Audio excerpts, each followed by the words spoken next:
This is Audible. The One by John Mars. Read by Sophie Aldred, Simon Bubb, Claire Corbett, Jot Davies and Vicky Hall. MatchYourDNA.com. Thank you for choosing Match Your DNA, the world's first scientifically proven test 100% guaranteed to match you with the one and only person you're genetically designed to fall in love with. With 1.7 billion people already matched or on our register, this is your foolproof way of finding the one. Your perfect match is just 3 steps away. 1. Sign up here for free. 2. Receive our free DNA test kit. Just send us the mouth swab in the provided container, and we'll use your DNA to find your match in our database. 3. As soon as we've found your match, we'll contact you. For a one-off fee of $9.99, we'll put you in touch with each other. 82% of customers are matched within 7 days. If you don't currently have a match, do not worry. Thousands of new customers join Match Your DNA each week, and 98% of matches are identified within 6 months of registering. Match Your DNA cannot be held responsible for any direct, indirect, or consequential harm related to using this service, including but not limited to dissolution of existing relationships, personal injury or death, not resulting from Match Your DNA's negligence or misconduct. Full terms and conditions are available here. Chapter 1. Mandy. Mandy stared at the photograph on her computer screen and held her breath. The shirtless man had cropped light brown hair and posed on a beach with his legs spread apart, with the top half of his wetsuit rolled down to his waist. His eyes were the clearest shade of blue. His huge grin contained 2 perfectly aligned rows of white teeth, and she could almost taste the salt water dripping from his chest and onto the surfboard lying by his feet. "Oh, my Lord," she whispered to herself, and let out a long breath she didn't realise she'd been holding. She felt her fingertips tingle and her face flush, and wondered how on earth her body would react to him in person, if that's how it responded to just one photograph. The coffee in her polystyrene cup was cold, but she still finished it. She took a screen grab of the photograph and added it to a newly created folder on her desktop entitled Richard Taylor. She scanned the office to check if anyone was watching what she was up to in her booth, but no one was paying her any attention. Mandy scrolled down the screen to look at the other photographs in his Facebook album, Around the World. He was certainly well-travelled, she noticed, and he had been to places she'd only ever seen on TV or in films. In many pictures he was in bars, trails and temples, posing by landmarks, enjoying golden beaches and choppy waters. He was rarely on his own. She liked that he seemed the gregarious type. Curious, she looked back further into his timeline, from when he first joined social media as a sixth former and through his 3 years at university. She even found him attractive as a gawky teenager. After an hour and a half of gawping at nearly the entirety of the handsome stranger's history, Mandy made her way to his Twitter feed to see what he felt the need to share with the world. But all he ranted about was Arsenal's rise and fall in the Premier League, occasionally broken up by retweets of animals falling over or running into stationary objects. Their interests appeared to differ greatly, and she questioned exactly why they had been matched and what they might have in common. Then she reminded herself she no longer needed the mindset required for using dating websites and apps. Match Your DNA was based on biology, chemicals, and science, none of which she could get her head around. But she trusted it with all her heart, like millions and millions of others did. Mandy moved on to Richard's LinkedIn profile, which revealed that since graduating from Worcester University 2 years earlier, he'd worked as a personal trainer in a town approximately 40 miles from hers. No wonder his body appeared so solid, she thought, and she imagined how it might feel on top of hers. She hadn't set foot in a gym since her induction a year ago, when her sisters insisted she should stop lamenting her failed marriage and start concentrating on her recovery. They'd whisked her away to a nearby hotel day spa, where she'd been massaged, plucked, waxed, hot-stoned, tanned and massaged again, until any thought of her ex had been pummelled out of every back and shoulder knot and each clogged pore of her skin. The gym membership had followed along, with a promise that she would keep up with the workout schedule they'd set up for her. Motivating herself to work out regularly had yet to become part of her weekly routine, but she paid for the membership regardless. She began to imagine what her children with Richard might look like, and if they'd inherit their father's blue eyes or be brown like hers, whether they'd be dark-haired and olive-skinned like her, or fair and pale like him. She found herself smiling. "Who's that?" "Jesus!" she yelled. The voice had made her jump. "You scared me to death!" "Well, you shouldn't have been looking at porn at work then." Olivia grinned and offered her a sweet from a bag of Haribo. Mandy declined with a shake of her head. "It wasn't porn. He's an old friend." Yeah, whatever you say. Keep an eye out for Charlie, though. He's after some sales figures from you." Mandy rolled her eyes, then looked at the clock in the corner of her screen. She realised that if she didn't start doing some work soon, she'd end up taking it home with her. She clicked on the little red X in the corner and cursed her Hotmail account for assuming the Match Your DNA confirmation email was spam. It had sat in her junk folder for the last 6 weeks until, by chance, she had discovered it earlier that afternoon. "Mandy Taylor, wife of Richard Taylor. Pleased to meet you," she whispered. She noticed she was absent-mindedly twiddling an invisible ring around her wedding finger. Chapter 2. Christopher. Christopher shuffled from side to side until he reached a comfortable position in the armchair. He placed his elbows at 90-degree angles on the chair's arms and inhaled deeply to take in the scent of its leathery covering. She hadn't scrimped on quality, he thought, confident from both its smell and soft touch that it hadn't been purchased from a run-of-the-mill high street retailer. While she remained in the adjacent kitchen, Christopher glanced around her apartment. She lived on the ground floor of an immaculately restored Victorian building that, according to a stained glass mural above the front door, had once been used as a convent.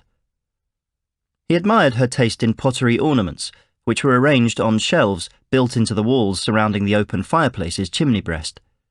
But her choice of literature left a lot to be desired.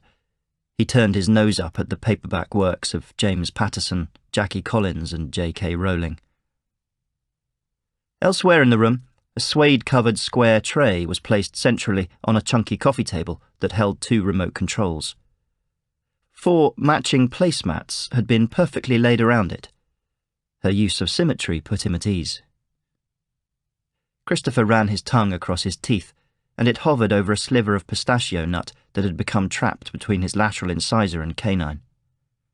When it failed to dislodge, he used his fingernail, but it still wouldn't move, so he made a mental note to inspect her bathroom cabinet for dental floss before he left. Very little irritated him more than a piece of trapped food. He'd once walked out on a date mid-meal because she had a stray piece of kale in her teeth. A vibrating from his trouser pocket tickled his groin, not an entirely unpleasant experience. As a rule, Christopher was quite fastidious when it came to turning his phone off at appropriate times, and he loathed people who didn't extend him the same courtesy. But today he'd made an exception.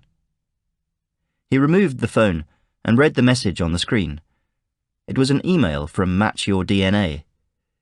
He recalled sending them a mouth swab on a whim some months earlier, but had yet to receive a registered match. Until now. Would he like to pay to receive their contact details? The message asked. Would I? He thought. Would I really?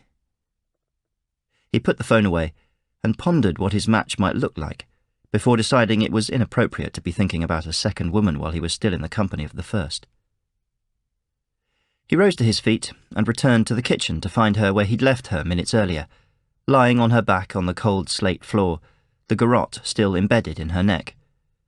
She was no longer bleeding, the final few drops having pooled around the collar of her blouse. He took a digital Polaroid camera from his jacket and used it to take 2 identical photographs of her face, before waiting patiently for them to develop. He placed both photos in an A5 hard-backed envelope and then slipped it into his jacket pocket. Then Christopher scooped his kit into his backpack and left, waiting until he had exited the darkness of the garden before removing his plastic overshoes, mask and balaclava. Chapter 3. Jade. Jade smiled when a message from Kevin flashed across the screen of her mobile. "Evening, beautiful girl. How are you?" it read. She liked how Kevin always began his messages with the same phrase. "I'm good, thanks," she replied, before adding a yellow smiley face emoji. "I'm knackered, though." "Sorry I didn't text you earlier. It's been a busy day. I didn't piss you off, did I?" "Yeah, you did a bit, but you know what a grumpy cow I can be. What have you been doing?" A picture appeared on her screen of a wooden barn and a tractor under a bright blazing sun.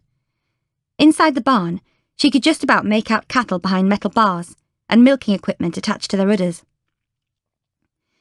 "I've been repairing the cowshed roof. Not that we're expecting rain yet, but we might as well do it now. How about you?" "I'm in bed, in my pyjamas, and looking at the weird hotels on the Lonely Planet website you told me about." Jade moved her laptop onto the floor and looked up at her pinboard of places she wanted to visit. "Amazing, aren't they? We need to travel the world and see them together one day.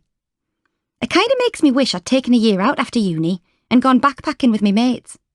"Why didn't you?" "That's a daft bloody question. Money doesn't grow on trees where I'm from. If only it did," she thought. Her mum and dad weren't loaded, and she had to fund her studies. She had a student loan the size of the Tyne to pay off, while her housemates from uni had all left to live their dream and travel America. The constant Facebook updates made her seethe, seeing their photos of them all having fun without her. "I hate to cut this short, babe, but Dad wants me to help with the cattle feed. Text me later?" "Are you kidding?" Jade replied, irked that their time had been cut short after she'd waited all night to speak to him. "Love you. XXX, Kevin texted. "Yeah, whatever," she replied and put the phone down. A moment later she picked it up and typed again. "Love you too. XXX. Jade climbed out from under her thick duvet and placed her phone on its charging mat on the bedside table. She glanced into the full-length mirror, which had photographs of her absent friends who were off travelling, taped to the frame, and vowed to reduce the dark rings around her blue eyes by sleeping for longer and drinking more water. She made a mental note to get her red, curly locks trimmed at the weekend, and to treat herself to a spray tan. She always felt better when her pale skin had a dash of colour. She slipped back into bed and wondered how different her life might have been had she taken that gap year with her friends. Maybe it would have given her the courage to ignore pressure from her parents to return to Sunderland after her 3 years at Loughborough. As the first member of her family to be offered a place at university, they couldn't understand why employers weren't beating down her door with job offers the moment she graduated. And while the credit card bills and loans began to mount, she had little choice but to either declare herself bankrupt at 21 or move back into the terraced family home she thought she'd escaped. She disliked the angry, frustrated person she'd become, but didn't know how to change. She resented her parents for making her return and began to estrange herself from them. By the time she could afford to rent her own flat, they were barely on speaking terms. She also blamed them for her failure to get onto the travel and tourism career ladder, and for making her spend her working days behind the reception desk of a hotel on the outskirts of town. It was supposed to have been a stopgap job, but somewhere along the line it had become the norm. Jade was sick of being so irate with everyone, and she yearned to get back to the life she'd originally imagined for herself. The only bright spot in each Groundhog Day was talking to the man she'd been paired with on Match Your DNA. Kevin. She cracked a smile at the most recent photograph she had of Kevin, which watched over her from its frame on the bookcase. He had almost white blonde hair and eyebrows, a smile that spread from ear to ear, and his tanned body was lean but muscular. She couldn't have made him up if she'd tried. He'd only sent her a handful of pictures over the 7 months they'd been talking, but from the moment they'd first spoken on the phone, and Jade had experienced the shiver she'd read about in magazines, she was sure there was no man on earth better suited to her. Fate could be a bastard, she decided, having placed her match on the other side of the world in Australia. Maybe one day she might meet him, if she could ever afford it. Chapter 4. Nick. "Oh, you guys should totally do it," Sumaira urged, a wide grin on her face and a devilish twinkle in her eye. "Why? I found my soulmate," Sally said, entwining her fingers with Nick's. Nick leaned across the dining table and reached for the Prosecco with his other hand. He poured the last few drops into his glass. "Anyone want to top up?" he asked. After a hearty yes from the other 3 guests, he extricated his hand from his fiancée's and moved towards the kitchen. "But you want to be sure, don't you?" Sumaira pushed. "I mean, you guys are so good together, but you never know who else is out there." Nick returned from the kitchen with a bottle, the 5th of the evening, and went to pour Sumaira a glass. Deepak placed his hand over his wife's glass. "She's fine, mate. Mrs. Looselips here has had enough for one night." "Spoil sport," Sumaira sniped and pulled a face. She turned back to Sally. "All I'm saying is that you want to make sure you found the one before you walk down the aisle." "You make it sound so romantic," said Deepak, and rolled his eyes. "But it's not really up to you to make that decision for them, is it? If they ain't broke, don't try and fix them." "The test worked for us, though, didn't it? I mean, we knew anyway, but it gave us that added bit of security that we'd always been destined to be with each other. Can we not turn into one of those smug, sanctimonious couples, please? You don't need to be in a couple to be smug and sanctimonious, sweetheart."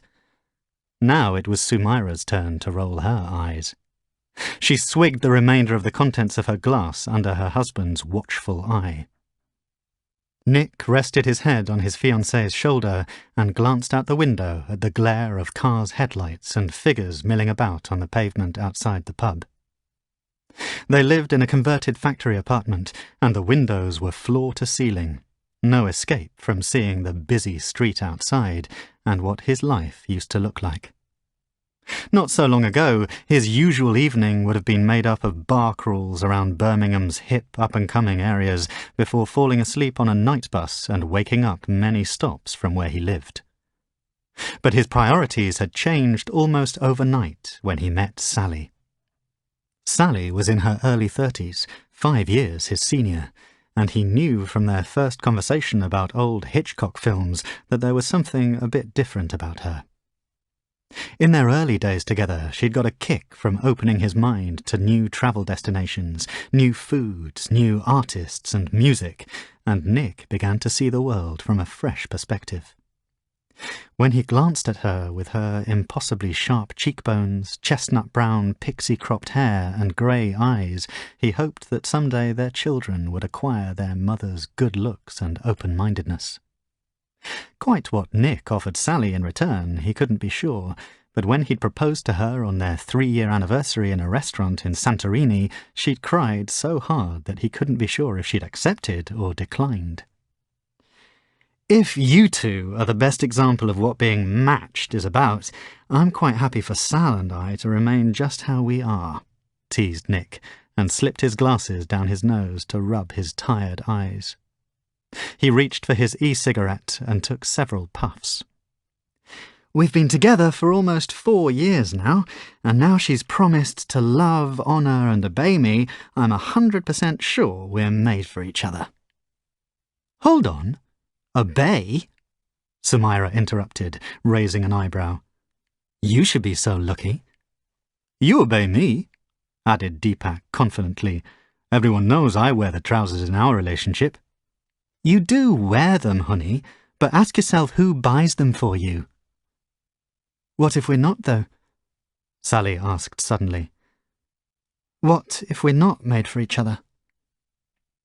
Until then, Nick had listened with apparent amusement as Sumaira attempted to talk them into match your DNA testing. It hadn't been the first time she'd raised the subject in the 2 years they'd known each other, and Nick was sure it wouldn't be the last. Sally's friend could be both belligerent and persuasive at the same time. But Nick was surprised to hear Sally say this.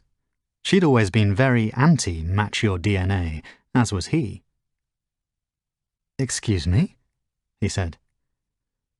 "You know know that I love you with all my heart, and I want to spend the rest of my life with you, but what if we aren't actually soulmates? Nick frowned. Where's this coming from? Oh, nowhere. Don't worry. I'm not having second thoughts or anything. She gave him a reassuring pat on the arm. It's just that I was wondering, are we happy to just think we're right for each other, or do we want to know for sure? Babe, you're drunk.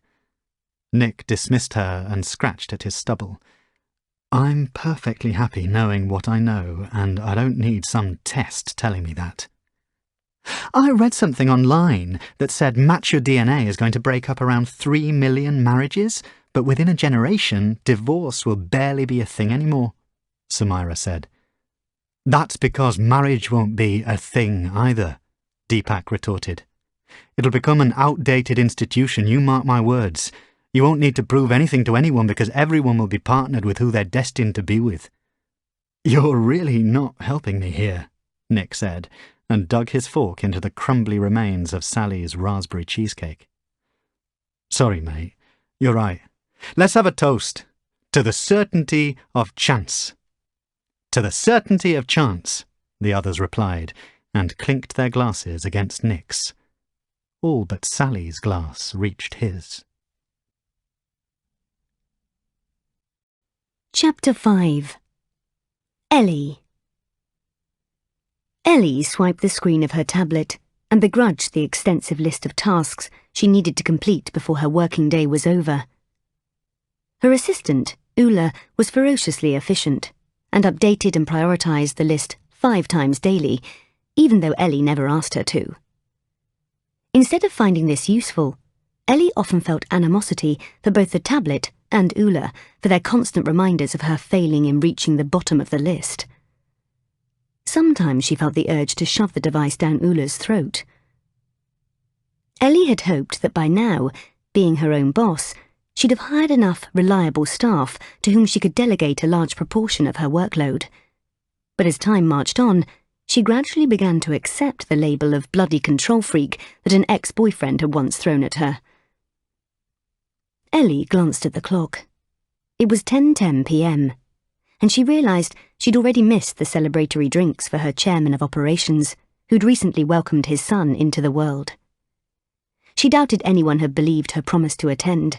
She rarely found the time to fraternise, and while she encouraged it among her staff and even subsidised the company's social club, when it came to her own participation, time had a habit of getting away with her, despite her best intentions. Ellie let out a long yawn and glanced out of the floor-to-ceiling glass windows. Her ostentatiously unostentatious office was on the 71st floor of London's Shard building, and the panoramic view allowed her to see way beyond the Thames below, out towards the colourful lights illuminating the night sky as far as the eye could see. She slipped out of her Miu Miu heels and walked barefoot across the thick white rugs which adorned the floor, towards the drinks cabinet in the corner of the room. She ignored the stock of champagne, wine, whiskey and vodka, and chose one of a dozen chilled cans of an energy drink instead. She poured it into a glass with a handful of ice cubes and took a sip. The decor of her office was as sparse as her home, she realised. It said nothing about her. But when you didn't care enough about your own decisions, it was far more convenient to pay interior designers to make them for you. Ellie's business was her priority, not the thread count of the Egyptian cotton covering her bed, how many David Hockney paintings hung from her picture rails, or the number of Swarovski crystals used in her hallway chandelier.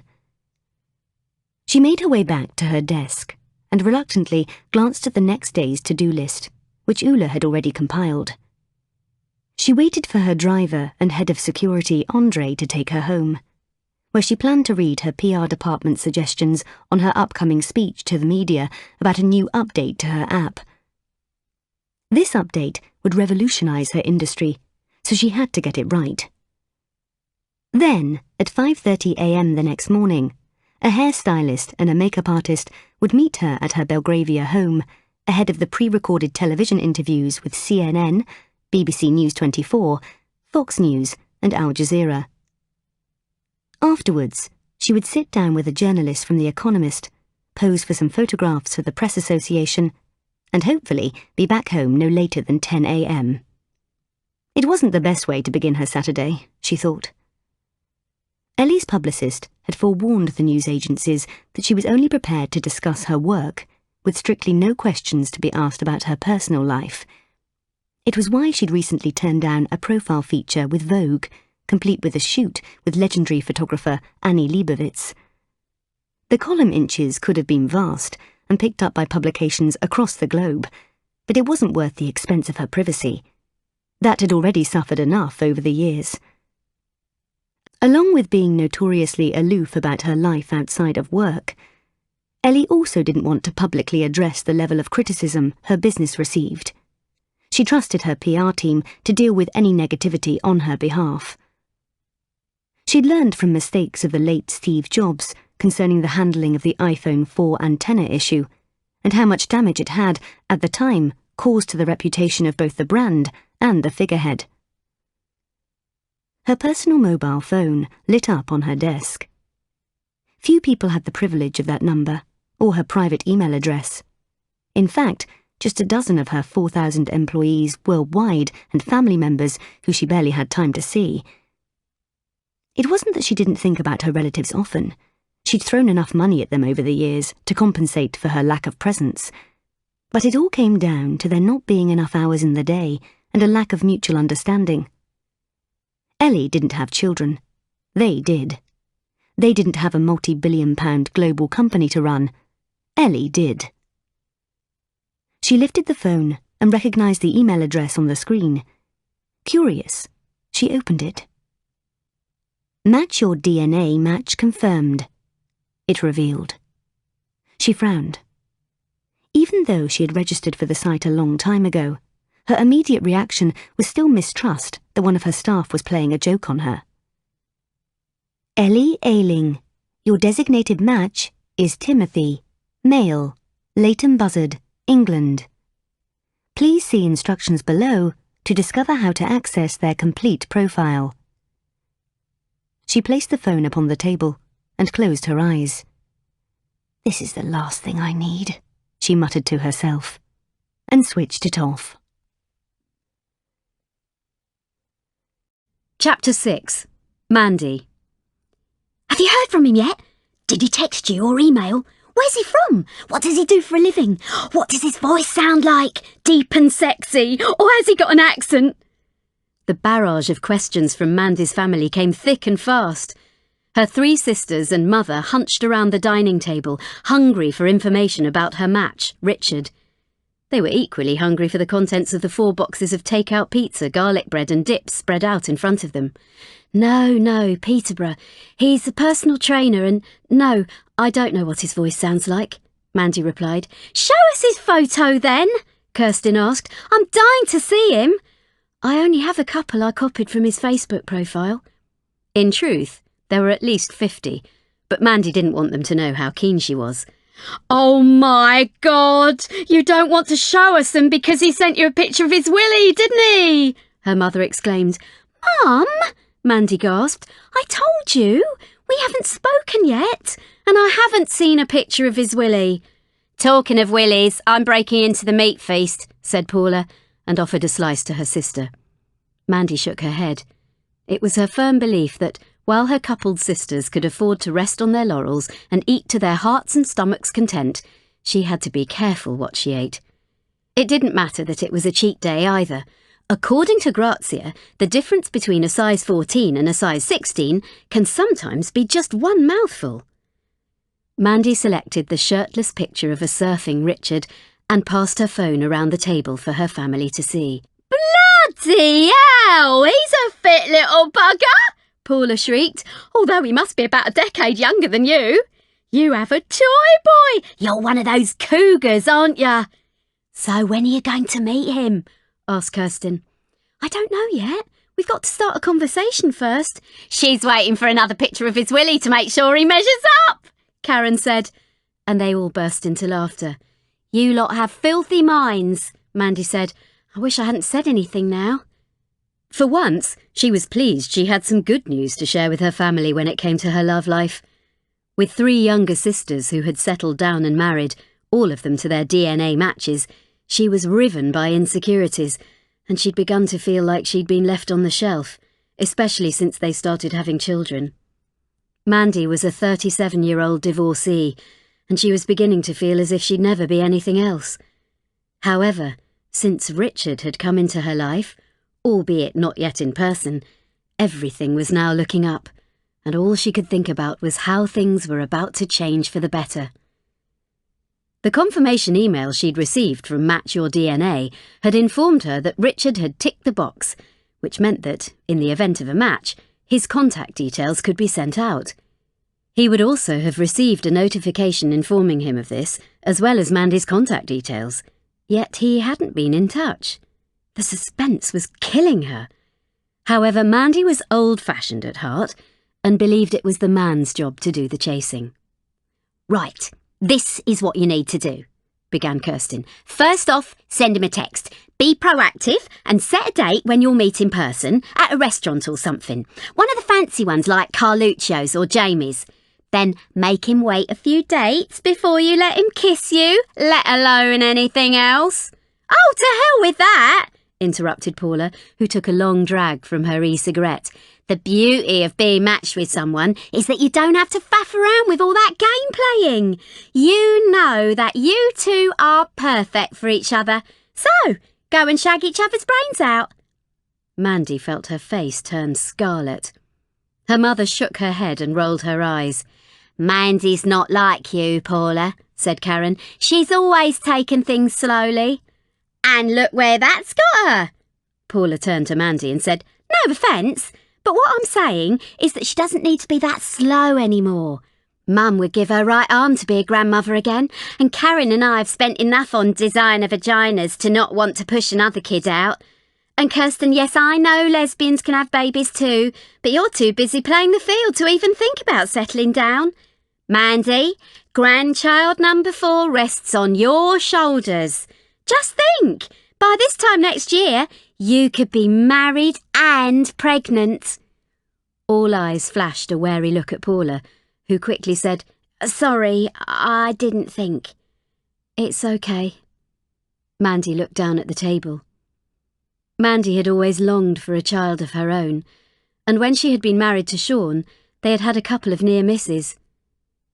She and her childhood sweetheart had married straight out of school, saved hard, bought a house together, and had tried to start a family.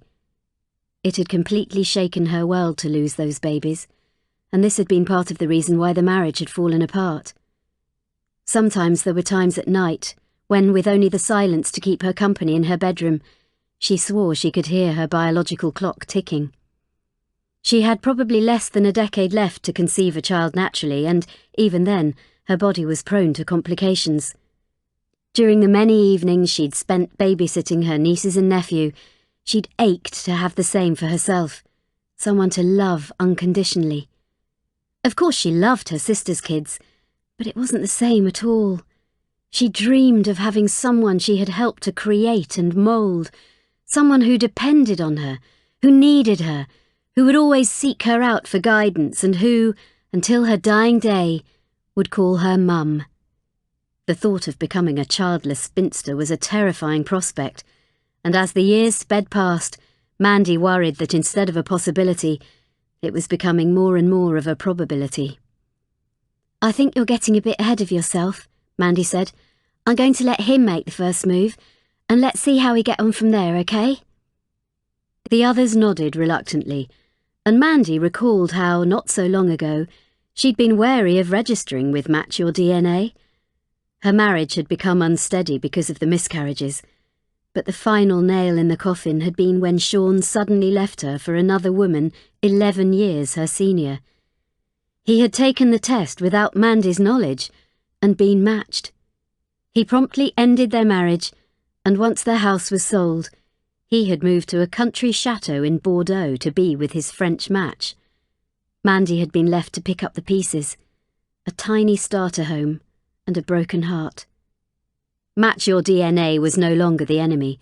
Time had healed Mandy's relationship with the thought of it, And now, after 3 years as a singleton, she was ready to share her life with someone again, this time with someone who'd been made for her, rather than leaving it to chance. What could possibly go wrong? She hoped her match was thinking the same thing, although he was taking his time getting in touch. She prayed that he wasn't already married, and that she wasn't about to break up a happy home, like Regine had done to her, just to get the husband and child that was rightfully hers. Chapter 7. Christopher. Christopher sat at the antique wooden desk in the box room, which was situated at the rear of his 2-story apartment. He turned on both computer screens and his wireless Bluetooth keyboards and adjusted their positions until they were perfectly parallel to each other. He opened up his emails on the first screen, and on the second he flicked through several programs before clicking on the "Where's my mobile phone" link he'd downloaded some months ago.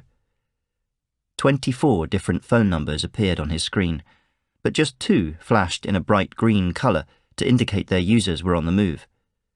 That was about usual for this time of the evening, he reasoned. It was the penultimate phone number that piqued his curiosity. He opened a map in his toolbar and added a red ring to indicate where the user was. Her phone's GPS system offered her current location as the street where she lived. Based on her typical pattern of behaviour, number 7 would have just finished a shift at the no-frills Soho chicken restaurant where she worked until around 11 p.m. She would then have caught the number 29 bus home. He predicted she would be settled in her bed within the hour before her second job as an office cleaner began in central London at 6 a.m. It was between those hours that Christopher's work could begin. When narrowing down his choices, he had factored in how he would reach them, and he knew fairly well the distance between his and every one of their homes.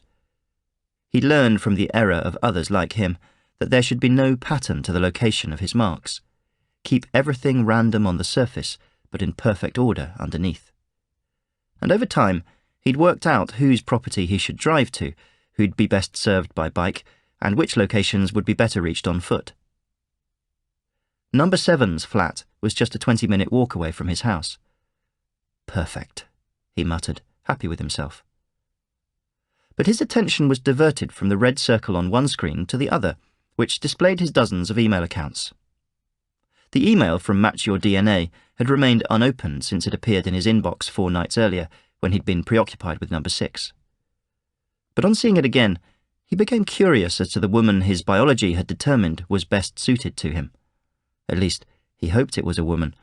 He'd read stories about people being matched with someone of the same sex, or with people decades older than them. He didn't want to be loved by a queer or a geriatric. In fact, Christopher didn't really want to be loved by anyone. He'd wasted enough time in brief relationships throughout his 33 years to comprehend the amount of effort required to satisfy another person. It wasn't for him. Yet, for all the drawbacks a potential match presented, he was still inquisitive as to whom his would be. He glanced out of the window and into the darkness of his garden, and allowed himself to imagine how amusing it would be to carry on with his project while pretending to live a normal pedestrian existence as one half of a couple. He opened the email. Amy Brookbanks, female, 31, London, England, it read, along with her email address. He liked the fact that she hadn't given her mobile number. It showed caution. So many of the girls on his list hadn't shown that degree of foresight, and it had, and would continue to be, their downfall. He decided that when he returned home later that night, he would send Amy an email and introduce himself, just to see what she had to say. As predicted, on his other screen, the location of number 7's telephone number remained stationary. Satisfied, he turned both monitors off, locked up the room, and made a beeline for the kitchen cupboard where he kept his packed bag. He put his freshly disinfected cheese wire with the wooden handles in the bag, along with his pay-as-you-go phone with her number taped to the back of it, his gloves, and his Polaroid camera. As Christopher slipped on his gloves and overcoat, he glanced at the camera. It wasn't an original from back in the 1970s, because the paper required for each print was too easy for the police to trace. His camera's paper was widely available, and the camera itself was digital, boasting up-to-date features such as coloured filters. Each number on his list had used a profile picture that had also been Instagrammed, and as he closed the door to his house, adjusted the straps on his backpack and walked briskly along the quiet street, Christopher knew he wanted his numbers to look their very best, even in death. Chapter 8. Jade. Jade looked on amused as the hotel spa's beauty therapists, Shauna and Lucy, opened their plastic Aldi bags to take out their miserable-looking lunches. The contents of Shauna's bag consisted of half a dozen thinly sliced celery sticks, wrapped in cling film, and a pot of low-calorie piri-piri hummus, while Lucy tucked into a gluten-free seeded roll and a chicken cuppa soup, which was still steaming from a blast in the canteen microwave. Jade took out a Tupperware lunchbox from her handbag. She'd packed a bag of pickled onion Monster Munch, a small bag of Maltesers, a doorstop chunky ham and pickle sandwich, and a can of Pepsi. She had no desire to replicate the diets of her 30-something workmates. Bugger the bikini, she thought, as she took a bite of the sandwich. "So how are things going with that guy you were seeing from the club?" Shauna asked Lucy, and licked a drop of hummus that had fallen onto one of her false fingernails. "He's been a bloody idiot," Lucy sniffed. "He told me he was taking me out to dinner last night, which turned out to be Nando's, then spent the rest of the night staring at the skanky lass working the till. I mean, who does that when you're on a date? It's so disrespectful." "Seriously, he is such a player." "I know. He's coming round mine tonight, though. I said I'd cook. What about you? What about that lad with the tattoos from Tinder?" "You mean Denzel? He says he really likes me, but then I don't hear from him in like 4 days. What's up with that?" Jade shook her head and took another bite from a sandwich. "Terrible. I don't know how you put up with it. I'm so glad I don't have to go through that anymore," she said between mouthfuls. It was conversations like this that reminded her of how lucky she was to have found Kevin on Match Your DNA. But she was annoyed that he couldn't live any closer than half the world away in Australia. Before she'd received the email confirming her match, she'd been in the same position as her workmates. Only she liked to think she was more discerning with her men. In reality, she'd dated just as many losers, or stopgaps, as Cosmopolitan branded them. "Yeah, you've got it easy," Lucy said. "You found your lad." "But it's not like he's on my doorstep, is it?" Jade replied. "I can't just pop round for dinner in a snog, can I? At least you're actually interacting with these boys, even if they treat you like shite." "That's just how men are, though, isn't it?" said Shauna. "If you're not one of the millions on that register who've been matched already, then you've got to make do with what you can get until Mr. Right turns up. If he turns up." "Until then, we're going to have to put up with a lot of shitbags," added Lucy. "No, girls, you're wrong there," Jade delighted in telling them what they should do. "If us lasses all got our heads together, rewrote the girl code and agreed to stop letting ourselves be treated like crap, then boys would have no choice but to up their game. Until then, they're just going to keep carrying on because we let them." "What I don't get is what's stopping you from going over to Australia and living happily ever after with Kevin," Shauna said. "If science reckons he's the one for you, then what are you doing wasting your life here?" "I can't just drop everything and go." Jade shook her head firmly. "Do you know how much flights to Australia cost? I've only just finished paying off one of my credit cards. Plus, I've got me flat, me career, me family to think about." "Your flat's rented, you don't have a career, you have a job you hate. I know that because we all hate this place. And you see your family once in a blue moon. So when it comes down to it, you don't have any excuse." "It's not like you're taking a bloody huge leap of faith either, is it?" Lucy continued. "You are literally made for each other. Tell me what you like about him." Jade laughed. There was nothing she disliked about Kevin. Well, except his postcode. "He's funny. He makes me feel good about myself. He's kind. He has a gorgeous smile." "Have you been sending each other sexy selfies?" "Of course not." Jade was adamant. "I'm not a slag." In reality, she tried once, but Kevin didn't seem keen. "Christ," Lucy laughed. "There's enough naked selfies of me floating around cyberspace to break the internet." Jade agreed and gave one of her raucous laughs that everyone loved her for. "Well, if you don't do that, then you're sexed, right?" Shauna interrupted. "Sexed? Send each other filthy text messages? Or talk dirty down the phone to each other? Tell him what you want to do to him when you see him?" Jade shook her head. "What about sexy time on Skype? Or FaceTime?" Kevin doesn't have either. Jade had suggested Skyping a couple of times, but he didn't have a laptop or a smartphone. If she thought her finances were bad, it was nothing compared to Kevin and his little backwater town. It was one of the many things they had in common. Did you say you lived in Australia in 1950? Shauna continued. It's not like you to let a man fob you off. I don't need to see him moving around and gurning like a bloody idiot to know how I feel about him. Shauna and Lucy's eyes met and simultaneously nodded. It's definitely love then, said Shauna. Nothing gets past our Miss Jade Sewell. But if he's as awesome as you say he is, you need to stop wasting time here and get out there and see him. Or you'll end up like us, giggled Lucy, although Jade could sense something in her tone that resembled a warning. Seriously, Jade pet, we've got slim pickings to choose from here. Every day another fit lad gets snapped up by his match.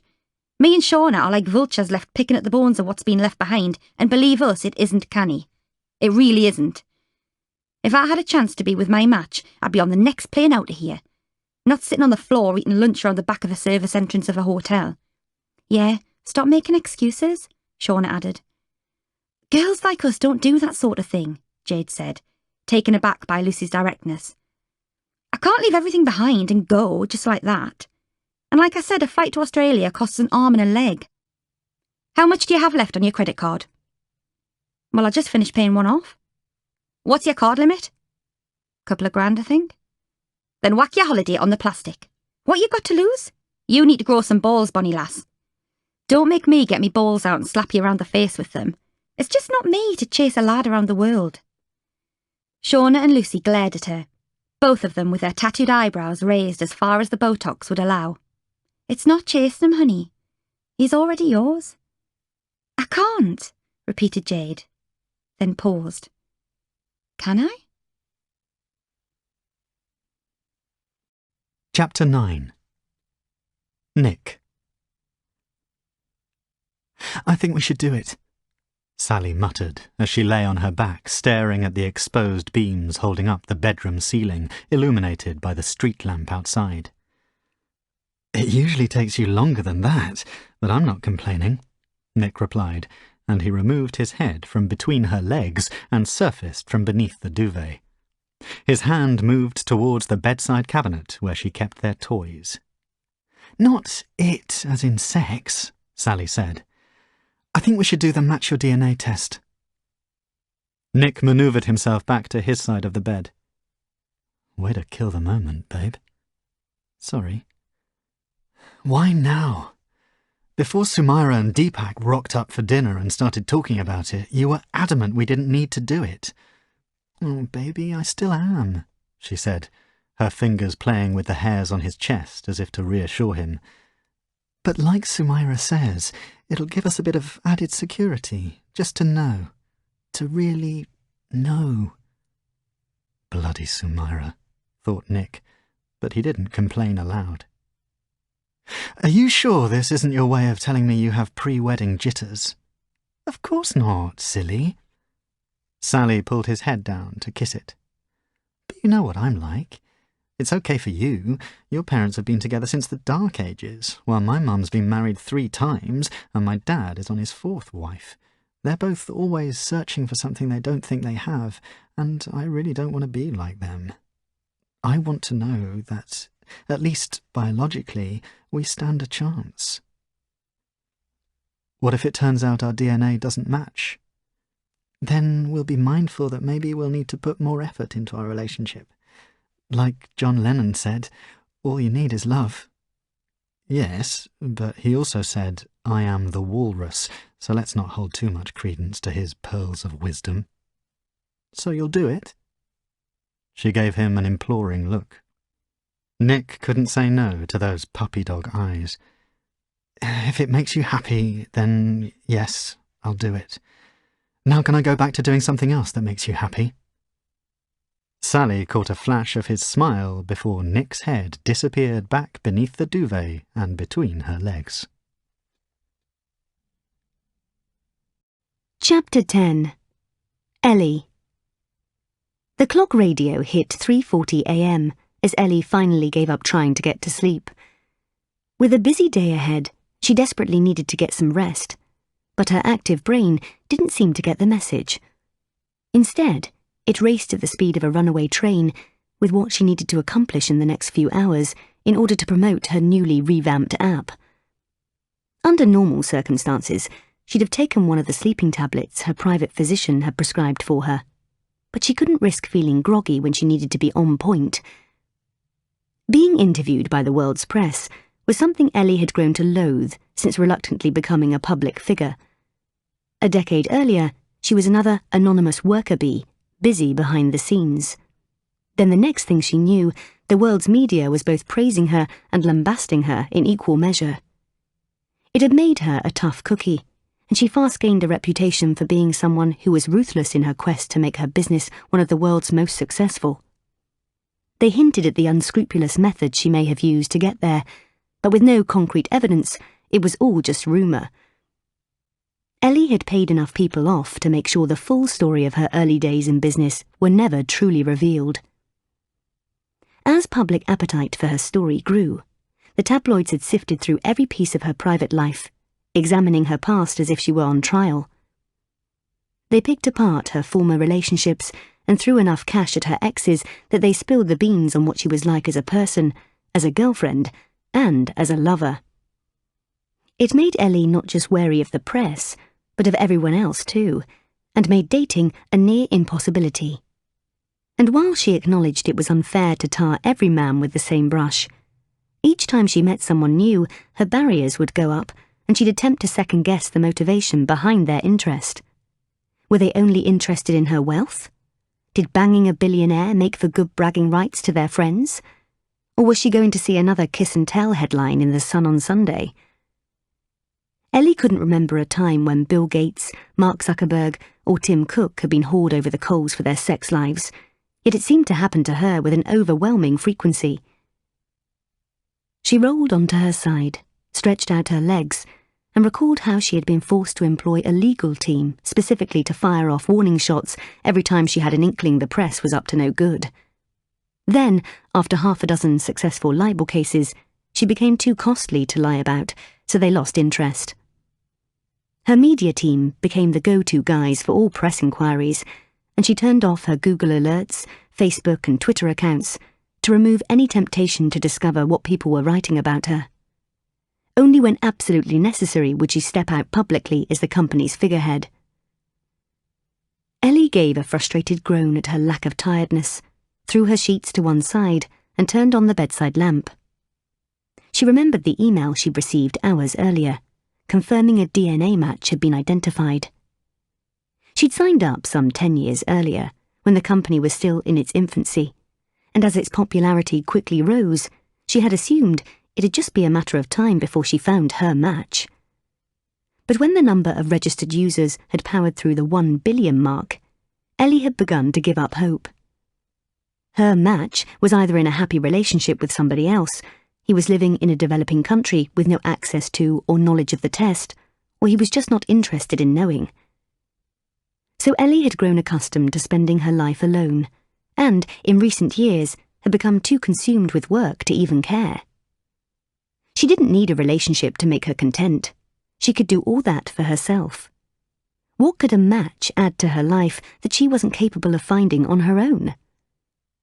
Nevertheless, she had to acknowledge that a tiny part of her was interested in who this person was.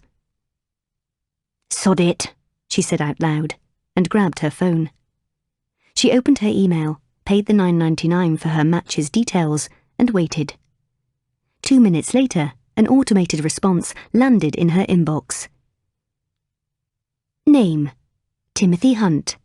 Age: 36. Occupation: Systems Analyst. Eyes: hazel. Hair: black. Height: 5'9". His description accounted for almost half the men in the Western world, she thought. Ula. She began to type an email to her PA. Discover what you can about a Timothy Hunt, a systems analyst from Leighton Buzzard. His email address is copied below. Email me what you find out in the morning. Thanks. To her surprise, Ula emailed her back immediately. Does she ever bloody sleep? Ellie wondered. Has he got a job interview with us? I can't see him on my list, Ula asked. Sort of, Ellie replied. And make sure you find a photograph of him. Hire outside help if you need it. Ellie placed her phone back on her nightstand and climbed back under the duvet. She turned to lie on her other side and stared at the vacant half of her bed, the sheet just as crisp and unwrinkled as when her housekeeper had laid it that morning. And for the first time in a handful of years, she allowed herself to imagine what it might feel like to share that space with somebody else. Chapter 11. Mandy. Mandy hovered at the stone wall which surrounded the address she'd pulled from Richard's Facebook page. She watched everyone ahead of her hurry up the path, escaping the drizzle, and prepared herself to follow them. Although she was generally a confident person in most social situations, when it came to large groups of strangers, she clammed up and was prone to becoming tongue-tied. She had no idea what she would say if anyone attempted a conversation with her, so she tried to keep a low profile. It wouldn't matter if she were a few minutes late. Nobody knew or was expecting her. Mandy hadn't thought twice about throwing a sickie from work and had told her sisters she'd be out of contact on a course. Even if they did find out that she was lying, they'd probably assume it had something to do with Richard Taylor, her DNA match anyway. She took a packet of mints from her handbag and popped a sugar-free Polo into her mouth.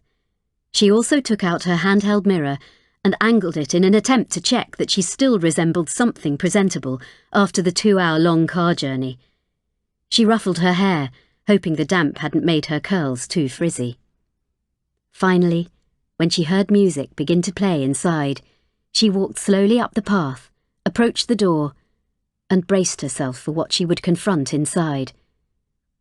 If she were being brutally honest with herself, she didn't know what she was doing there, or what she was going to get out of it. She was only aware that she and Richard were destined to share something together, no matter how complicated that might be. So she made her way inside and found a seat at the very back. She picked up an order of service that had been left at the end of the pew and flicked through it, trying to calm her nerves. 2 guitarists played by the microphone stand at the front, singing along to a ballad that she didn't recognise. Upon finishing, a man with a sincere smile replaced them. "Thank you, Stuart and Derek," he began. "First of all, I'd like to thank you all for coming. And secondly, on behalf of the Taylor family, I'd like to welcome you all to St. Peter and All Saints Church for a special ceremony in memory of our dear friend, Richard." Chapter 12. Christopher. Christopher stared hard at her through the restaurant window, attempting to decipher her body language. Amy, his Match Your DNA date, was sitting at the table with her arms folded and her legs crossed at the ankle. She looked nervous, he thought. But according to one of the many instructional YouTube videos he'd viewed, this meant she was defensive. Either one worked for him, as it put him at an advantage. Amy glanced at the clock on her phone's display at least once per minute. She frequently fiddled with her hair or tapped her feet against the leg of her chair. She was an attractive woman, he conceded, and looked exactly like the picture she had emailed him, after having been filtered, of course. Her long, dark hair had a slight wave to it. Fashionable black-rimmed glasses framed her eyes, and her use of makeup on her pale skin was subtle. She was of a slim build, but did little to advertise it, playing it safe with trousers, heels, and a plain blue top and jacket. Christopher was aware it was perceived to be bad social etiquette to arrive late for a date, especially with a person science decreed had been made for him. But he didn't care. It was all part of the game. It was better to keep her waiting and on edge, as then he'd be in control of the situation and maintain the upper hand from the off. As he bided his time outside the busy restaurant, he caught sight of his own reflection in the window. He'd not been acquainted with a good night's sleep for some weeks, so had bought a cover-up stick from Boots to dab at the bags and shadows under his eyes. He'd also used a tinted moisturiser he'd obtained from the bathroom cabinet of number 4 to disguise the fact his nocturnal project affected his melatonin levels. He mainly slept during the day. While he'd found time to shave, he hadn't been able to book an appointment to get his hair trimmed, so he'd done the best he could with his side parting, using a generous helping of a product that made it look much darker than its usual reddish-brown colour. He smiled to himself, satisfied that, unlike many of his former schoolmates, his wrinkles were minimal, his teeth were as near to straight as could be, and his features were angular rather than plumped by excess skin. He looked at least 5 years younger than his 33 years.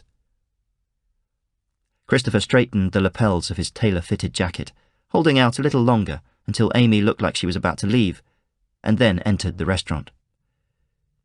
His eyes scanned the generically furnished room as he pretended to search for his date. Her frustration at his tardiness dissipated the moment their eyes locked.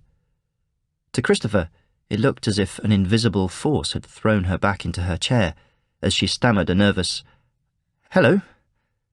"Amy, hi. I am so sorry I'm late," Christopher apologised, shaking her hand confidently, and kissed her on both cheeks. "That's okay. I only just got here myself a few minutes ago," she lied, and swallowed hard. "I was held up at work on a new magazine I've been working on," Christopher said as he took his seat, "and then I got stuck in traffic." "You said in your email you were a graphic designer?" she asked. As she drank him in, he could tell that she was playing it cool.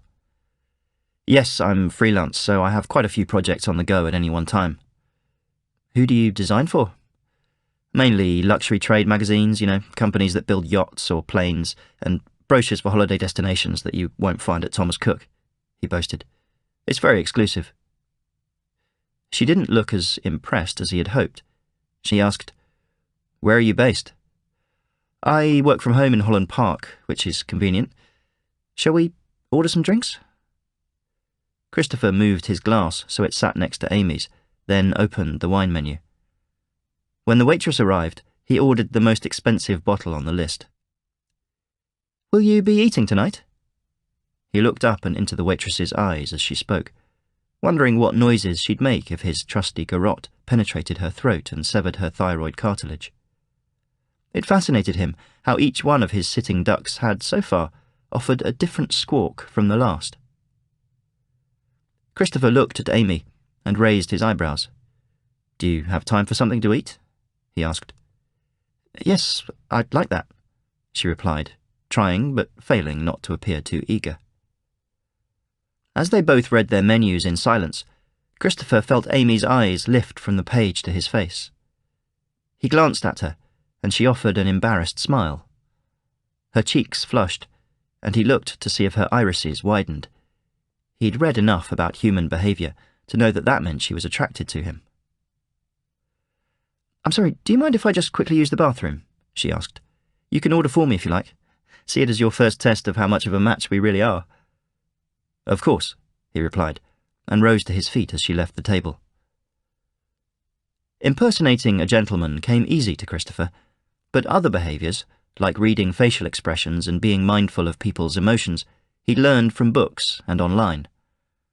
He rehearsed several different smiles as he waited for Amy to return, and checked his mobile phone to see where number 8 was. He hoped she would have returned home by the time he and Amy finished their desserts, as it was only a 10-minute car journey from the restaurant to her flat. He spotted Amy slipping her phone back into her purse as she left the bathroom, and wondered if she'd called a friend to inform them her first date with her match was going well. It was clear she was one of the 92% who felt an instant attraction to their pairing. Then, as she sat down, there was something about the way her tongue ran over her lips that sent a mild rush of blood to his head, like the first puff from a cigarette or when he stood up too quickly. He dismissed it as tiredness and shook the feeling off as quickly as it had arrived. "Is everything all right?" he asked. She was still visibly flushed. "Yes, I just had to make a call to work," she replied. "It's been a chaotic few weeks." "I don't think I asked you what you did for a living." "Oh, I thought I'd mentioned it." Amy took a sip of her drink. "I'm a police officer." Chapter 13. Jade. Jade slept for around 3 fitful hours of her 30-hour journey. Before that day, the furthest she'd ever flown to was Magaluf with the uni girls, and that ended with her drunkenly getting "no entry" tattooed on her left buttock. Much of the journey from Heathrow to Bangkok, Thailand, and then to Melbourne, was spent with her fingernails embedded in the armrests of her seat, terrified that each jolt of turbulence was going to bring her plane down. That's one of the things she hadn't wanted to tell the girls when they were persuading her to come.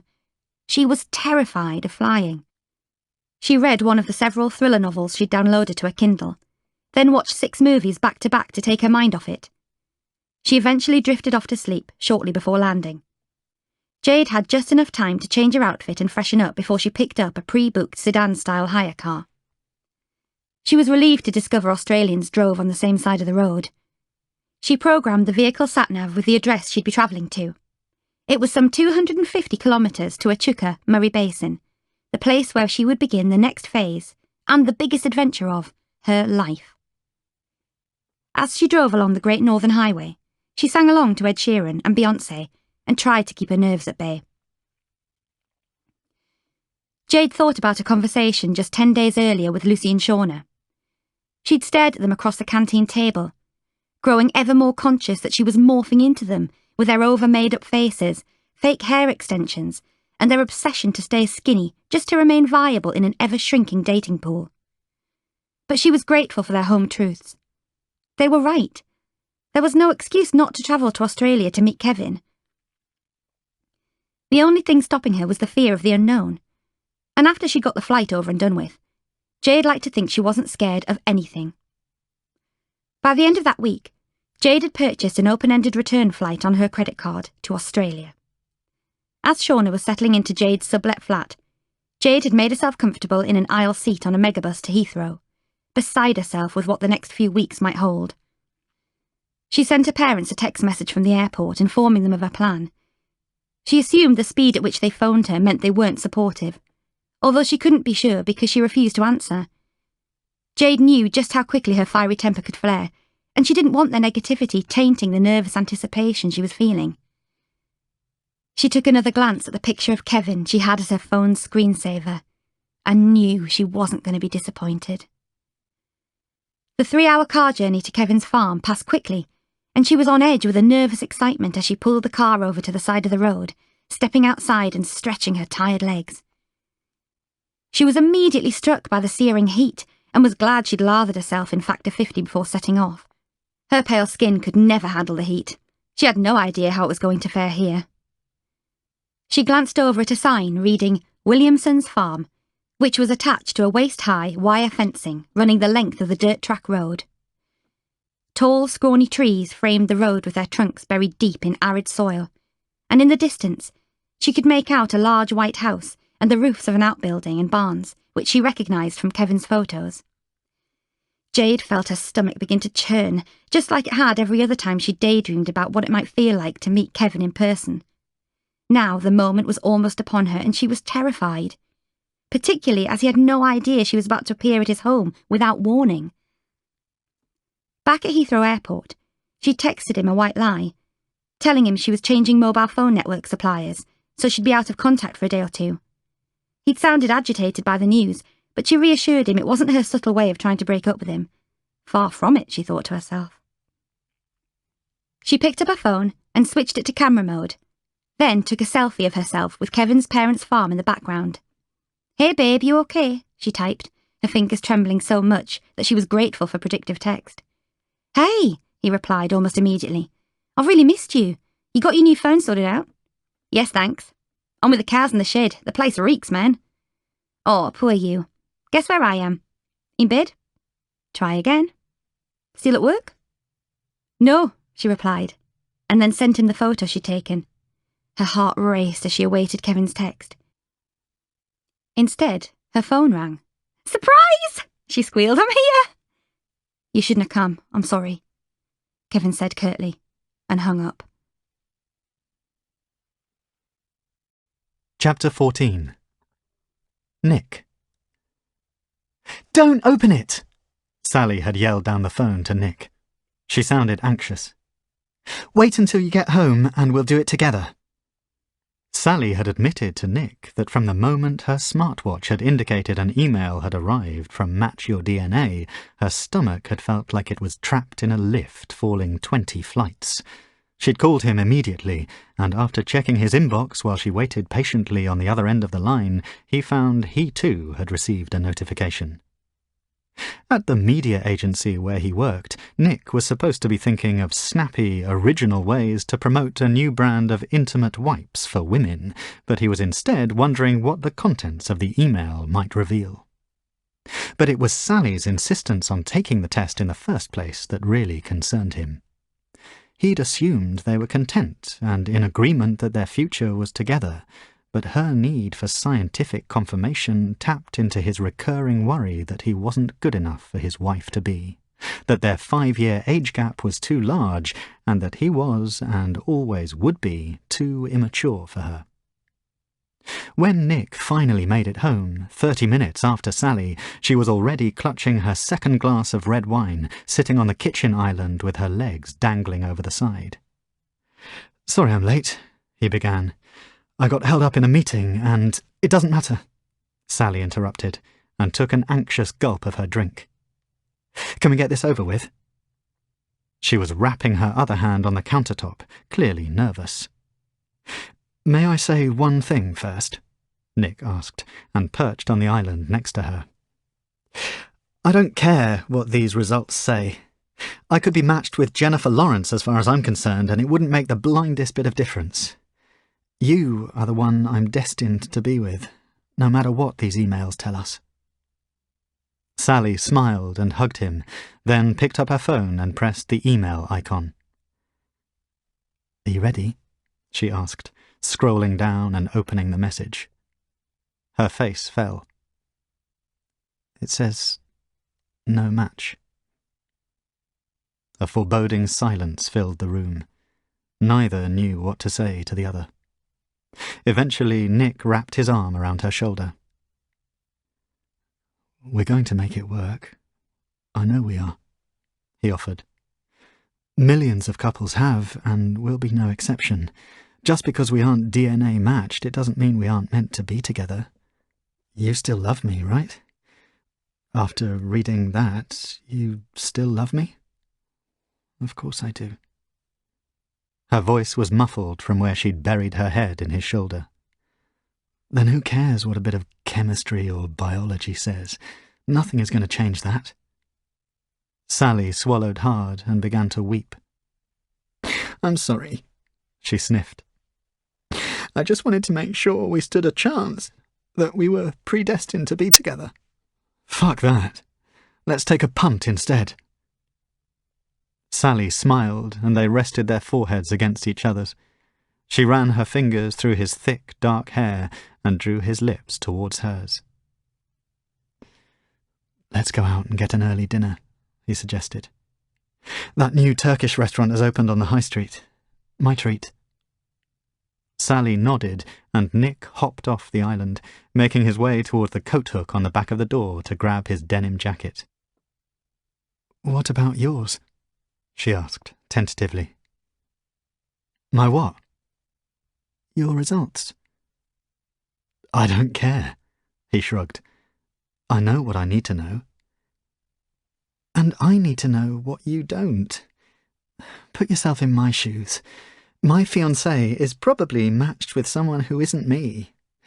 I'd like to know who my competition is, if they've done the test." "You have no competition." "Nevertheless, please, babe, open it." "Here, catch," he said, as he threw his phone towards her. She caught it and searched for the email. "Oh, my God!" She laughed loudly. She put her hand over her mouth and looked at him with wide-open eyes. "What? Have I got a match?" "You certainly have." She was grinning. "Oh, Christ. Please don't tell me I'm matched with your mum." "No, don't worry. It's not my mum," Sally replied. "Your match is a man called Alexander." Chapter 15. Ellie. Ellie's face felt rigid, as if it had been caked in concrete. She couldn't wait to return to her home and start removing the thickly applied makeup layer by layer. After a morning in front of cameras for various international TV news channels, a journalist from The Economist had tried to encourage her to discuss personal matters rather than just the launch of her company's updated app. But enough bullets had hit Ellie over the years to know when a writer was about to take aim. She dodged him by giving a polite smile and reminding him of what she was there to discuss. As her head of security, Andre drove her from central London to her townhouse in Belgravia, she opened the secure internal company messaging system on her tablet and discovered a file that had been sent by her PA. Timothy Hunt read the folder, and Ellie realised it must contain the details she'd requested of her DNA match. As her finger hovered above the icon, she was more nervous than she thought she'd be. She was anxious about what the folder might contain and just how much detail Ula had unearthed. She assumed Ula had taken her advice on subcontracting it out to the team her firm employed to carry out background checks on potential staff, as well as investigate the threatening emails she often received. She took a deep breath and opened it. There was a handful of documents: a photograph from a local newspaper of Timothy's provincial football team, his LinkedIn CV, his internet browser history from the last 6 months, a bank statement, and some miscellaneous images. She didn't want to know by what dubious methods this information had been gathered. Ellie clicked on the photograph of the football team first and read the caption below it, eventually locating the name Tim Hunt. She found him in the back row of the picture, a man of average build, with dark, short, receding hair, a beard, and a big grin spread across his face. She immediately noted that physically he was not her usual type. She scanned his CV and learned he'd worked his way through a succession of employers, chiefly in computing, since leaving university.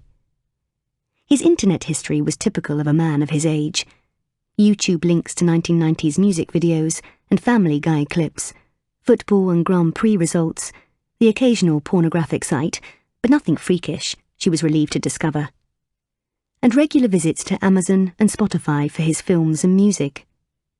He liked Coldplay, the Foo Fighters, Stereophonics, and watching anything with Matt Damon or Leonardo DiCaprio in, none of which were to her taste. His bank statement divulged his supermarkets of choice were Tesco and Aldi. He bought most of his clothes from Burton's and Next. He donated by direct debit to Alzheimer's and stray dogs charities, and put some money away towards his pension each month. There was nothing in the file to suggest he was or had been married, that he had a current partner or any children. He had no criminal record, no bankruptcies, nor any notable money concerns. His mortgage was modest, he repaid his credit card on time, and he had no student loan left. His social media presence was almost zero, with the exception of some comments on a Cambridge United FC message board. In short, it appeared Timothy Hunt was an unremarkable man, though one with whom she shared an extraordinary link. "Can we take a diversion to the King's Road?"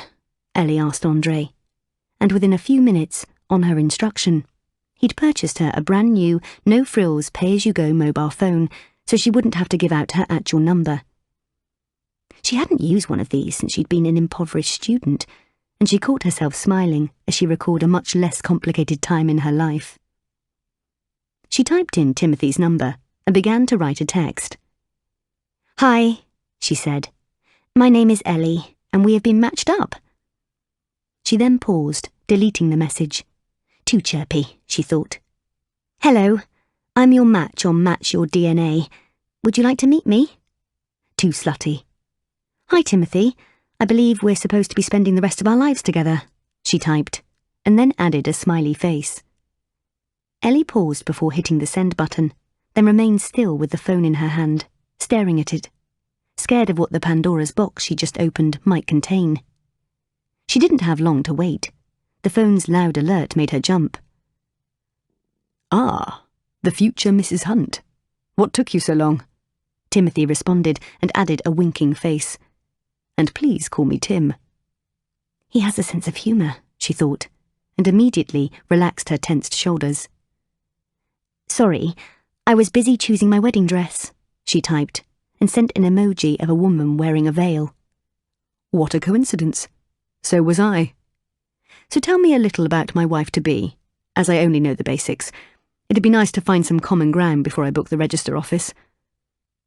No church, then? No. Satanists like me aren't welcome there. Something we have in common, she replied, and included a smiling devil icon. What do you do for a living? Steal their souls. No, I said, what do you do for a living, not with the living? Sorry, aside from worshipping Lucifer, I work in a boring office job. You? Computer nerd. Over the next 30 minutes, Ellie failed to notice the queue of traffic that was keeping her car stationary, or the pouring rain that lashed against the window. When Andre finally pulled up outside her house, she was glued to her phone like a schoolgirl, as she and Tim continued messaging back and forth. Andre opened the car door and then opened an umbrella. Can I take my wife-to-be for a drink sometime? Tim texted. I'm not sure, she replied. I won't bite, honest. Sometimes we all need to take a punt. Ellie bit her bottom lip and slipped the phone into her handbag as Andre escorted her into the house. She paused for a few minutes, weighing up the pros and cons of allowing a stranger into her life before making her decision. The very reason she took the Match Your DNA test had now formed into a living, breathing person. He had a name and a face, and he was waiting to learn if she wanted to meet him. But she was scared. She removed the phone from her bag, then read and reread his text again before replying. Okay, I'd like that, she typed apprehensively. Are you free on Friday night? Chapter 16. Mandy. Mandy learned much more about her DNA match from his remembrance service than from her online research. She felt like an imposter, sitting alone at the back of St. Peter and All Saints' Church, listening to Richard's friends regale the congregation with anecdotes about his life, what inspired him, and how he acted as their confidant. She discovered he was a team player both in and out of the sporting arena, a loyal pal and a shoulder to cry on. She learned that he'd played hockey and badminton for the county, he'd become a vegetarian at the age of 12, and he'd overcome cancer when he was 17, his positive attitude getting him through chemotherapy. Mandy thought back to the photos of his global travels on his Facebook and wondered if it had been his experience with the disease that had inspired him to see the world. Richard had also run 2 marathons to raise money for Macmillan Cancer Support and had organised for local people with learning difficulties to take part in assault courses and exercise programmes. In comparison, Mandy felt like the laziest and most selfish person, and she knew that when her time came, she wouldn't be remembered in the same way as Richard for his philanthropy. It had been a little over a fortnight since Mandy had learned the devastating news of her match's death. She'd become frustrated at still not having heard from him, so she decided to make the first move. She was careful not to mention in her introductory email that she had looked him up on social media, or that she kept a folder on her computer with photographs she'd saved. But she included a picture of herself, a flattering one, taken 3 years earlier when she was lighter and before the frown lines from her divorce appeared, as well as her email address and mobile phone number. Much to her disappointment, she heard nothing in return. Her first thought had been that Richard hadn't found her attractive, but then she reminded herself that if you've been matched, looks were unimportant, supposedly. Had he been bitten by the wanderlust bug again and gone travelling? There was no evidence of that online. Maybe he was in prison, cripplingly shy, dyslexic, or had broken both his hands so he couldn't type. Mandy was clutching at straws. It was only by chance when she clicked on his Facebook page, one of the many times that day, that she saw a message left by his sister, informing Richard's friends of the date and address of his remembrance service. Mandy had glared at the screen and reread the message. Remembrance? What the hell? It didn't make sense. Richard couldn't be dead. They'd only just found each other. How on earth could the one person in the world who was supposed to have been made for her no longer be living? And how had she not read about it sooner? On further examination, Mandy discovered that while Richard's profile pictures were public, not all his posts were. She requested to be friends with him, in the hope that his sister approved it so she could learn more, and after a tense couple of days, the friend request had been approved. There she found thread after thread of tribute messages from Richard's friends across the world, each paying their respects to a man who'd touched them all emotionally. Grief threatened to tear her apart, and she did her best to fight it. She poured herself a glass of Prosecco and carefully scanned local newspapers online, piecing together information about his accident. While he was out celebrating a victory with a group of hockey teammates late one evening, he had become separated from them, stumbled into a road, and was struck by a hit-and-run driver. He'd been found a few hours later on a roadside verge, with serious head injuries. Mandy succumbed to her emotions and began to cry, and for the rest of the night, and into the early hours of the morning. She pored over photographs of Richard, aching for all he was no longer able to bring to her life. They would never meet for that all-important first date. Never would they make love for the first time. She would never hear him tell her that he loved her, build a life together, or start a family. She would never know how it felt to be the single most important thing in somebody's life. Mandy's greatest fear was being realised, that she would remain where she had been since her divorce, alone, stagnating, and washed up at 37. She paced around her lounge, wondering whatever she was supposed to do with her life now. She wasn't ready to accept what had happened. She needed to know more about the man who'd been stolen from her. So, having missed his burial, she decided to gatecrash his memorial. As the tributes to Richard came to their natural conclusion, his friends made their way down the aisle and towards an open door, where Mandy could see tables laden with bottles of soft drinks, plastic cups, paper plates and napkins. She hesitated, aware that she didn't belong among the mourners, but nevertheless, something compelled her to follow. Soft rock played softly through wall-mounted speakers as a mixture of people, faces old and young, helped themselves to food and chatted. Mandy was unsure where to stand and found herself gravitating towards a lively group of men and a young woman. She was animatedly recalling a time Richard raised money for an abandoned dogs charity by skydiving, despite being terrified of heights. Mandy hovered on the edge of the conversation and savoured the extra information she was gleaning about Richard from the woman's story. Another in the group told how Richard had persuaded some of his personal training clients to join him at London's annual Naked Bike Ride, again for charity. Everyone had a funny memory of Richard, and as she listened to them regale these, she couldn't curtail her envy. "Did he ever tell you about the time he got stung by jellyfish?" The words were out of Mandy's mouth before even she was able to be shocked by them. "No," a man with a fringe that hung down to his nose said, and all eyes fell on her. "What happened?" Her mind raced back through the photos she'd seen of Richard, and one in particular stood out, where he was standing beside a large white catamaran, preparing to jump on board for a sightseeing tour. "We were swimming in the ocean in Cairns," she began, "when this school of jellyfish started floating in. He saw me struggling in the water, trying to get back to the beach, so he paddled out with his board and helped me to shore, even though he had to make his way through a cluster of them first and got his legs stung." She could picture everything she said with crystal clear clarity. "Typical Rich," said the young woman, and the others nodded, smiling. Mandy smiled too, and felt goosebumps running up her back. She'd got away with it. No one could disprove her. "It didn't stop him from going back into the water, though," she added. "I'll always remember sitting in a restaurant opposite Sydney Harbour Bridge, drinking with him until the early hours of the morning, swapping stories about travelling. I'll really miss him."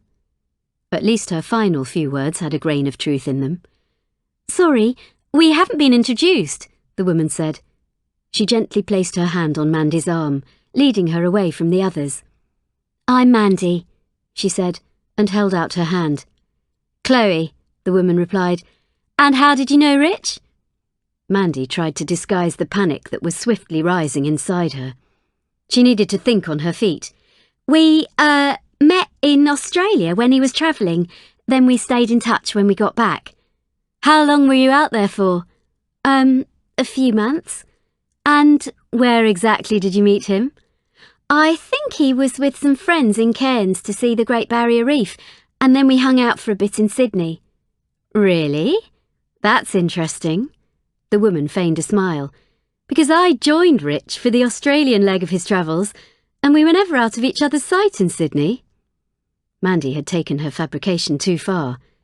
She felt her stomach flip as the woman glared at her with an incensed expression. Now you're going to tell me who you really are, and why you're lying to people at my brother's memorial. Chapter 17. Christopher. Christopher prided himself on many things: his appearance, his determination, his skills in manipulation, and the fact that he allowed very little to wrong-foot him. He liked to think he had a firm grip on his emotions. If confronted with something that diverted him from a plan he'd set out to achieve, his instinct helped him to adapt where necessary so he could maintain his objective. However, Amy's admission that she was a police officer was a curveball. He'd been so wrapped up in keeping tabs on his other activities that it hadn't occurred to him that he should check her background. He'd taken it for granted that all women were like the ones he targeted, gullible, lacking his intelligence and too trusting. A police officer would be none of these things. Finding one's match had meant little to Christopher, and he hadn't planned on meeting her again. Their date had started as nothing more than a result of his mild curiosity, but now suddenly it had become interesting. Very interesting indeed. A police officer, he repeated with a fixed smile. That must be an engaging job. It can be, Amy replied proudly. I'm a detective sergeant, and it's hard work, especially when you're based within the Metropolitan Police. You can end up working all the hours God sends, but it's a career for life if I want it to be. I don't know much about the inner workings of the police, Christopher lied. What is it that a detective sergeant does, or is investigate, better terminology? Either works, she said, and sipped her vodka and orange juice through a straw. I've been seconded to the fraud squad for the last 6 months. What does that involve? Christopher failed to listen to Amy's response because he didn't care for the intricacies of a role in a department without any relevance to him, so he slipped into autopilot and pretended to appear interested instead. He maintained eye contact as she chatted, nodded where he thought a nod belonged, and smiled where fitting. But inside, all he could dwell upon was the hilarious irony for the woman sitting opposite him to be matched with the man who the Sun newspaper had branded Britain's most evil killer. Christopher was anxious to talk about the case that had dominated every television news bulletin for the past 3 weeks, but he didn't want to appear over-eager. However, after half an hour of polite conversation, his ego got the better of him. So, what's happening with that serial killer who's been all over the news then? He asked casually, cutting into his mushroom tartine. How many women has he murdered? Is it 5 now? 6. Well, 6 that we know about, but the team investigating is following various leads, Amy replied cagily. It was the same officially sanctioned answer he'd heard in televised police press conferences. You don't want to talk about it, do you? He asked. I'm sorry, that was inappropriate of me to ask. It's not that I don't want to. Amy placed her fork to the side of her plate. Nothing makes the press go into overdrive more than when there's a serial killer out there somewhere. There haven't been many of them in recent years. There are 4 active serial killers at any one time in Britain, Christopher wanted to inform her, and you're having dinner with one of them. Amy continued, There have been a lot of leaks in the press lately, so we're not supposed to be talking about the case to anyone. So I'm just anyone, am I? Christopher asked, and offered his best puppy dog eyes. This made her cheeks flush. He was determined to tease the truth from her. He'd yet to meet a person he couldn't manipulate in one way or another. Sorry, that's not what I meant. Amy smiled, and Christopher was pleased to see there were no crumbs of food trapped between her teeth. Well, let me change the subject, he said. What made you do the match your DNA test? Amy looked him in the eye, clearly relieved to be back on a topic more suitable for a first date. A lot of public sector workers like me take it because we don't have time to enter the dating scene. It sounds quite mercenary, but it's the best way of cutting out the middleman. You know, finding that person who's meant for you without having to go through all the nutters to get there. And you? Christopher's mind raced back to the books on relationships he'd highlighted with fluorescent marker pens, excerpts of what women wanted to hear from a prospective partner. He was quite convinced he'd already reeled Amy in by simply possessing the DNA that connected them, but whatever he said next needed to hit the right emotional note. "I joined to find the other half who would make me whole," he began, and held her gaze as the books instructed. "I wanted to meet the one who accepts me for who I am, who loves me for all my faults and my quirks, and who will be there by my side for whatever challenges come our way."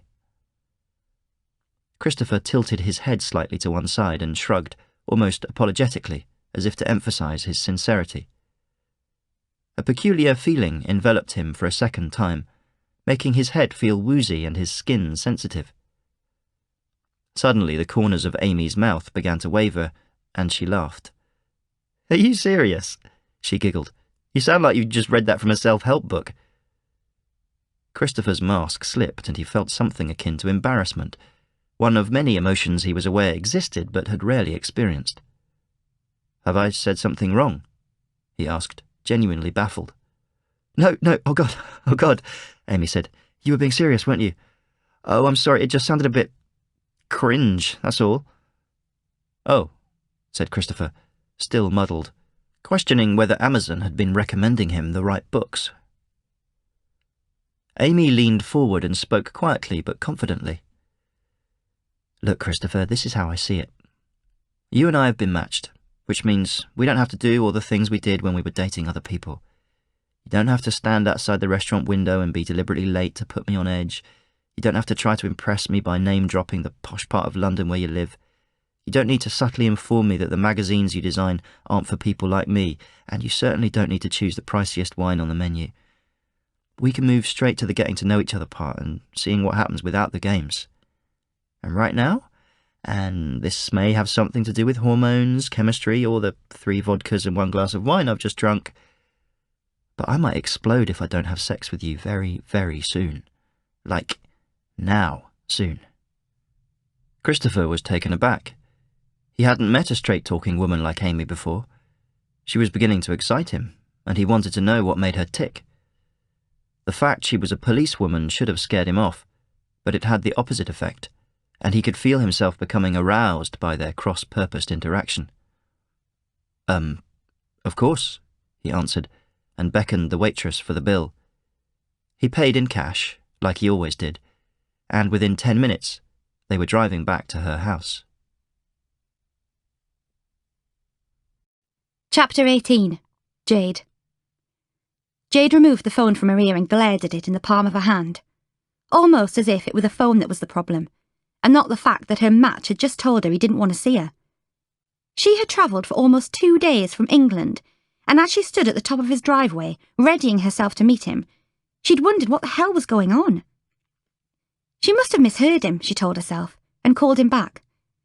When it went straight to voicemail, she called again, and once more, just in case. "What the hell is going on?" she texted in angry capital letters, and held the phone in front of her, waiting for a response. None came. Jade felt the oppressive heat of the midday sun burning her exposed shoulders and neck, so she climbed back into her rental car and turned the air conditioning on full blast. She had travelled so far and Kevin was so close. There was no reason that she could see why he would reject her. She contemplated the farm ahead, then turned over the car's ignition, performed a U-turn and began to drive slowly along the highway, back in the direction from which she'd come. She felt hurt and humiliated. Jade pinched the skin between her thumb and forefinger to stop herself from crying. There must be an excuse, she thought. He was too nervous to face her, and she'd backed him into a corner. She considered what her reaction might have been had Kevin suddenly turned up unannounced on her doorstep. Bloody elated, she thought to herself. But then again, she knew that Kevin was a lot quieter than she was. She'd gone and put him in a very awkward position, and he needed time to process. She would give him that and then try again later. She told herself off for her spontaneous stupidity and seethed at Shauna and Lucy for having encouraged her to go along with this ridiculous idea. She drove in the direction of a town she'd passed some 20 miles back. Once there, she would check into a hotel. Later, maybe even tomorrow, she would text Kevin and talk him around. "Are you stupid?" Jade suddenly thought to herself. She blinked hard and furrowed her brow.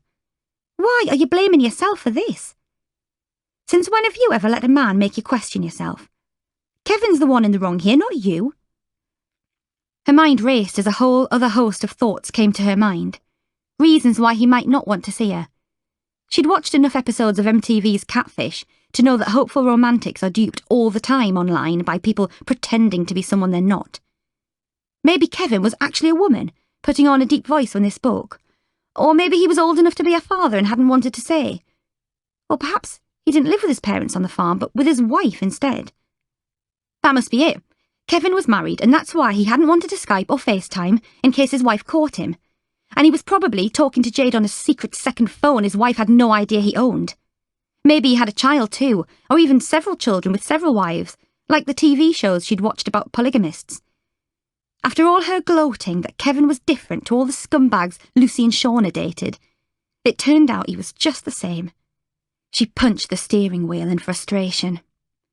The more thought Jade gave it, the more credible her theories became, and, in turn, she became even more furious. What a nice, cosy setup Kevin had with his loved ones here in Australia, and a girlfriend he would string along in another country. As long as he was cautious, how could he ever get caught out? It wasn't like his match would travel to the other side of the world and turn up at his house out of the blue, was it? She sure as hell would, Jade muttered, feeling her temperature rise alongside her confidence. She jammed on the car's brakes and skidded to a halt, and after another hasty U-turn, she was speeding back towards the farm, then down the dirt track towards the white buildings ahead, spitting gravel and dry earth in her wake. The white wooden single-storey farmhouse with a silver corrugated iron roof sprawled out in several directions ahead of her. A handful of cars and trucks were parked in front of it, their windows wound down but empty. For a farm, and a dusty one at that, everything looked surprisingly clean and polished, and not as impoverished as Kevin had her believe. A hosepipe lay next to a row of colourful flowers planted in pots. There were more hanging from baskets attached to eaves. Jade was certain the place had a woman's touch, but there were no swings or slides or children's toys that she could see, so maybe the Williamsons hadn't started a family yet. Several hundred metres away, she could hear the cattle braying in a huge shed, and way into the distance, she thought she could just about make out a large flock of sheep so small they looked like tumbleweed glued to a painting of the horizon. Jade turned to face the house, and didn't even need to take a deep breath before marching towards the porch door, clueless as to what she was going to say, but determined to make her mark regardless. She rapped the knocker until she heard footsteps shuffling inside. Eventually the door opened and a face appeared. The man standing before her looked just like her match, but she knew what she felt in her gut was true. "You're not Kevin," she began, and took 2 steps backwards.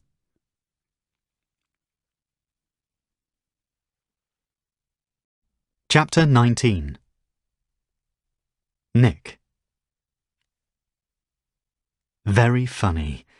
Who am I really matched with? Nick asked. I'm not joking. Look here. She held out the phone so he could read. It says, Nicholas Woolsworth. Your designated match is Alexander, male, Birmingham, England. Please see instructions below to discover how to access their complete profile. Give me that, Nick said, and snatched the phone from her hand, unamused by her prank. But when he read the email himself, he realised Sally wasn't kidding. You're gay, she laughed.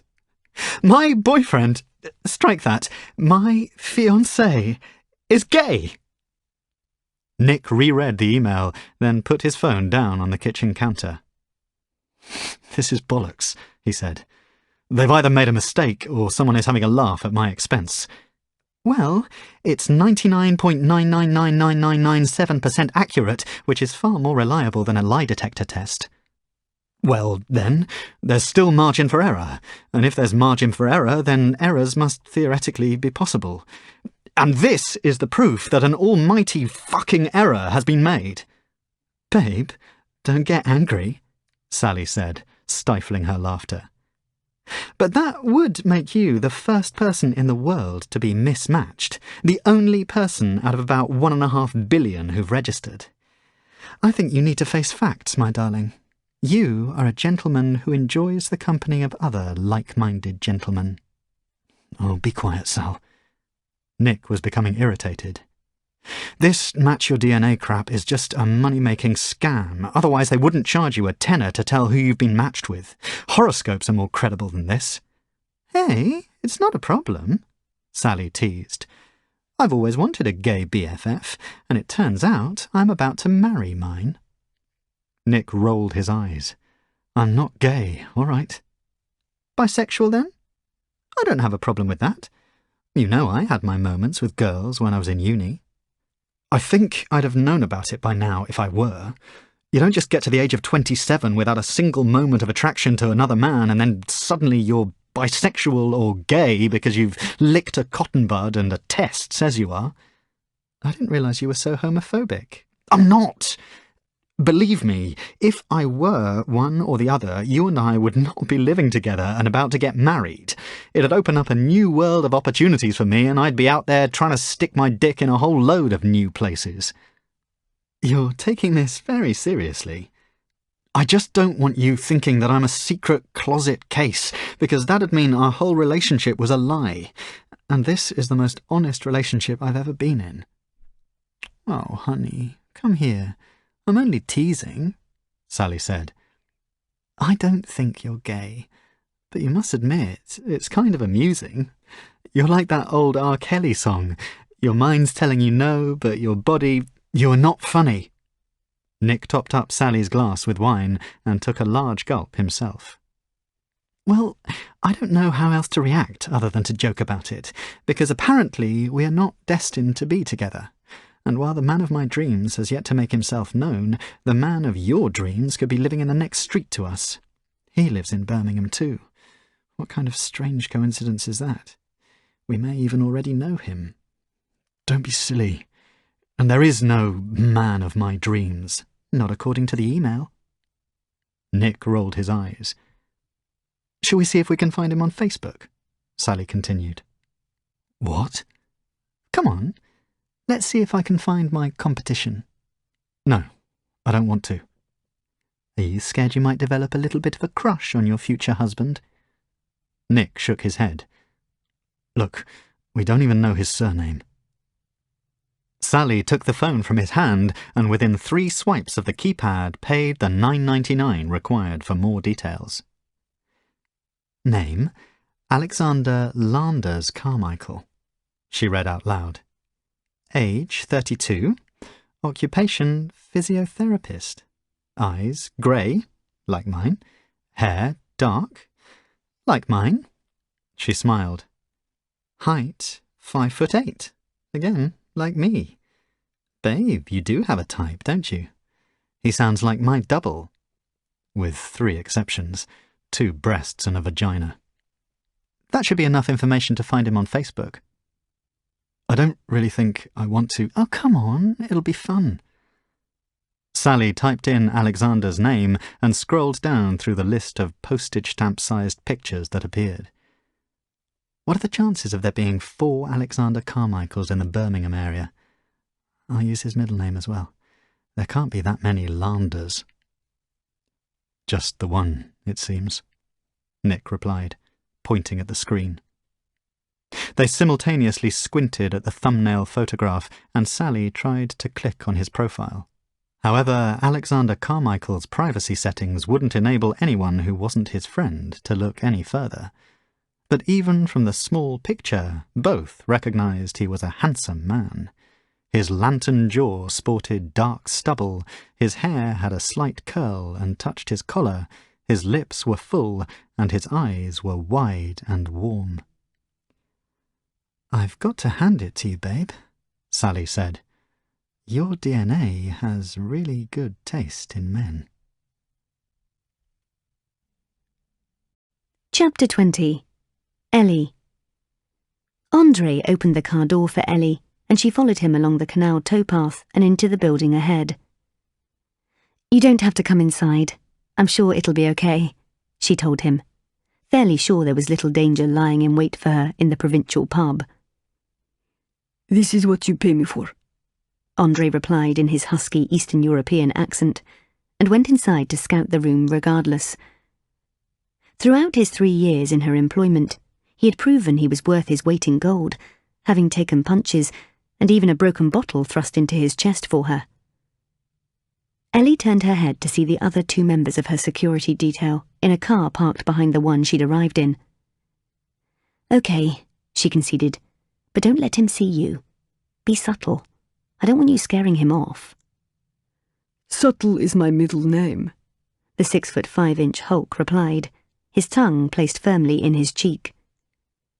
Once given the all-clear via text, Ellie entered the Globe Country pub in Leighton Buzzard and glanced around with trepidation. Back in her early post-university days, she'd often frequent similar pubs to take advantage of their cheap Sunday lunches with all the trimmings. It had reminded her of home. Now when she went out of an evening, it was all pompous wine bars, exclusive members-only clubs, and grandiose dining. She spotted her DNA match sitting alone at a 2-seater table with a partially drunk pint glass in front of him. Tim too looked anxious as his eyes flitted around the pub until they met Ellie's. Ellie hoped he hadn't recognised her from the newspapers. She deliberately dressed down in a casual pair of jeans and blouse and had tied her hair back. She'd kept her makeup to a minimum and left her expensive jewellery in the safe at home. A broad grin spread across Tim's face as he waved. As she arrived at the table, he stood up to shake her hand, drew her in close, and gave a peck on the cheek. She went for a second kiss on the other cheek, but caught him clean on the nose instead. Both laughed, and after the initial introductions and pleasantries, Tim went to the bar to get her a drink. He returned to the table with her Hendrick's gin and tonic and a second beer for himself in his hands. 2 packets of salt and vinegar crisps dangled from his mouth. Sorry, but I'm starving, he said, dropping them onto the table. I've got a massive workload on, so I came straight from work and skipped my dinner. Help yourself. He opened up 1 packet and offered her some. Thank you. She smiled and took a couple of crisps to be polite. She could picture the horrified expression on her personal trainer's face if he were to witness her eating carbs after 6 p.m. The conversation between them flowed just as easily as it had by text message, as if they were 2 old friends who hadn't seen each other for some time and who were picking up where they'd last left off. They swapped stories about their dreadful dating histories. Tim tried to convince her that Quentin Tarantino was the greatest film director of all time, while Ellie extolled the virtues of a macrobiotic diet. They shared barely any interests, but neither seemed concerned. He spoke about his work as a freelance systems analyst and computer programmer, while she told him she was a personal assistant to a CEO in London. She was too scared she would intimidate him if she revealed her real job, and was so convincing about her role that she began to believe her own mistruths. So, do you believe in this match your DNA thing? Asked Tim, a few hours into their date. Yes. I take it from your tone you're not convinced. I'm not going to lie. I was a bit unsure at first, he said, and I only signed up because one of my mates convinced me to. Now he's pissed off because he still doesn't have a match after 2 months, and I found you within a week. But even then, I wasn't sure if it was the real deal. It sounds too good to be true, doesn't it? That there's only one person in the world who's, like, really completely linked to you through your DNA, and who you're supposed to fall head over heels in love with. But then, you walked into the pub, and I thought my stomach had just fallen out of my arse. He smiled as Ellie stared at him, partly in wonder at why such opposing personalities had been matched, and partly because he was the least pretentious man she'd ever met, let alone been on a date with. Honestly, Ellie, when I saw you come into the pub, I let out the longest fart. I thought I was going to fly across the room like a deflating balloon. Ellie couldn't help but laugh along with him. I mean, it could be love, or the beer might be off, he joked. Who knows? So, was it love at first fart? I reckon I did feel something, and sorry if that makes you feel awkward, or if you're not thinking the same. But I'm really glad you agreed to meet me. So am I, replied Ellie, and she felt something warm inside her stir. Whether it was the 4 gin and tonics, or the unlikely but endearing match sitting in front of her, instinct told her that the landscape in her world had suddenly tilted. Chapter 21. Mandy. "I'm sorry," Mandy mumbled, overcome with feelings of nausea. I really need to go." Suddenly, the last place she wanted to be was at the remembrance service for a man she'd never met. She never expected to be questioned by his sister as to why she was making up anecdotes about him. She felt the walls closing in on her and regretted coming. But as she was about to hurry away, Richard's sister, Chloe, grabbed Mandy's arm. "No," she said firmly. "You need to tell me who you are and why you're lying about you spending time with my brother when it never happened." I, Mandy stuttered. "Were you even friends with Richard?" Mandy said nothing. "I thought not. You're what, 10 years older than him? So you didn't go to school together? Are you one of those horny older women he trained at the gym who kept trying it on with him? Or are you some weirdo who gets her kicks from crashing funerals for people you never knew?" "No!" Mandy was eager for Richard's sister not to think badly of her, though she understood how it looked. "I'm none of those things." "Then who are you? And why are you here?" Mandy closed her eyes tightly. "We were DNA matched." "What?" "I did the Match Your DNA test a few weeks ago, and I found out my match had also done the test. But when I wanted to meet him..." Mandy paused, feeling like an idiot. He died. It was Richard." Chloe paused and eyed Mandy up and down. "You're lying again." "I promise you, I'm not. Look." Mandy opened her handbag and showed Chloe a printout of the email confirming their match. "Why are you here?" Chloe's tone softened as she digested the information before her. "It sounds daft when I say it out loud, but I wanted to say goodbye to him. I've spent the last few weeks mourning a man I've never met, and I wanted to find out more about him. Everyone here has these great memories of your brother, and I have nothing, just a name and some pictures I found online. When I was listening to them talk about him, I got carried away and made up my own story. I'm sorry. It was silly and thoughtless, and I'm old enough to know better. I didn't mean to upset you." "I think I get it," said Chloe, taking 2 glasses of wine from the table and passing one to Mandy. "So, what do you want to know about Rich?" Mandy's cheeks reddened. "Now I'm talking to you, I don't really know where to start. That's our mum over there. Let me introduce you." "No," said Mandy, panicking. I don't think I'm ready for that." "Well, why don't you leave me your contact details, and we can stay in touch for when you are?" Chloe handed her phone to Mandy. "Maybe you could come round to the house and meet her sometime." Mandy nodded and apprehensively typed her telephone number.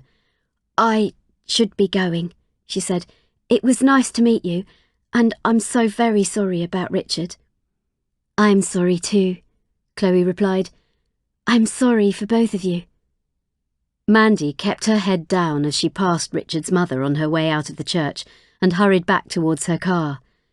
What had begun as a way to learn more about her late match was supposed to have given her closure. Instead, something told Mandy it was only the beginning. Chapter 22. Christopher.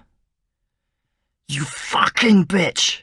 Christopher yelled, trying to prise his throbbing, gloved thumb from the inside of her mouth. She continued to clamp down upon it until Christopher thought she was going to hit the bone, but he couldn't let go of the wire around her neck until the job was done. His 9th killing over a 5-week period was supposed to have been as straightforward as all the others, and just as he had with the other women, He'd done his homework on his latest target and had carried out a full recce on where she lived. Security cameras were the potential downfall of any criminal, so he ruled out girls whose properties were located near to areas of high concentration, such as those where they were affixed to lampposts, shops, schools, offices or blocks of flats. Other cameras to avoid included CCTV on buses and in bus-only lanes, taxis, tube stations, speed cameras or vehicle number plate recognition systems. As long as Christopher steered clear, there was no reason why his presence in such vicinities should ever be flagged up after an event. Once outside No. 9's house, he double-checked her location on his GPS, and after waiting patiently for a period of time to make sure she was alone, he put his plastic overshoes over his own trainers so as not to leave any unique marks. He picked the lock of the back door using his same trusted kit and entered the flat, closing the door quietly behind him. Once in position, he removed a white billiard ball from his backpack and dropped it to the floor so it landed with a real thud. He stood in place with his hands gripped around the cheese wire's wooden handles, waiting for her to open her bedroom door to investigate the noise. No. 9's death should have followed a familiar fail-safe pattern. Once she was in front of him, he would spring into action, forcing the last breath of life from her lungs with his garrote, arrange her still warm body with gruesome symmetry across the kitchen floor, and take 2 Polaroid pictures of her. Numbers 1 to 8 had been too stunned to put up much of a resistance, other than to clumsily claw at the wire to try to lever it off.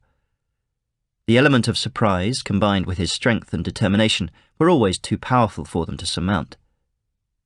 He only stopped when he felt the wire sever their skin and begin to slice through muscle. If he allowed it to go any deeper, it would be too messy, and he didn't have the inclination to spend the remainder of his night in the midst of a full-scale clean-up. However, No. 9 took a twist when, much to his consternation, it was the bathroom door that opened after the billiard ball dropped. She had not been asleep in the bedroom, as he'd assumed. He had jumped from the shadows, and she saw him face on. She had been too slow to prevent the wire from encircling her neck, and he'd moved swiftly behind her to pull on it with force. She was still wearing her heels, and their lack of grip against the tiled floor made her lose her footing. She slipped backwards to the floor, knocking Christopher off balance, and he had fallen down with her. In the confusion, the wire became slack and she managed to slide her fingers under it, allowing her to continue breathing. She'd also turned her head, found his thumb, and sunk her teeth into it with a vice-like grip. "Fuck!" Christopher yelled from behind his mask and balaclava, and for the briefest of moments he considered releasing his tight grip, the pain in his thumb increasing. He pulled her head backwards and pounded it against the kitchen floor. By the time he heard her skull crack, her jaw had loosened just enough for him to pull his thumb from her mouth. He slammed her head twice more against the floor until the blood pooled in the grouting between the tiles, and he knew there was no coming back for her. He hurried across the kitchen to the stainless steel sink, removed his glove and rinsed his wound under the soothing cold water. He took a tentative look at it. It wasn't as bad as he'd first thought, but it was deep enough to require stitches. He held his fury at bay long enough to wrap his thumb in a tea towel before taking 2 photographs of her with his Polaroid camera. Then he stood over her body, lifted his foot, and slammed it down on her face. Her nose crumbled like a souffle. He began kicking her, incensed at her for having the audacity to fight back, and he only stopped when her ribs were in too many pieces to break any further. He took a bread knife from the kitchen counter and stabbed her in both eyes, turning the blade around in identical clockwise motions in each to spoon out any remains and wipe them across her face. She did not deserve to lie on the mortician's slab like the others, resembling someone who'd died peacefully in their sleep. He'd seen to it so that whichever poor sap of a relative had to identify her body would only remember her as the bloody patchwork of fragmented bones Christopher had created. He felt exhausted and badly wanted to abandon the girl, return home and crawl into bed, but there was much left to do. He found a tube of strong adhesive in a kitchen drawer and sealed the wound on his thumb, bandaging it with some gaffer tape, which would do until he could get home and dress it properly. After bleaching the sink free of any traces of his blood, he mopped the floor thoroughly of both of their bloods and stuffed her mouth with a cloth. He grabbed a rolling pin from the countertop and, with much more force than necessary, smashed her teeth into tiny fragments. He pulled the cloth containing her teeth from her throat, folded it up neatly, and put it in his bag. He didn't want anyone finding his DNA in her mouth. Suddenly his phone vibrated. It was Amy calling. "Hiya," she began. "What are you up to?" "Not much," Christopher lied. He held his phone between his cheek and his ear as he poured bleach into No. 9's mouth, letting it spill over the sides. That should destroy any lingering traces of me, he thought. "You're not having a wee, are you? I can hear running water." "No, I was just cleaning my teeth." While he wanted to get off the phone and complete his clean-up operation, Christopher was vaguely aroused by talking to his girlfriend at the same time as staring at the gruesome remains of the woman he'd just murdered. It was as close as the two women could ever be without being in the same room. "I'm sorry I couldn't make it tonight, but are we still okay for tomorrow?" she asked. "Work's been hellish." "Yes, that sounds good." "Are you all right? You sound preoccupied." "I'm just tired. I need a good night's sleep." "Good, because when I see you next, I'm not going to let you out of the bedroom all night," she said in a flirty tone. Christopher smiled at the thought. After they hung up, Christopher scanned the room, satisfied with the success of his clean-up operation. But while he didn't want to ever return to this botched job, he knew he'd have to come back in a few days to finish it off and leave his trademark.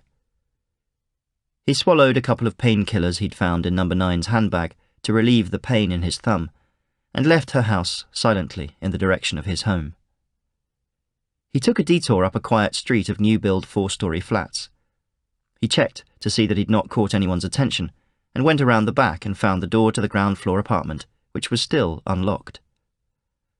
The smell emanating from the room would have been overpowering to most, but malodorous scents, especially those of decomposing bodies, didn't bother Christopher. He swiveled the torch to shine it in No. 8's face. Putrefaction had begun in her shoulders, head and neck, and on the right-hand side of her torso. It had left her skin a blotchy dark green, and her size 6 frame was now bloated by the accumulation of gas inside her, pushing out her belly and her tongue, and giving her eyes a bulbous appearance. Her veins had marbled, turning them browny black, and the skin on her arms and legs was blistering. Christopher removed the photograph of No. 9 he'd taken an hour and a half earlier, and carefully positioned it on her chest. Once back outside, he withdrew an aerosol can from his backpack, and in one swift manoeuvre, sprayed black paint over a stencil onto the pavement. He stood back to look at his work, the effigy of a man carrying a child across water, and he smiled to himself. It wouldn't be long before No. 8 was found, he thought, because, by now, everybody knew the calling card to look out for. Chapter 23. Jade. The man standing behind the open door to the farmhouse was definitely not Kevin, but they shared a likeness. He was probably in his mid-20s and looked a bit older than Kevin. He too was startlingly handsome and sported blonde hair, but it was darker and straighter than Kevin's. His blue eyes sparkled in the same way her matches had in photos, but this man had a more angular nose and thinner lips. He looked apprehensive at her clear readiness to attack. But despite her rage and also surprise, Jade managed to keep her wits about her and remained cautious. She kept a safe distance between herself and the stranger. Her car door was unlocked and she'd kept the keys in her hand in case she needed to beat a hasty retreat or even stab him with them. "Who are you? You sure as hell are not the man I've spent the last 7 months talking to," she barked. He stared at her with a mixture of curiosity, fascination and fear. His mouth opened and closed several times as he struggled to formulate a sentence. She recognised from the way his chest quickly rose and fell that something was troubling him and that she had the upper hand. He was no threat to her, she decided. In fact, the only thing that was the sun. She thought of her poor white shoulders. "You better let me inside," Jade continued, momentarily forgetting she was asking to enter the home of a complete stranger. The man nodded and moved to one side, and she made her way through the porch and into the cool, air-conditioned lounge. The cold temperature was heavenly against the back of her sweaty neck. As the door behind her swung shut, Jade noticed a wall of framed family photographs above a piano. They looked like your average normal unit, and it gave her a little reassurance that she'd not just invited herself into a scene from the Texas Chainsaw Massacre. In one picture was a middle-aged man with a woman and 2 teenage boys, one of whom, the older version, was standing uncomfortably in front of her. The other was a youthful-looking Kevin. "Are you Kevin's brother?" Jade asked, and the man nodded. "Mark," he mumbled. She turned her temper down a notch. "So where is he hiding then?" "He's gone into town," Mark replied softly. "I don't know when he'll be back." He struggled to maintain eye contact and kept looking behind her to an open doorway, shuffling from foot to foot. "I don't think you're telling the truth, Mark, so don't treat me like a bloody fool. Do you know who I am?" He nodded. "Then you'll also know just how far I've travelled to be here to meet your brother. And if he's told you anything about me, it's that I am no pushover, and I don't like being taken for a ride. So I'm not leaving here until he's had the guts to talk to me face to face. I don't care if he has a wife or a girlfriend, I want the truth from him. And I'm not setting foot out of this house until I get it." Mark looked baffled, and he again began to mumble unintelligibly. "It's okay, Mark," came Kevin's voice from the doorway. She turned her head quickly to face her DNA match, and her mouth fell open at his appearance. "Hi, Jade. Not quite what you were expecting, am I?" he asked. Chapter 24. Nick. The midday traffic was at a standstill, and frustrated drivers were blasting their horns as Nick and Sally arrived at Birmingham's Colmore Circus. An accident in the Queensway tunnels had reduced 4 traffic lanes down to 1, and there were ceaseless drilling and thumping sounds coming from construction workers who were erecting a new multi-storey building on the concrete ashes of a recently demolished office block. Nick raised his head to look at their destination and spotted the name emblazoned in red and black lettering across 2 third-floor windows. 121 Physio. With his advertising and marketing background, he mentally ripped apart the dated choice of font and graphic. "Why am I doing this?" he asked Sally again. "Because we both need to know if there's any spark between you and this man." "That's ridiculous," Nick argued, as he had frequently since learning he'd been DNA matched with a man. "I'm a heterosexual bloke who isn't physically attracted to men. First off, there will be no spark, and secondly, in the remotest chance possible there might be, how can one even fucking measure or quantify what a spark is? You told me the night we first met in the bar that you knew there and then we'd end up getting married," she said. "You said that you felt your heart flutter.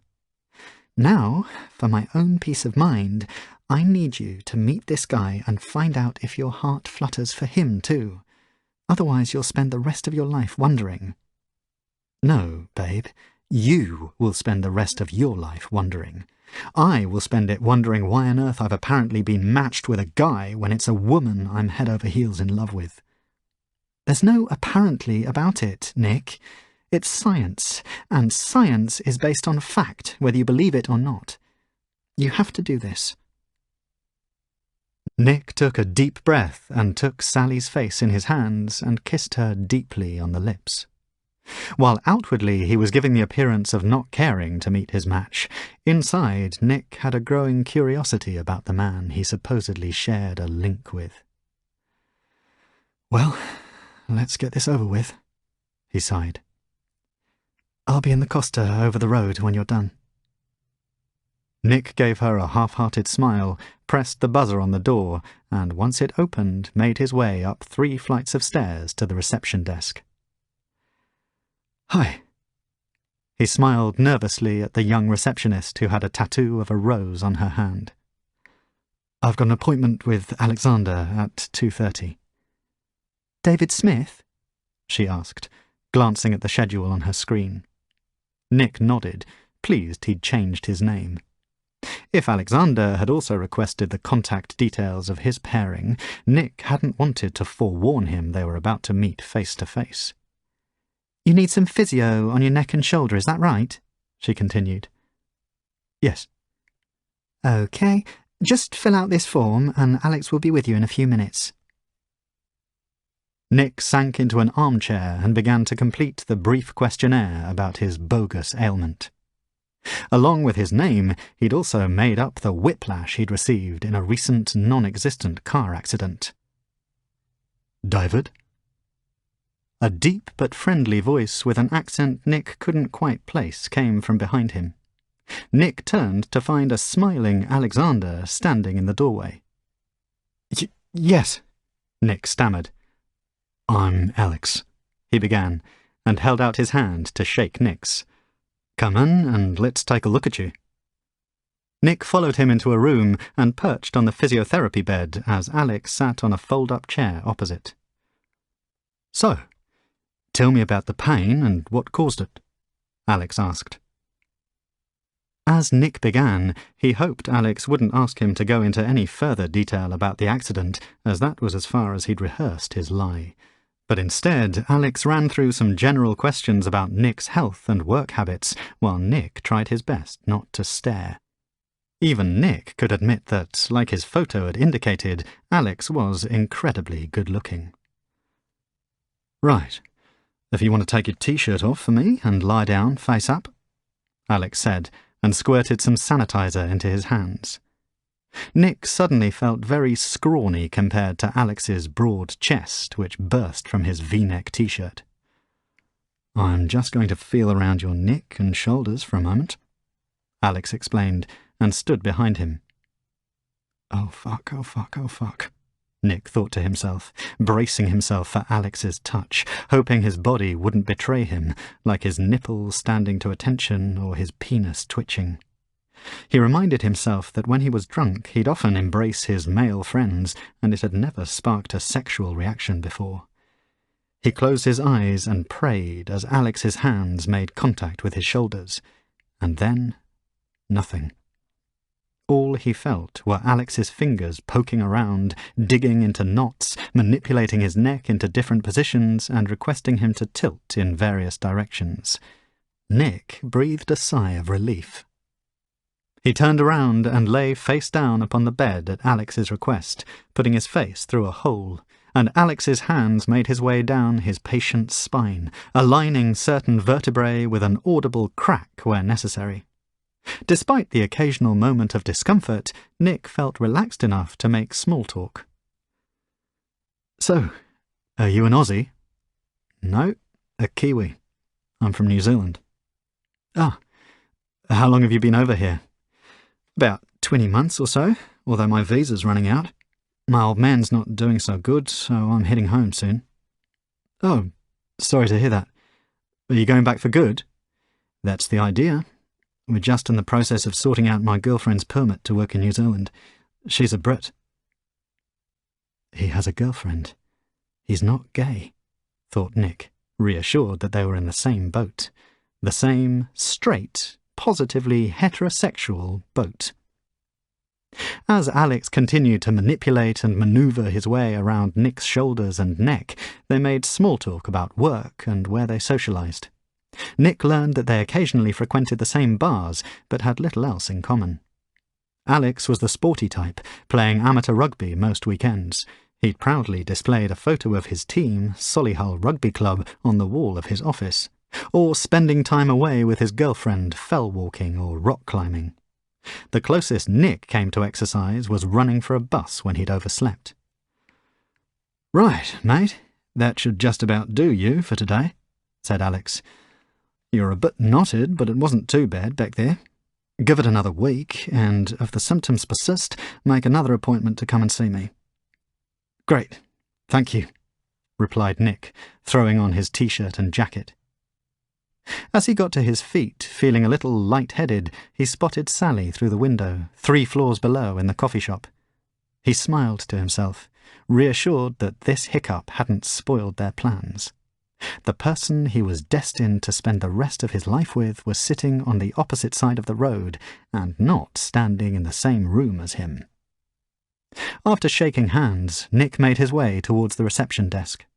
He held his phone up to the machine scanner to pay, realizing how foolish he'd been for even worrying about the possibility of being gay.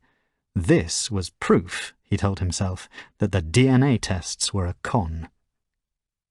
He glanced towards the treatment room just as Alex turned his head, and suddenly, as their eyes made contact, Nick felt himself take a sharp, involuntary gasp of breath. His heart began to beat wildly, and he could feel his eyes widen. His stomach felt like it was about to turn over, and by the look of sudden bewilderment on Alex's face, he could tell he was feeling exactly the same thing. "Here's your receipt," the receptionist smiled, breaking Nick free from the spell. He hurried down the stairs and out of the building in a panic. He stood on the pavement for a moment, leaning against the wall and hoping the gentle summer breeze might cool down his flushed face. What the hell was that? He asked himself. When his sharp, shallow breaths gradually became deeper and his heartbeat began to self-regulate again, he made his way towards Sally. "Well, how was it?" she asked anxiously as he sat himself down on a stool beside her. "Yeah, fine, but he's not my type." Nick smiled and forced himself to laugh. "So I'm not about to lose my fiancé to a man?" By the tone of her voice, it sounded like she was trying to make a joke, but he could tell her question was genuine. "Did you honestly think that might be the case?" "No. Well, maybe. A little.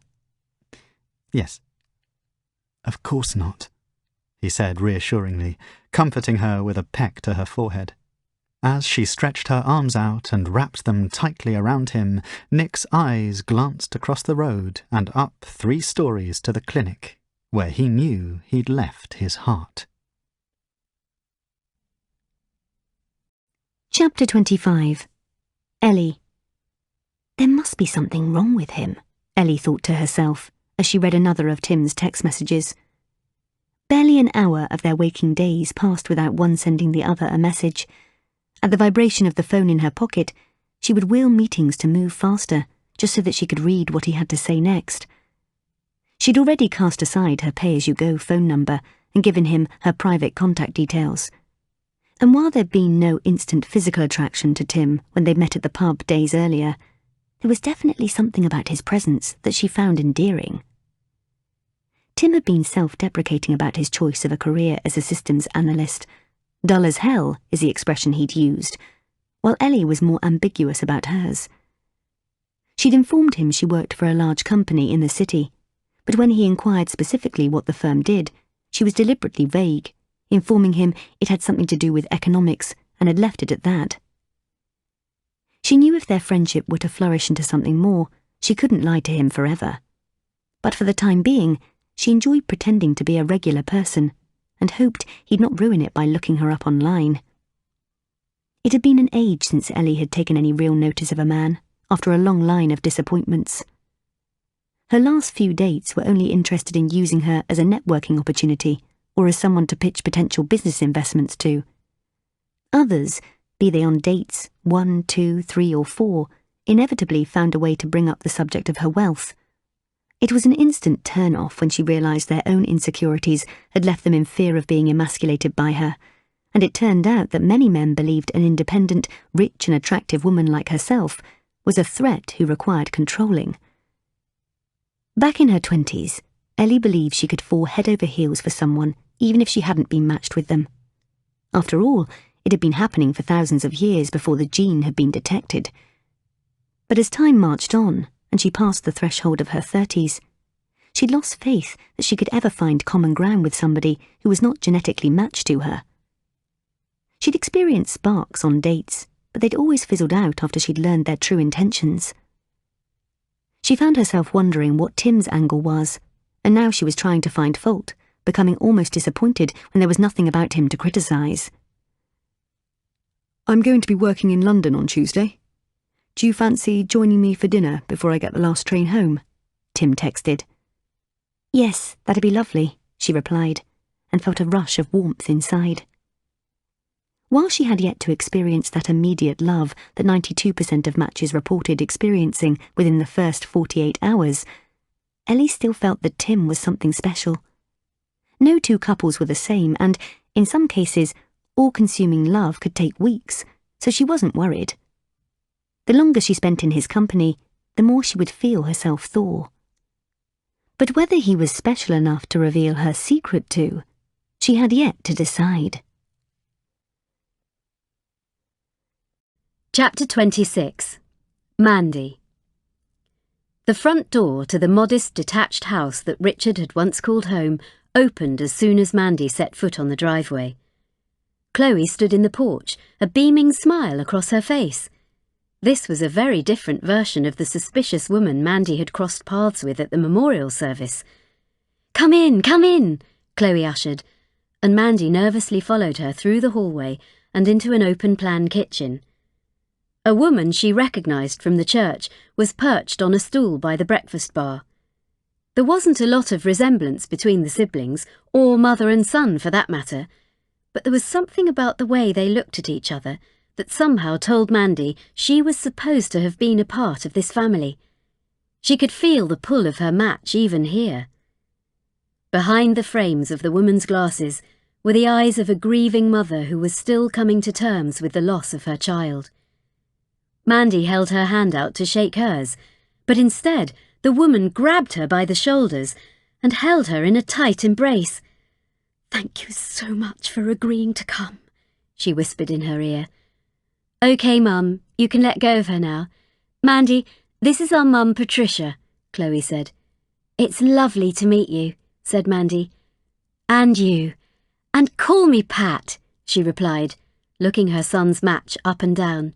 "Richard would have just adored you." Mandy felt herself blush. "Look at her, Chloe. She's beautiful, isn't she?" Chloe nodded from the other side of the breakfast bar where she was preparing their cups of tea. Mandy glanced around the kitchen and dining room, looking at the family photographs which covered the top of a sideboard. Pinned to a cork notice board was an order of service she recognised from Richard's memorial, next to his medal for completing the London Marathon. She could feel Pat's eyes absorbing her, but it didn't make her uncomfortable. "Richard wondered what you'd look like," Pat said eventually. "When he did the test, he wondered who'd been chosen for him and where you'd live.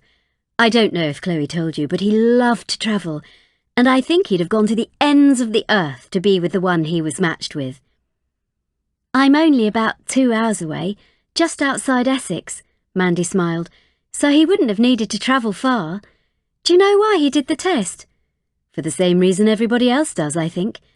I know at 25 he was young, but all he ever wanted to do was settle down and have a family of his own. The test wasn't around when Richard's dad and I met, of course, but we were together for 20 years before he passed away, and I don't think we argued once. Richard wanted the same kind of relationship. He didn't want to leave it to chance." "What did you think when you found out what had happened? About the accident?" Chloe asked, and passed a mug of tea to Mandy. "It sounds silly when I've never even met him, but I was devastated," Mandy admitted. "I guess it's like when people find out they can't have children. The choice has been taken out of their hands, and they mourn the loss of something they never had. I felt like that. Sounds ridiculous, doesn't it?" The thought of children sent a pang through her. Despite what had happened in the past, she had taken many tests and found that she was indeed able to conceive. She'd always thought herself lucky that she wasn't one of those poor women she spoke of. But now she'd lost everything. Richard, the chance of ever having kids, a future. "Don't be silly," Pat said to her and placed her hand over Mandy's. "You have lost exactly the same thing as us. It's just that we were fortunate to have him with us for his whole life. What you've lost, well, it's just so unfair." Pat's words gave her the reassurance she needed that she wasn't letting her emotions get the better of her. "I didn't think anyone else would understand," she said quietly, and swallowed hard. "Would you like to see his bedroom?" Mum, interrupted Chloe, give us some time. She's only just got here. It might be a bit much to take in. No, it's all right. I'd love to. Mandy nodded and followed Pat towards the stairs. Richard moved out to go to college, then came home and left again when he went travelling, Pat explained. Chloe used to joke that we should have had a revolving door installed for him because he was always coming and going. Then when his personal training business took off, he saved up for a deposit on a flat. Pat opened the door ahead of her. Go on in and have a look around if you like. I'll give you some privacy. Richard's bedroom was tidy and spacious. Mandy made her way towards a wall decorated with hundreds of photographs of his travels around the globe. Australia, Asia, South America, Eastern Europe, and even Alaska. Next to his bed was a wardrobe, which housed his shirts and trousers, all neatly pressed, she found. Mandy ran her fingers over a chunky knit jumper and drew it up to her face to smell, but all she could detect was fabric conditioner. She moved towards an armchair in the corner of the room, which had a scarf draped over the back. She picked it up and inhaled deeply, desperately wanting to feel a connection with him. Suddenly, Mandy's legs felt like they were about to give way as the scent of Richard's aftershave and him hit her. She couldn't fully describe the sensation, but she later likened it to sinking into a warm, soapy bath, or falling into a strong, reassuring pair of arms. Then suddenly, to her surprise, Mandy found herself beginning to cry. Looking at photos of Richard and meeting his family was one thing, but actually breathing in his scent was something completely different altogether. It knocked her for 6, and she had to steady herself against a chest of drawers before leaving the room. Closing the door behind her, she had to wipe the tears from her red-rimmed eyes. There and then, she knew that she was more deeply in love with a dead man than she could have ever thought possible. Chapter 27. Christopher. Christopher opened the sash window to let the smoke seep out from the kitchen and into the air outside. He cursed himself for using too much chili oil in the skillet. The fillet steaks were too burned on the outside for his liking, so he heated up a microwavable bag of peppercorn sauce and closed the kitchen door so Amy couldn't hear the bell ping. He'd already encouraged her out of the kitchen, boasting that steak, homemade sweet potato wedges and sauce were his signature dish, one of the many lies he'd used on her. He couldn't help himself. Something within him needed others to be impressed by him. His actions, his appearance, his work, and now his anonymous killings. Tonight it was his food's turn to take centre stage. His wounded thumb, savagely bitten by number 9, still ached under the bandage 5 days later, but Amy had had no reason to doubt him when he told her he'd clumsily trapped it in the bathroom door. Christopher blamed sleep deprivation for the overcooked meat. Since he'd met Amy, it was proving nigh on impossible to grab more than a few hours at a time. She stayed over at his house on alternate nights, as it was much closer to her job at the Metropolitan Police's HQ, and her sexual appetite was almost as insatiable as his. This meant that the time he'd usually spend monitoring the whereabouts of the rest of the numbers on his list had to be crammed into the nights he spent alone. Amy was proving to be an added complication in an already complicated life. He'd had girlfriends before, but she was truly different for the fact that in the 3 weeks since their first date, he had yet to fantasize about killing her. She was his match, and he considered that someone like him could possess genuine feelings for anyone. Her presence was throwing him off kilter, yet there was a quality about her that made him want to keep her around, at least for the time being. Christopher removed the cooked potato wedges from the oven and arranged everything symmetrically on their plates. He added organic salad leaves and a splash of balsamic vinegar, and carried their dinners to the table in his dining room. He then dashed back into the kitchen, an act completely out of character, to hide the empty food packets at the bottom of his pedal bin. "You're a dark so-and-so, aren't you?" Amy said. He returned to find her standing in front of his bookshelves, her head tilted to one side, reading the titles printed on their spines. Each shelf was colour-coordinated and placed in size order. Inside the Mind of a Serial Killer, The Zodiac Killer, Serial Killer's Anthology, she read out loud. Plus 4 books on Jack the Ripper and 2 on Fred and Rosemary West. I'm sensing a theme here, Chris. I like to know what makes people tick, he replied matter-of-factly, and poured 2 glasses of wine, making sure their levels were identical. Human behaviour interests me, even if it's dark. He recalled reading many biographies about Peter Sutcliffe, the Yorkshire Ripper, who'd murdered 13 women back in the 1970s and 80s, right under the nose of his unsuspecting wife. Christopher had wondered how he'd got away with it, and what fulfilment he'd gained from taking such a risk. Had he truly loved his wife, or, in Sutcliffe's world of paranoid schizophrenia, had she been the anchor that had kept him from setting sail into complete insanity? He had begun to spot parallels in their lives, all bar the mental illness. He knew one of the many advantages he had over Sutcliffe was that he didn't need such ballast, as he wasn't insane. Far from it, in fact. All the studies and tests he'd taken proved he was operating well above the average person's level of intelligence. His killing spree was a challenge, not a compulsion. Even your choice of fiction is macabre, Amy continued. Hannibal Rising, American Psycho, We Need to Talk About Kevin, Donald Trump's autobiography. Christopher had read and watched many depictions of psychopaths, but he had very little in common with them.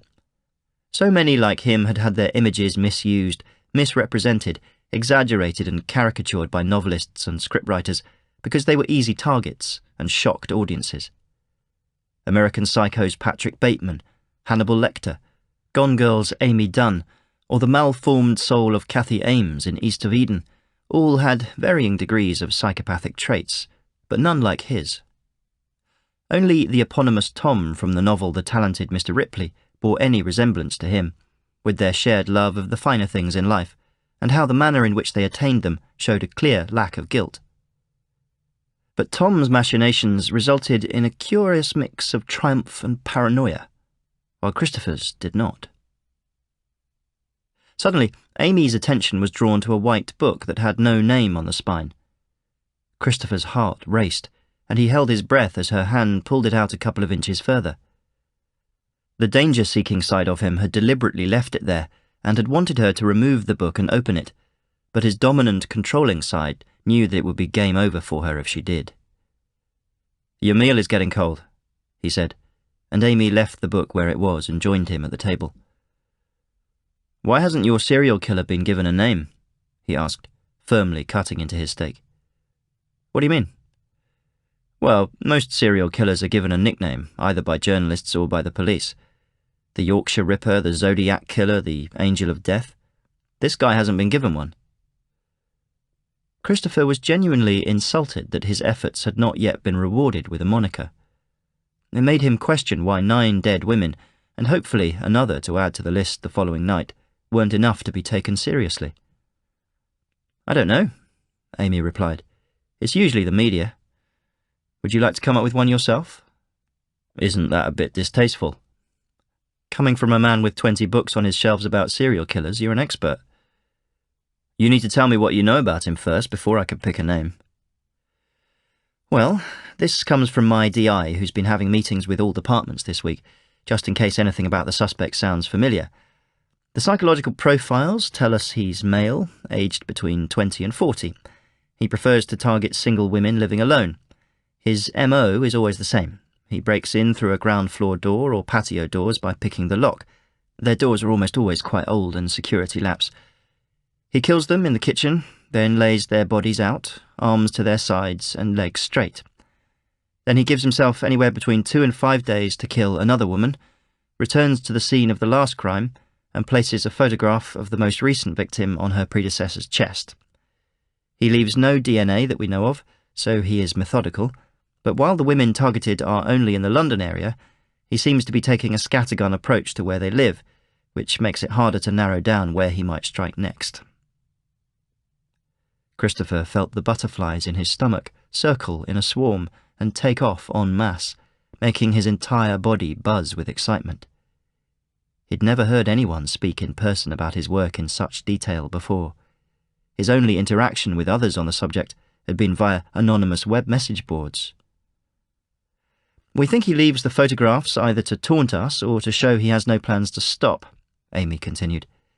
"And he leaves the same spray-painted image on the pavement outside each one of the victims' homes to identify she's inside. It looks like a man carrying something on his back." "Yes, I saw the picture in the Evening Standard." "He's like a ghost in the way he just vanishes and then appears again." "The Ghost Killer." Amy shook her head. "That's a rubbish name for him." "The Silent Killer? Isn't that carbon monoxide?" "The Cheese Wire Strangler?" "Well, the word cheese sounds like you're trivializing what he does." Amy stopped abruptly. "How do you know he uses cheese wire?" Christopher paused briefly, realizing his error. All the reports he'd read about the murders had stated wire had been used to strangle the victims, but not specifically wire used to slice cheese. "It stands to reason," he said, thinking on his feet. "If you're going to strangle somebody with wire that tough, you're going to need handles to hold on to, otherwise you'll risk severing your own fingers."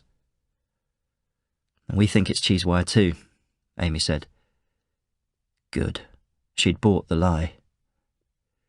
Based on the width and depth of penetration and the chemicals left in the victim's wounds, it's cleaned regularly between killings. "Do you know where the weapon's from?" Amy nodded and ate another mouthful of steak. "And I bet it's been available to buy across the country for years, hasn't it?" "John Lewis, and it's been on the shelves for a decade at least. You've done your homework, haven't you?" Christopher nodded. Amy had no idea just how much homework he'd done, or how happy she'd just made him. "Well, if you come up with a name for him, you should mention it at work," he urged. "How often do you get to come up with a nickname for a serial killer?" "Probably about as often as I spend time with one." Chapter 28. Jade. The man standing before Jade was most definitely Kevin, but clearly the pictures he'd sent her had been taken some time ago. This was not the Kevin she had travelled so far to see. His face was youthful, but his eyes had lost the sparkle that had been captured in so many of his photographs. He was almost completely bald, all bar some soft wisps of hair covering his scalp. His arms were sinewy. His tracksuit bottoms and t-shirt had probably once fitted him, but now hung loosely like they'd been thrown onto a scarecrow, and his skin was pale and gaunt. In his left hand he held a portable drip, which was attached to a metal frame with wheels. Jade took in his appearance from head to toe, both astonished and confused by it. Her initial anger towards him rapidly dissipated. "Do you mind if we sit?" Kevin smiled, and she nodded, too lost for words to reply.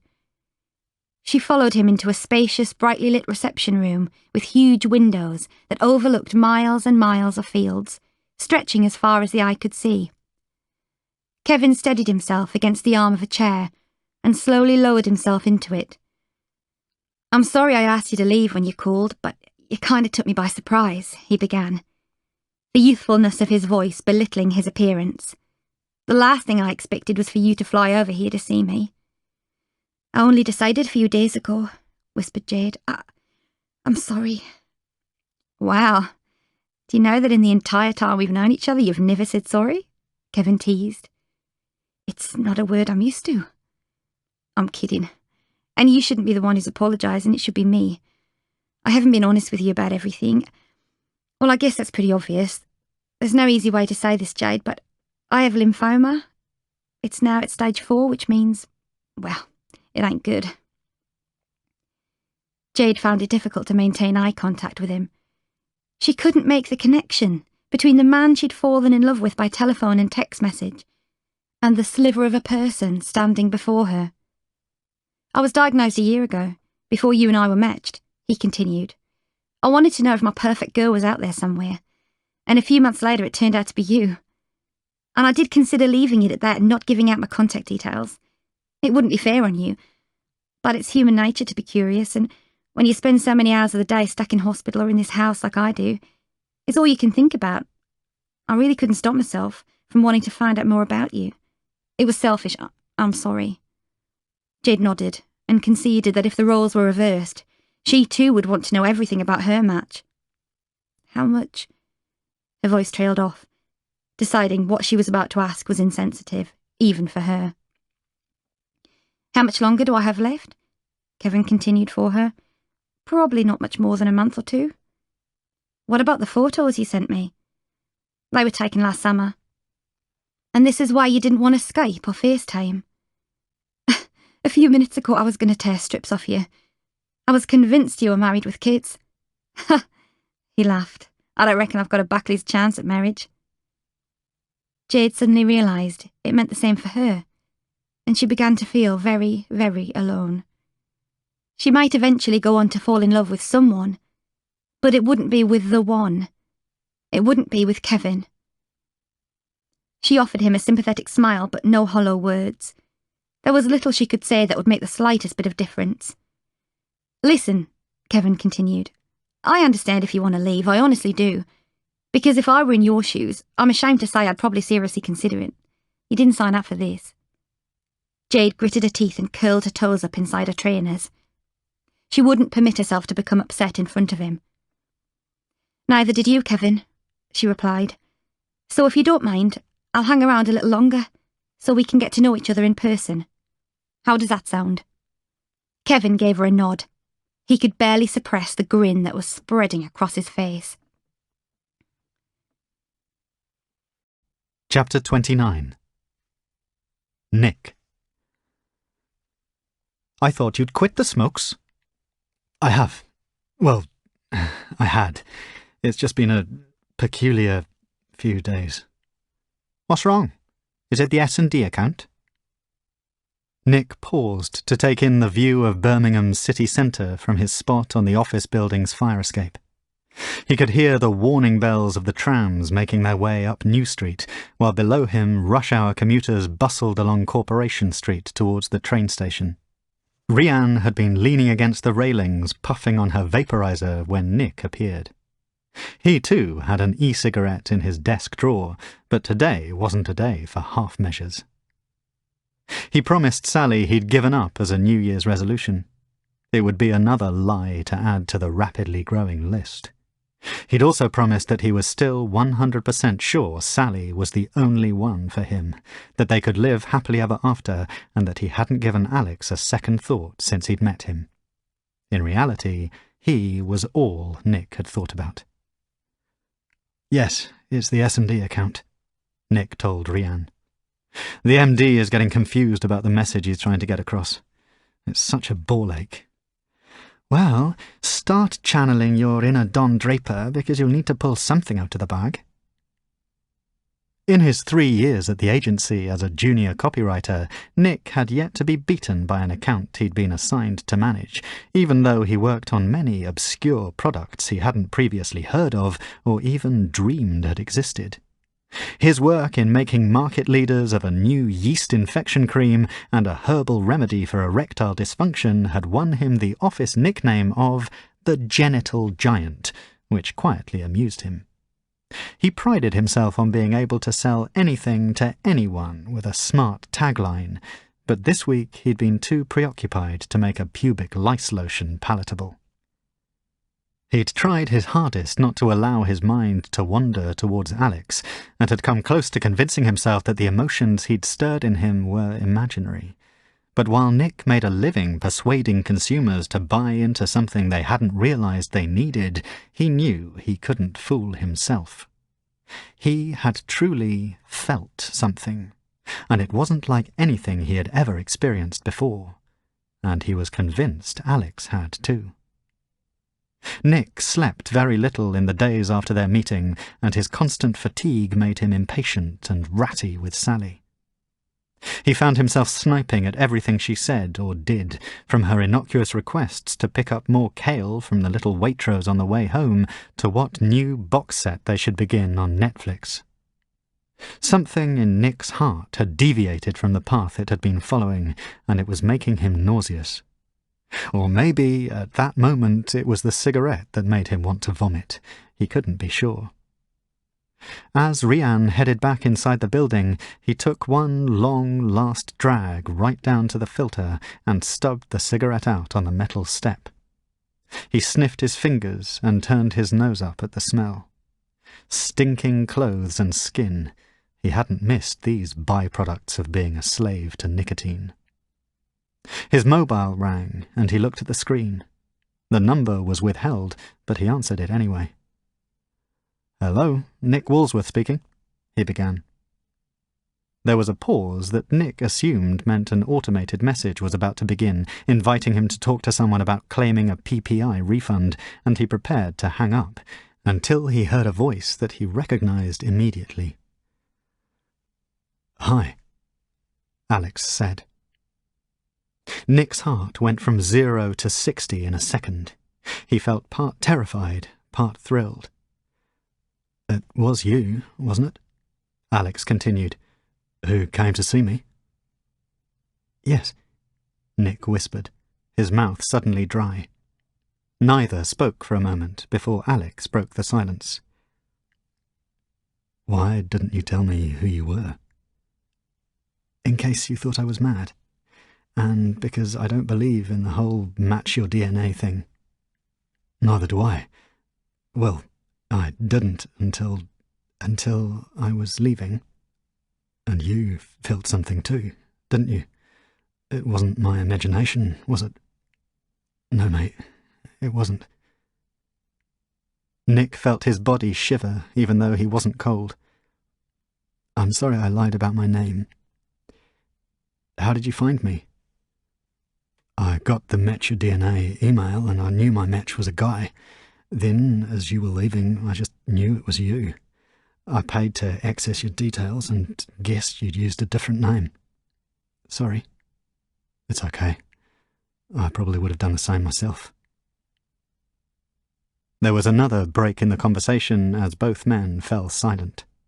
Nick steadied the hand he used to clasp the phone to his ear to stop it from trembling. "This is awkward, isn't it?" said Alex. "You're not kidding." "It's bullshit though, right? The test results? Bullshit."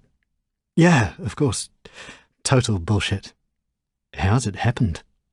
Some glitch or ghost in the machine or something. That sounds about right. Do you think we should get together and talk about it? You know, over a couple of beers sometime, if you think that's a good idea?" "How about now?" Nick caught himself saying. "Okay. Say in half an hour in the Bacchus bar in the arcade?" "Yeah, sure. See you there." Alex was the first to hang up, and Nick froze, waiting for his head to stop spinning before he hurried back to his office to grab his coat. Chapter 30. Ellie. Sorry, they look really pathetic, don't they? Tim looked sheepish as he presented Ellie with the bouquet of flowers lying on the bar in front of him. I didn't pinch them from a cemetery, honest. "No, they're lovely," Ellie replied, glancing at the poor selection of wilting white carnations and red roses, their stalks wrapped in brown paper. She appreciated the gesture, though. Tim raised his eyebrows, like he didn't believe her.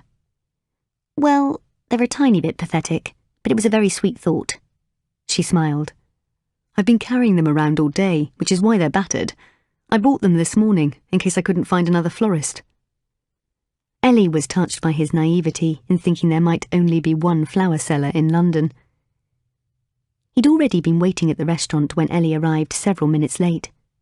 She'd gone against her security chief Andre's wishes and had set off alone by taxi, despite his protestations that now, with a serial killer loose in the city, the need for him to escort her was more important than ever. The venue of their second date, this time in a quiet street near London's Notting Hill, had been chosen by Tim, a family-run French brasserie whose decor hadn't seen a lick of paint since the Thatcher government. He sat on a bar stool, peeling the label from his bottle of imported beer, waiting for her to arrive. From the pavement outside, she spotted the dark suit he was wearing. His hair was slicked down into a side parting, and he was nibbling at his fingernails. He appeared to have made more of an effort this time, and looked much more nervous. His apparent anxiety made Ellie's body tense. She wondered if Tim had discovered who she was, and, as a result, felt under pressure to make a better impression. It wasn't what she wanted from him at all. Time and time again she witnessed firsthand the lengths some men went in their quest to compete with her, or others who had assumed that by showering her with expensive gifts they would win her heart. As much as she admired a strong female role model like Madonna, Ellie was no material girl. Can I get a Hendrick's gin and tonic, please? Tim asked the barman as Ellie took a seat by his side. She liked that he'd remembered her favourite brand. You look really nice, he said, taking in her black top, knee-length skirt and black leather boots. So do you, she replied. Is that a new suit? Yes. How did you know? You left this on the pocket. She grinned and tore off a price tag. However, as she pulled, she ripped away part of the pocket from the seam too. Oh no, I'm so sorry. She covered her mouth with her hand, panicking. That's all right, he said, and tried to pat the pocket back into place. I feel awful. You've gone to all this effort.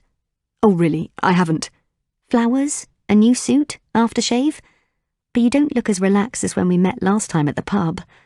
Is everything all right? I'm sorry. Tim sighed.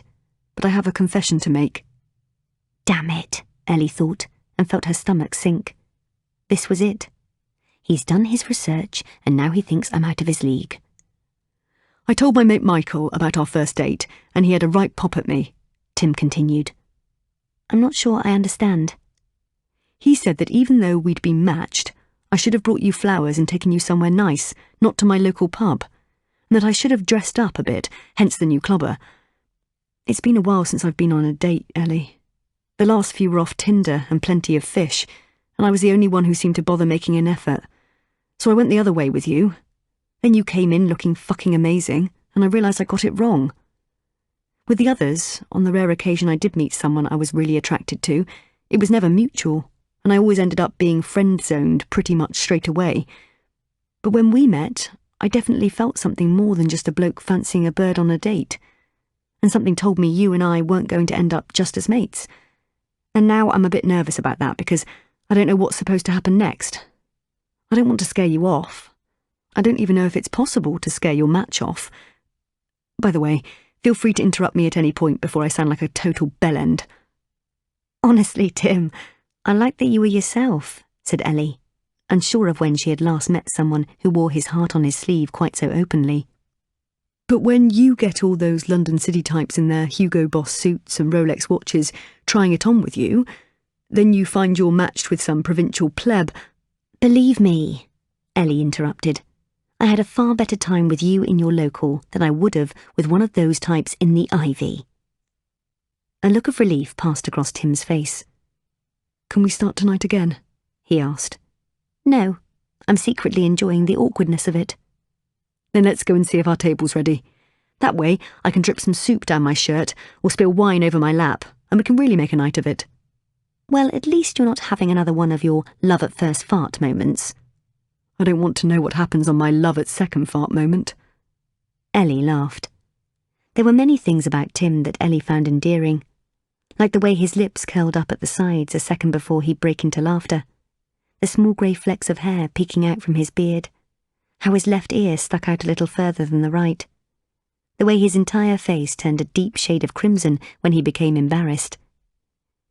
While it was neither love at first nor second sight for her, she was sure of one thing. There was something about him she was falling for. Chapter 31. Mandy. Mandy listened intently as Richard's mother, Pat, recalled anecdote after anecdote about her son, filling in the many gaps in Mandy's limited understanding of her match and his life. It was the second time they'd met in a week, this time in a garden centre coffee shop in a village halfway between their respective towns. The women he trained at the gym loved him, chuckled Pat. He was a handsome lad, but there was something about his personality that they adored too. I think it's because he gave them attention and listened to them. They might not have got that from their husbands. And of course, some of them took this to mean he was more interested than he actually was. Mandy understood what it was about Richard these women were drawn to. The more she heard about him from those who knew him best, the deeper she was falling for him, against her better judgment. She clung on to Pat's every word as she described his childhood days in the Cubs, how he'd inherited his sense of adventure from his father, and how no matter where in the world he'd been, Richard had always stayed in regular touch with his family by email or by phone. She spoke of how, when Richard was just 9 years old, he had lost his dad to a sudden heart attack and had immediately stepped up as the new man of the house. I think Chloe told you about his cancer, didn't she? The one that inspired him to go travelling. She mentioned it, yes. Well, he was 17 when he found a lump in his testicle, and at first he didn't say anything. The last thing a teenage boy wants is his mum to know he has anything wrong down there. But when he finally did admit it, I dragged him to the doctors, and within a couple of days he was in hospital having the lump removed. It was malignant, and he had to have a few sessions of chemotherapy, but within 6 months he was as right as rain. That must have been horrible for you. It wasn't a great time, no, but it sparked a huge change in Richard. I think something inside him knew his time on Earth might be limited, and he wanted to make the most of it. And who can blame him? He was right after all, and he managed to cram more into his years than many other people do in a lifetime. Certainly a lot more than me, said Mandy. Richard's sense of adventure put her lack of one to shame. She couldn't help but wonder what sights of the world they might have witnessed together if fate hadn't intervened. "What about you, Mandy?" Pat suddenly asked. "Here I am rambling on about Richard and what he was like, and I haven't once asked you how it makes you feel to hear my stories." Mandy removed her fingers from around her mug of coffee and glanced at the customers around them, lifting potted plants and sizing them up. An elderly couple caught her attention as they sat side by side on a bench, holding hands and silently watching brightly coloured fish swimming in a pond. She and Richard would never get the chance to grow old together. "When you talk about him, it makes me feel that there's so much I've missed out on," she replied. "A family man who wanted a family of his own. That's my idea of a perfect match. I feel torn. I'm so pleased to have been matched with him, yet I feel so sad that we weren't even allowed to meet or be together. They say you can't miss what you've never had, but that's not true. I miss him so much, and I never even knew him." Pat placed her hand on Mandy's. "For what it's worth, I'd have been proud to have had you as my daughter-in-law." Mandy looked away and had to bite her lip to stop it from trembling, but it wasn't enough to stop the many tears cascading down her cheeks. Chapter 32. Christopher. The extra shot Christopher added to his espresso put a pep in his step. He was still buzzing from the smooth, uncomplicated kill of number 10 in the early hours of the morning, and wasn't tired enough to go to bed. There were too many plans to be made which were swirling around his head. So he put on a pair of shorts and a tight sleeveless vest and slipped on his trainers, lacing them up so the loops were identically sized, and left his house for a run. When his thoughts became jumbled, exercise helped to balance his mind. Christopher relished being the object of attention, and he didn't care from which source it came. His killings were anonymous, so he searched for it from other means instead, such as wearing his best tailor-made Savile Row suit and test-driving cars he had no intention of buying, or making appointments to visit multi-million-pound turnkey properties he couldn't afford. He'd often walk around the gym changing rooms naked for longer than necessary, showing off his toned physique that he was confident other men would envy. And when he ran, he purposely wore no underwear, so passers-by could see his penis in his shorts bouncing from side to side. His top-of-the-range Nikes pounded along the busy London pavements and took him towards the greenery of Hyde Park.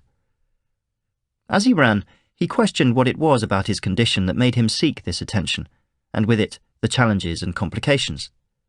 Life would have been much simpler if, after he killed, he'd leave their homes and wait for them to be discovered.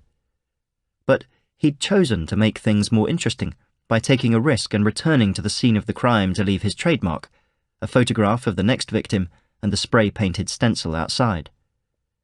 It was an original spin, he thought, and was sure to capture the interest of the press and public who, when it came to their serial killers, liked a calling card.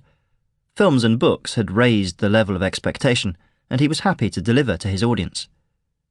The race would always be on for the police to identify the next girl, in the hope that with each kill, Christopher would become a little more careless and leave a clue. So far, they had nothing to go on. His aim was always to return to their houses within 2 to 3 days to leave the photograph and stencil, and, as luck would have it, so far his victims had yet to be discovered by that point. He looked on his returning to the scene of the crime as a bonus, a chance to take one final look at his handiwork. Christopher turned the volume up on the MP3 player strapped to his arm and ran to the beat of his Spotify playlist. Adele was the next artist to shuffle on, and he wondered why all killers depicted in television dramas only ever listened to angry, shouty heavy metal music, in the same way that all fictitious black criminals only ever listened to rap. Nobody ever killed or robbed a bank to the sounds of Rihanna or Justin Bieber. He ran across the road and past a parade of shops, recognizing the doorway of one in particular. He never picked his subjects randomly, but based on strict criteria. They were young, single women who were on the dating scene and who lived alone. They occupied older properties with no burglar alarms and front doors with old locks. They all lived a distance from their families, and, London being so large and anonymous, they didn't know their neighbours. It would always take a day or so before a person's absence was noted by a friend or work colleague and eventually reported to police. He looked at the doorway and remembered the Lithuanian girl who lived there. He'd chatted to her online a few times and she'd made his long list. Then he'd discovered she was advertising for a flatmate. Christopher knew what a thrill he'd get from killing 2 girls in one night, but the amount of risk involved wasn't worth taking, so he'd removed her from his list. She'd never know how lucky she was. Laying the blame for multiple killings at the door of a man with psychopathic tendencies was about the only thing the experts in the media had been correct about. His diagnosis wasn't news to Christopher. Off his own bat, he had filled in the test questionnaires years earlier to gain a greater understanding of who he was. Psycho was a term first given to him during his school days, following the purposefully overzealous rugby tackle that broke a boy's collarbone, the hockey ball hit with such gusto it blinded a girl in one eye, and the pouring of bleach into the school's pond to see how long it'd take for the newts to rise to the surface, belly up. The nickname didn't bother him because he wasn't entirely sure what it meant. Nevertheless, it seemed to give him a reputation of a boy to be feared, which he enjoyed. Christopher now realised his parents must have been aware there was something different about their youngest child, as they'd had him tested for both autism and Asperger's. When the results came back negative, they swept his oddities under the carpet and concentrated on helping him to fit into society as best he could.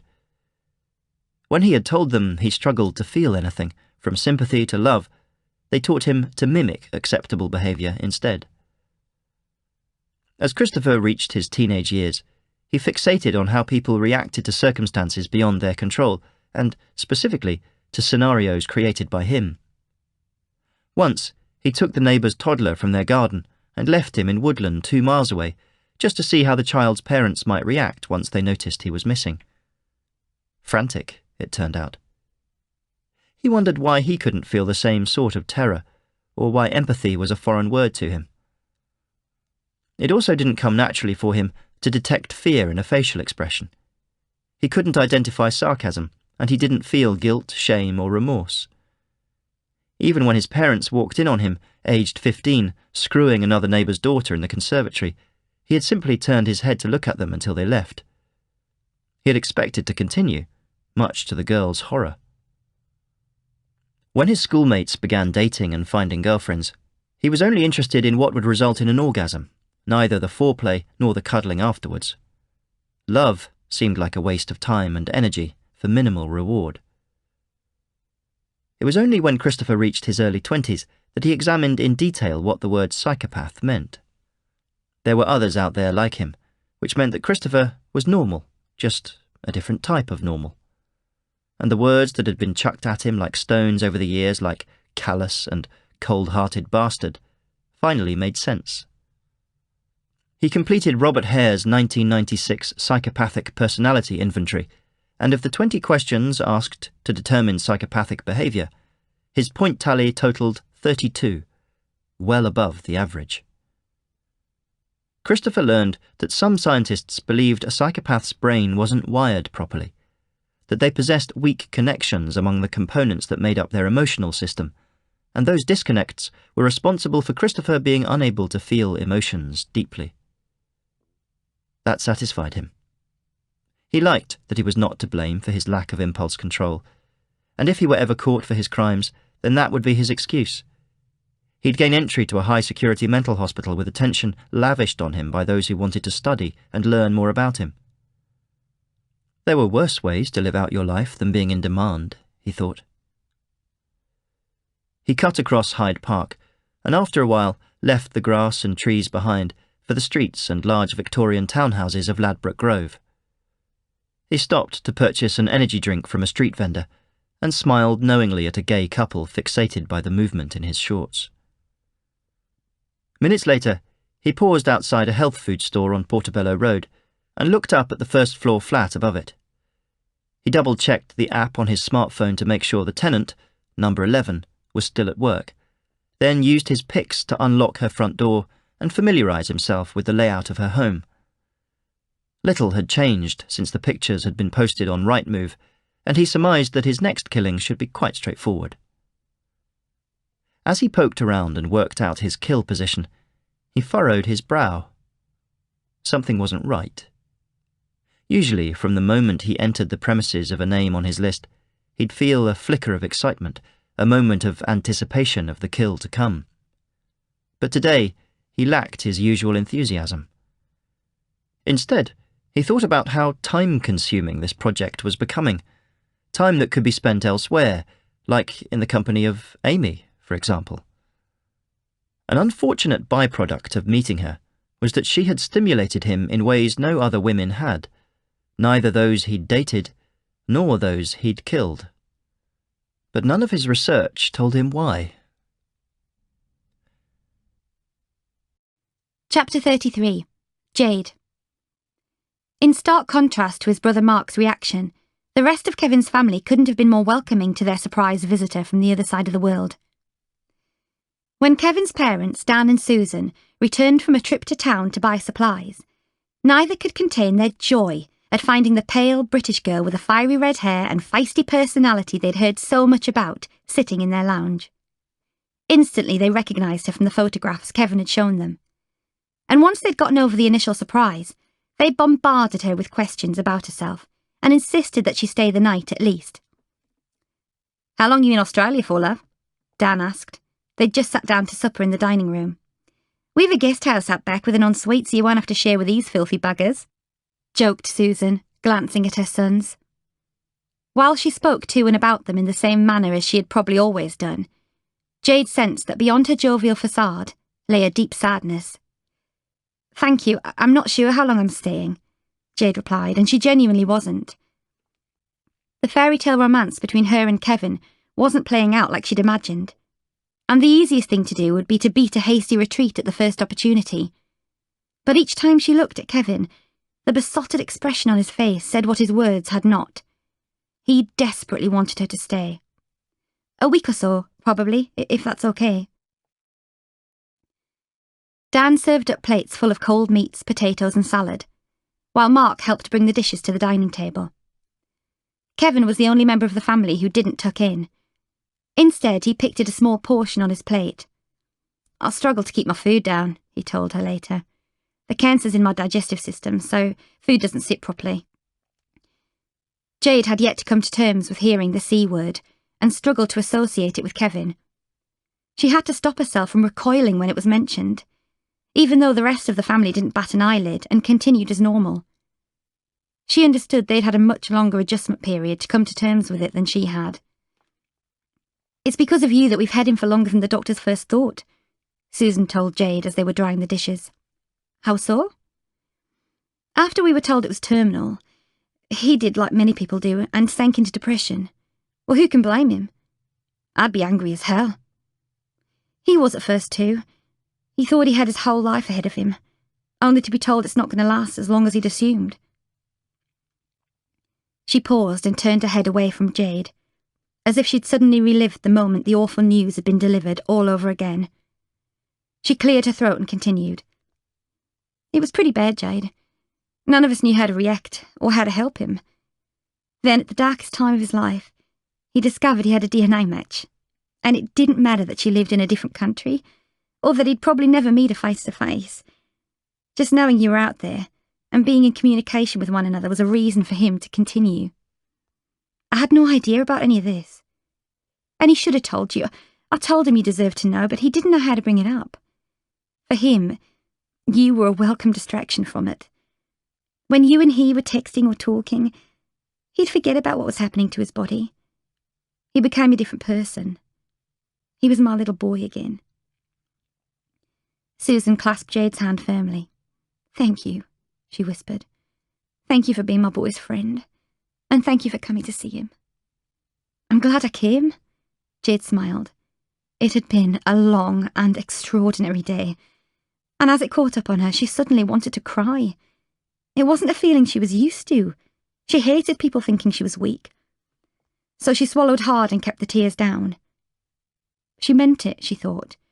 She was pleased she'd met Kevin, and already she felt close to him. But there was just one problem. She knew that on meeting her match, she wasn't in love with him. Chapter 34. Nick. It turned out the feeling Nick and Alex had shared in Alex's clinic wasn't a fluke. The moment he spotted Alex in the trendy Birmingham bar, Nick was scared his legs might give way beneath him before he'd even reached the table. The two men politely shook hands and gave each other awkward smiles. "Can I get you a drink?" Nick asked. "Sure. Another one of these, thanks, mate," Alex replied, and lifted his bottle of lager. Nick nodded and headed to the bar. As he ordered their drinks, he noticed Alex's reflection in the mirror behind the spirits. Sally was right when she'd commented on Alex's handsome appearance. Even as a straight man, Nick could appreciate he was a good-looking guy. He was much more masculine than him and held himself confidently. He was the kind of guy women flocked to, and for some reason this thought made him feel funny inside. He checked his phone to see if Sally had received the text he'd sent telling her he'd be late home because of a client meeting. It was a plausible lie, he thought, as he often had to wine and dine existing and prospective clients. "Okay, babe, love you," he read her reply. He didn't respond. Nick returned to the booth with their bottles, sat down and took off his coat. Neither knew where to begin.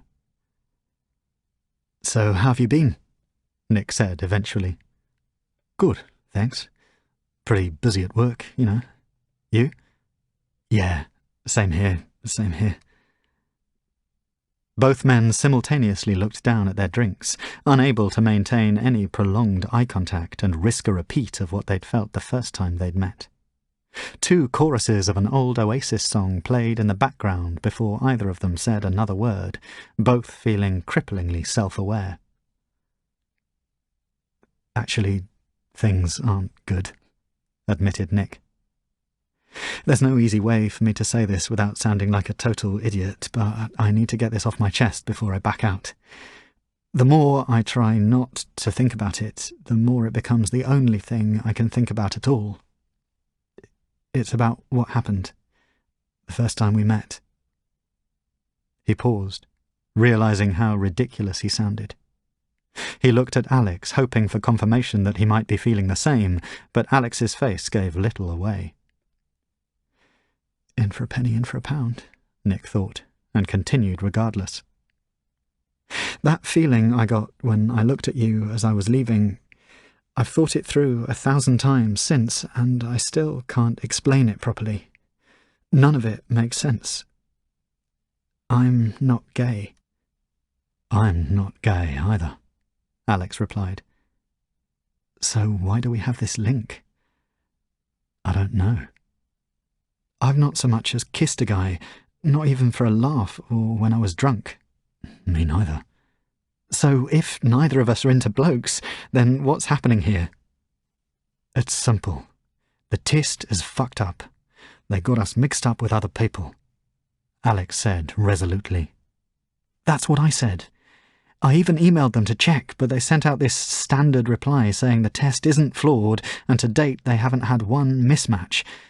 But anyway, it doesn't explain what I felt, what I think we felt. Are we in denial or something? Alex shifted uncomfortably in his seat and took several gulps from his bottle before leaning forward and, with a lowered voice, said, Mate, all I know is that something inexplicable happened after I gave you physio. I didn't feel anything when we met, when you took your t-shirt off, when I touched you, or when we shook hands afterwards. But then, I don't know, something happened. Nick breathed a sigh of relief, pleased to hear Alex describe what he had felt too. What was it like for you? He asked. Honestly, like 1,000 small explosions going off inside me all at once, but not in a bad way. It was like they woke me up. I suddenly felt more alive than I've ever been before, and that's the only way I can describe it, as lame as it sounds. No, it's cool. I know what you mean. It was exactly the same for me. But why you and me? From the conversation we had last time, do we even have anything in common? I love sport, you love computer games. I'm going back home to live in New Zealand in a couple of months, and you enjoy your city life. And we both have girlfriends. And we both have girlfriends, Alex agreed. So why am I sitting here with butterflies the size of eagles circling my stomach, and I can barely look at you, and then when I do, I can't take my eyes off you? Nick shuffled his leg and felt his knee briefly brush against Alex's. For a split second, he felt like goosebumps were spreading to each pore in his body. A moment later, Alex slid his leg back over so their legs remained touching. They looked at each other square in the eye, neither needing to say a word to know what the other was feeling. Chapter 35. Ellie. On Ellie and Tim's second date, time passed as swiftly as the click of a finger as they tucked into their meal. Ellie had dined in Yamcha, Les Sergents Recruteurs, and Tour d'Argent, 3 of the most critically acclaimed restaurants in Paris, and Jean-Christophe Novelli and Hélène de Rose had even cooked for her in her own home. But she couldn't remember a meal she'd appreciated more than the one she was sharing with Tim at this modest brasserie. It certainly wasn't the menu she found appealing. Everything she'd ordered had either been cremated or doused in garlic. But she ate it without complaint, as she welcomed the effort he'd made in organising their night. Tim was a kind, genuine man, the sort she hadn't met in a long, long time. Was she attracted to him? Yes, she decided, but not in the way she'd expected to be. Ellie had spent enough time in the company of couples who'd met through Match Your DNA to know what 2 people who were head over heels in love looked like. She and Tim didn't have that. She had erected so many barriers over the years that theirs was likely to be a slow burner rather than an all-consuming, all-guns-blazing relationship. With the meal completed and their coffees drained, Ellie had allowed Tim to pay before he held her vintage Alexander McQueen coat open for her to slip her arms into. She suddenly felt guilty for wearing it in his company, as it had likely cost more than what he'd earn in a month. In fact, she knew for sure that it did, as her private detectives had disclosed to her Tim's bank statements. But while she regretted intrusively checking up on him, She knew she shouldn't feel guilty for buying nice things. It was her hard-earned money to do with as she pleased, and, in the same way she encouraged Tim to be himself when he was around her, she should be true to herself also. And she was a girl who loved her clothes.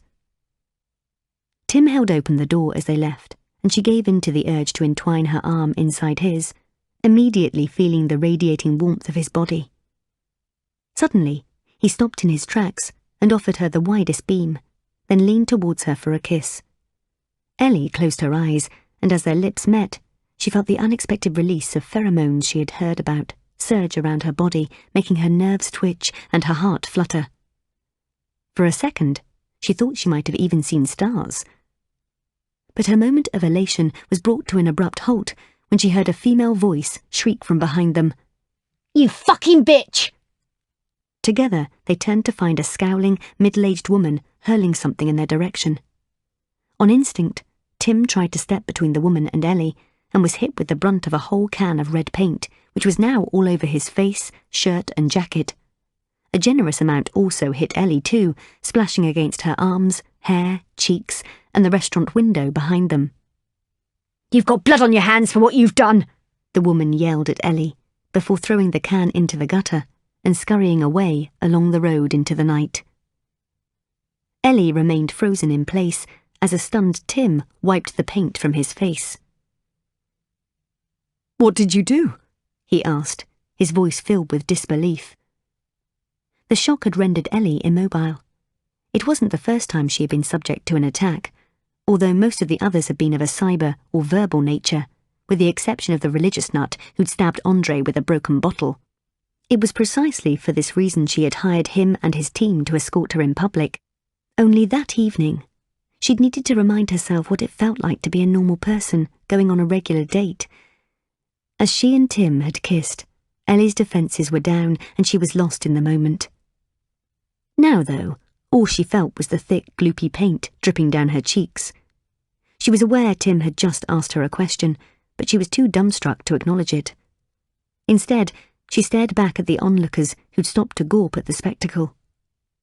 With the crowd around them growing, Tim leapt into action, pulling her by the arm towards a nearby black cab that had just dropped off a fare. The driver glared at the paint-splattered pair and was about to refuse them entry when Tim pulled a fistful of £50 notes from his wallet and shoved them through the passenger window. The large bills seemed out of character for a man on Tim's wage, but Ellie was too concerned by the assault to question it. That'll pay for the clean-up, he said, and opened the door, ushering her inside, not giving the driver an opportunity to change his mind. Where do you live? She was still too stunned to respond. Ellie, Tim said sternly. I need to get you home. Where do you live? 345 Fullerton Terrace, Belgravia, she whispered, and Tim repeated it to the driver, then pulled out a handkerchief from his pocket and gently wiped away some of the red paint from her lips. Are you all right? He asked gently. I just want to go home, she said, feeling humiliated and ashamed. She couldn't make eye contact with him. Do you know that woman? No. We need to call the police. No, Ellie repeated, more forcefully. Tim waited for a further explanation, but none was forthcoming. She could sense his frustration. She looked out of the window so she didn't have to see the disappointment on his face. Just who are you, Ellie? He persisted. Why would someone want to do that to you? She remained silent for the rest of their awkward 15-minute journey to her home. As the cab pulled up outside her large, white, 4-storey townhouse, she assumed that Tim was wondering how a PA could afford to live in such a sought-after postcode, but she was in no mood to admit the truth. She got out of the cab while Tim paid the driver. By the time he'd been handed his change, Ellie had rushed up the steps to her front door and held out her keycard to it. It opened to Andre standing inside. He took one look at his emotional employer and was about to launch himself at Tim, still standing on the road, but Ellie stopped him as she entered, and Andre shut the door, leaving Tim out in the cold. Chapter 36. Mandy. Mandy could not get enough of her niece Bella, who sat in a high chair around her parents' dining table, surrounded by a group of other small children who were all unable to comprehend the celebrations before them. Bella's chubby legs kicked with excitement as the lights dimmed and her mother entered the room with a pink birthday cake decorated with a large candle with the number 1 on. Everyone gathered around to sing happy birthday, and Mandy caught eyes with her sister Karen, who was trying hard to hold back her happy tears. As Bella's Auntie Paula helped her to blow out the candles, Bella blew a huge spit bubble and reached out to grab the cake. Mandy adored all 3 of her nieces and nephews, and she always jumped at the chance to play with them. Since they'd been born, she had spent more on designer label clothes for them than on anything she bought for herself. But she had a secret she was too embarrassed to admit. Each time she bought something for them, she also purchased an identical one for the child she hoped to have. She had 2 suitcases and a holdall under the bed in her spare room, crammed full of tiny outfits that would never be worn. However, lately, she was finding it increasingly difficult to be around children. The thought of not being able to have a child with her DNA match, as her sisters had, made her feel physically sick. Even if she soon met someone to start a family with, he would never be Mr. Right, because Mr. Right was dead. She worried she wouldn't be able to love a baby she'd had with someone else in the same way she might have loved a child she'd made with Richard. And she was quietly beginning to resent Paula and Karen for having everything she dreamed of. If Kirsten could find a nice girl to settle down with, she'd be next, and the wedge that separated them would expand yet further. "Right, Missy, come with me," Paula said, and grabbed Mandy firmly by the arm, frog-marching her out into the garden and into the plastic Wendy house that belonged to Bella. Inside, they crouched to sit on the small furniture, and Paula produced a pack of cigarettes from her pocket, a wicked glint in her eye. "Just what are you playing at?" Mandy feigned innocence, though she knew exactly what her sister wanted to know. "Richard, your match! You promised we'd get to meet him today. Then at the last minute you suddenly say he's busy with an urgent personal training booking. Who needs a personal training session urgently? Come on now." Mandy swallowed hard. She told her family almost everything there was to know about Richard, with one exception, that he was no longer alive. She stared at Paula, unsure what to say. "It's been 2 months since you met the love of your life, and we haven't seen hide nor hair of him." Paula blew smoke out the open window. "So, what's wrong with him?" "There's nothing wrong with him," Mandy said, and took a deep drag. She hadn't realised she'd needed a cigarette that badly until she felt the smoke hit the back of her throat. "Is there a massive mole on his forehead? Tattoos all over his body? Is he missing a limb? Is he a foot shorter than you? Is he black? You do know that even our old racist grandfather could get his head around Richard's colour if he knew you were happy." No, it's none of those." Mandy wished it were that easy. "You think we're going to scare the poor boy off, don't you?" "Well, you girls can be a bit full on sometimes."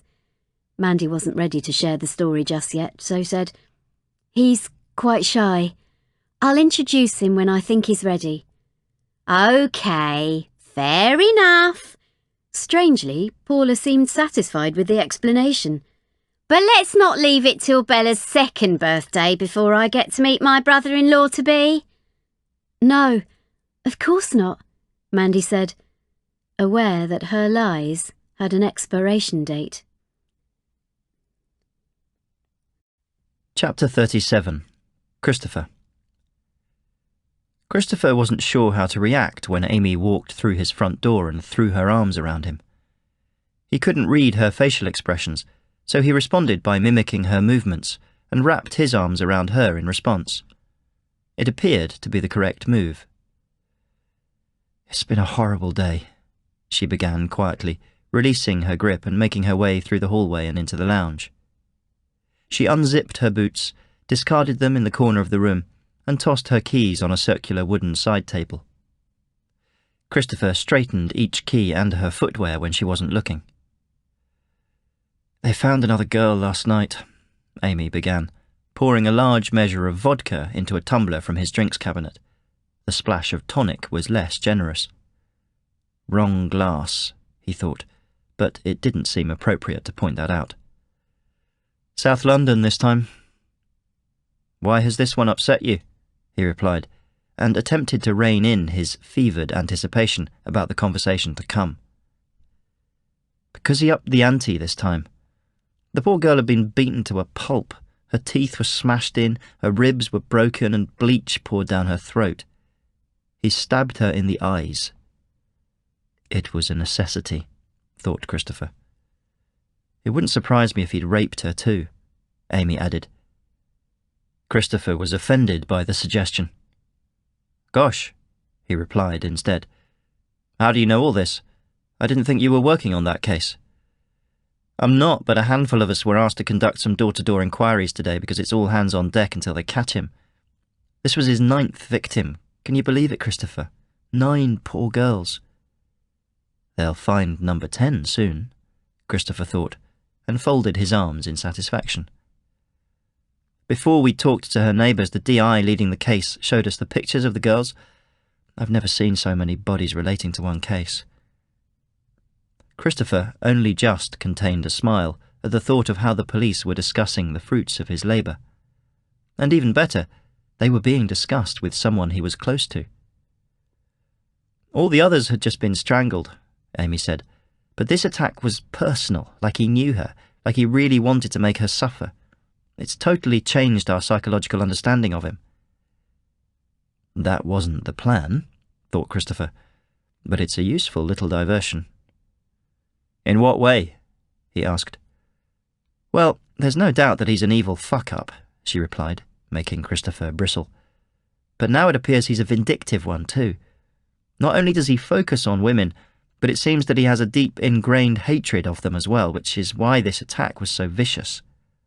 I don't know, maybe his mum abused him as a child or something. Christopher forced himself to keep a straight face. She couldn't have been further from the truth. He identified himself as a primary psychopath, one who had been born with the condition, or gift, as he'd come to think of it, as opposed to being a secondary psychopath and a product of his environment. His environment had been perfectly suburban, with 2 parents who often told him they loved him, even if he couldn't actually feel it. He dealt with their premature loss to cancer and heart disease as matter-of-factly as losing a pet rabbit. He remained in sporadic contact with his brothers, specifically Oliver, the eldest. Try as he might, Christopher never got to grips with the importance of money, and it was Oliver who'd assisted him with his share of the substantial inheritance each son received. With the correct investments, it gave Christopher a regular monthly income that was enough for him to take on graphic design work only when he wanted to. Did they find a picture of the next victim on her? He inquired. He hated the word victim, because it implied they were innocent in all of this. In his eyes, they were volunteers, as they had offered him their telephone numbers when they chatted on dating apps. They'd made themselves too available, and there were consequences in doing so. None of them had matches. They were all seen as second-class citizens, pitied by those who had found true love. But it was a win-win situation for all involved. When this was over, he'd be happy with his continued anonymity, while the victims, as Amy called them, would be rewarded by being part of a case that would go down in British criminal history. They'd become the subjects of books, featured in TV documentaries and dramas, and the case would be theorised for decades. They'd have accomplished so much more in their deaths than they ever could have hoped to in their pedestrian lives. Yes, there was another photo, Amy replied, and took a seat at the dining room table, propping her head up with her hands.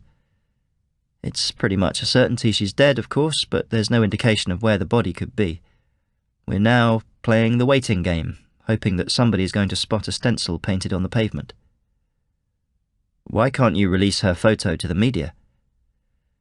Because none of the newspapers or television channels will show the face of what's probably a dead girl. Thankfully, the internet doesn't have such high moral standards, and every victim is now online. We've done an artist's impression of the latest girl for the papers and TV, so maybe that'll speed things up. The spray-painted stencils left by Christopher had certainly captured the public's imagination, he realised. He had reached number 5 before the police had linked them, but in making it public, there had been a smattering of copycat paintings around the capital. Investigators had yet to connect all the women with the same dating app, YouFlirt. It was an offshoot of Match Your DNA, designed for those who'd yet to find a match to meet others in the same lonely boat. Back when he was making long and short lists, Christopher experimented with other apps and found some of the girls were registered there too, so maybe it was too difficult for the police to narrow it down to one common link. Even when the police examined their phones, they would find no link to Christopher among their messages. He had created more than 100 email addresses, assigned to dozens of untraceable burner smartphones, hidden away in a disused freezer in his basement. He'd used software downloaded from the dark web to keep tabs on their texts, photographs, social media, cloud storage devices, and GPS locations, but he had never spoken to them again. It seemed incredible to him that people were stupid enough to store their entire lives on 5 inches of plastic for anyone to poke about in. "I just don't think I'll ever understand it," said Amy. "I don't think I'll ever get my head around why someone could be compelled to take so many lives. What's the point?" For the challenge, Christopher thought to himself. For the fun of it. For the history books. For having the balls and ambition to decide to be a serial killer rather than fall into it or be compelled to do it. To actively choose this life and then to actively stop it. Because nobody has ever done it like this before, and because there's no other feeling quite like being in control of someone else's life. "I don't know," he instead replied, and thought it best to comfort her again.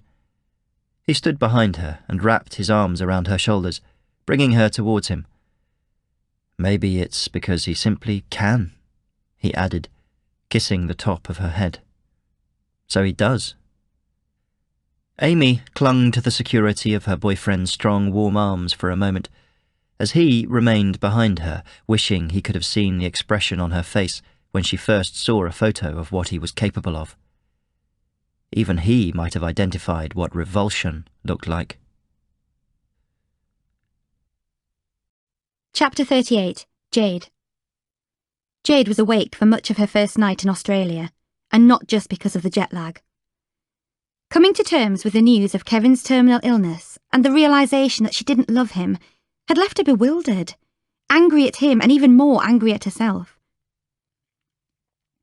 In the quietness of the farm's guest house, she turned on the bedside lamp and logged onto the Wi-Fi to research whether this was normal, not feeling anything for her match.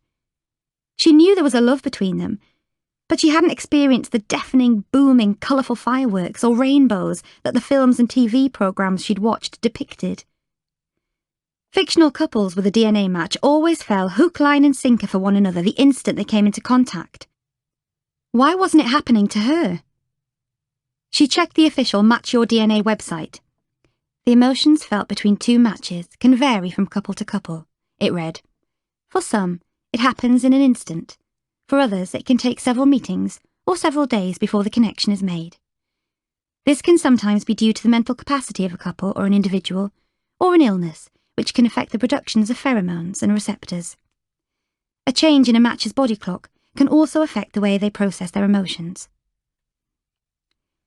Jade began to feel a little better about herself, knowing her predicament wasn't uncommon. She'd begun to worry that it was Kevin's condition, and how little he resembled the photos that were delaying her feelings, and the fact that she was a shallow, superficial cow. Now armed with new knowledge, she felt much more relieved. It would happen, she just had to wait for it. Although in the long run, she acknowledged that it would be hard being head over heels in love with a man who wouldn't see out the summer. Suddenly there came a gentle knocking on her door. "Come in," she replied, and propped herself up on her elbows. The door slowly opened and Kevin's smiling face appeared. "Hey," he said. "I saw your light was still on. Do you want to come and see something?" "Sure," she said. The clock on the wall read 3:56 a.m.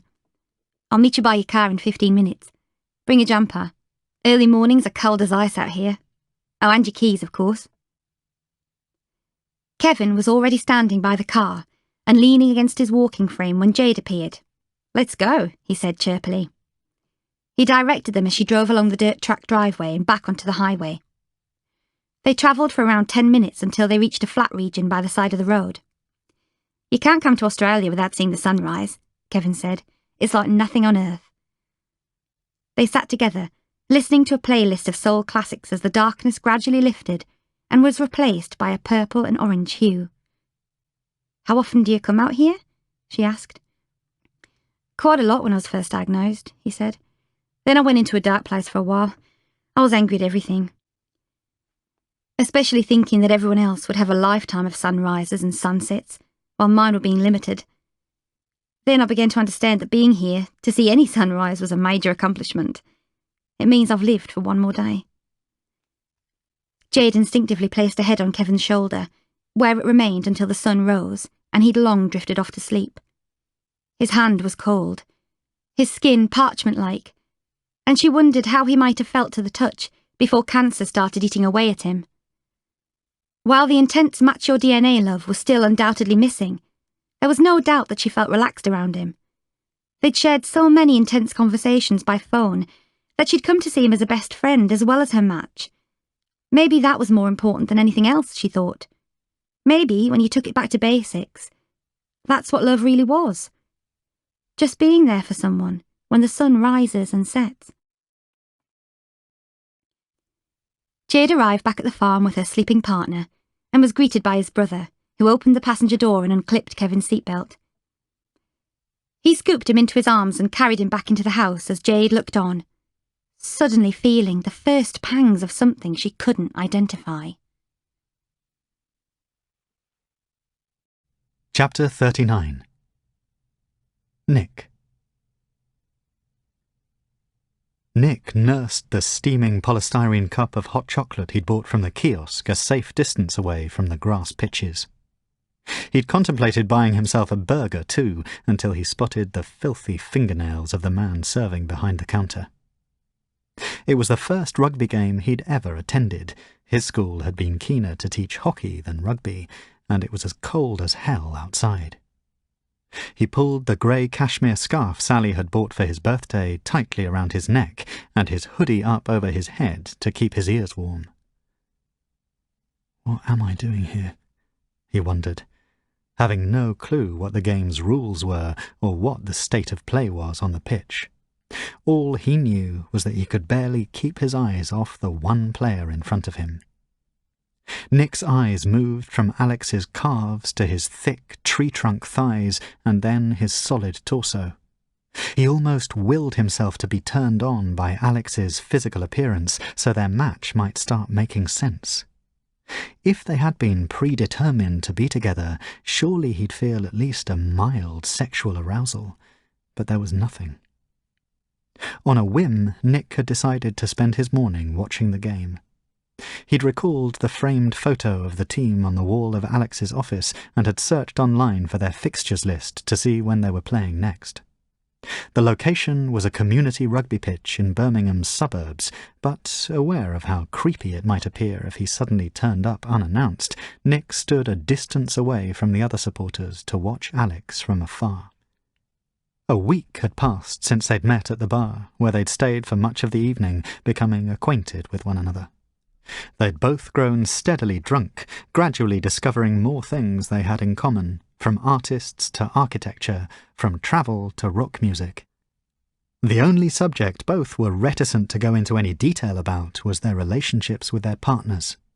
And as the conversation flowed, neither of them brought up their match again, although it wasn't far from their thoughts. Their time together had only been cut short when Alex's girlfriend Mary called, asking when to expect him home. For the briefest of moments, Nick felt jealous. They had parted with a polite but lingering handshake, each secretly fearing that this touch might be their last. Neither suggested meeting again, nor keeping in contact.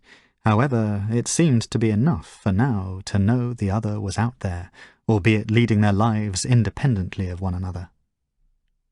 In the meantime, Sally had arranged for her and Nick to take a surprise trip to Bruges.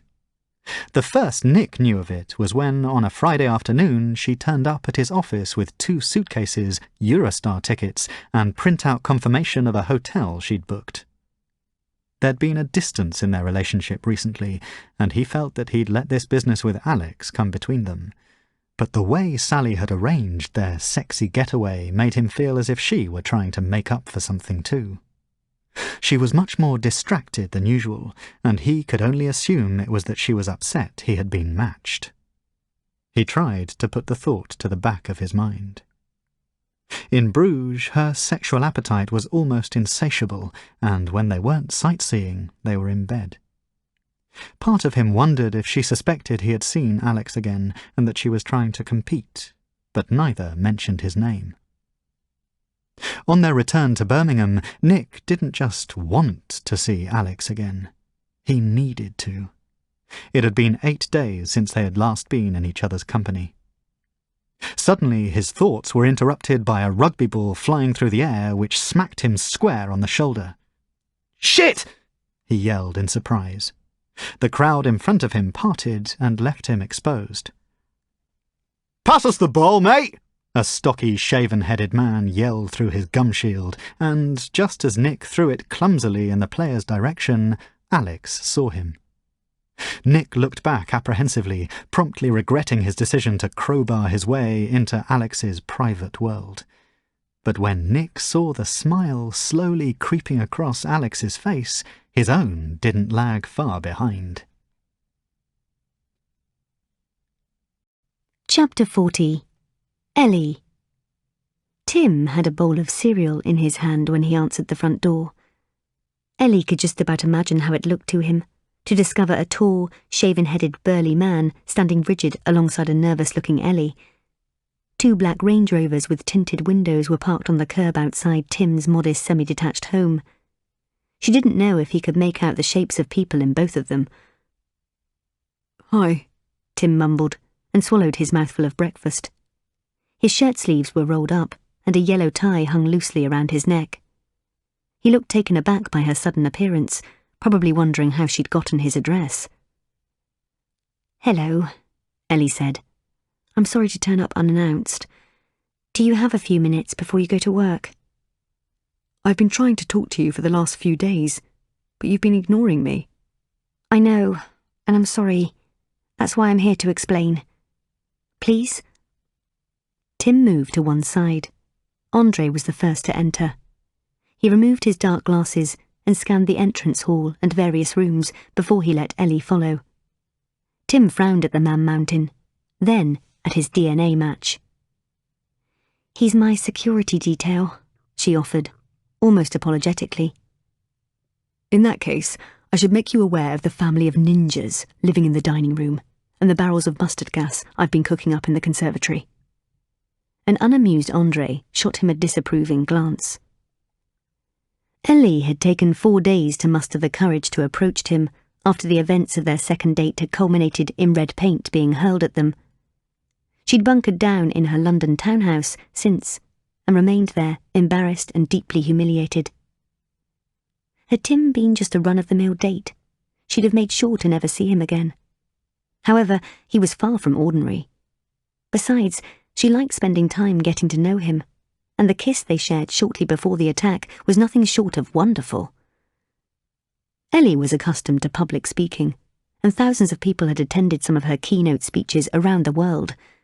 But, try as she might, as she had in her many rehearsals in front of the bathroom mirror, she still didn't know how to begin to explain to Tim what had happened.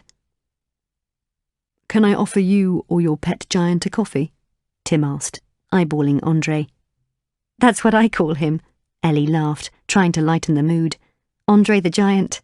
You know, like the famous French wrestler. He was in The Princess Bride. It's one of my all-time favourite films." Tim shook his head and made his way into the lounge, muting the sound of breakfast television presenters with the remote control. He put his bowl down on the coffee table and invited Ellie to sit. "So what happened the other night?" he asked. "Why did a complete stranger throw red paint at us and yell that you have blood on your hands?" "Because that's what many people think," she replied. You've probably guessed by now that I haven't been completely honest with you about who I am, or what I do for a living. Uh-huh. The surname I used on my DNA profile is my mum's maiden name, Ailing. My actual surname is Stanford, and I don't work as a personal assistant to a CEO. I actually work for myself, and what I do is a little controversial. What? Are you an arms dealer or something?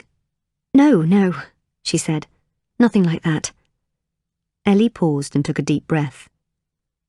Tim, I am the scientist who discovered the Match Your DNA gene, and a lot of people hate me for it. Chapter 41. Mandy. Many family birthdays, anniversaries, girls' nights out, work leaving parties, meals out, and get-togethers passed, and Mandy declined them all. Each time an invitation came, she mustered up an excuse as to why she was unable to attend, often citing that she had plans with Richard some 100 miles away. She was telling the truth, at least in part, as she was choosing to spend more and more of her time with his family rather than her own. From the tone of their voicemail messages, she guessed that her mother and sisters were finding it increasingly frustrating. They had once been a tight-knit unit, brought on by the death of their father more than a decade ago, but now Mandy was trying to pull away, and the rest couldn't understand why. Of course, they thought that she had found her match and expected her to be at her most open, but Mandy just couldn't tell them. Not yet. Spending time with them didn't nourish her in the same way spending time with Pat and Chloe did. She felt more and more alienated from her family. Two of her sisters were in the midst of the love and happiness that Mandy could never have, and she doubted they'd be able to understand what she was going through. And her mother, though she too had lost the love of her life, was too old-fashioned to truly understand how strong a match bond could be, and what it's like when it's taken away.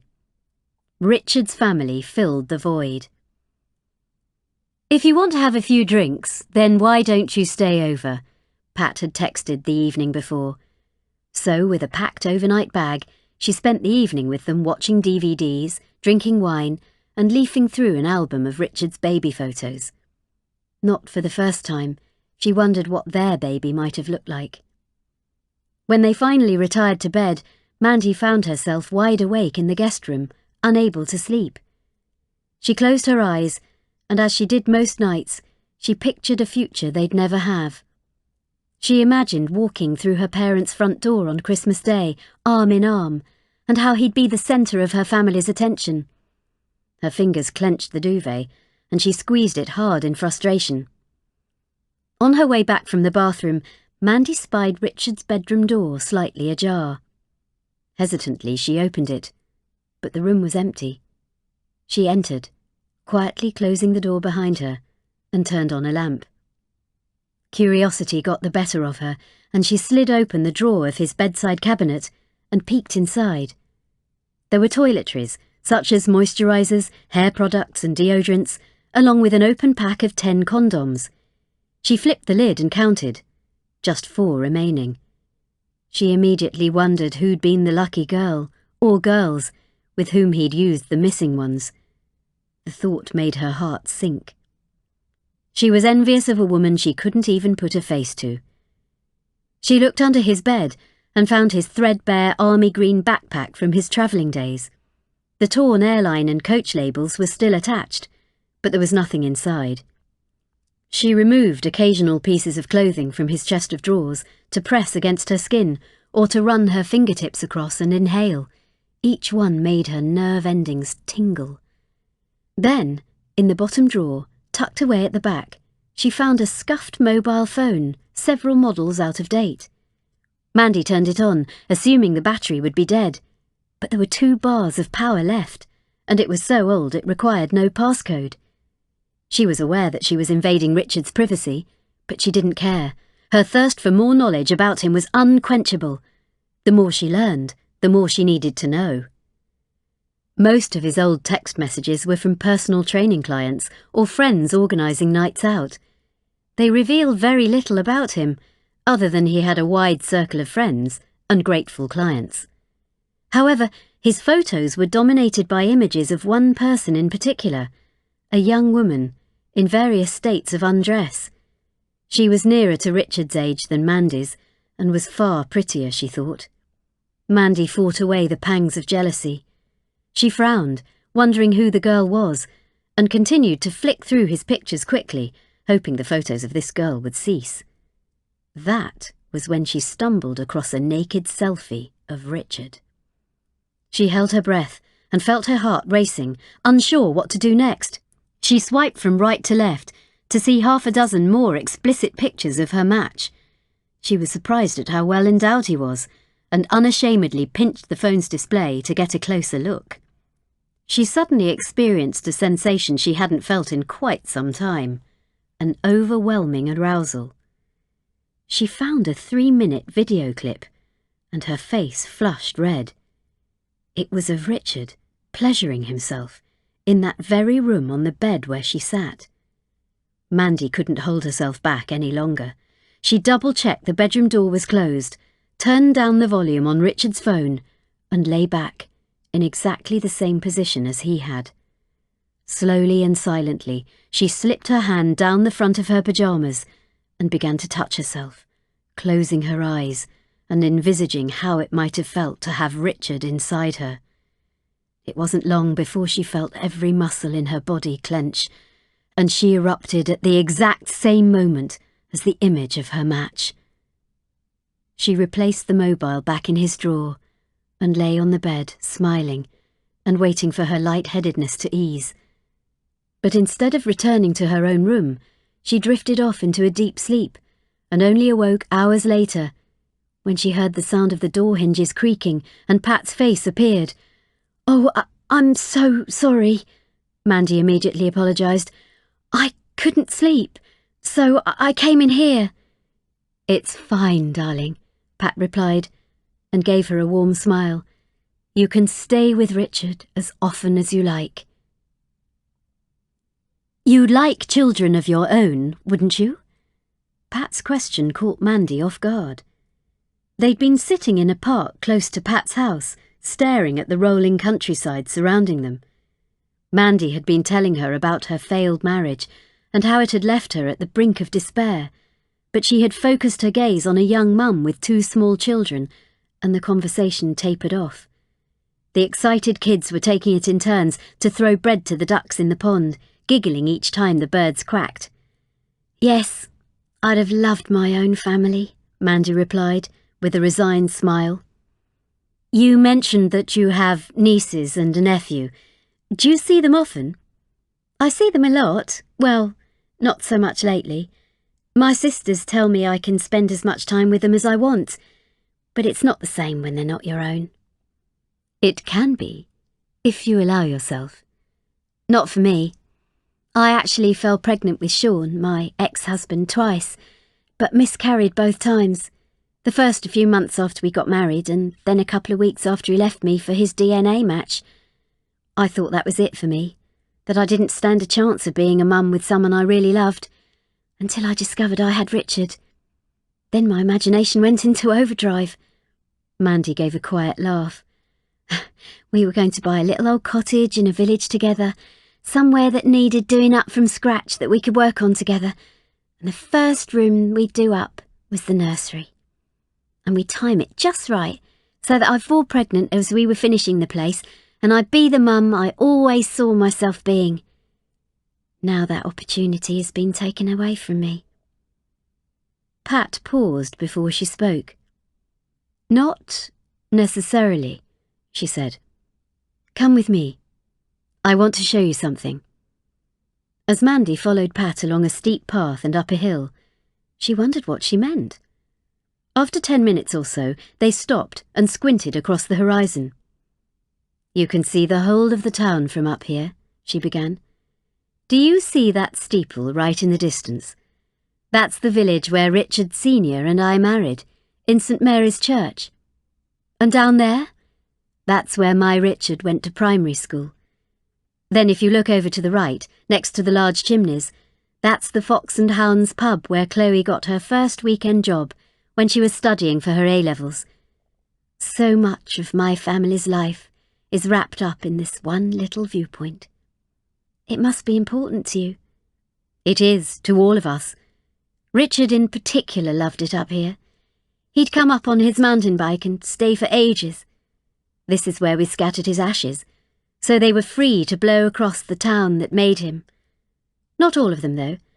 The rest we scattered at our cottage in the Lake District. That's lovely. Pat turned to her and looked her in the eye. But just because Richard's no longer with us, it doesn't have to mean it's the end of my boy, though. What do you mean?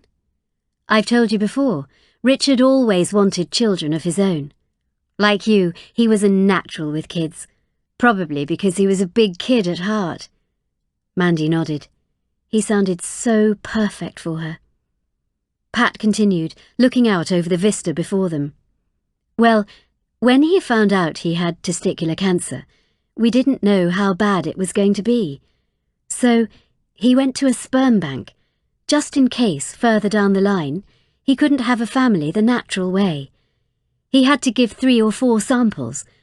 I remember he joked about it being more enjoyable than a visit to a regular bank. Mandy, the samples are still in storage. She turned her head to look at Pat, who continued to stare into the distance. I think you understand the opportunity I'm offering you, she continued. If you would like to have my grandchild, Richard's baby, then I'm giving you that chance. Chapter 42. Christopher. Christopher watched Amy's shoulders rise and fall as she slept in his bed. He disliked having his personal space intruded with spooning and cuddling, so the moment she drifted off to sleep, he moved his arm from over her waist, slid his body to his side of the mattress, and lay on his back with his head turned. Observing her as she slept was one of the headiest experiences he'd ever had with another person. In the faded light, he could just about make out the bright tattoo of a butterfly that rested below her neck, something he detested almost as much as her taste in cheap rings and bracelets. But those things aside, there was little about Amy he'd change. By this stage of a relationship, he'd have normally found a multitude of reasons to have called time and cast her adrift. However, he had another plan for Amy. Slowly, Christopher's arm reached the edge of the bed, and his hand stretched to the floor below. His fingertips silently felt around until they connected with the wooden handles of his cheese wire, where he'd purposely left it for this very reason. He gently pulled it over the soft bristles of the carpet, up the side of the mattress and onto the duvet. With both hands on the handles, he held the wire above him and stretched it as taut as possible. He turned his body to its side so he was again spooning Amy, and slowly lowered the wire parallel to her neck. He could feel his heart beating stronger and stronger with every centimetre he drew it closer to her skin. Finally, when it reached a position he was familiar with, he let it rest. Christopher had gained an incalculable amount of pleasure since his killings began, but he'd always chosen strangers. The closest he'd come to those on his list were generic messages via UFlirt. Banter, as they insisted on calling it, would pass to and fro until he'd cajoled them into giving him their telephone numbers. None had the forethought to understand that by willingly offering up their digits, they were handing him a key that unlocked the door to their entire identities. Amy interrupted his recollections with an audible post-coital sigh, and Christopher wondered what she was dreaming about. He never dreamed, or at least if he did, he never remembered them. He was sure he wasn't missing out, though, because dreams were unattainable. What was the point in doing anything if there was no chance of success? The sex between Christopher and Amy was unlike anything he'd experienced before. He'd had no substantial urge to pleasure the 70 or so women he'd slept with since losing his virginity at the age of 12. It was, and had always been, only about his own gratification. But Amy was an exception, and he revelled in the fact that he was the one who could make her groan, and who could take her to the edge only to pull back until he was ready for her to succumb. He relished being in control of her orgasms, but then he also readily gave in to her taking charge and not allowing him to climax until she gave him permission. He had never relinquished dominance like this in any aspect of his life, yet it felt perfectly normal to do so with Amy. This left him conflicted. Normal was not something Christopher aspired to be. He believed his brain was wired in such a way that was much more powerful than normal. It was a gift that enabled him to do anything he wanted to, without fear and, to date, without consequence. He moved closer towards her, so that there was barely anything between his nose and the back of Amy's head. He inhaled deeply and took in the lemon seagrass-scented shampoo she'd used the night before. That was his favourite. He liked it when she smelled of citrus. With one swift manoeuvre, the wire would be wrapped around her neck, and she'd be clawing at it like all the others had. "Why are you so fidgety?" Amy mumbled, to his surprise. "Sorry, I thought you were asleep." "I was, but I sensed you weren't. What's wrong?" "Nothing. I just can't sleep and got to thinking about those women you've been investigating." "The victims?" "Yes." He swallowed, still finding the word distasteful. "And what were you thinking about them?" He wanted to say that he could recall every different scent and brand of shampoo each girl had used as he jolted their heads backwards once the wire was wrapped around their necks, and how since he'd begun all this, he understood a person's beauty was transient because within just a few days of biological decay, they all looked identical, bloated, discoloured, and eaten inside and out by their own bacteria. "I was wondering what went through their heads when they knew they were about to die," he replied. "What would you think about?" Amy paused before she answered. "Probably all the things I wished I'd accomplished while I'd had the chance. What about you?" "The same," Christopher lied. He lifted the wire back above her head and lowered it down to where he'd left it under the bed. Knowing he could strangle her at any given moment gave him more pleasure than would the actual act itself. But while Christopher was aware he was making good progress in the project he'd begun all those months ago, there was a fly in the ointment. He'd met a woman he liked, and, for the first time in his life, he was falling in love. And that had not been part of the plan. Chapter 43. Jade. Just over a week into Jade's Australia adventure, and Kevin's health was deteriorating quickly. He was losing his appetite and spending more and more time sleeping in his bedroom. Despite the 35-degree temperature outside, Kevin often complained he was cold and layered himself in baggy clothing. He swallowed so many tablets each day that sometimes, when she listened closely, she swore she could hear him rattle. Jade was resentful that their time together was slipping through her fingers, and she wasn't prepared for it to come to an end. So while he was awake, she did all she could do to engage him in conversation and spend time with him. They spent much of their days talking about their lives before she left England and before he was diagnosed with cancer. Hours passed as they lay sprawled across the sofa in his bedroom, watching classic 1980s Brat Pack films on Netflix, and they grew so comfortable with each other that there were times when Jade forgot her moments with Kevin came with a time limit. When she was reminded of it, she couldn't help but imagine how her life would change when he wasn't around anymore, and she felt herself becoming sullen. In the beginning of their relationship, when Jade lived in blissful ignorance of Kevin's condition, talking to him had become an integral part of her everyday routine, and she planned her mornings and evenings around it.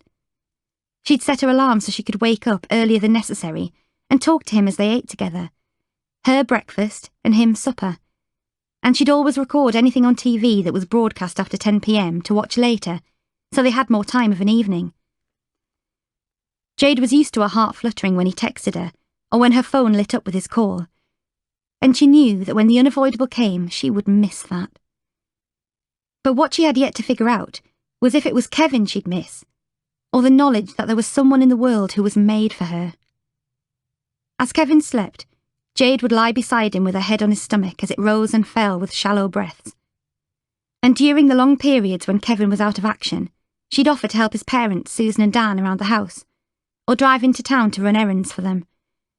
They taught her how a dairy and sheep farm operated, taking her out in the truck to help round up the sheep, or teaching her how to affix the milking equipment to the cows. It was a whole world away from the one she'd been stagnating in Sunderland. But she now saw that the city wasn't the problem. It was her. Something about the quiet farming life agreed with her, and she felt like she could finally relax into who she was. Jade was astonished at how close she could feel to people she'd only met 2 weeks ago, and how she desperately wished there was a way she could remove the pain they felt as they watched their son struggle. The more time she spent around them, the more she felt that they were sanding away her rough edges. It also made her think of her own parents, and the sadness and frustration she'd put them through in recent years. She'd spent so long harbouring this unnecessary animosity towards them for making her move back home after she left university, and only now did she understand it was for her own benefit. They were good, solid, working-class northerners, her father a mechanic on a car factory assembly line, and her mother a baker, and she had repaid their pride and values with bratish behaviour. She felt ashamed of herself. Like Kevin's cancer, and Susan and Dan's pain, there was something of her own she wished she could remove too, but it wasn't something she could ever share with her new adoptive family. However, as each day passed, her affection became all the more consuming. Chapter 44. Nick.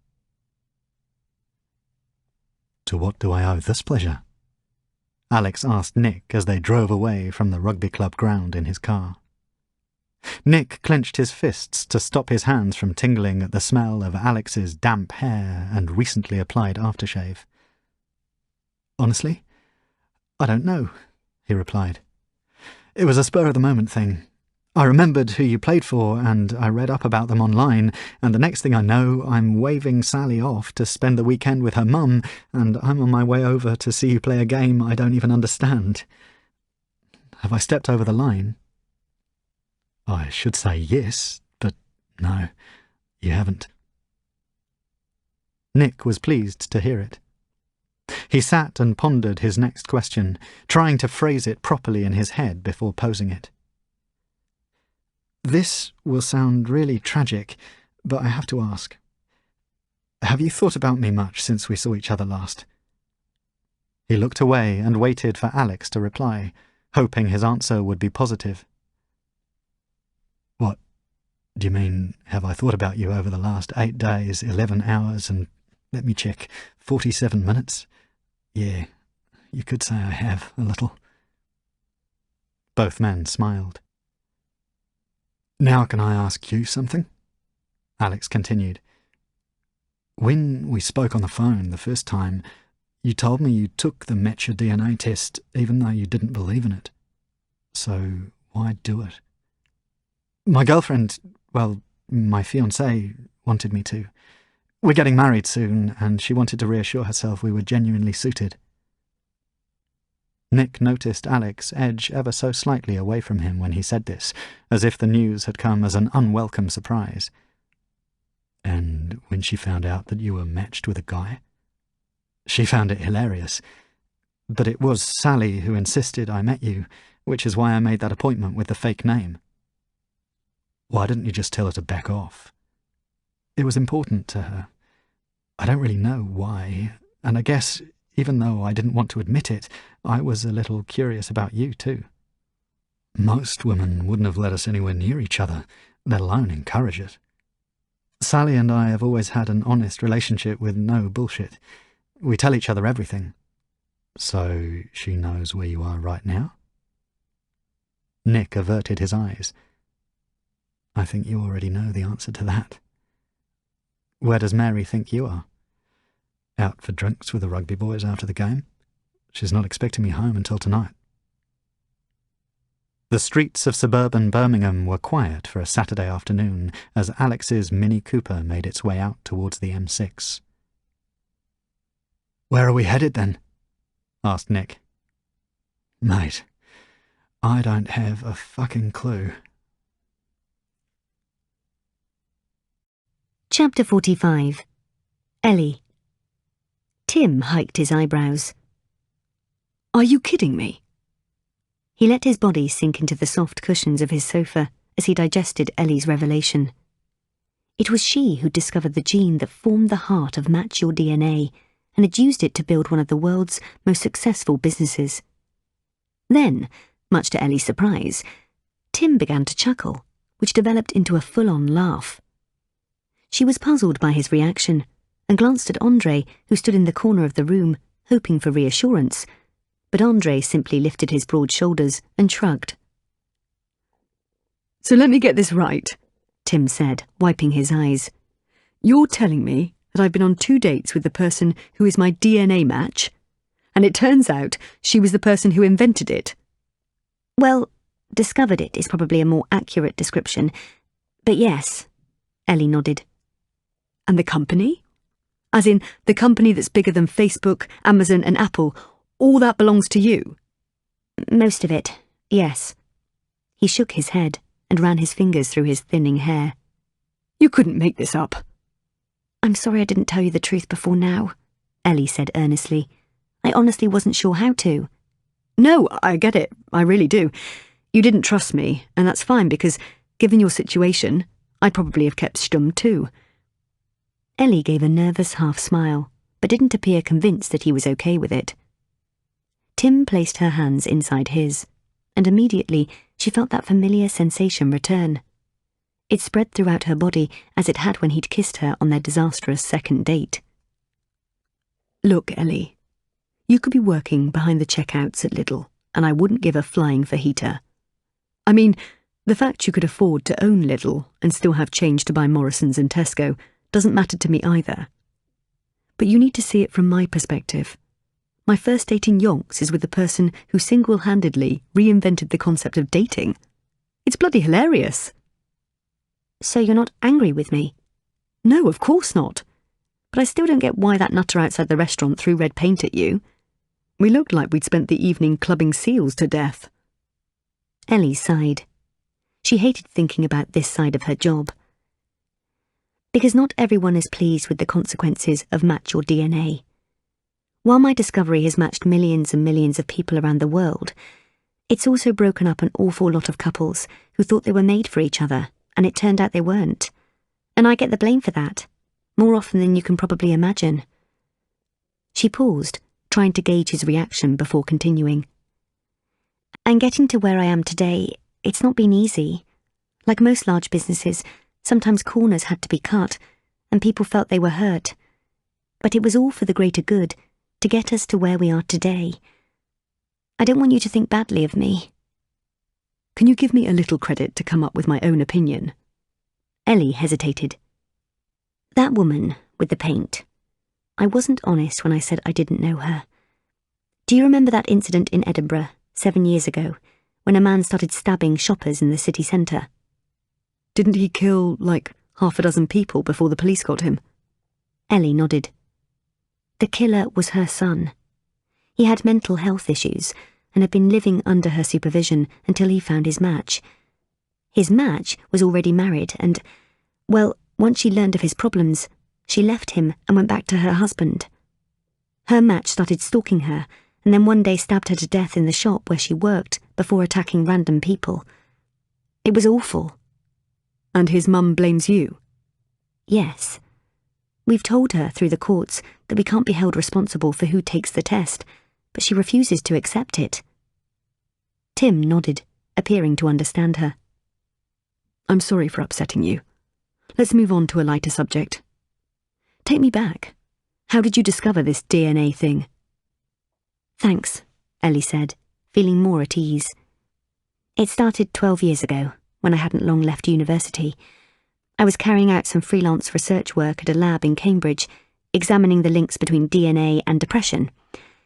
One day, I was thinking about a conversation I'd had with my sister Maggie about why she married her husband John. She was adamant it was love at first sight, and even though they were only 14 when they met, they knew they'd end up spending the rest of their lives together. I'm a scientist, so by nature I'm sceptical about that kind of thing. But it did get me thinking. What if she was right?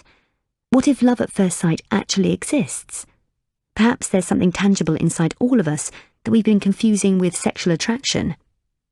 Having not experienced it myself, I couldn't imagine how you could just look or talk to another person and immediately know they're the one. This isn't going to get too sciencey, is it? Tim laughed. I failed all my exams in anything that involved Bunsen burners or dissecting frogs. No, I'll keep it simple, Ellie said. She was used to explaining this in layman's terms.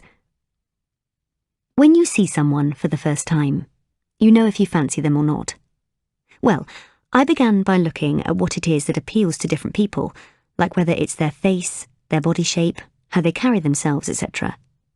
And then I looked to see if there was more to it than just an instant attraction. What about those people who ended up paired with someone completely against their usual type? I wondered if there was an element, or a gene, that makes our entire body react, bypassing what our brain is telling us. Can we be intrinsically linked, scientifically, to another? Tim sighed dramatically. In my spare time, I question how the Galactic Empire built the Death Star without the rest of the universe noticing. Meanwhile, you're out there finding genes nobody knew existed. I'm sure your questions are just as important as mine, Ellie smiled. Anyway, this is the sciencey bit, so stay with me. It's important I give you an idea of the scale of what I was up against. We have roughly 100 trillion cells in our bodies, and inside each of them are 2 meters of DNA. If you unravelled them all, they'd stretch to the sun and back 100 times. Tim's eyes widened. I'm still with you. And the sun is 98 million miles away from Earth. Well, we already knew women produce pheromones, and men have receptors that bind the pheromone molecules, and that can create an attraction between the two.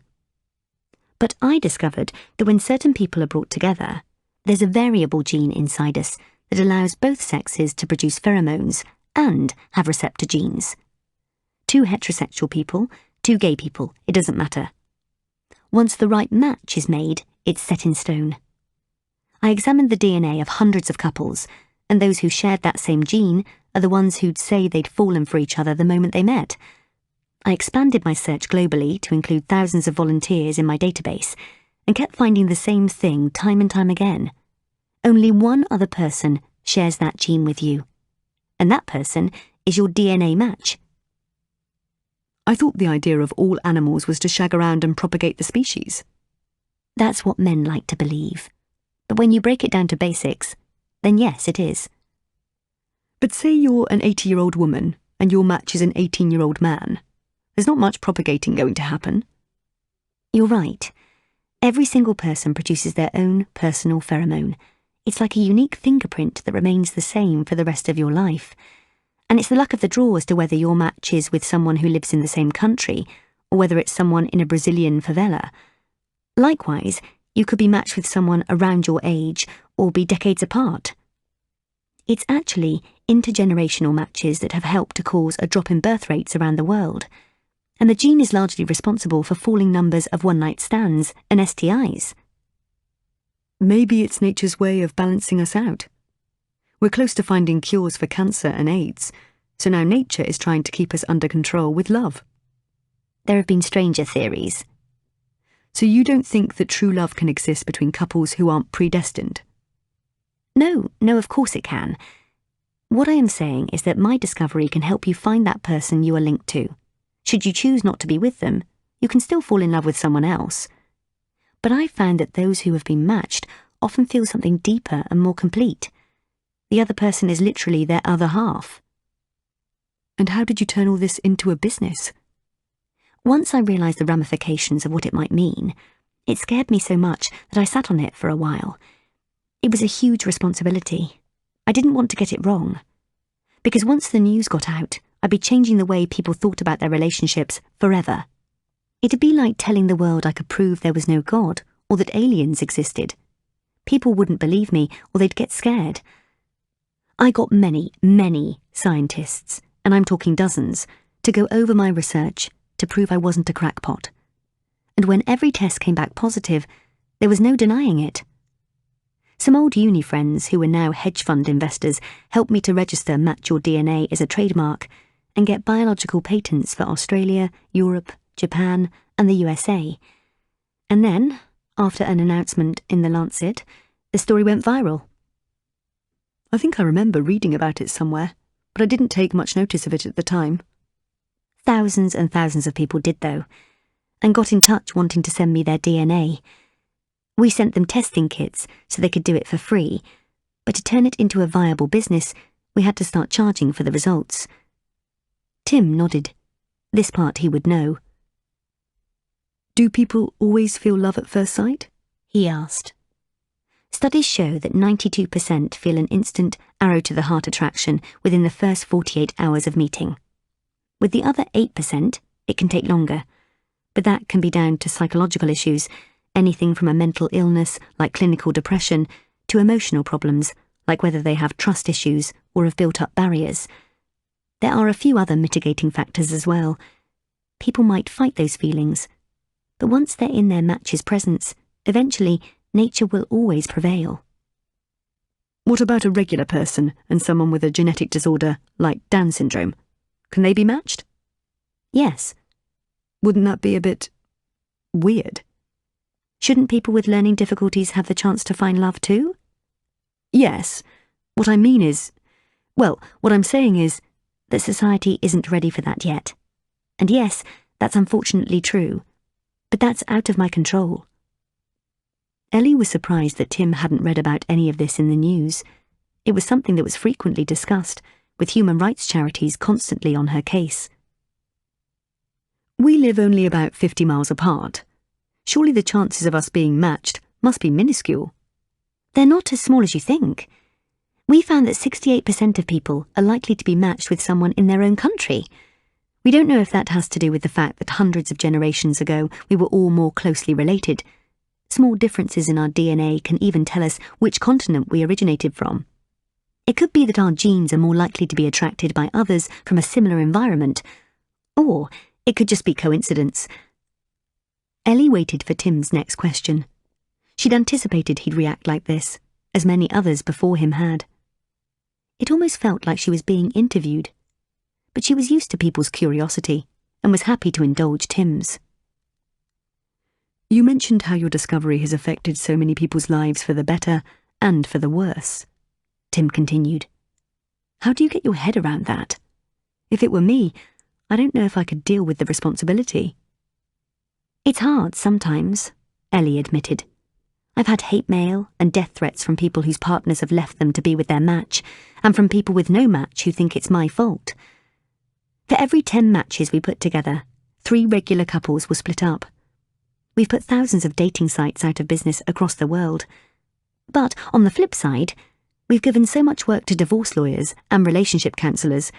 We've boosted the wedding industry as people are more willing to commit, knowing they're made for each other, she said, almost by rote.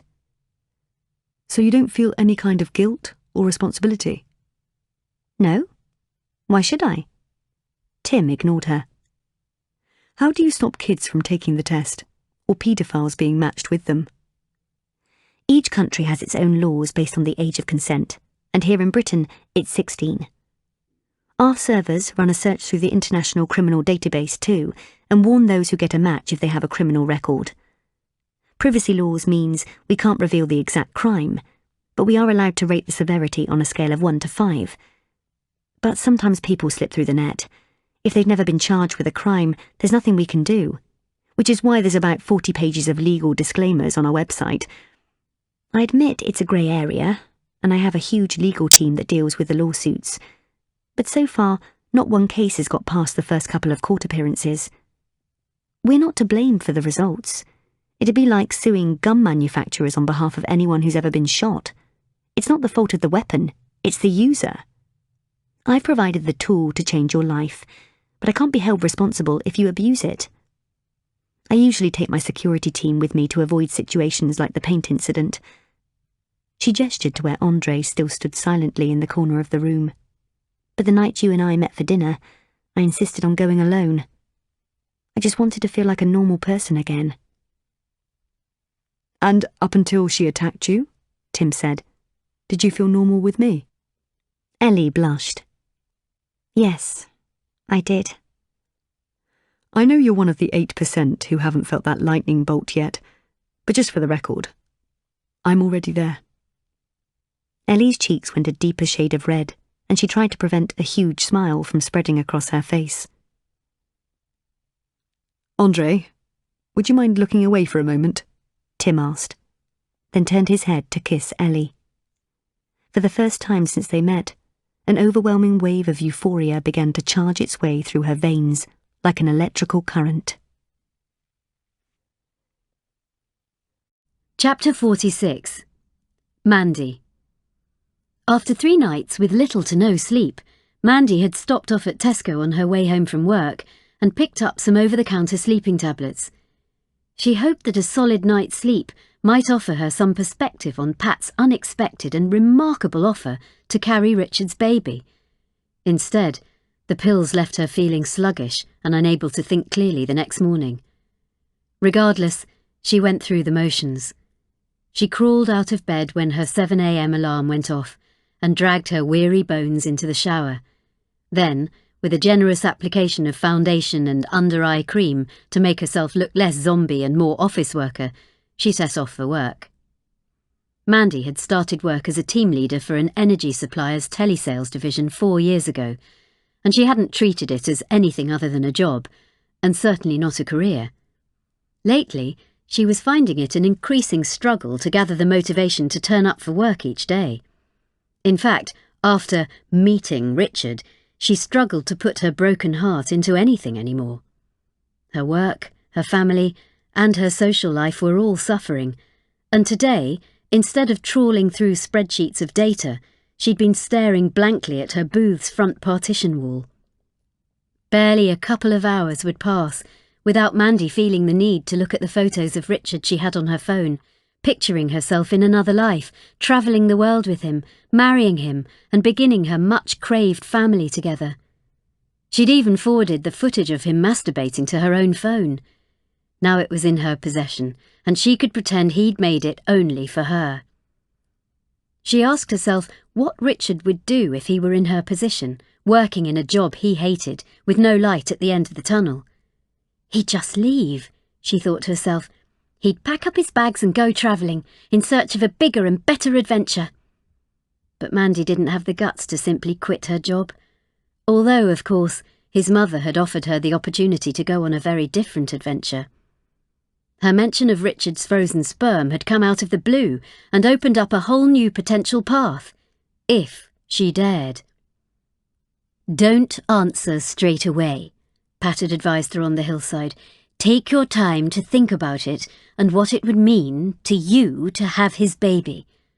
Talk it over with your family, but no matter what they say, remember that you'll always have Chloe and me on your side. We are your family too now." Having a child with a man who truly loved her was all that Mandy had ever wanted, and until recently it hadn't seemed possible.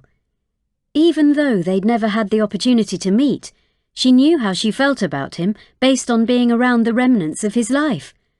Was that enough of a foundation to have his child? Of course it wasn't. The rational side of Mandy's brain knew what she should do. How would she ever explain to her mum and sisters she was pregnant with the child of a dead man she'd never met? Is this really how she wanted to become a mother? What would her child think when it became old enough to understand? Could she do it alone? Could she do it? She was certainly tempted. "Mandy, can I have a word?"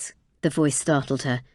She turned to see her line manager, Charlie, a young man that she suspected was barely out of his teens, but had the ability to patronise as well as any man double his age. She followed him into a large Perspex cube, where a desk with 3 chairs sat next to a whiteboard. He beckoned her to take a seat and shuffled some papers he was holding. "I've been looking at your team's figures, Mandy, and if I'm honest, they've been slipping." He stroked his bumfluff goatee to emphasise his disappointment. "Over the last 2 months, we've seen a consistent drop in leads from you guys, and as a result, sales have stalled. Is there anything you'd like to tell me?" "Like what?" she asked herself. Like the love of my life is dead and I'm considering having his baby. No, she replied instead. I have a few personal issues I'm dealing with at the moment. I'm sorry if it's affected my work. It has, Charlie said. The thing is, Mandy, I've been looking at your file and I see that you could have a potentially lengthy career here. If you keep your head down and work harder, get these figures back on track, there's no reason why this should hold you back. Why? You could even be promoted by this time next year. I mean, you're quite a bit older than the other girls here, and your documents say you have no husband or family to speak of. You might as well have something to aim for, mightn't you? Charlie looked at her with an encouraging expression. Clearly he expected her to feel motivated by his words, and didn't realise how inappropriate his comments were. Mandy stared back in disbelief. What Charlie didn't know was that he'd inadvertently just made up Mandy's mind for her, as well as providing an escape route. Thank you, you patronising little prick, Mandy said as she rose to her feet. You have definitely given me something to aim for, and it's not going to come cheap. What I was trying to say was... Charlie began to backtrack, but Mandy wasn't prepared to listen. Instead, she stormed out of the room and headed down the corridor in the direction of the HR department. Within 2 hours, she had negotiated a generous voluntary redundancy package, including a bonus on the provision she wouldn't take Charlie's sexism or intrusion into her private life to an industrial tribunal. Then, after walking down 5 flights of stairs, out of the building's revolving doors and towards her car, she pulled her mobile from her pocket. "Hi, Pat, it's Mandy," she began, trying to contain her excitement. "Yes, I want to do it. I want to have Richard's baby." Chapter 47. Christopher. Are you ready? Amy shouted up the stairs to Christopher. Yeah, just give me a moment, he replied from his office, where he was looking at the chart on his computer screen to double-check where number 13 was. He was happy to find that she'd stuck to her schedule and was exactly where she was supposed to be. He liked it when they were creatures of habit, as it made his job that much easier. Faceless contacts and downloadable programs and software buried deep on the dark net provided him with the means to learn everything he needed to know about the women he targeted, and more, and it all began with a mobile phone number. That would lead to a name, age, address, occupation, medical history and employment records.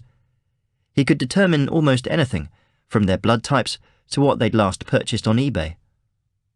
Their lives were no longer their own to live, and Christopher would be the one to determine how much time they had left. Early on, he was aware secrecy and anonymity would be the key to his success. On the off chance Amy might use his computer without asking, she'd only have access to a guest profile he had set up in her name. His own profile had a password cipher program he'd been assured would take months to crack by even some of the most experienced individuals. A virtual private network made sure that Christopher's IP number, his computer's unique identifier, was buried at all times.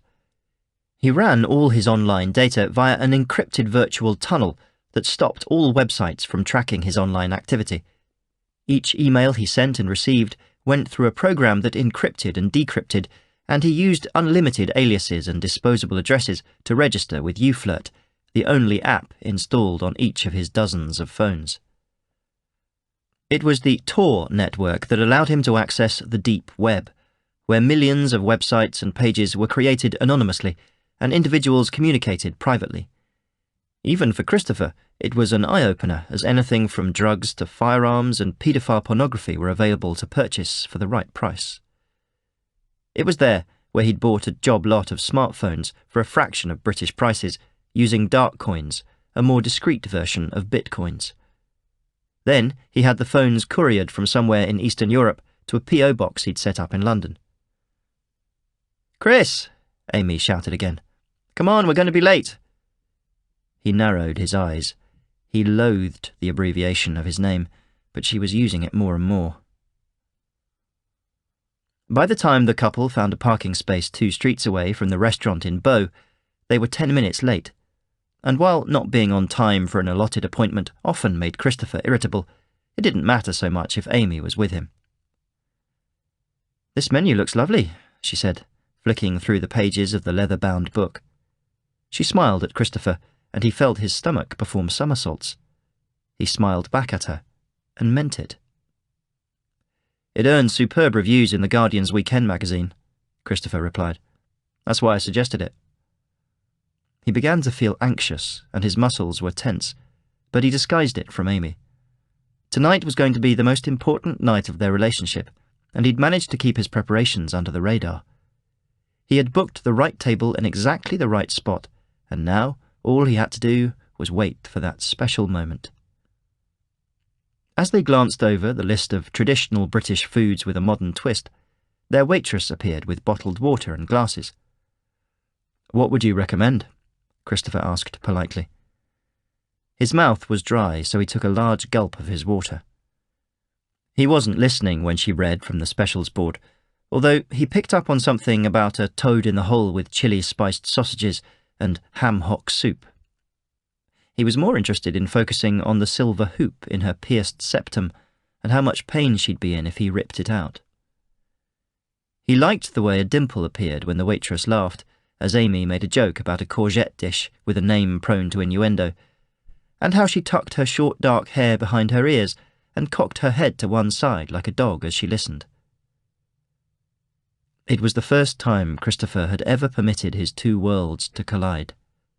The light with the dark, the sun with the shade, his girlfriend with number 13.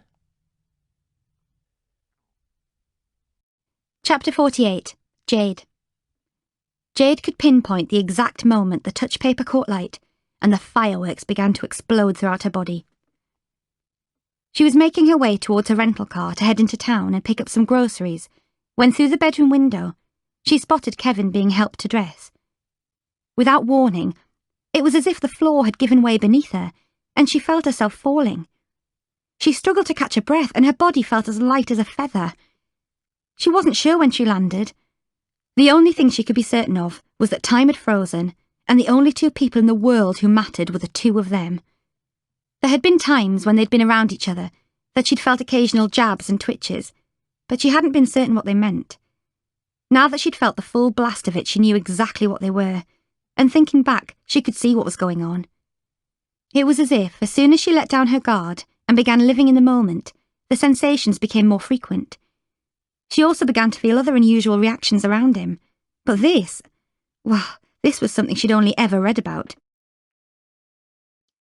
As she watched them make their way out of Kevin's room, through the house and into the courtyard, their eyes locked onto each other, and she knew that she'd been hit by a lightning bolt. It had taken much longer than she had anticipated, but then again they were in exceptional circumstances. But now a deeper connection had been made between them. It wasn't just a crush, she wasn't feeling sorry for him, and it wasn't because of Kevin's illness. It was bigger than that, and wasn't something that was going to burn out after he did. It was love in its purest form, and it scared her to death. "Are you okay?" Kevin asked. "Of course," Jade replied. "Why? You're looking a bit flushed." Jade smiled, but found it hard to maintain eye contact. Because it was Kevin she was supposed to have fallen in love with, not the man who was escorting him, Mark. Chapter 49. Nick. Everything Nick assumed he knew about love, from his first schoolboy crush on Britney Spears to Sally, the only woman he'd ever asked to marry him, was wrong. What he had felt for them, plus the numerous other girlfriends he'd dated over the years, was nothing compared to how he felt when he was in the presence of Alex. Nick's life might have been enviable to some. He lived with a woman he adored in an apartment with ever-growing equity and had a job he loved, which was compatible with his creative ability. He had friends he enjoyed spending time with, and parents and a brother who, although he didn't see them too often, stayed in regular contact and were supportive of him. All in all, there was much to be grateful for. It was only now, with Alex hovering in the periphery of his life, though arguably also in the very centre of it, that he knew he'd simply been content. And with each moment spent in Alex's company, Nick was aware that contentment was no longer enough to satisfy him. In the days and weeks that followed their first meeting, their friendship escalated, and they found each other's company intoxicating. They grabbed every available opportunity to spend time together, from meeting for lunch to walking with each other to the tram station after work. They chatted like old friends about their school days spent on opposite sides of the world and the ambitions they had yet to fulfill. And at times it was simply enough just to be with each other without needing to say a word. Alex spoke candidly about his father's battle with dementia and how his medication was keeping him on an even keel. However, his mother had warned it was a temporary measure, and it wouldn't be long before they'd lose him to the disease. And that was the very reason that their relationship was destined to remain temporary, because Alex and his girlfriend's flights to New Zealand were booked for 6 weeks' time. Along with their girlfriends, Alex's imminent departure was the second subject the two didn't refer to often.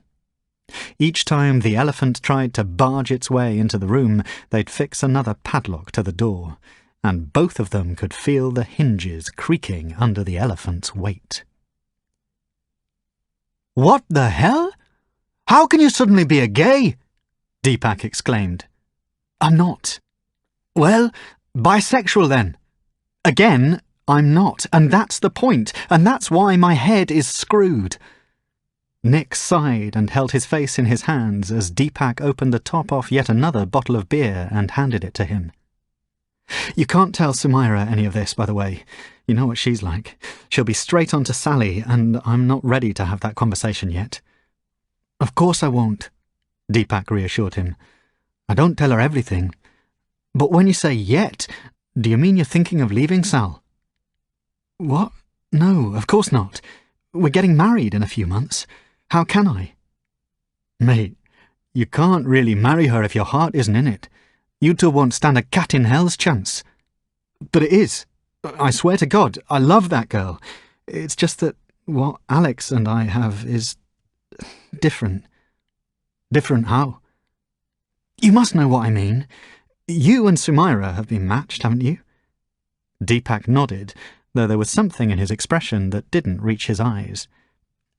"It's that feeling you don't get when you're around anyone else, like nobody in the world matters when you're in their company, like you and them are this one solitary thing, and no matter what crap the world throws at you, you can get through it because you have them on your side." Nick took a long swig from his bottle and placed it on a coaster on the table. "You're stuck in a shitstorm, dude," Deepak said. "I don't know why you're fighting it, though. If he's your match, don't you owe it to yourself to follow it through?" "I don't want to cheat on my girlfriend." "You already are, mate. And it's not as bad a thing as you're making out. Sometimes you got to put yourself first and go with the flow. You know she'd do the same if she found her match." "You think?" "Of course. It's ingrained in everyone, isn't it? Everyone wants to cheat, but it's whether you've got a good enough reason to do it." Nick had often suspected his friend hadn't always been the most monogamous of husbands, but he left it at that. "Anyway, enough about me. What is it that you wanted to talk to me about? You said you had some news."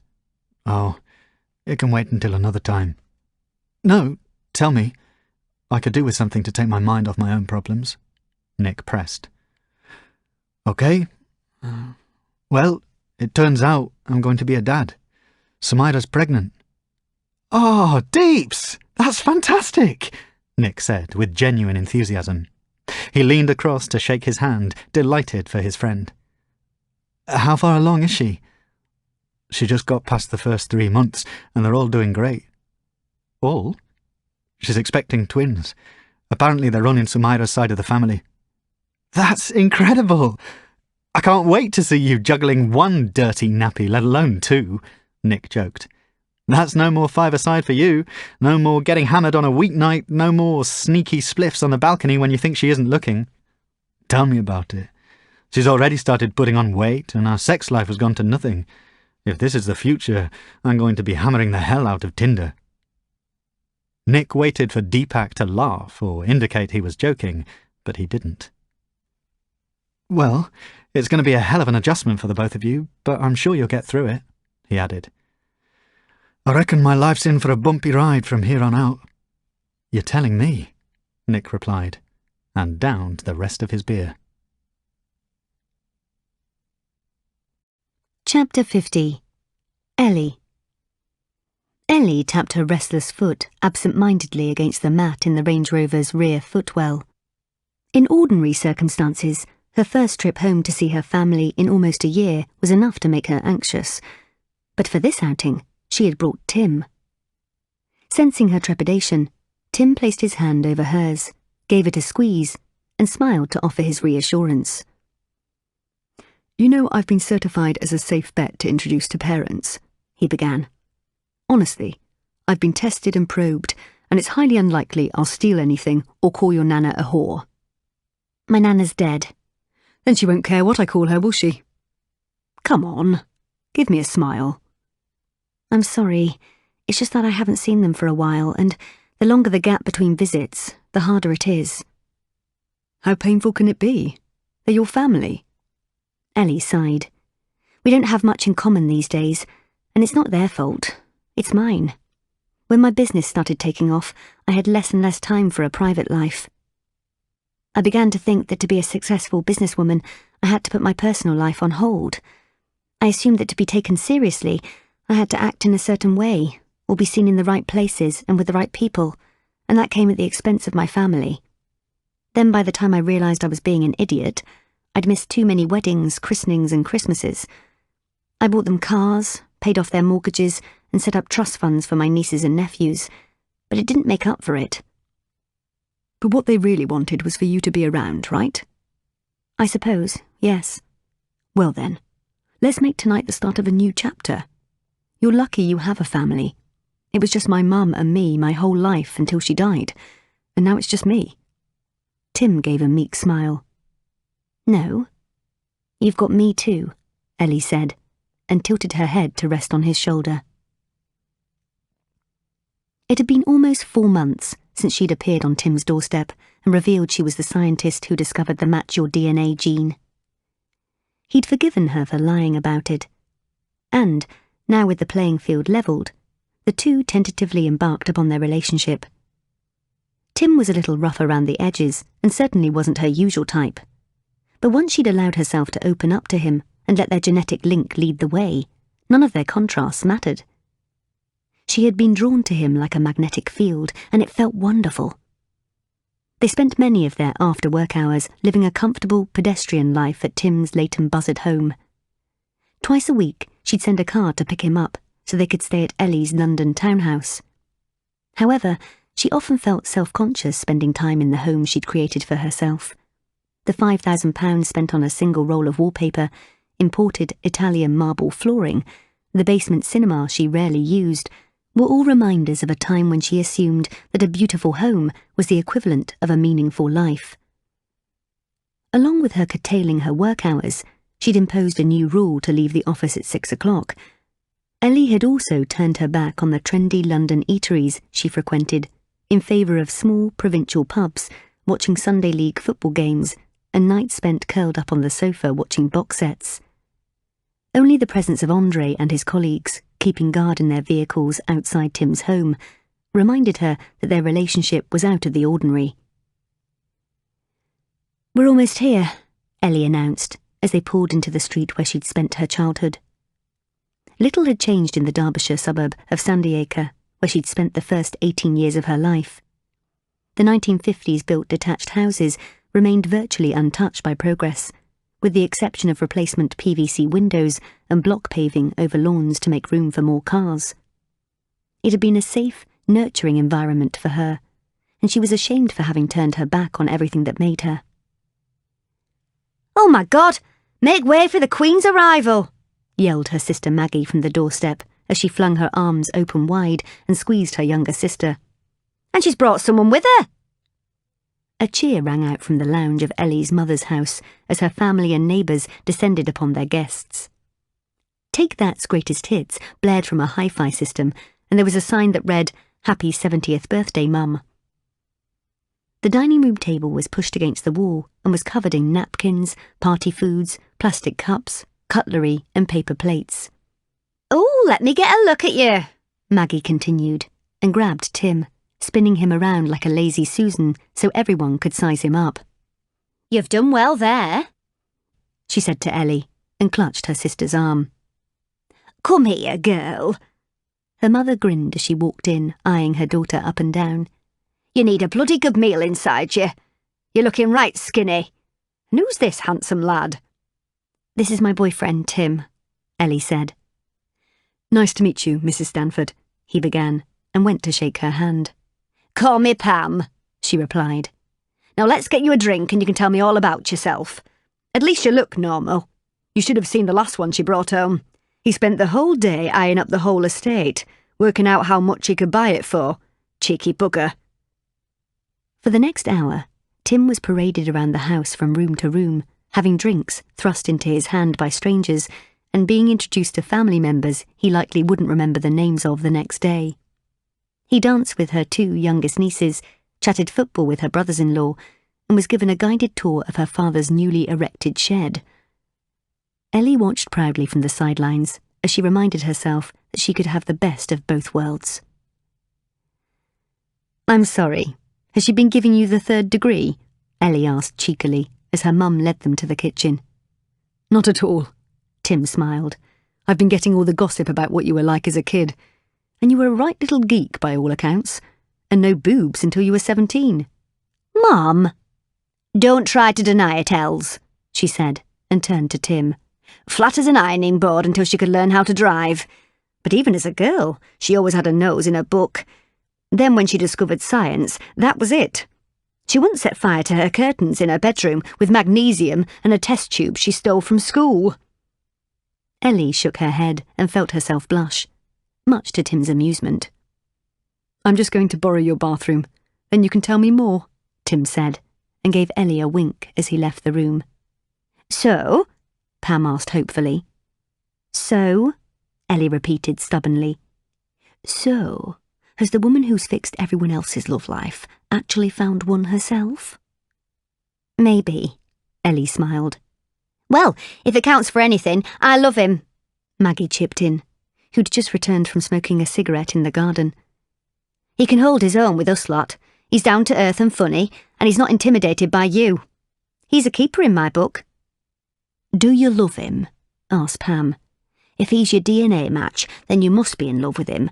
That's how it works, isn't it?" "Yes," she smiled. "I do love him." "Well, that's reassuring to hear," came Tim's voice from behind. "Because I'm kind of nuts about you, too." Chapter 51. Mandy.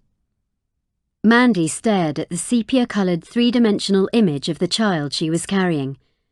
The sonographer passed her 2 printouts to keep, one for herself and one for the baby's grandmother, who'd been with her in the room for the 12-week scan. "It looks like a tiny kidney bean, but with the face of an alien," Mandy joked, as she showed the photos back at Pat's house. "It's not an alien, it's my grandchild," said Pat, who for a moment sounded hurt. "She was only kidding, Mum," said Chloe. "Look at it, it's so cute. Did you ask if it's a boy or a girl?" "No, I'm happy to wait." "It's a boy," Pat added. "I can feel it in my bones. Richard is having a son." 6 months earlier, and much to Pat and Chloe's tearful delight, Mandy had accepted Pat's offer. Mandy hadn't inquired about the legalities of how Pat came to be in charge of Richard's DNA, although she had hired a lawyer to deal with it, signing various forms filled with legalese and jargon she didn't understand. She was too giddy with excitement and trepidation at the prospect of what was to come to consider its lawful validity. Pat paid for Mandy's pre-insemination checkup at a private fertility clinic in Harley Street, where there were endless tests. Mandy underwent a hormone profile and blood, ultrasound and STI checks, along with measures she could barely pronounce, like a hysteriosalpingogram and a hysteroscopy. A fortnight later, when Mandy was ovulating, a doctor had placed a small sample of Richard's sperm into the neck of her womb and sent her home to let nature take its course.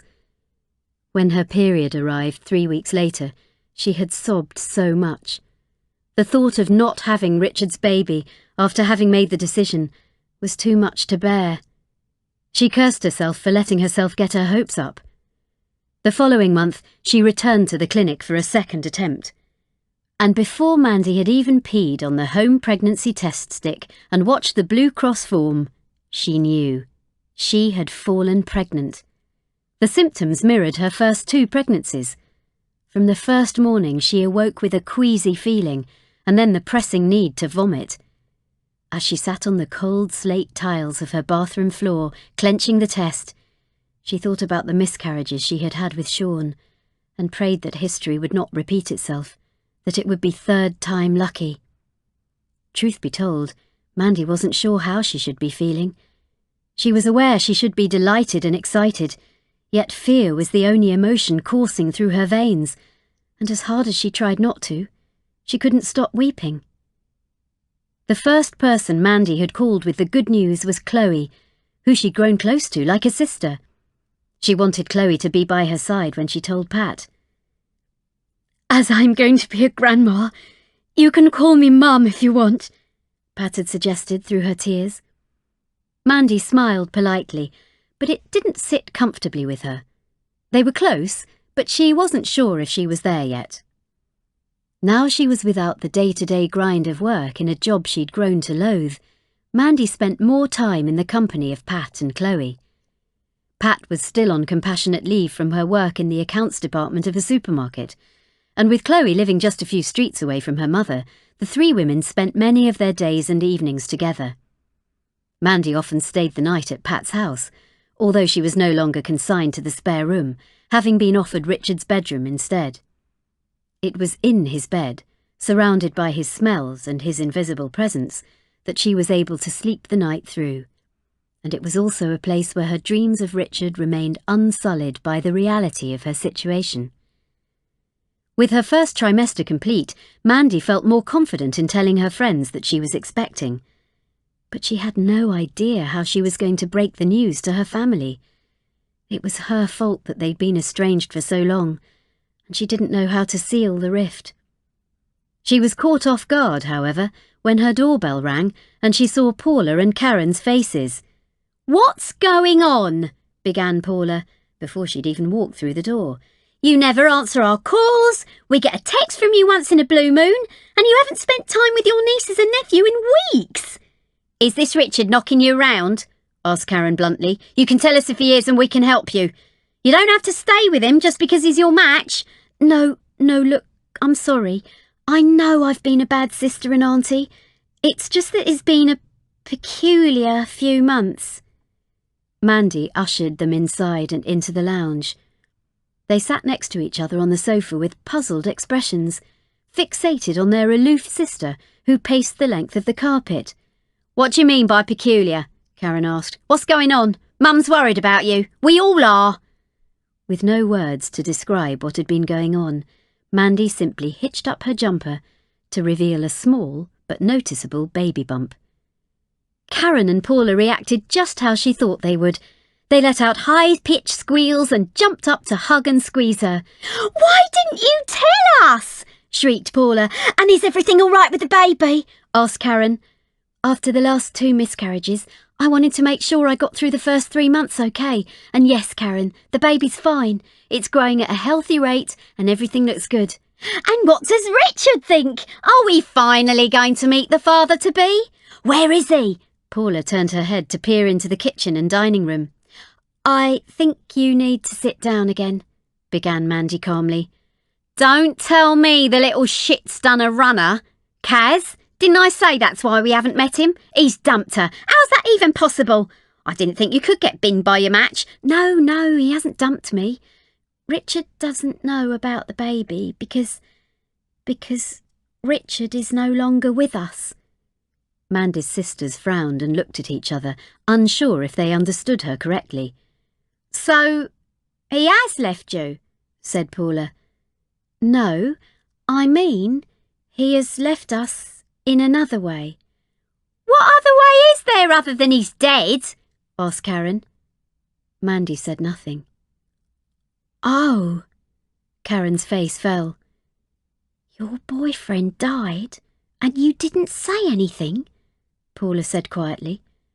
That doesn't make sense. Mandy took a deep breath before she explained. Richard was never my boyfriend. She spoke slowly and deliberately, because he and I never met. Soon after I found out I had a match, I learned he'd been killed in a hit and run. Karen stared at her with a concerned expression, then reached for her hand. Then, how are you pregnant, hun? I'm not mad, Kaz, and this isn't a figment of my imagination. Richard had cancer when he was a teenager, so he stored his sperm in a fertility clinic bank. I've been getting to know his family over the last few months, and his mum asked me if I'd consider having his child using his sperm. As she spoke, Mandy realised how ridiculous it sounded. If only they could understand, she thought. Karen quickly withdrew her hand. The mood in the room dramatically shifted. You what? She just gave away her son's spunk to a complete stranger, and you said yes? No, it's not like that. Then what is it like? You're carrying a dead man's baby? It's wrong! Mandy shook her head and ran her fingers through her hair. She wanted to convey to her sisters what it was like to feel love for somebody who was not there in person, what it was like to have a deep sense of connection, no matter the obstacles. But she could tell by their disapproving glares that they would remain unconvinced by the choice she'd made. I'm sorry, Mandy. You know I love you, but I think this is so inappropriate, began Paula, while Karen nodded her support. Having a baby by a dead bloke you've never met with the permission of a woman you barely know? It's bloody ridiculous! How is it any different from women who go it alone with an anonymous sperm donor? Of course it's different. Your donor's dead, isn't he? But he's my match and I love him. Immediately, Mandy wanted to take her last comment back. You can't be in love with a man you've never met, Mandy. You're in love with the idea of being in love, and his family have put these silly ideas into your head. You're not, and you never will be, a part of their family. You're just their incubator, a rent-a-womb, a surrogate. Mandy's temper rose, and she struggled to keep it in check. How dare you say that? You don't know the first thing about them or what I've been through in the last few months. Just because it's not a conventional relationship like yours, it doesn't mean it's wrong. Not everyone can be like you. Not everyone can find their match and live happily ever after. I haven't found my match, said Karen quietly, and Mandy and Paula looked at her in surprise. Gary and I did the test, and we weren't matched, but we told everybody we were. Why? Mandy asked. Because when you don't marry your match, people sit back and wait for it to go wrong. They don't mean to, they just do. It's human nature. So it was easier to just lie. But we love each other, and there's nothing stopping you from meeting the right man too, and having what we have. But I don't want that. It will always be second best. He will never mean everything to you. You'll never have children with the one. You'll always be settling. Don't you dare say that about my children, Karen said forcefully, clambering to her feet. Paula tried to hold her back. My kids will never be second best. No, that's not what I meant. It came out wrong, said Mandy, her eyes filling with tears. You're not listening to me. You need to come back with us to Mum's house, Karen said firmly. Paula, go and get us some clothes, and I'll grab some toiletries. Stop it! Mandy screamed. Stop judging me, and stop trying to tell me what I'm doing with my life is wrong. It's none of your business. You're our sister, so of course it's our business, especially when you're not right in the head. You can't be in love with a dead man. You need help. I need you two to get the hell out of my house. Mandy snapped and grabbed at Karen's arm, pulling her towards the front door. Paula looked at her in disbelief and followed. "Get out now!" she yelled, and her sisters reluctantly left, astonished by her outburst. By the time Mandy reached Pat's house 2 hours later, she knew she was in the company of a family who really understood her. Pat gave her a comforting hug when she told them what had happened. "Thank you, Mum," Mandy found herself saying. Chapter 52. Christopher. 30. A number that represents a myriad of inoffensive and mildly important things to different people. A figure that serves as a numeric milestone when it comes to one's age, the speed limit in a pedestrian zone, the atomic number of zinc, the number of tracks on the Beatles' White Album, the age Jesus was baptized, and the number of upright boulders standing in Stonehenge. But to Christopher, the number 30 would signify the completion of his work in orchestrating Britain's biggest unsolved murder case. If everything went according to plan, the bodies of 30 strangled women would be found across a variety of London locations, and no one would have the faintest clue as to who the culprit was, or why they'd done it. Then, as quickly as they'd started, the killings would stop. Amy was at work, so he made the most of his time alone to reflect on the idea that first came to him a 1.5 years earlier. Single, and with a ferocious sexual appetite, he'd grown bored of paying for the services of escorts, picking up girls in bars and visiting private members' club sex parties. Instead, he'd become curious about dating apps, downloading several and becoming astonished at how quickly, with just the swipe of a screen, a sexual liaison could be organised. He soon learned their users were made up of people who were yet to find their match, and who chose apps because they craved company, or wanted to pass time with casual liaisons until their match came along. And he was just as surprised by how easily women gave out their telephone numbers, and, in some cases, home addresses, to a virtual stranger. Anything could happen to them if their details fell into the wrong hands, he thought. And it gave him an idea. What if the wrong hands belonged to him? Would it be possible for Christopher to get away with murder in an age where everything you did, every place you went, and everyone you communicated with could be monitored by just the phone you carried? The more he thought about it, the more excited he became. For some time he'd been fascinated by what drove serial killers, and how those not driven by mental illness frequently seemed to fit the psychopath bill. Experts suggested they killed to escape something in their everyday life that was stressful, and because it was such an intense act to commit, it acted as a blocker for their real problems. But Christopher had no such lingering issues. With no triggers, was it possible to just want to kill to see if you could get away with it? The more he thought about it, the more obsessive Christopher became about wanting to find out for himself. It was Jack the Ripper's crimes that had inspired Christopher the most. It wasn't Jack's methodology, his choice of victim, or even his blatant hatred for women. It was that, almost 130 years after he'd terrorised London, the world was still fascinated by how he'd escaped identification following his 5 murders. Christopher decided he wanted to achieve the same kind of infamy, only on a bigger scale.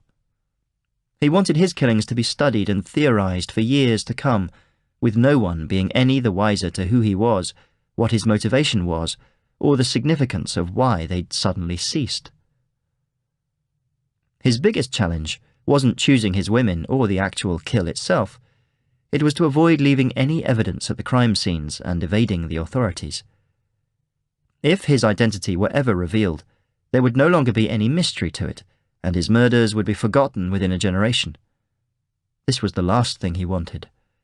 And although he had no prior experience of killing, Christopher was in no doubt that ending the life of a stranger would not trouble a man like him with no conscience. He was a competitive sort, even with himself, so to make it work, he needed to set himself an ambitious goal to work towards, otherwise he'd lose interest.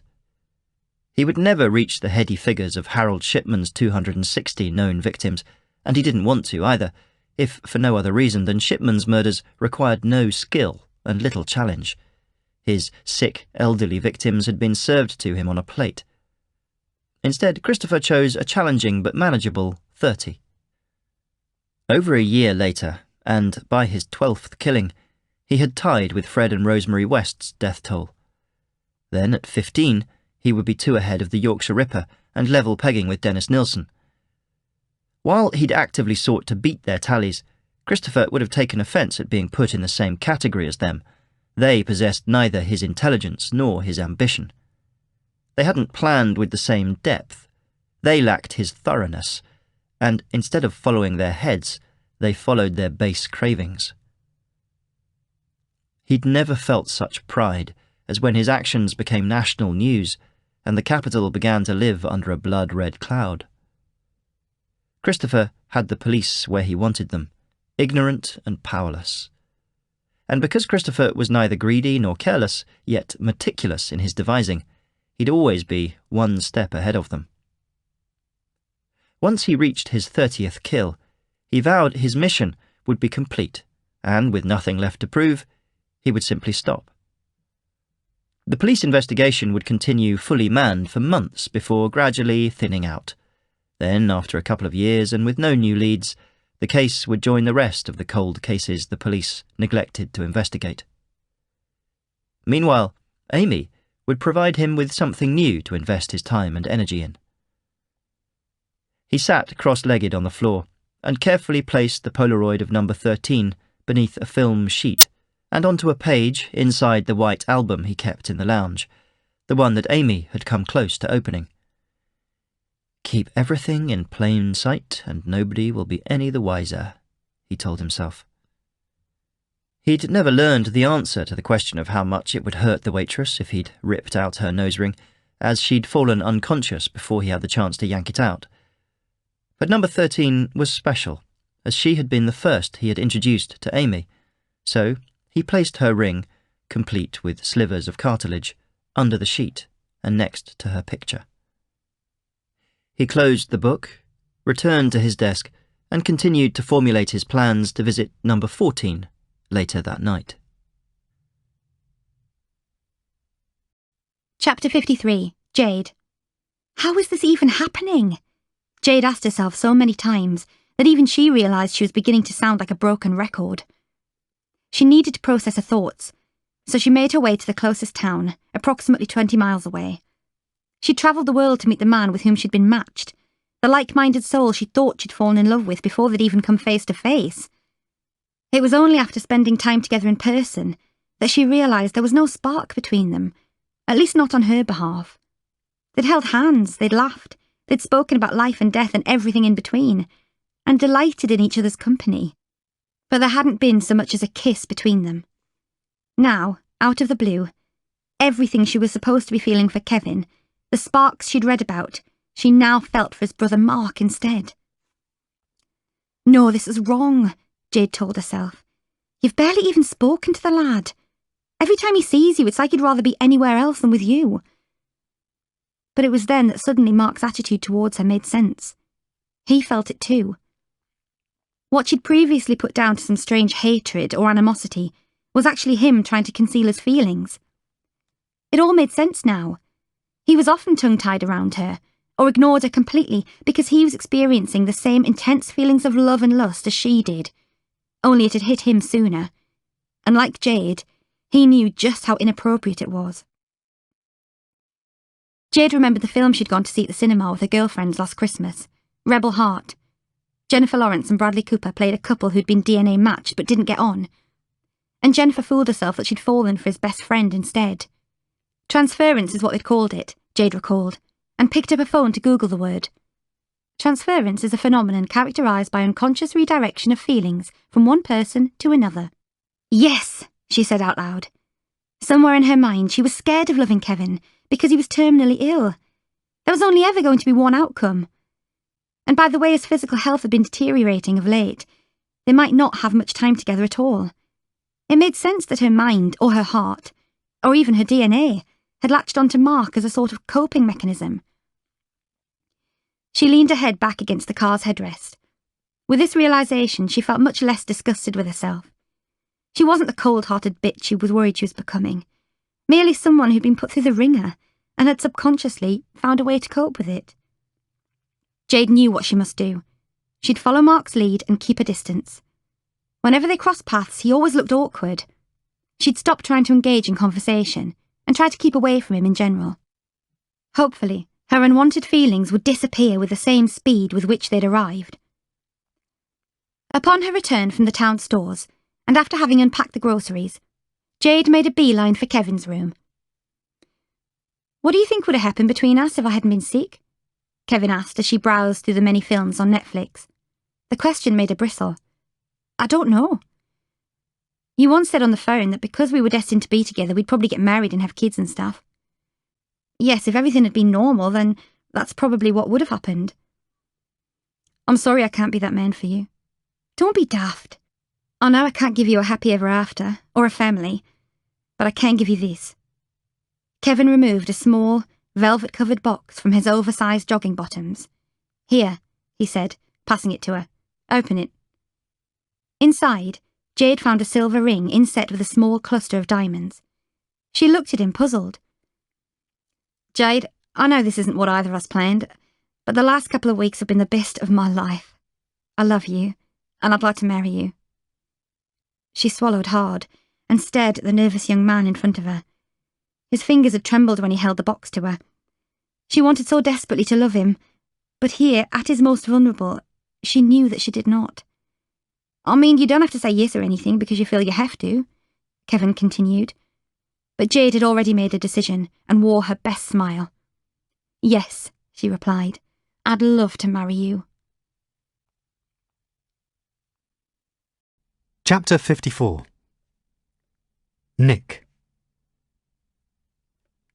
The guests around the dining table laughed heartily at one of John Paul's anecdotes involving a young reality star his PR agency represented and the result of too much cocaine. John Paul and his wife Lucienne, a tabloid journalist, were always a worthy addition to their dinner parties with the salacious celebrity gossip they entertained them with, much to the amusement of Sally, Sumaira and Deepak. It was only Nick who wasn't laughing. Instead, he sat at the table staring out through the wall-to-ceiling window as he often did, wishing he were anywhere but there. His ambivalence towards the company and the Malaysian food Sally had spent much of the day preparing hadn't gone unnoticed. Several times Sally placed her hand on Nick's arm, and while it used to make him smile, now he just wanted to recoil at her touch. He was also drinking more than usual, knocking back the Chardonnay, undeterred by the hangover it would inevitably give him the next day. "How are the wedding plans going?" asked Lucienne. Nick was just sober enough to stop himself from letting out an audible groan. "There's not much left to do now, really," said Sally, a sudden edge to her voice. She was probably annoyed by the way Nick was acting. "It's just going to be the two of us in New York. All we need to do is find a photographer now, and we'll probably have a party when we get home." "I wish we'd done that," Sumaira said, glancing at Deepak. "It would have saved my parents a fortune." "And you haven't had any more thoughts about doing the Match Your DNA test first?" "Oh, don't start on that again," Deepak interrupted. "They're happy as they are. Leave them be." "I was only asking." Nick's eyes flicked towards Sally's, but she didn't return the look. She was too busy topping up Deepak's drink, visibly flushed by Sumaira's question.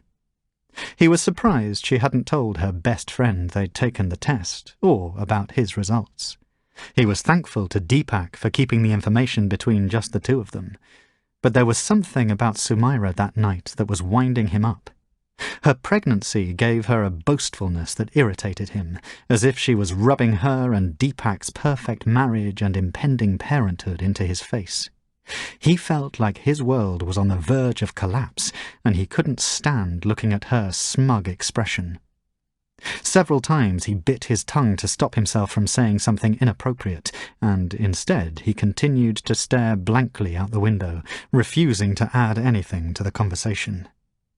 There was an air of tension around the table, and poor Lucienne and John Paul kept quiet. We decided not to take the test in the end, Sally lied. We know everything we need to know about each other, right? She looked imploringly at Nick for reassurance, but he gave none. In fact, he had given her little of anything in the last fortnight. He left no affectionate messages pinned to the fridge with magnetic letters. His daytime texts were humourless and to the point, and he'd led her to believe that he was spending more and more time in the office beyond his contracted working hours.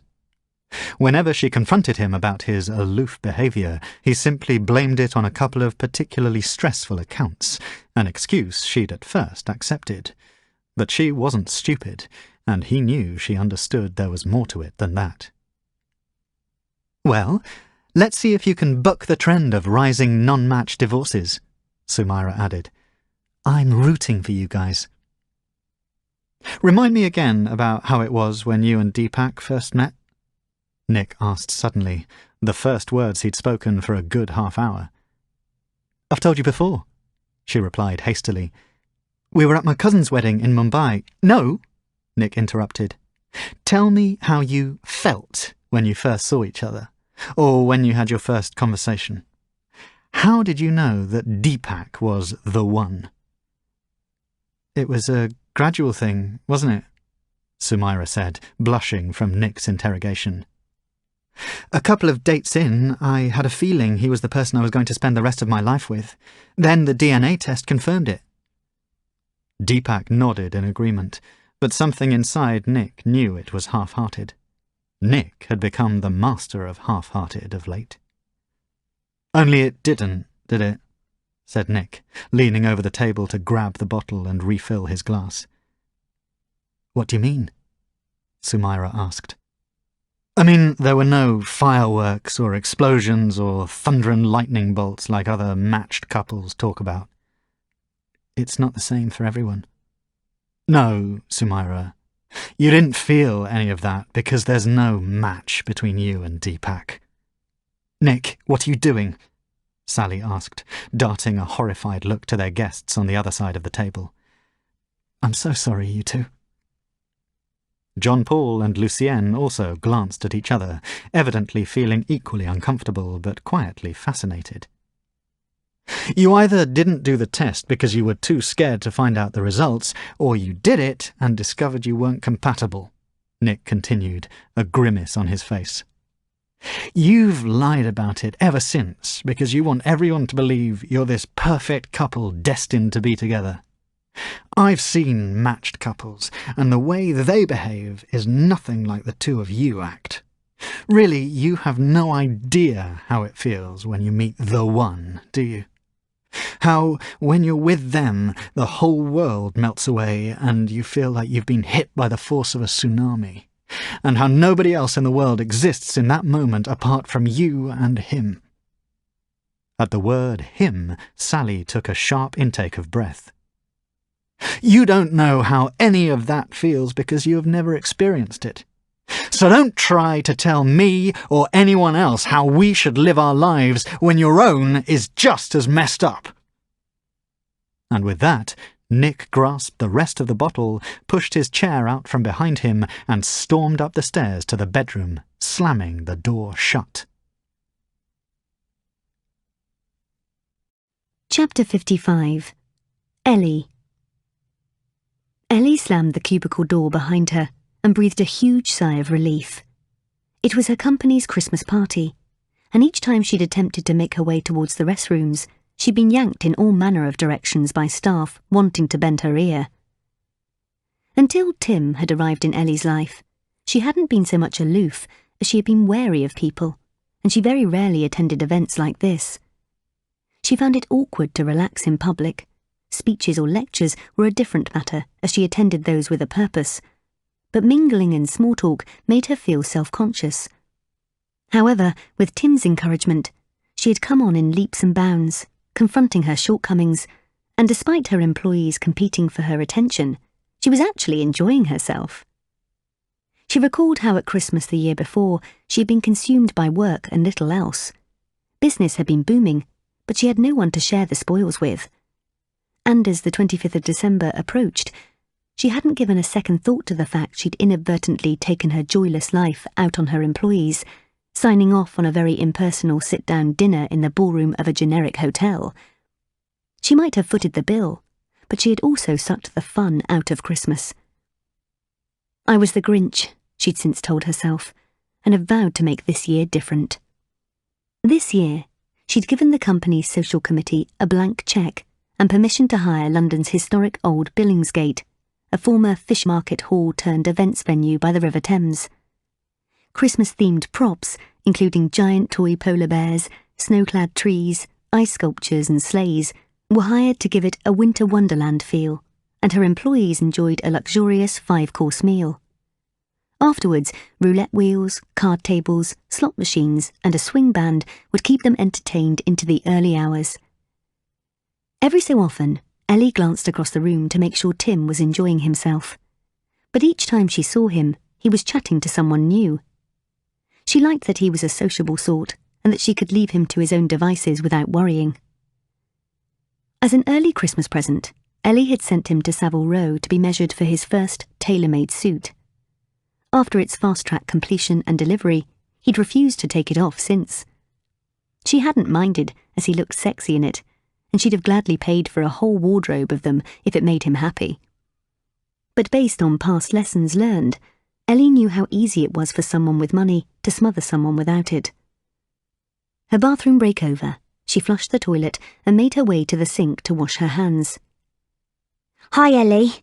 What an amazing night," said Kat, her head of personnel, one of her longest-standing employees.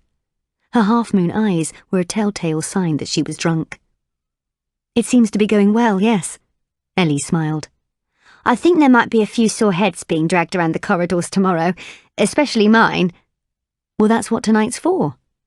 "Your new guy seems to be going down well with people." "I feel a bit bad, actually. I've left him to fend for himself most of the night." "Well, I think he can hold his own. At least that's what I remember about him." "Sorry, do you know him?" Ellie asked. "Of course," Kat said, surprised by the question. "But I must admit, I don't recall him making it to the second round of interviews." "I don't think I follow you." "I interviewed him for a job about a year or two ago. Matthew, isn't it? It was for something in computer programming. You know, about the time Miriam went on maternity leave. He was very nice and relatively experienced, but there were better candidates, so I didn't recommend he went any further. That's how you met, right? At a second interview?" "I think you must be mixing him up with someone else." "Oh, well, maybe I'm wrong. Nice man all the same. Anyway, I hope you two have a lovely Christmas together." "And you," Ellie replied, and felt a slight sense of unease. Chapter 56. Mandy. "Not long now, my little kidney bean," Mandy told her baby bump as she rubbed moisturiser into her expanding breasts and belly. "Everyone's really looking forward to meeting you, and in a few weeks you'll be here causing me sleepless nights for the rest of my life. But I don't care. You can throw anything at me, and I'll always be there for you."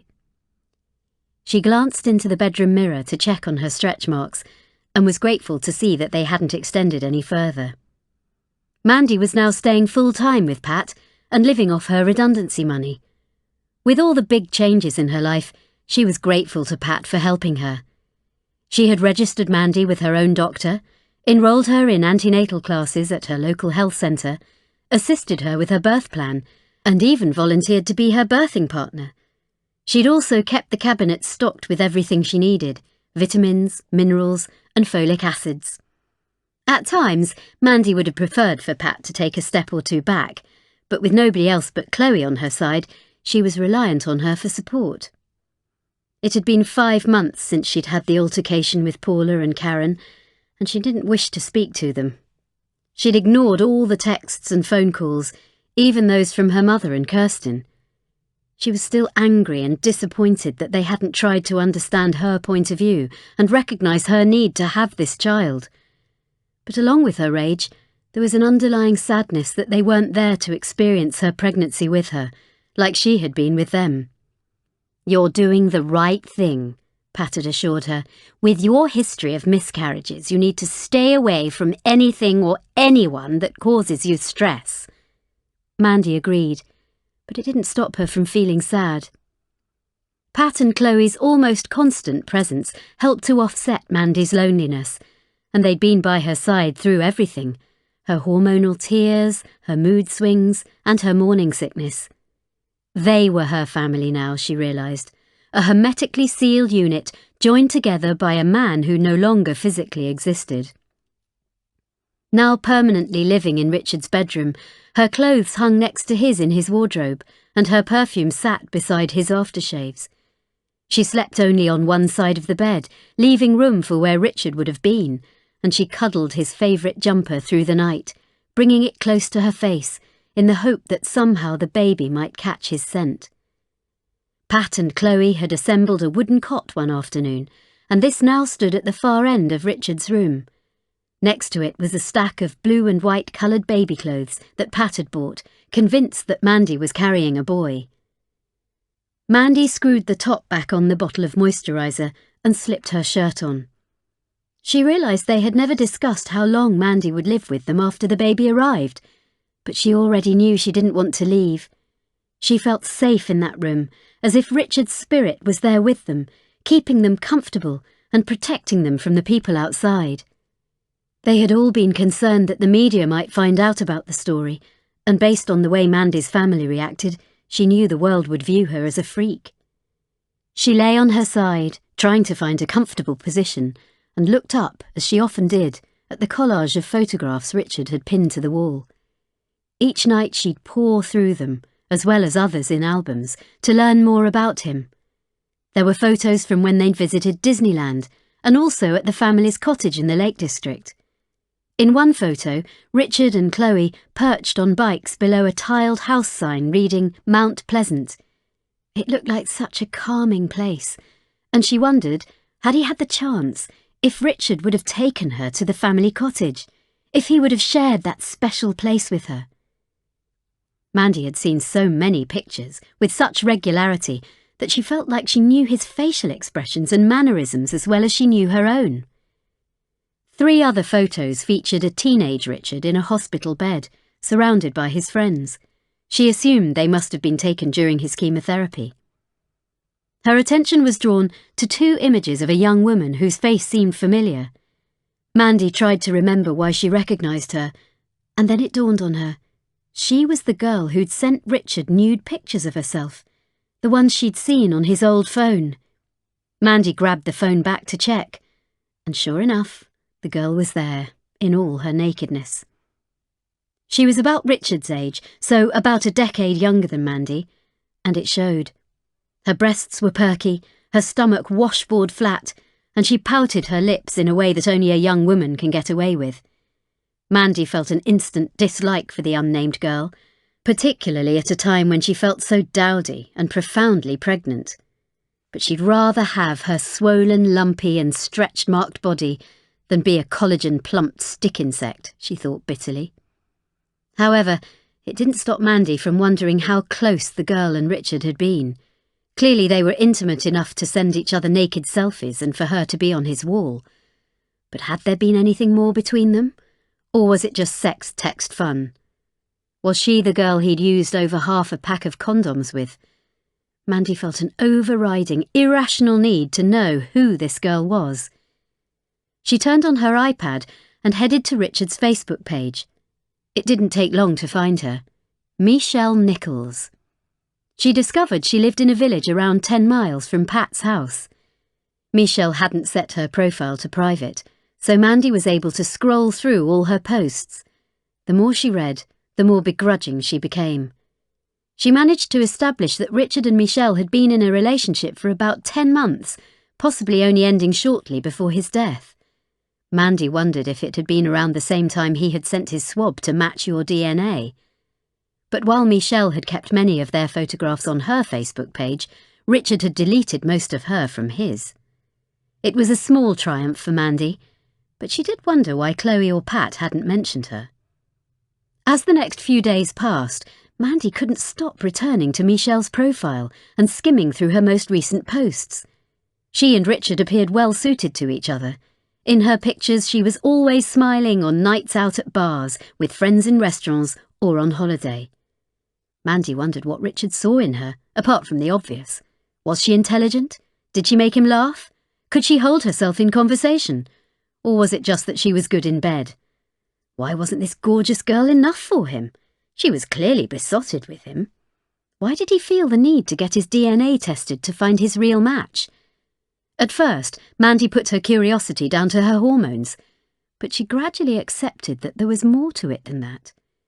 Pat and Chloe had told her so much about Richard, but there was a side to him that only a girlfriend would know. Mandy wanted to know what kind of man Richard was as a partner, and how it felt to be loved by him. She needed to meet Michelle, so she opened Facebook Messenger and began to type. Chapter 57. Christopher. Where have you been? I've been trying to get hold of you all morning. Amy sounded frustrated when Christopher finally answered her call. He glanced at his phone and saw he'd missed 11 calls from her that day. He slipped the plastic mask from his face so he wouldn't sound muffled. His skin felt clammy and was greasy to the touch. Sorry, I fell asleep at my desk, he replied. He had fallen asleep, but it was actually on the sofa belonging to number 15. Dazed, he wiped the sleep from his eyes and looked around her sunlit room and then at his watch. It read 10:47 a.m. His heart sank. He'd never been this careless at a murder scene before, but juggling the two aspects of his life, Amy and his 30 killings plan, had left him physically exhausted. He was reliant on a diet of protein bars, energy drinks and coffee to keep him awake and functioning, but they left him feeling restless and with frequent stomach cramps. Christopher's double life was taking a mental toll too. He had so much to hide from Amy, yet there was so much about his work that he longed to share with her. It left him divided.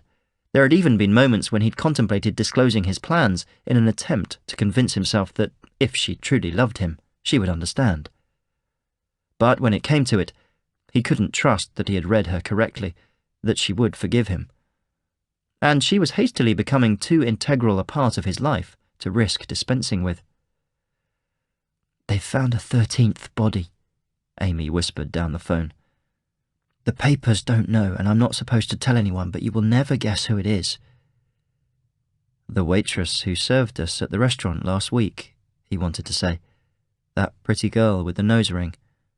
I was going to kill her anyway, but I like to think I killed her for us, as something to share. Now you have blood on your hands too." "I've no idea," he said, and rose to his feet to stretch his spine and stiff neck.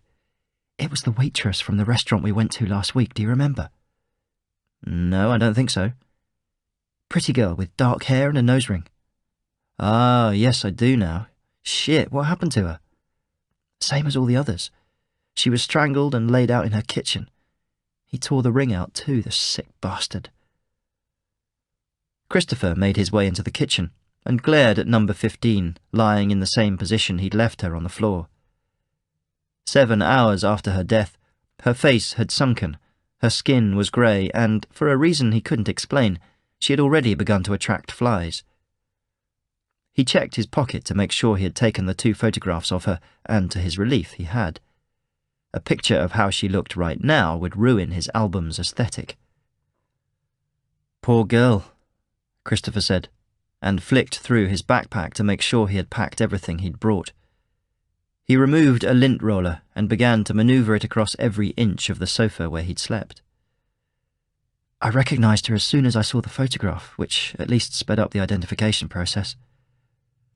"And are you okay?"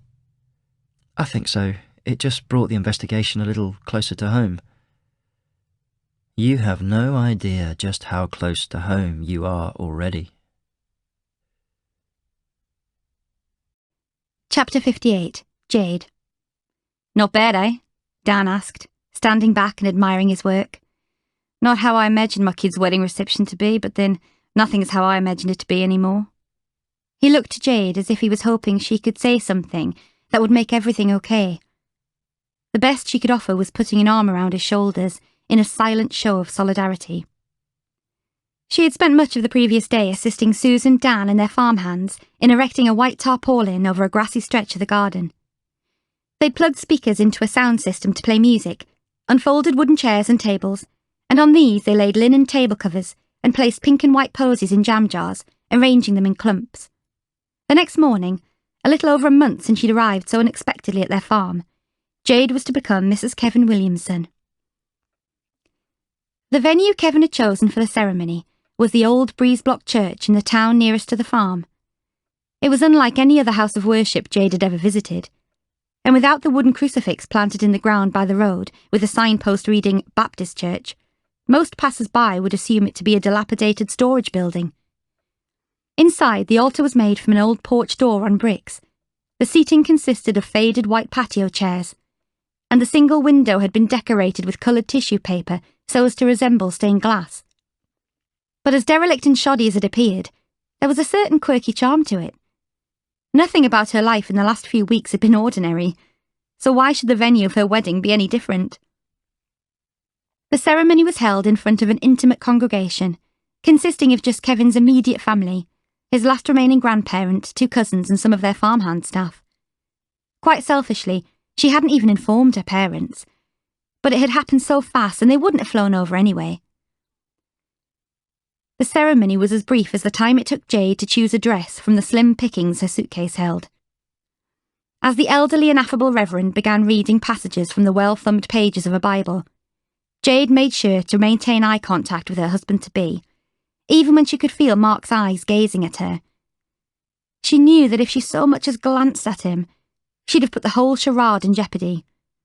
As Kevin's best man, he stood behind him in case his arms grew too weak to lean on his crutches.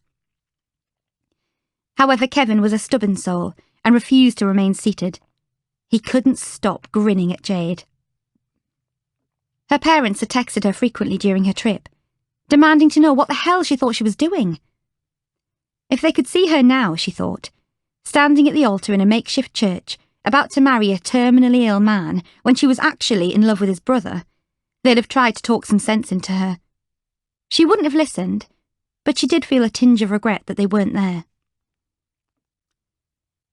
Although it was merely part of the ceremony, when the Reverend asked if there was any reason why the couple shouldn't marry, a tiny part of Jade hoped that Mark might take it as a prompt to profess his undying love for her. But that only happened in rom-coms, and she knew she wasn't going to get her happy ever after. Once they'd been declared man and wife, Jade braced herself before she kissed her husband, under Mark's watchful eye.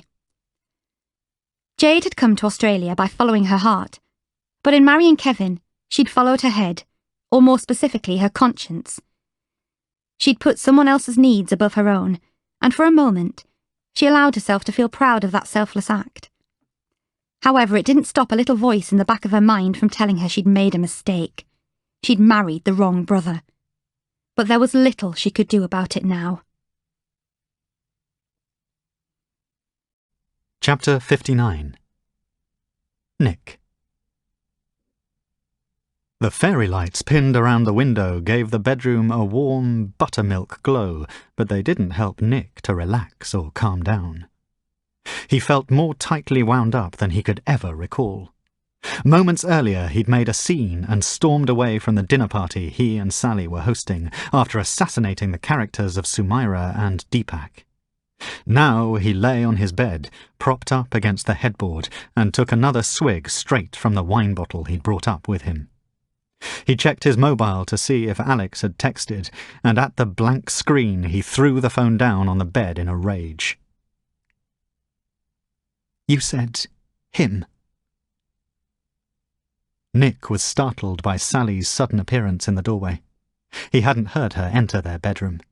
He wondered if their guests were still downstairs or if they'd left. "What?" "Downstairs. When you were tearing a strip out of our best friends. God knows why you did that." She gave a small, hysterical laugh.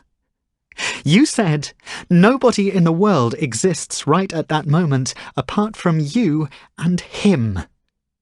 You were referring to Alexander, weren't you? When you went to that appointment, you felt it, didn't you?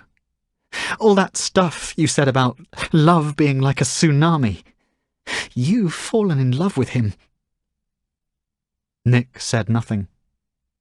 He couldn't bring himself to raise his head to look Sally in the eye.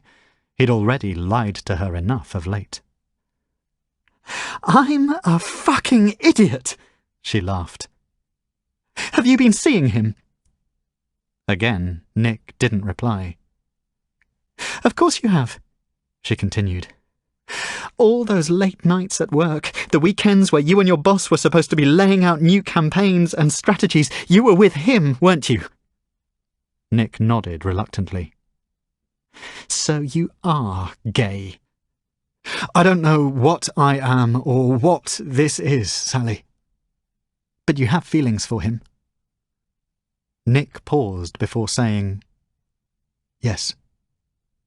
And does he have feelings for you? I guess so. You mean you're unsure? We haven't discussed it. Sally laughed again, a dangerous glint in her eye. Her voice was getting louder and louder as she questioned him. How come? Because you spend all your time screwing and not talking? We don't do that. You really expect me to believe you? No, but I'm telling you that nothing has happened between us. Nothing like that. But you'd like it to. I don't know what I want. Nick was telling the truth. The line between what he felt for Alex emotionally and physically was starting to blur, and there had indeed been times where he had imagined what it might be like to be intimate with him. He'd even watched a couple of porn clips on his laptop to see how same-sex sex worked, and while he wasn't turned on by it, he wasn't repulsed either. Even if it's not physical between you two, it is emotional, and that's the equivalent of an affair. I'm sorry, Nick muttered, and held his head in his hands. How could you do this to me? Sally cried, and sat on the end of the bed, staring at the exposed brick in front of her. You know I grew up in a family where all my parents did was lie to each other about fidelity, and you know what honesty means to me. Then you do this. I didn't start it, Nick interrupted. You were the one who wasn't happy with the way we were. You were the one who kept scratching and scratching until you created a sore, and now I've picked at the scab and this has happened. You should have left things the way they were. But I was right not to, because we weren't matched. We were in love, but deep down we both knew there was none of that fireworks stuff like you spoke about earlier. We don't have the explosions like you have with him. We could have been happy if you just left us as we were and we hadn't done that test in the first place, Nick said, resigned to her anger. Then you should never have seen him again, she yelled. You don't know what it's like to meet someone you are matched with because you don't have that. Sally's anger was brimming at the surface, and she opened her mouth to retort, but then stopped herself. She dropped down to the floor and began to cry, her body wrapping itself into a protective ball. Sally was the backbone of their relationship, and he'd never seen her like this before. Nick was scared that he'd broken her. He placed his hand on her shoulder, but she recoiled from his touch, just like he'd done to her earlier. I'm sorry. I shouldn't have said that. I didn't mean it. Yes, you did, she replied. And you're right. I pushed you into this, and now I don't know how to make it stop. Neither do I.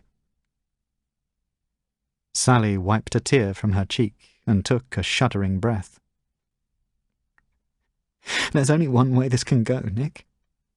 And although it kills me to say it, for my own sanity, I have to let you go. If it was another person you weren't matched with, then I'd put up a fight. But I can't battle with genetics. It's a war I'm never going to win. Nick felt tears streaming down his face. What are you saying? Sally took a deep breath before she spoke. You should be with Alex, and not me. Chapter 60. Ellie. It was at Tim's suggestion that they spent Christmas Day with Ellie's family in Derbyshire. She dreaded the thought of being stuck in slow Christmas traffic for much of the 130-mile journey, so, as a special treat, she had Andre drive them to a private Elstree airfield where a waiting helicopter flew them to a school playing field close to her parents' home. For the last 5 years at least, Ellie had invented a variety of excuses not to spend the festive period with her family, concerned that after the initial flurry of excitement upon her arrival, she would run out of things to talk about. But Tim had helped her to understand that to feel part of something, she had to be part of something too. Once their clothes were unpacked in Ellie's old bedroom, they joined the rest of the family for Christmas Eve drinks at the local pub, and the following day they celebrated Christmas Day at home. It was much like the Christmases she had enjoyed as a child, only now the family had extended to include partners and excitable nieces, nephews, and grandchildren. It was a far cry from Ellie's last Christmas, where much of it had been spent in the office working on the coming year's growth strategy reports. With a traditional lunch finished, the kids were busy playing a combat game on a console Ellie had bought them, while her parents were fast asleep on the sofa. Ellie cleared the table and carried the dirty dishes towards the kitchen. She paused for a moment under the architrave of the doorway and watched Tim and her sister Maggie, where they were washing dishes at the sink, taking on the parts of Kirsty MacColl and Shane McGowan as Fairy Tale of New York played on the radio. The conversation with her head of personnel, in which Kat had said she'd once interviewed Tim for a job, was playing on her mind. But as Ellie watched him interact with her family with such ease and confidence, she knew it was wrong to doubt him. She was no longer willing herself to fall in love with her match. She was already there. She wished she hadn't sidelined her family for so long, especially as Tim no longer had one of his own after losing his mother, his one and only relative, to cancer. Ellie wasn't sure if it was the warmth of the central heating or the platefuls of food in her stomach that made her feel like she was glowing, and she didn't care to question it. For so long she'd wondered if it was possible to have it all, and if she even deserved it. Now, looking at the people she loved the most, she knew the answer. By the morning after Boxing Day, Tim and Ellie were strapped into their helicopter seats and on their way back to London. Tim had insisted they stay at her townhouse for a few days instead of his Leighton Buzzard home, but wouldn't elaborate as to why. Christ, if this place was any more sterile, you'd be able to operate in it, he teased when they arrived. What do you mean? Ellie replied defensively. The first time he'd visited her, he'd also mentioned something similar. She didn't have any photographs on the walls or knickknacks on windowsills. Tim had called it utterly immaculate but soulless, so at Christmas she'd made sure to make much more of an effort. Don't you think the Christmas decorations look pretty? Els, when I suggested we put some up, I meant that you and I go out and buy them, not commission a stylist to go to Liberty and bring home a massive fake tree and a ton of baubles which she then put up for us. Oh, I'm sorry. I didn't realise that's what you meant. I bet you haven't even read the books on that case, have you? He continued, purposefully striding towards one of the 8 chunky floor-to-ceiling shelves. Some of them I have.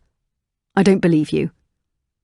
Ellie perched in front of the case with her hands defiantly on her hips. Her eyes darted back and forth to take in the titles one by one, desperately searching for a familiar book to prove him wrong.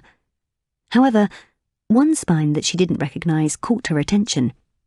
It was titled Ellie and Tim. She glanced at him, puzzled, and he beckoned her to take a closer look. She picked it up and read aloud, 95 Things I Love About Ellie Stanford. Come, let's sit down, Tim suggested, and she carried the book over to the sofa. What's this? Open it and have a look. Inside, handwritten on each colourful page, was a reason why Tim loved her, along with a photograph of something relating to it. Number 1.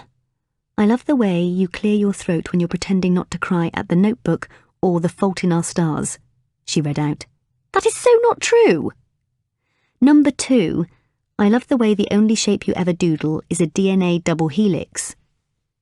Where did you get this? She asked, pointing to a picture he'd scanned of a page from one of her notebooks. How long did this take you to make? I struggled to find 10 things, let alone 95, to be honest, he joked, ignoring her question.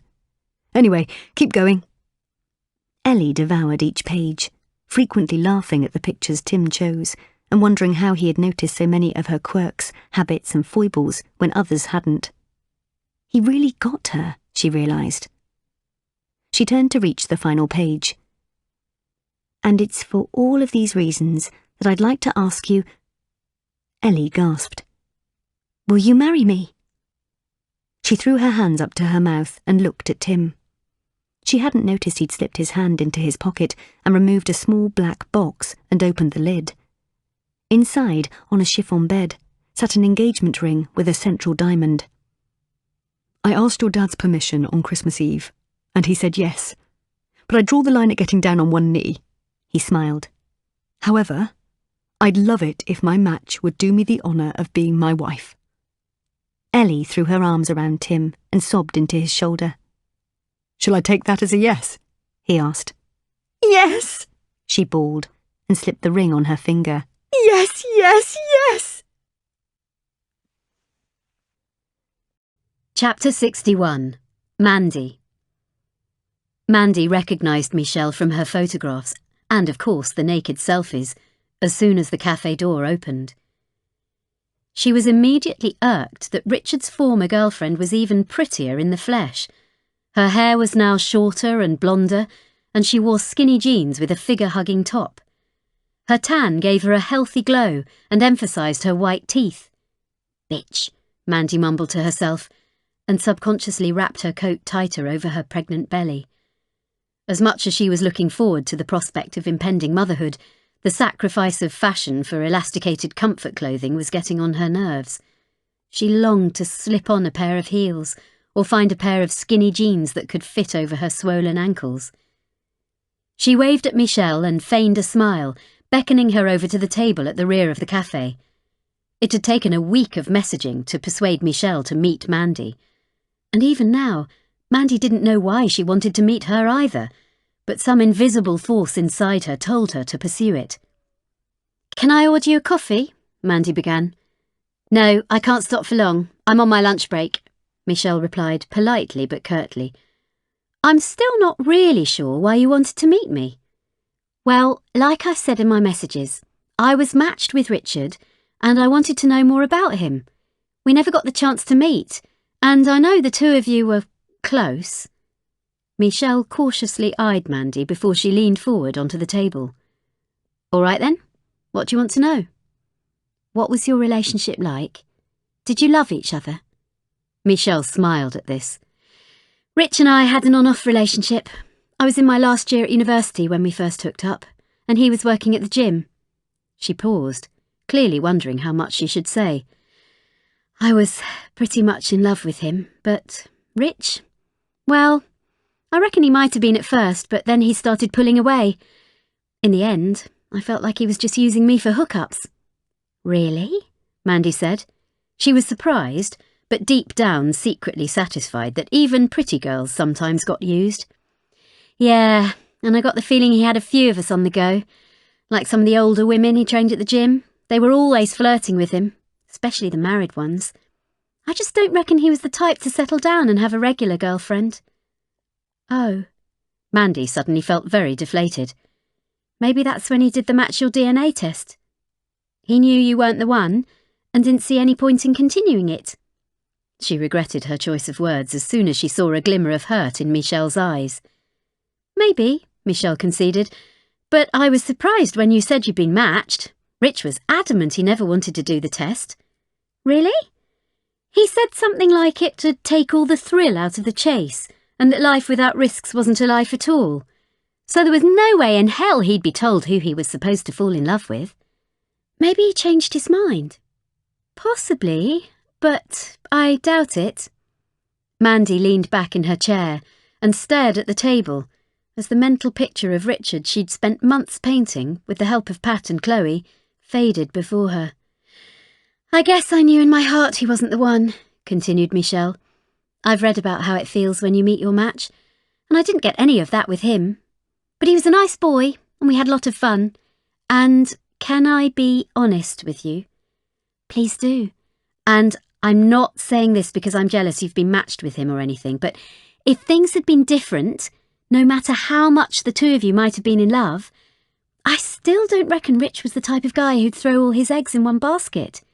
He'd have played around on you. Really? Mandy said, her tone flat. Now you just sound bitter. Honestly, I'm not. He was just too much of a free spirit. He wanted to travel the world again, and the last thing on his mind was settling down and having kids. He didn't even like them that much. Didn't like what? Children? Uh-huh. They got on his nerves. We once had to walk out of a TGI Friday after our starters because there was a children's party at the next table. They drove him mad. He even said, although he did admit he was ashamed of himself, that he was glad his sister didn't have kids so he wouldn't have to pretend to like being around them.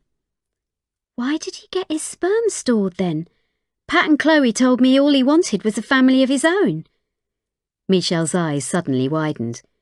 You know Pat and Chloe? Mandy nodded. Then take my advice and steer well clear of them. They're a couple of freaks, those two. No wonder Rich never wanted me to meet them. Freaks? Why, what did they do to you? Michelle moved closer to Mandy, her voice low and her expression grave. So, you won't believe this. A few weeks after Rich's accident, they found out who I was and that I'd been seeing him, and they turned up at my house. The conversation began a lot like this one, actually, wanting to find out more about Richard that maybe they didn't know. But by the end of the night, they were offering me his sperm to have his baby. What the hell is that all about? Mandy felt the hairs on the back of her neck stand to attention. They wanted you to have his baby? She asked quietly. Wanted? They became pretty bloody insistent. It was the most awkward conversation I've ever had in my life. Mandy clenched her fists. She couldn't believe what she was hearing. She tried to control her breathing so she didn't break into a panic attack. When I said no, they got a bit, I don't know, pushy about it, and even offered me money to do it and cover the cost of everything, Michelle continued. They'd really thought it through and said I could move in with them until I had it. It went on for weeks, calls, texts, emails. In the end, I threatened to go to the police if they didn't leave me alone, and they finally stopped. It weirded me out, though, and that's why I was reluctant to meet you at first. I guess that's understandable, Mandy said, and desperately tried to justify the actions. They probably weren't thinking straight, and were still grieving Richard's death. Death? Michelle looked confused. Who told you Rich was dead? He's still very much alive. Chapter 62. Christopher. Jesus Christ, how much do you weigh? Christopher panted as he dragged number 20 across the hallway floor and towards the kitchen. He was a physically fit man, but he felt the sweat beading above his brow absorbing into his balaclava. Her profile pictures weren't reflective of her true size. Even when he'd followed her around Topshop, Zara and H&M one afternoon in a pre-strike reconnaissance mission, he assumed she had bulked up on clothing because of the unusually cold snap. But in the comfort of her own home, it turned out that she was a girl with an ample amount of flesh. The unusual layout of her two-story flat meant the kitchen was located on the floor above the bedrooms, so Christopher adapted and changed his kill pattern. Once he'd let the billiard ball drop onto the vinyl flooring outside her bedroom, and she'd come out to investigate, he enveloped the wire around her neck as usual. But when it became lost in her excess skin, he yanked it harder, knocking her off balance. Her weight thrust him into the wall, causing two framed paintings to fall. There he remained pinned behind her, using every ounce of strength to keep them both upright, or risk ending up on the floor, like he had with the thumb-biting number 9. Fortunately, number 20 lost consciousness within a minute, as he compressed both carotid arteries that carried blood from her heart to her brain. But it still took a further 3 minutes before she completely ceased to breathe. She'd drained Christopher of all his energy, leaving his biceps and forearms sapped and strained. After giving himself time to rest and regain his strength, he secured a plastic bag around her head and neck with rubber bands, took her wrists with his gloved hands, and began to drag her along the corridor, past the lounge, and up the stairs towards the kitchen.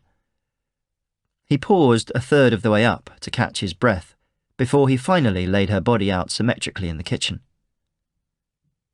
Christopher's need for order dictated that each woman must be left in exactly the same position in exactly the same room.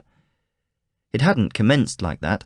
It just so happened that the first 3 girls' homes all had kitchens with alcoves that provided the perfect place for him to lie in the shadows and wait. Number 4 was a dining room murder, and he considered leaving her there right up until the moment he was about to exit. But he knew that for the rest of the night, then the following day and right through the rest of the killings, it'd irritate him that her alternative positioning might make her an exception. She wasn't. He treated each of them with the same lack of regard. Once he'd removed the plastic bag that captured any stray drops of blood from her neck wound, he straightened her clothing so there were no rolls or bunches to indicate that she'd been dragged into position. He took his lint roller and applied it to her clothes to pick up any stray hairs that may have fallen from under his balaclava or from his eyebrows or eyelashes. Then, armed with his plastic spray bottle of luminol, he retraced his steps. When in contact with the iron in blood, the chemical emitted a blue glow, allowing Christopher to locate trace elements of blood she might have shed. Finally, with his antiseptic wipes, he cleaned the whole area and replaced her paintings before going through his mental checklist one last time. With 2 Polaroids taken and carefully pocketed in an envelope, Christopher was ready to leave when he suddenly stopped in his tracks. He realised he hadn't smelled number 20's hair. It was another of his rituals, regardless of who the girl was or what she looked like. He'd inhaled Amy's hair that morning when she surprised him by joining him in the bathroom as he showered. He made his way behind her, massaging the shampoo into her scalp and watching as the suds poured between her shoulder blades and oozed down to the arch of her back. Then he crouched down and ran his tongue from her buttocks up to her neck. Nothing and nobody in the world smelled or tasted as satisfying as Amy. Was that why he hadn't smelled number 20? No, it's not the only reason, thought Christopher. He knew there was something else about number 20's death that wasn't sitting well with him. It was more than just the kill location or being unaware of her true size. It was that, for the first time, he hadn't enjoyed any part of this murder. He used to savour the anticipation of returning a few days later to place photographs of his next killings on their chests and view their decomposition rates. But even that wasn't holding the same appeal as it once had. His heart wasn't in it anymore. It was somewhere else, and with someone else instead. Amy was changing him. But into what? He didn't know. Chapter 63.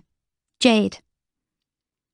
Jade was beginning to feel overwhelmed by the number of people gathered in the garden for her wedding day, and judging by the exhausted look on Kevin's face, he was feeling the same. "Let's get you back inside to chill out for a bit," she said to him, and the two made their way slowly back to his bedroom. More than 100 of Kevin's friends, relatives and neighbours turned up for the hastily organised reception, carrying food on trays and bottles of beer, which were stored in cooling barrels of ice. A barbecue roared to life near the garages where her new father-in-law Dan was flipping burgers and turning sausages. Jade could smell the meat cooking and listen to the chatter outside Kevin's window. "Thank you," he muttered, his eyes closed and his breath shallow. "For what?" "For marrying me. I know how hard you found it, and I know why." Jade's eyes opened wide and she tried not to panic. The last thing she wanted was to hurt Kevin, but had he guessed she was in love with his brother and not him? "What do you mean?" she asked tentatively. "Knowing I'm your match, and that I'm not going to be here for much longer. You could have just turned your back on me and gone home, but you didn't, so thank you." Jade bit her lip and squeezed Kevin's cold hand. She knew she'd done the right thing, and she waited until Kevin fell asleep before going back outside to meet the guests. It was clear that despite the remote location of the farm, Kevin and his family were well thought of by their neighbours. She was introduced to so many enthusiastic people who loved Kevin and had heard all about her. They were quick to shake her hand, to hug her or kiss her on the cheek and offer their congratulations. But behind their smiles, she knew they disguised an underlying feeling of pity for the young widow-to-be. Mark was the only person who'd failed to approach her, yet he was also the person she'd wanted to talk to the most. They had both given each other a wide berth, and the further apart they were physically, the more frustrated she became with herself for what she was feeling for him. "Kevin is lucky to have you, love," began Dan, placing his arm around Jade's shoulder. "No, let me correct myself. We are so lucky to have you. I've never seen him happier than he's been in the last few weeks. And I know the next few aren't going to be easy for any of us, but they're going to be easier for Kevin, knowing that you're with him." Jade offered a mandatory smile and thanked Dan for his kind words, but inside she began to feel the immense weight of her actions pressing down on her shoulders and crushing her under its might. She made her excuses and worked her way through the marquee, away from everybody where she could be alone. She reminded herself of how, only a month ago, meeting her match in the flesh had seemed like a pipe dream. She'd made it a reality, but somewhere along the line it had gone awry. Now she desperately wanted to gain control of the runaway train she'd found herself on, but she had no idea how. Instead, she was clinging on for dear life. She approached the patio quietly, pleased to have some time to herself, but she wasn't alone. Before she could see him in the dusk, she felt his presence. Immediately her pulse quickened and the fine hairs on her arms arose. "Hello," Jade began shyly. "Hi," Mark replied. "What you doing out here?" "I needed to time out." "Same here." "Do you want me to go?" No, she said, a little too ardently. Jade sat in the furthest chair away from Mark and looked out into the dusky distance. Each of them was unsure what to say next or how to break the tension. "It was a nice ceremony," Mark began. "I forgot what it was like to see Kevin smile that much." "Yeah, it was beautiful." She held the hand with her wedding ring finger behind her back out of view. "I know none of this is what you expected when you came over here, but Kevin and Mum and Dad are all glad you came." "What about you?" Jade asked and held his gaze. "Are you glad that I came?" "I'll better get back," Mark said abruptly and got up from his seat. "Mark!" Jade called as he began to walk away. Her voice was impassioned. "What are we going to do?" He turned his head and stared at her with such longing in his eyes that she felt like weeping for the both of them. "We're not going to do anything," he said softly, before slowly turning his back on her and walking away. Chapter 64. Nick. Nick was slumped on the floor of his budget hotel room in the city centre, propped up by the wardrobe and reeking of the minibar shots he'd single-handedly finished off. He ignored the no-smoking sign and flicked the ash from his lit cigarette into the torn-off lid of the packet of Marlboro Lights. The clothes he'd worn over the last 3 days were heaped in a bundle in the corner. The television was turned on, but muted. Since he and Sally had met almost 4 years ago, this had been the longest period they'd gone without talking. Even when she'd taken a detox holiday with her old university friends on the Thai coast, she'd still found a way to email him. But since Nick agreed to leave their flat by mutual consent, contact had come to a sudden halt. Alex stood over him and passed him a bottle of Foster's from a 6-pack he'd brought. He'd used the top of the chest of drawers to prise the lid off. "How are you feeling about it now?" he asked. "I don't know," Nick replied. "A month ago I was planning my wedding, and now I'm living in a hotel room. All I can think about is what I've done to Sally and how much I want to be with you." "How did Mary react when you told her?" "She was pretty aggro. She kept telling me how much she'd given up to go to New Zealand with me, and how I was breaking her heart and shitting on her from a great height, and she was bang on the money about everything. She slapped me round the face a couple of times too, told me I was a bastard and that she hated me, but I think deep down she knew it was pointless to fight. We've all read enough about DNA matches to know once it's there, it's too powerful to beat. I think Sally feels the same, although in the end she was supportive. Doesn't stop me feeling like crap, though. I hear you. They clinked their bottles together. Alex moved to join Nick on the floor. Both men stared ahead of them at the Andy Warhol reproduction print on the wall. The artist's impression of the tin of Campbell's soup made Nick's empty stomach rumble. "There's something we should probably discuss," Alex began carefully. "There's probably a lot we need to discuss. Do you want to go first?" "No. Neither do I, but I will," Alex said. "You and I know that at the moment this, whatever it is, relationship of sorts, has a time limit. I'm booked to fly home a couple of months from now, and until my old man passes on, I don't know when I'm coming back, if I come back at all." This wasn't news to Nick, but regardless, it felt like the wind had been knocked out of his sails. "And if I did come back," Alex continued, "or if you came to see me, then that brings me to our next dilemma. Is it enough for us to just be together like we are now, or are we prepared to take it a step further?" "You mean physically?" "I guess that's what I'm saying." Alex's face reddened, and an awkward silence hung between them.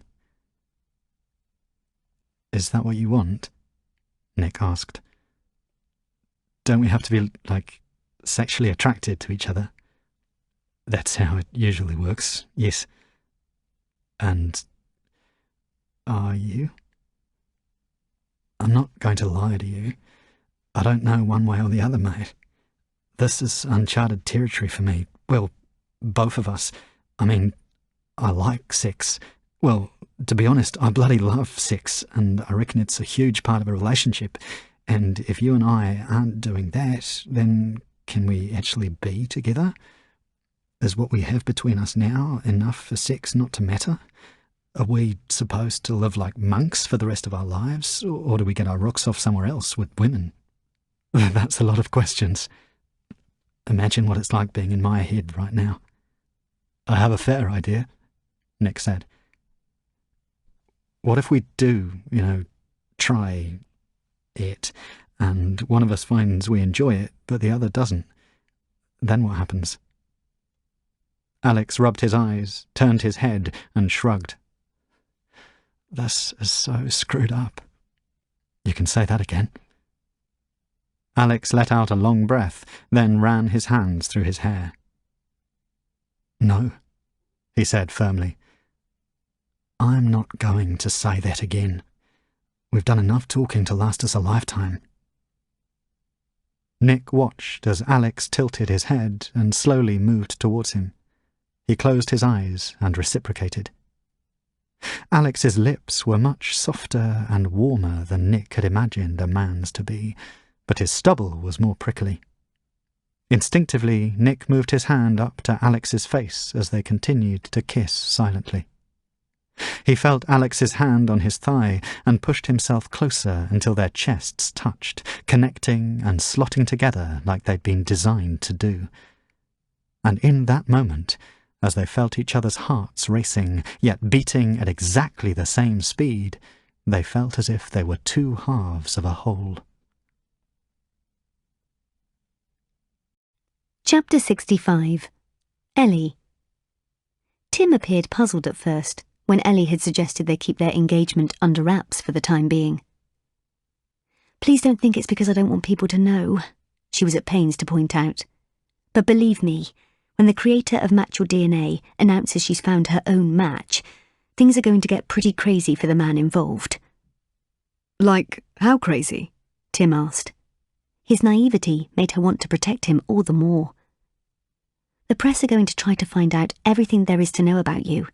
They'll track down your ex-girlfriends and one-night stands.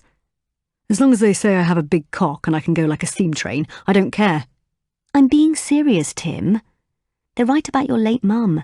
They'll find your dad, if he's still alive, and they'll offer money to anyone who ever knew you in the hopes of some scandal. Trust me, I'm not exaggerating. I've been through this before and it's not pleasant. Shit, Tim said and rubbed his eyes. Will they find that porn film I did when I was at college? What porn film?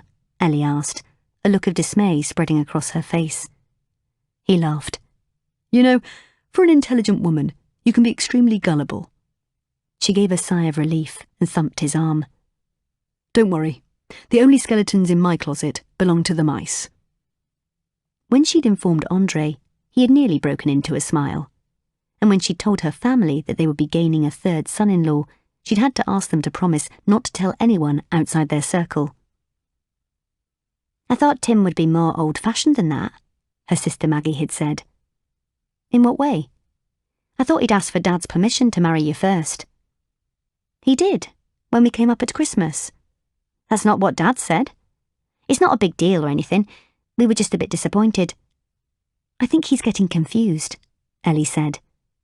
Tim has no reason to lie, she told herself. To date, she had successfully shielded her fiancé from the unwanted gaze of the paparazzi by withdrawing from public life. On their rare excursions, they entered restaurants or theatres at different times and through different doors. She enjoyed having Tim all to herself, and was pleasantly surprised the media hadn't discovered their relationship, especially after taking him to her work's Christmas party. Ellie adored the engagement ring Tim had slipped on her finger, an unobtrusive diamond set upon a white gold band. She assumed it hadn't cost the earth, but it meant more to her than any of the jewels she kept in the safety deposit box at her bank. At work, and in public, she kept Tim's ring on a gold chain around her neck, buried under a blouse. Every now and again, she'd catch herself playing with it. And each night, as soon as she got back in her car on her way home, she'd slip it onto her finger and examine it from all angles.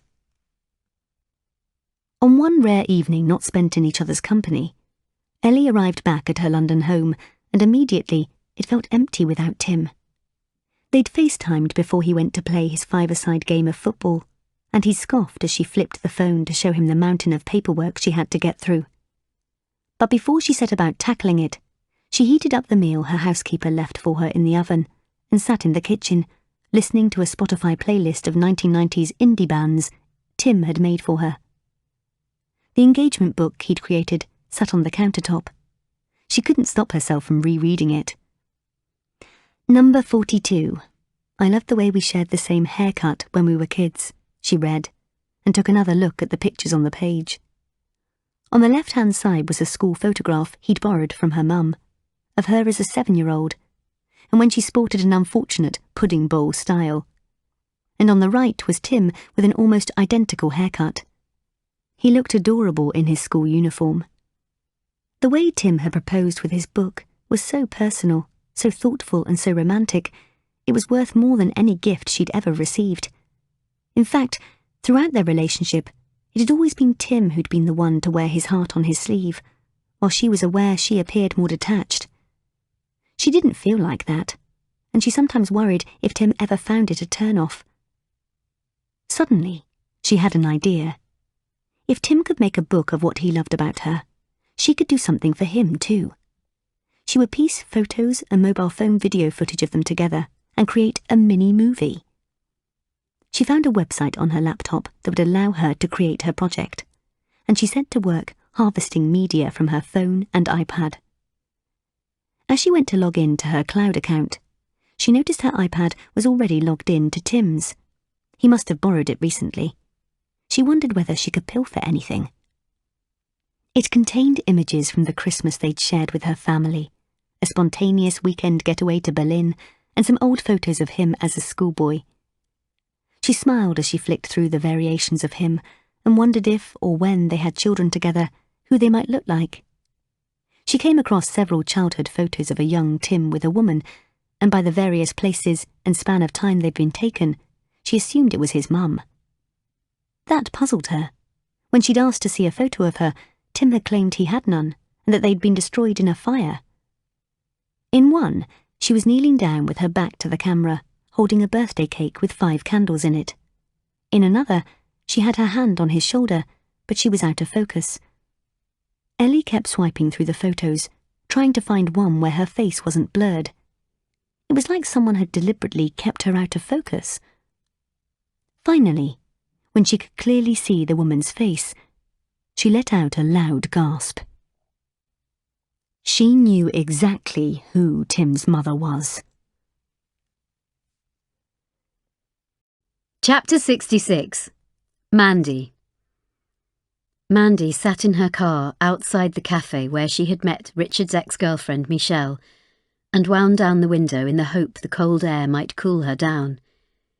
She hadn't suffered a panic attack before, but the sudden heart palpitations and dizziness, plus the feelings of intense apprehension, certainly felt like the makings of one. She tried to calm herself down by remembering her antenatal breathing exercises, and if ever she had wanted to start drinking again, it was now. "Richard is still very much alive," Michelle had said.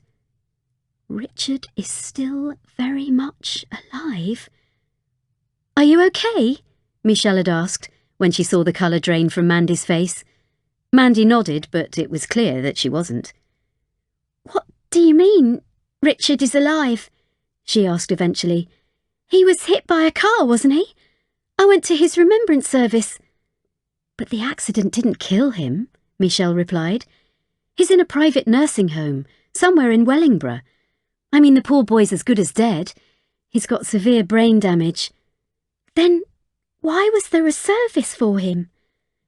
"From what I can gather, when his mum and sister knew they weren't going to get their perfect Richard back, they shipped him off to the home. They told his friends not to visit because it would be too upsetting for them to see him, and they said they'd have a Memorial of Hope service for him instead, where everyone could get together to remember him.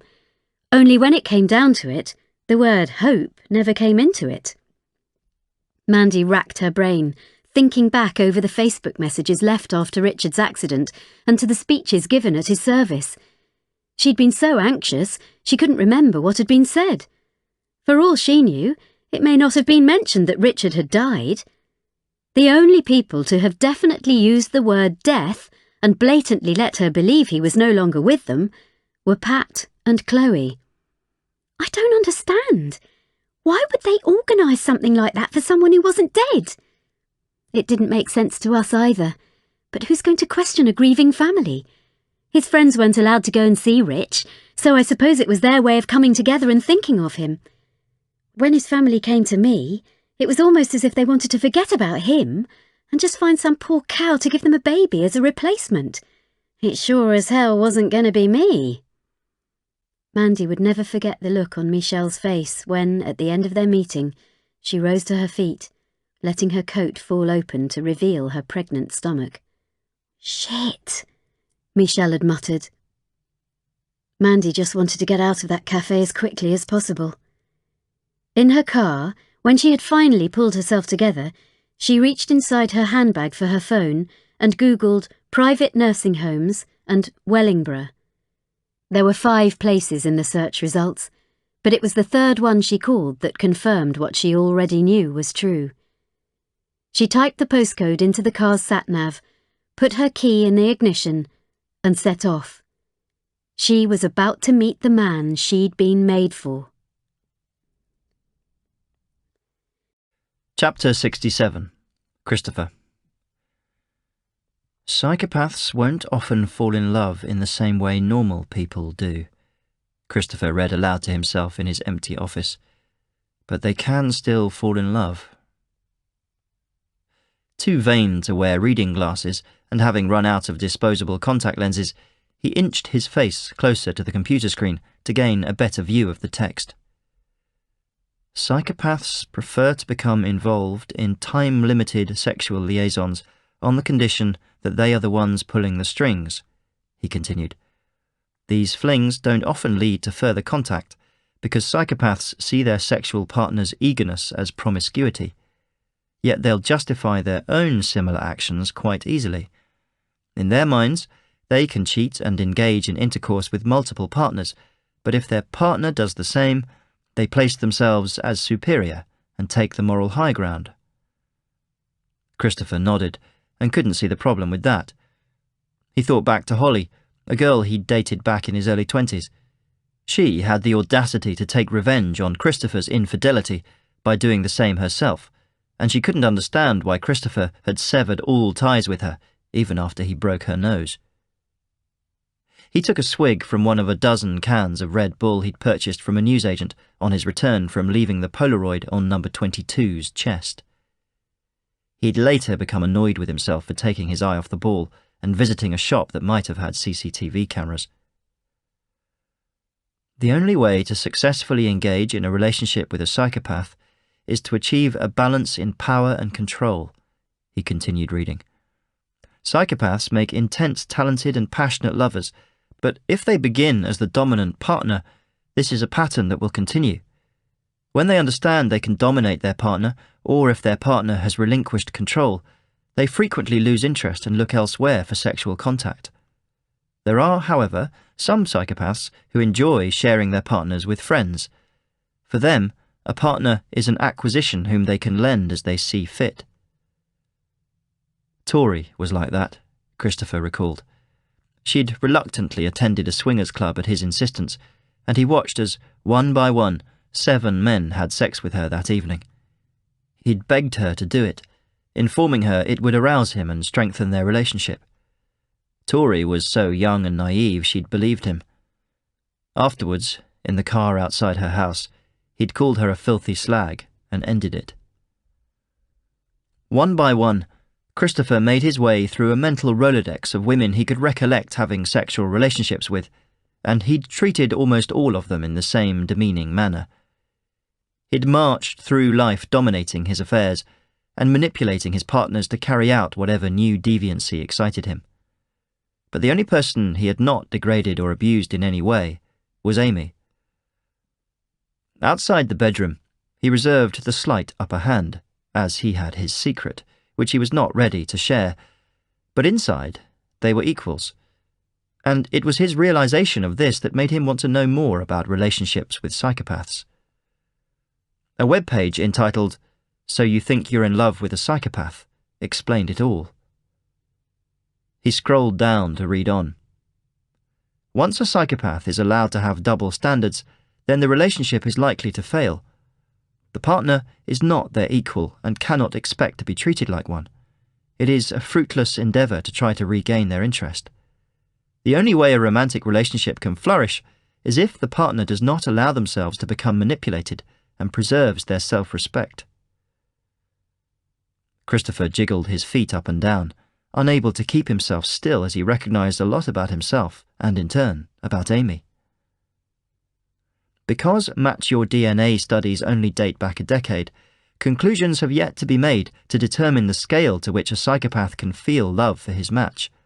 But early indicators reveal the attraction could mean a psychopath is as able to love another person just as deeply as a non-psychopath. Christopher let out a long breath and sat back in his seat, rubbing his eyes. So he was capable of falling in love. It was proof that, buried among all his urges, his maliciousness and his cruelty, there was still some normality to him. Chapter 68, Jade. It was as if Kevin had saved up every last piece of verve and strength for his wedding, because 15 days after saying "I do," Jade buried her husband. His decline had been noticeable by all, although none of the family spoke of it. Instead, they went about their day-to-day duties of running the farm and helping to make him as comfortable as possible. Jade aided him with his multiple medications, and the town doctor visited twice daily to administer extra pain relief when necessary. When Kevin's matchstick-thin legs finally gave up, rendering him completely immobile, she kept him company in his bedroom, whether he was conscious or not, stroking his arm and occasionally being rewarded with a gentle hand squeeze in return. She'd read that a person's hearing can be one of the last things to go, so she'd talk to him about nothing in particular. She didn't want him to leave the world with a melancholic silence for a soundtrack. Jade felt helpless for much of the time, watching her best friend slowly slip away. In his final days, and with the use of his body almost at an end, she would dab the inside of his mouth with a wet cotton swab to put some moisture back into his tongue, and applied Vaseline to his chapped lips. She'd assist her father-in-law to change Kevin's soiled bedsheets and bathed him with wet wipes. She couldn't help but wonder that if the unthinkable ever happened to her, who would love her in the same unselfish way Kevin had? Her family aside, there'd be no one, she realised. It was Kevin's death rattle that scared Jade the most. An awful crackling, cackling noise in his throat and chest as his lungs brought to the surface a putrid-smelling liquid that made his breath reek. In his remaining hours, the whole family sat around his bed, waiting for his chest to fall one last time. When that moment came, Jade almost thought she could feel Kevin's soul quietly leave his body and move on to its next journey. The morning sun outside was beginning to rise. It would be the first in 25 years without Kevin beneath it. Susan and Dan held on to each other, quietly mourning the loss of their son, and without thinking, Jade instinctively reached out to comfort Mark. To her surprise, he reciprocated, wrapping his strong arms around her. In that moment, she could feel everything that he felt, absorbing his months of pent-up frustration as his body and mind surrendered to grief. She could feel his longing for her. She felt it too. Unable to act upon it, he hung on to her with all his might, scared to let go of a second person he loved so soon after the first. The funeral was conducted by the same reverend who had married Jade and Kevin, but instead of cramming themselves into his tiny occasional church, they congregated on the farm as per Kevin's wishes. Mark and his father had dug the grave themselves, under the shade of trees, next to the headstones of his grandparents, about a mile north of the house. The Reverend made it clear to Kevin's mourners that they were there to celebrate Kevin's life, and not to dwell upon how short it was. He spoke of what a wonderful young man Kevin had been, and how many lives he touched. But when Jade heard her name mentioned, she felt like an imposter. She had no regrets about being Kevin's friend, but she could never have loved him in the same way he had loved her. As her husband's coffin slowly descended into the earth, only now could Jade admit to herself how much she'd fallen for Mark. She hadn't merely transferred her affection from Kevin to Mark. Everything she'd felt for him was genuine. Even in the worst of circumstances, when they were side by side at his brother's grave, his presence made her stomach flutter. She was aware it was completely inappropriate, but by the way he couldn't bear to make eye contact with her, she knew he shared what she was feeling. However, with the exception of the moment immediately after Kevin's passing, when Mark unravelled, he'd since held a tight grip on his emotions and prevented himself from unspooling any further. Any communication between them had returned to limited, polite smiles and acknowledgements, and she was growing to hate him for it. "It's good to have them here when they're so far away," explained Susan, as the mourners began to disperse. "Kevin always loved spending time with his grandparents, so I'm glad they're together, looking out for each other. Like the Reverend said, let's go and celebrate Kevin's life, not mourn it." Jade smiled and held Susan's hand as they walked the rest of the way back to the house. But before she joined the others in the dining room for food and drink, Jade made her way to Kevin's bedroom. She felt eternally grateful for having got to know Kevin and for him asking her to be his wife. But even more so now that she would never have to break his heart by telling him he wasn't the one. She lay on his bed and remembered her friend who'd made her feel so special. Theirs was the only relationship she'd ever been in where she'd felt truly loved, and it pained her that she could not reciprocate. She'd given it her best shot, but the moment she felt the explosions, there was no denying who she wanted to be with. The only way she could handle her suppressed emotions was to either furiously punch the pillows until the stuffing came out, or, for the first time in her adult life, simply cry. She chose the latter. Chapter 69. Nick.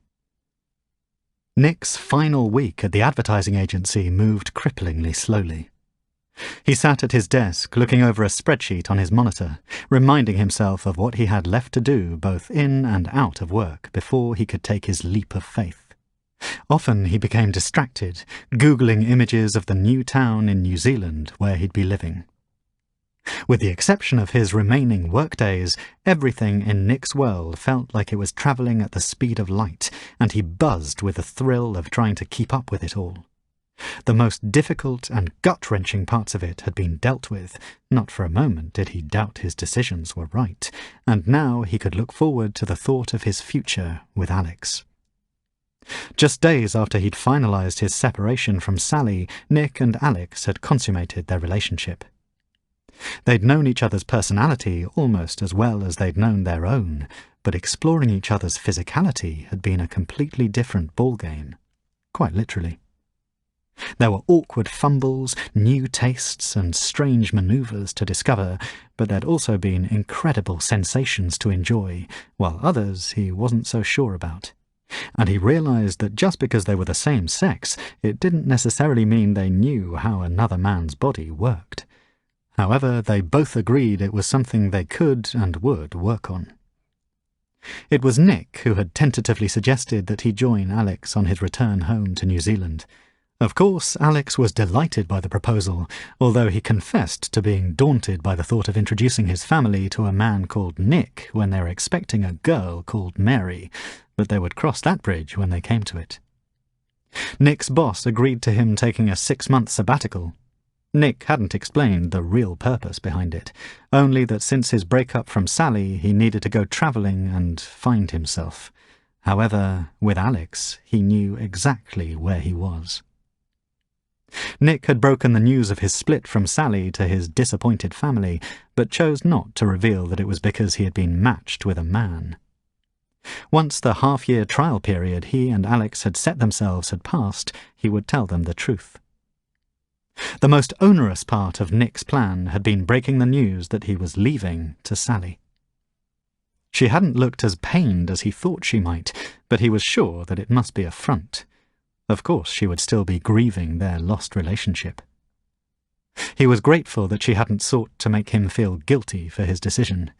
It was as if she knew how it felt to be matched, and was aware that sometimes you have no choice but to follow the path your heart leads. They'd taken a pragmatic approach to dividing up the life they'd shared together. Their savings were split 50-50, and Nick offered her the flat until she was ready for them to sell it. All he needed were his clothes, books, and the portfolio of his work. Everything else, he'd decided, could be replaced. He'd spent the last 6 weeks temporarily living in Alex's flat, and he'd not spoken to Sally since. After the monotonous day at work finally came to an end, he prepared to take the train he had booked from Birmingham New Street to London in order to update his travel documents at the passport office. He arrived earlier than the train's scheduled departure, so he passed the time in Starbucks with a hot chocolate and a snack. He picked at the dome of his blueberry muffin and grinned to himself. In the space of just a few months, his whole life had been flipped on its head, and he'd survived it. And he'd previously had no idea how much joy there was to experience because of it. With a new chapter of his life fast approaching, he couldn't wait to see what was coming next.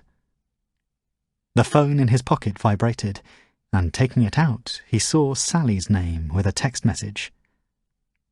"I need to see you," it read. Nick rolled his eyes.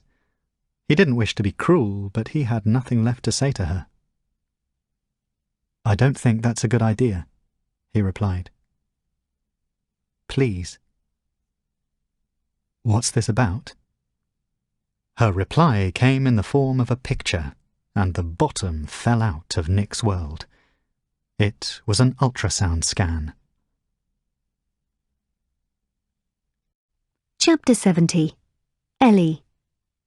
An agitated Ellie drummed her fingernails against her glass-topped desk and stared at the painting on the wall ahead of her. She'd spent £40,000 on the canvas 2 years earlier, purchased on impulse when she spotted it on an easel in the window of a Knightsbridge gallery. It was a painting of a little girl with huge green eyes, dressed in a blue coat, who stared beyond her framed confines and out into the world. A group of adults surrounded her, standing with their backs to her like they hadn't noticed she was there. She was very skinny, almost waif-like, and through the gap in her unbuttoned coat, under her top, the outline of her heart was barely visible. You could only see it if you looked closely. There was something about the forlorn expression in the girl's face and in the depth of her eyes that Ellie often lost herself for moments at a time. Almost everyone failed to notice the child's heart, and Ellie never felt the need to point it out. But for Tim, in fact, it had been the first thing he'd spotted when he first visited her office. When Ellie stared at the painting now, she thought of Tim, and more precisely, why, like the girl, he had chosen to hide something. The moment she saw Tim's mother in the photos he'd kept hidden from her, she recognised her. She was someone she'd worked closely with some 15 years earlier, Samantha Ward. Though much younger in the pictures with her son, she was a lab assistant in a team Ellie had put together when she first discovered the Match Your DNA gene. Ellie was sure Samantha was one of the members of the group she'd nicknamed the Seedlings, a batch of colleagues she'd tested her theory on. Only back then, when Ellie was desperate for guinea pigs, she hadn't necessarily followed the rules. Ellie knew Samantha as a grey-haired, softly-spoken, middle-aged woman. She'd said little, and as Ellie outgrew the lab and her staff, Samantha, like most of the others back then, slipped from her radar after they were no longer of use to her. She had saved the photo of Tim and his mother on her iPad and opened it up once again. There was an unquestionable resemblance between mother and son, and they shared the same warm smile and hazel, almond-shaped eyes. Tim didn't talk of her frequently, but when he did, it was always in glowing terms. He was grateful to her for working ludicrous hours in multiple jobs so that she could afford to send him on school trips and to help support him at university. Ellie knew he still felt the pain of his loss from her sudden heart attack. Ellie was positive it wasn't coincidence that the son of one of her former employees had come into her life, and she was desperate to know why. Did she really know Tim at all? The simplest solution was to question him face to face, but Ellie wanted to find the answers herself. "Is something wrong?" Kat asked when Ellie walked into her head of personnel's office unannounced. "I need your help, and I need to keep this between the two of us," Ellie began, and they sat down on the sofa. Ellie inched closer to Kat and spoke quietly. "You've told me before that you pride yourself on never forgetting a face. Is that right?" Yes," Kat replied nervously. "The night of the Christmas party, you told me you thought you recognised my partner from a job interview here, only he had a different name. Matthew, I think you said." Kat nodded. "How sure are you?" "Please don't be angry with me," Kat said, her voice trembling. "I'm not. Why?" "The day after the party, I went back through Matthew's file and called up his interview notes and his CV. It was just irritating me that I might have got him mixed up." Ellie's heartbeat quickened. "And what did you find?" Kat moved quickly across the office, her high heels clicking against the marble floor like tap shoes. She flicked through folders in a filing cabinet, then passed one with a white sticker on the front to Ellie. She felt her heart sink when she read the words, Matthew Ward. He was definitely Samantha's son. "I'm sorry. I should have come to you sooner, but I didn't know how to approach you about it. His online record has been deleted from our files, but I always keep a hard copy too. There's no photograph of him in here, though. Each time I tried to use the digital camera, the picture came out blank. I tried with my iPhone, but that was blank too. I remember joking with him about it." "Have you told anyone else about this?" "Oh, God, no. Of course not." "Thank you," Ellie said, then left Kat's office and hurried back to her own. Ula glanced up at her from her laptop and was about to ask her a question, but stopped herself as Ellie closed the door firmly behind her. She sat behind her desk and opened the folder apprehensively. She scanned the copy of Matthew Ward's CV and compared it to the details her researchers had compiled about Tim when she first learned of her match. Both worked in the computing field, but that's where the similarities ended. Everything from the location of where they were schooled to their dates of birth, hometown, exam qualifications, email addresses, and national insurance numbers were different. Next, she needed to see photographic evidence of the Matthew Ward who'd visited her building some 18 months earlier. She logged into the online check-in system where visitors to the company's reception desk signed in and out electronically. She checked the names of visitors on the day he'd been interviewed, but found no one of that name. She asked Ula to contact the company's head of building security to request footage from the time and date of Matthew's visit. She paced around her office as she waited, looking out across the London skyline and trying to quell the rising anger inside of her. Once the time-coded security footage arrived in her inbox, she played the files in order. Cameras covered the building's ground floor entrance, lifts, the reception desk, and the main corridors. But there was no footage of anyone who resembled Tim or Matthew. She rewound and fast-forwarded for the best part of an hour, desperate to find something, when suddenly she spotted an inconsistency in the footage at the reception desk. The time code at the top of the screen flickered ever so slightly to reveal that a full minute of film had disappeared. Ellie felt her stomach knot. Someone had accessed and edited the clip she was watching. It was the same for the images taken inside the lifts and the ground floor. They all missed approximately 60 seconds. The last file she opened was of the corridor leading to the interview suite. She watched in dismay as, moments before Kat's time-logged interview with Matthew, the man she knew as Tim appeared dressed in a smart, tailored suit. He was walking confidently along the corridor with a satchel over his shoulder, and as he approached the final camera outside the interview room, he paused and looked directly into it.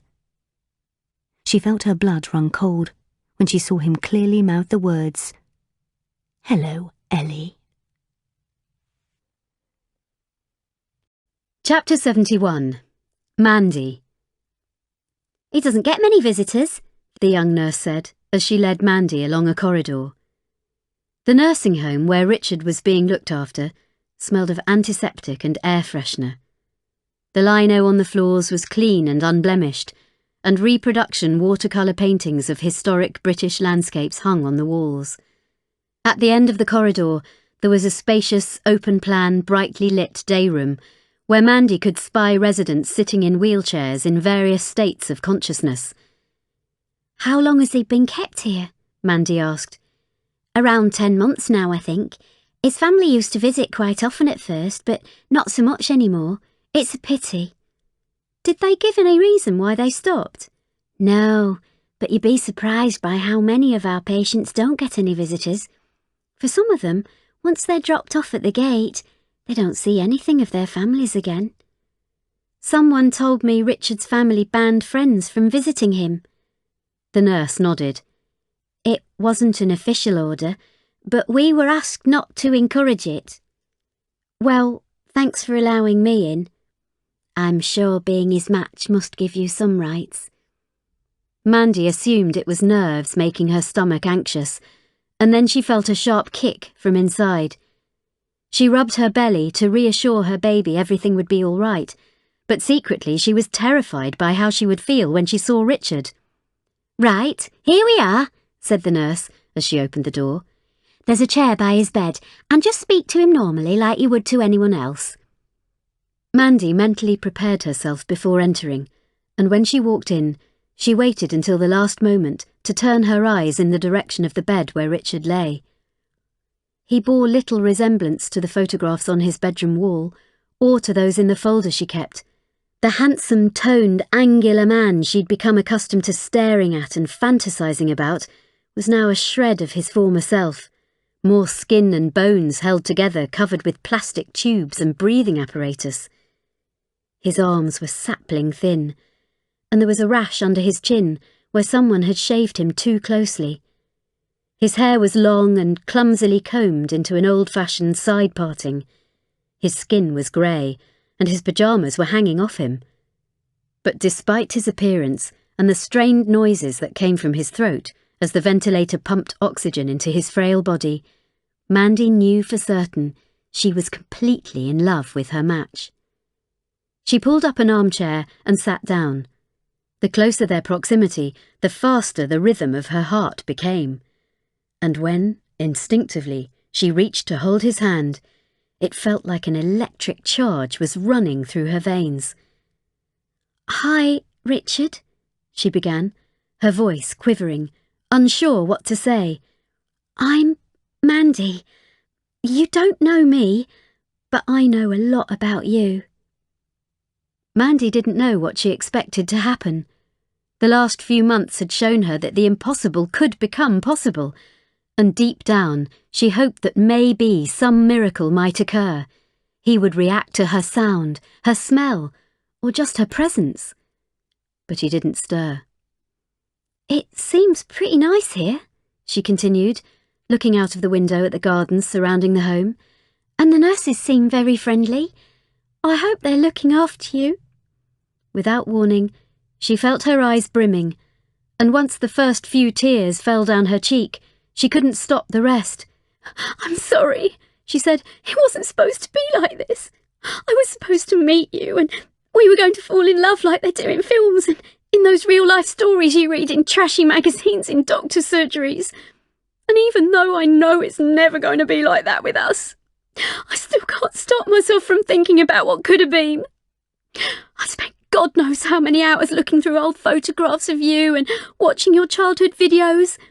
I feel like I know you, even though I thought you were dead. And now here we are together, and you're still alive, and I have your baby inside me. It should be the happiest time of my life, but it's not, because you have no idea who I am, or that I'm even here." Mandy brought Richard's palm up to her cheek. He felt cold, she thought, and held it tighter in an attempt to warm him up. His touch was like nothing she had ever felt before. It was as if his skin was permeating hers, and she could feel his, her own, and their baby's heartbeats all inside her body. Then, for the briefest of moments, Richard's body jolted, as if it had been struck by lightning. Mandy stared at him, sure that her eyes were playing tricks on her. But again, his body jerked, as if his heart had been restarted with defibrillators. She couldn't take her eyes off his face, staring as his eyelids blinked, languidly at first, and then more rapidly.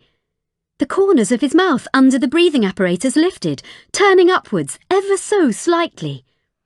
Mandy held her breath as she waited for his pupils to focus and see her for the first time. This was it, the moment she'd been waiting for. Mandy dashed out of the room into the corridor, frantically searching for assistance. "Richard Taylor! He just moved!" she blurted out to a confused nurse. "He needs help!" "He just moved?" the nurse repeated. "Yes, I put his hand to my face, and his body moved, and then his arm, and his eyes opened. Please, can you call a doctor? I think he's waking up!" Chapter 72. Christopher. For precisely 82 days, Christopher juggled his mission to kill 30 women while maintaining his burgeoning relationship with Amy. It hadn't been easy to devote time to either, particularly when he and Amy spent every other evening and weekend together, and it didn't leave him with many opportunities to keep regular tabs on the remaining 5 women. He'd check his computers when possible, and occasionally resorted to drugging Amy's drinks with a small measure of propofol he'd purchased from the dark web, which rendered her unconscious for up to 7 hours at a time. That left him undisturbed to continue his research at home until the early hours, or, in the cases of numbers 24 and 25, snuff them out before a groggy Amy awoke. Amy had been the first to hesitantly use the L word, surprising him as they took her sister's dog for a walk across Hampstead Heath one morning. Oscar, the scruffy ginger border terrier, had been staying with her for a week while her sister was away on holiday, and while Christopher didn't see the point in pets, he liked how he felt when the 3 of them went for long walks together, their arms linked. He told her that he loved her too, and While he'd said the same to several partners over the years, it had always been in order to get something from them. With Amy, it was the first time he had meant it. He permitted himself to imagine what it could be like if they remained this way for the rest of their lives. Maybe one day they could even buy a dog of their own, he thought, or a house in a countryside village. A marriage and a family of their own might follow. Everything he'd assumed he didn't want or need was now appearing very likely, and it was all because of his DNA match. When Amy wasn't around, he found himself thinking about her, and when she was in his vicinity, he felt something he could only compare to the thrill of killing. Or at least, how killing used to feel when he'd first started all those months ago, because now it was different. Amy had made everything different. She made his skin feel tender to the touch, even when she wasn't touching him. His eyes softened as they followed her around a room, and he longed for the nights he could finally complete his project so that he could spend undistracted time with her instead. Even the act of murder no longer felt as joyous as it once had. The final gasps that had once been music to his ears were now simply a means to an end. Revisiting the women's homes days later to leave a photograph of his next victim was a chore. Everything that did not involve Amy was burdensome. Their lives together were quite secluded. Neither had yet shared the other with an outside party. Christopher had no one to call a friend, but he'd lied and told her how his university pals were now spread out internationally and that it was problematic for them to see each other regularly. In truth, he had never been to university, and the only people he had occasional contact with were his 2 older brothers, and, if put on the spot, he wouldn't be able to remember the names of all 5 of his nieces and nephews, or who was the offspring of whom. Likewise, Amy hadn't mentioned Christopher to any member of her family. She'd explained that being the only girl and the youngest of 5 children, her protective parents and siblings didn't approve of her dangerous job as a police officer, and they couldn't understand why she, as yet, had no desire to marry, settle down and start a family of her own. "I want to continue with my career for at least another 3 years, she'd explained. "My parents are from a different generation and haven't done the test, but they believe in it, and if I told them I'd met my match, the pressure they'd put on us would be relentless. I'll tell them about you eventually." "Do your work colleagues know you're seeing me?" Christopher asked, hoping she'd boasted about her wealthy, handsome boyfriend, who just so happened to be the police's most wanted man. "They know I'm dating, but I haven't told them it's anything serious. I like keeping you as my dirty little secret." Christopher smiled to mask his disappointment. The mischievous side of him wanted to meet her colleagues, especially those investigating his case. He'd pictured himself enthusiastically shaking their hands, without them knowing just how close they were to the killer they were hunting. "That's fine," he replied. "We all have our dirty little secrets, don't we?" Chapter 73. Jade. It had been close to a fortnight since Kevin's funeral, and Jade was feeling increasingly claustrophobic, living in the confines of his family's farm. To watch someone die so young was both heartbreaking and inspiring. Kevin had wanted so desperately to embrace life, but had been robbed of the opportunity, and the best way she could pay tribute to him was to begin the next chapter of her life by immersing herself in what the world had to offer. Kevin had left no will and owned very few possessions, but on his parents' suggestion, she would return her rental car and take Kevin's old 4x4 on the journey she'd planned down the east coast of Australia. "It'll be like he's with you," Dan had told her. She planned to stay in backpacking hostels rather than hotels, so she could meet other people her age and experience the kind of travelling she'd missed out on when her uni friends had gone to America. Jade estimated 5 weeks would be long enough to see what she wanted to see. Then she'd drive back towards Victoria, drop Kevin's truck off, and bid one last farewell to his family before returning to England. Only once she was home, she wouldn't simply go back to her former life. She could never do that now. She would begin a brand new one. If Kevin's death had taught her anything, it was that life should be lived, not viewed from afar. Mark's refusal to acknowledge her since the funeral wounded her. She'd offered his parents support and a shoulder to cry on whenever they needed it, but she and Mark had not shared a moment since those first few minutes after Kevin's death. Being in his proximity was a Herculean task. Every time she saw him, or even sensed his immediacy, she had to hold back the urge to confront him, or throw herself at him. The fireworks were still there when she looked at him. At certain times, like when he was lifting bales of hay for the cows, or finishing the day with an early dip in the pool, and when she thought he wasn't looking, she'd snatch a glimpse of his firm frame and strong muscles. Jade, too, had grown accustomed to going for a cooling swim before heading to bed, a treat she knew she'd miss when she left the farm to begin her travels. And she had to admit to herself, she'd taken to her nightly swims in the hope that she'd bump into Mark, although this hadn't happened yet. On this particular night, as she turned under water to begin her 5th length, his figure at the other side of the pool caught her attention. Mark stood under an open parasol, watching her every stroke. She stopped and wiped the chlorine from her eyes in case she was imagining his gaze. She stood on her tiptoes in the middle of the pool, and the two stared at each other in silence, until Jade could no longer control herself. "What?" she shouted. "What do you want from me?" "Nothing," Mark replied, a surprised look on his face. "Then why are you staring at me?" "I'm not." "You barely talk to me for days. You walk past me and ignore me. You leave the room as soon as I enter. Clearly I've offended you. And now you're standing there watching me swim. You do my head in, man. So I'll ask you again, what do you want from me?" Mark paused and stared at her intently, then opened his mouth as if to speak but stopped himself. He turned to walk away but again stopped himself. She watched as he pulled his t-shirt off over his head and threw it to the ground. He dived in and swam towards her, stopping inches from her waist. He cocked his head to one side and kissed her, tentatively at first, but then more fervently. Jade felt dizzy as Mark's lips touched hers, and try as she might, she couldn't close her eyes because she wanted to see his longing. She kissed him back with an equal measure of passion, her arms gripping him tightly, fingertips fizzling like sparklers as they ran up and down his back. When they finally separated, Jade took a small step backwards and looked him in the eye. "Why now?" she asked. "Why after all these weeks?" "Because my parents said you're leaving." Mark ran his hands through his wet hair. "And I couldn't let you go without knowing what I was going to spend the rest of my life missing."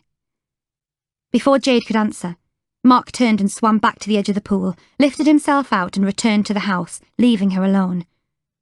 With no idea what just happened, Jade closed her eyes and slowly let herself sink to the bottom.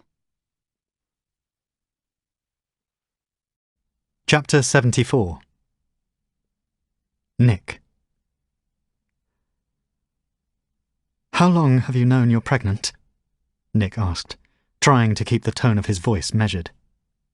He paced the length of his former apartment with his arms folded, while Sally remained on the sofa, wearing an oversized woolen jumper and covering her stomach with her hands. "I found out a couple of weeks ago," she replied quietly. "Why didn't you say anything before now? You've had plenty of opportunity to." "What was I supposed to say?" "Oh, Nick, by the way, I know you have a boyfriend now, but I'm pregnant with your baby." "But why wait to tell me until just before I go to New Zealand? It's almost as if you want to keep me here." Sally glared at her ex-fiancé. "Fuck off, Nick. The world doesn't revolve around you or your sodding love life. This isn't about you. It's about this thing growing inside me. I knew I shouldn't have said anything." "Then why did you?" "Because I don't know if I can do this on my own. Because I wish I was a stronger person, but I'm not. Because before I make my decision, I thought you had a right to know." "Made what decision?" "Oh, come on, Nick. You're not stupid. You know what I mean. I don't know if I either want or can deal with having and raising a child alone." "You can't get rid of it." "Can't I?" "No." "Watch me." He was surprised by the venom in her voice. Clearly being alone was very difficult for her. "What's that supposed to mean?" "It means you don't get to tell me what to do. You made your choice when you left me for someone else." "You agreed I had no choice. You told me to go." That was before I realised I was pregnant. Before you'd made me pregnant. Made you pregnant. It takes two, remember? I didn't see you throwing me off you when we were in Bruges. Is that when it happened? Jeez, Sally, that was ages ago. Why didn't you figure it out sooner? I've been counting back, and it must have been, she huffed. I knew I should have gone with my gut instinct and kept my mouth shut. There was a selfish side to Nick that also wished she had kept quiet. That way he could fly to the other side of the world in blissful ignorance. What do you want me to do, Sal? He asked. I don't want you to do anything. I just wanted you to know. She looked at him. I thought you'd want to do the right thing, but clearly I was mistaken. I can deal with this by myself. But Nick knew that doing nothing wasn't an option he could, with a clear conscience, take. I don't want you to have an abortion. Neither do I. But you can't have it both ways, Nick. Either you stick around and we try to find a way to make this mess work, or you go away and do your thing while I do what I have to do. The choice is yours. Chapter 75. Ellie. Ellie and Tim went about their day-to-day routines, like everything in their world was perfectly normal. For all intents and purposes, they were a typical, contented couple. But for one difference. Ellie knew that her relationship with her match was a sham. At 5:30 a.m. each day, Andre picked Ellie up from Tim's house and drove her to work in London. And each evening, Tim cooked them dinner. Then they'd either settle down to watch a drama Tim had recorded on his digibox or retreat into their own online worlds on their tablets. Ellie hated that she had fallen in love with a man with a hidden agenda. Before she had found footage of him mouthing the words, "Hello, Ellie," into the security camera, a tiny part of her had clung on to the hope there might be an innocent explanation for all his lies about his mother. Like he'd only discovered that she'd worked for Ellie after they'd been dating, or that he didn't even know himself. But the footage confirmed what her gut told her. There was nothing innocent about Tim or his motives. Everything he had done was deliberate and well rehearsed. And the burning question that dominated Ellie's every thought was why? She knew Tim had only just registered with Match Your DNA. Otherwise, she would have been notified of the match earlier. Yet he'd been interviewed for a job more than a year ago. Was he an undercover journalist? Or employed by a rival company trying to infiltrate her ranks? Had he just got lucky being matched to her? It was too far-fetched a theory to make sense, but she was struggling to find an alternative. What she did know was that at some point long before they met, Tim had anticipated that she'd find the footage of him for an as-yet unknown endgame. And until she knew exactly what he was hiding, their uncomfortable charade would continue. The suite in London's Soho Hotel was ready for Ellie as she entered through the glass doors and was escorted up to the 3rd floor. She'd hurried inside before the paparazzi could recognise her. Andre walked ahead, and Ellie was flanked by 2 of his team, all briefed on her predicament with Tim. She had declined Andre's offer to elicit Tim's information by force, and she refused all his demands to sever ties with him.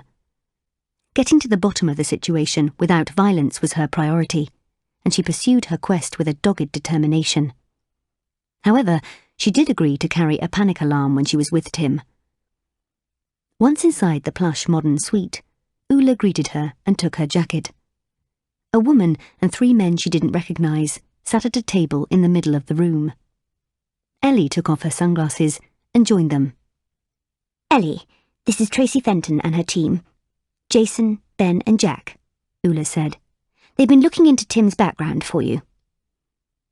Ellie had never met the team of private investigators her company used. Their services bent many privacy and information security laws, but this had never worried her, and this particular investigation was paramount. "Shall we get started?" Tracy said matter-of-factly, and opened the coloured folders that lay on the table. Ellie was surprised by her appearance. Considering how borderline legal her techniques were, she had a very unassuming, mumsy look about her. But she spoke with directness and efficiency. Firstly, on behalf of my team, I'd like to offer my sincerest apologies for us dropping the ball the first time round.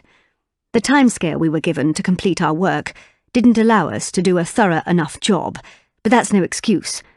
I can assure you personally, it will not happen again. Ellie nodded, but didn't offer any outward signs that she forgave their error. Details about your fiancé are scant, and it's our opinion that he has buried himself very deeply, Tracy continued. Already, Ellie felt her stomach knot. She dug her heels into the rug to maintain her composure. But let's tell you what we know about him so far. Timothy Hunt, real name Matthew Ward, was born in St. Neots, Cambridge, to parents Samantha and Michael Ward. He told me he didn't know his father. His parents were married. They were, Tracy said, and passed copies of marriage and birth certificates to Ellie across the table. The couple had no further children. Matthew was educated in Cambridge until at least 16, an average student with mediocre GCSE results, but we cannot ascertain if he continued into further education or university. Meanwhile, his parents divorced after 26 years of marriage, 8 years ago. Both went on to remarry, and his mother died 3 years ago in a house fire in Oldham, Northants. The coroner's cause of death was smoke inhalation. The CV he provided you with for his job application includes a selection of fictional businesses, none of which check out, and we cannot find any current record of employment. So for almost 20 years, Matthew, hasn't existed? Ellie asked. It appears that way. He has erased all traces of himself. Tracy opened a second folder and passed Ellie more printouts and photocopies. Timothy appears to have made his first appearance in your life at his job interview. We can find no record of him before that date. Everything we learned upon our first investigation was created, faked, or manipulated. We have spoken to his football teammates, who informed us he joined them just over a year ago, but rarely attends social functions. None of them know much about him. But if he got the job with us, he must have known we'd discover his CV and references were faked. I'm sure he did. Which leads me to believe his sole purpose for applying was to gain access to the building, look into a camera, and mouth my name in the hope that one day I'd see it. He's playing a long game, but for what purpose I cannot say. Ellie shook her head. And if you can't find a current employer, then what's he doing when he says he's going to work each day? I can put together a team to follow him, if that's what you decide. Can we go back to his father? Is he still alive? He is alive, but he's now living in a home for stroke patients in Galbraith, Scotland. He's recently been widowed. According to the manager, he can no longer converse. And you haven't been able to discover anything else about Tim? Not even from his DNA? Nothing. Not even when we ran his picture through facial image recognition software. His DNA information is no longer on the company database, but we ran a trace on the fingerprints we obtained from your property. They revealed nothing of interest. It's as if he's left behind a trail of crumbs, only leading in the direction he wants you to follow. Damn it, she whispered, and sat back in the chair. Her back and underarms were wet with perspiration, and she pressed her wrists into the leather arms of the chair to try to cool herself down. Everything she feared about her fiancé was coming true, only it was worse than she'd imagined. Tim wasn't just her match, he was also her enemy. She suddenly became aware of the silence in the room and that everyone present was avoiding eye contact. She felt foolish and humiliated and wondered if they'd all had a laugh at the gullible rich girl behind her back. She rose to her feet, slipped her sunglasses and jacket back on, and thanked Tracy and her team. She left swiftly, followed by Ulla and Andre. As she was driven back to her office, attempting to dodge the mid-morning London traffic, Ellie's sadness gave way to anger. She felt like someone who had been bereaved and cheated out of a future, and she was furious because of it. She had lost her loving Tim to a stranger with an agenda.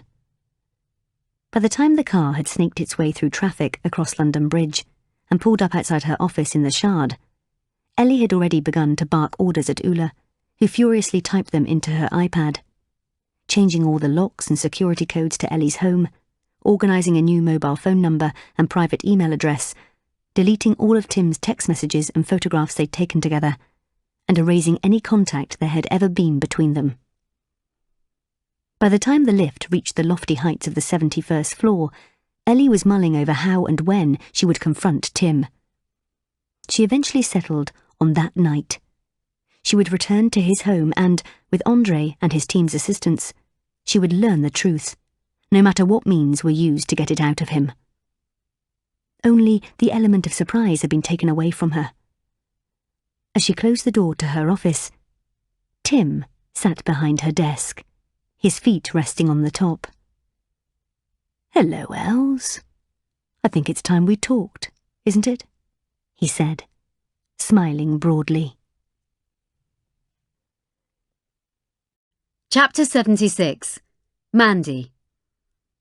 Mandy faced an anxious 35-minute wait while Richard was examined in private.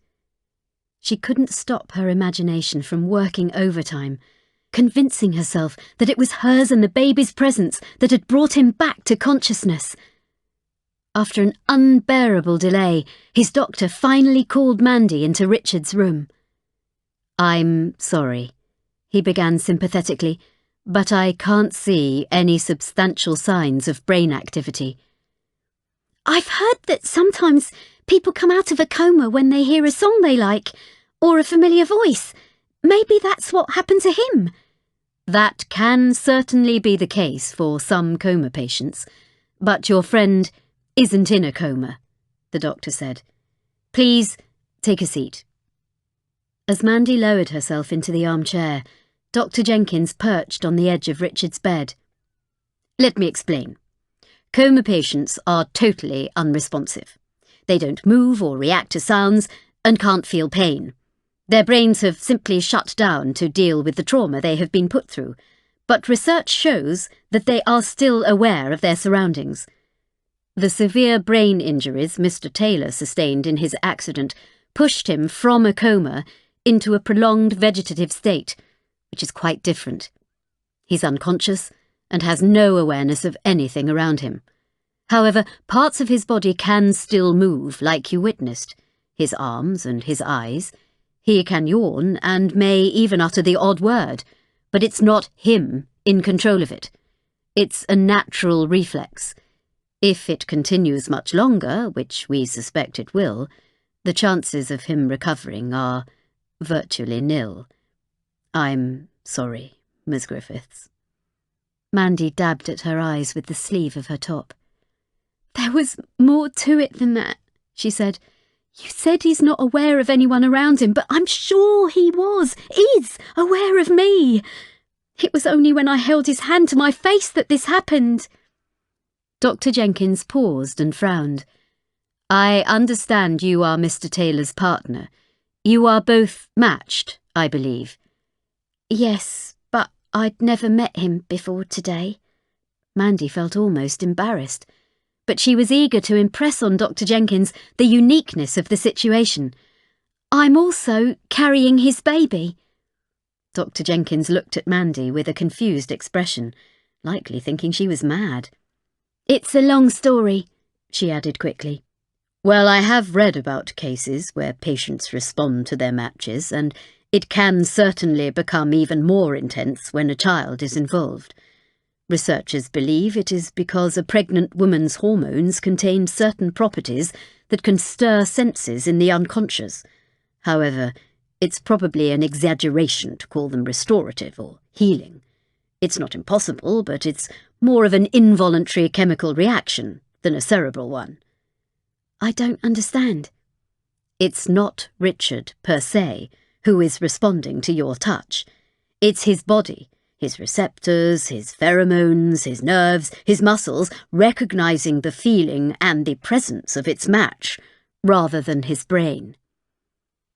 Mandy sank back into her chair, feeling deflated.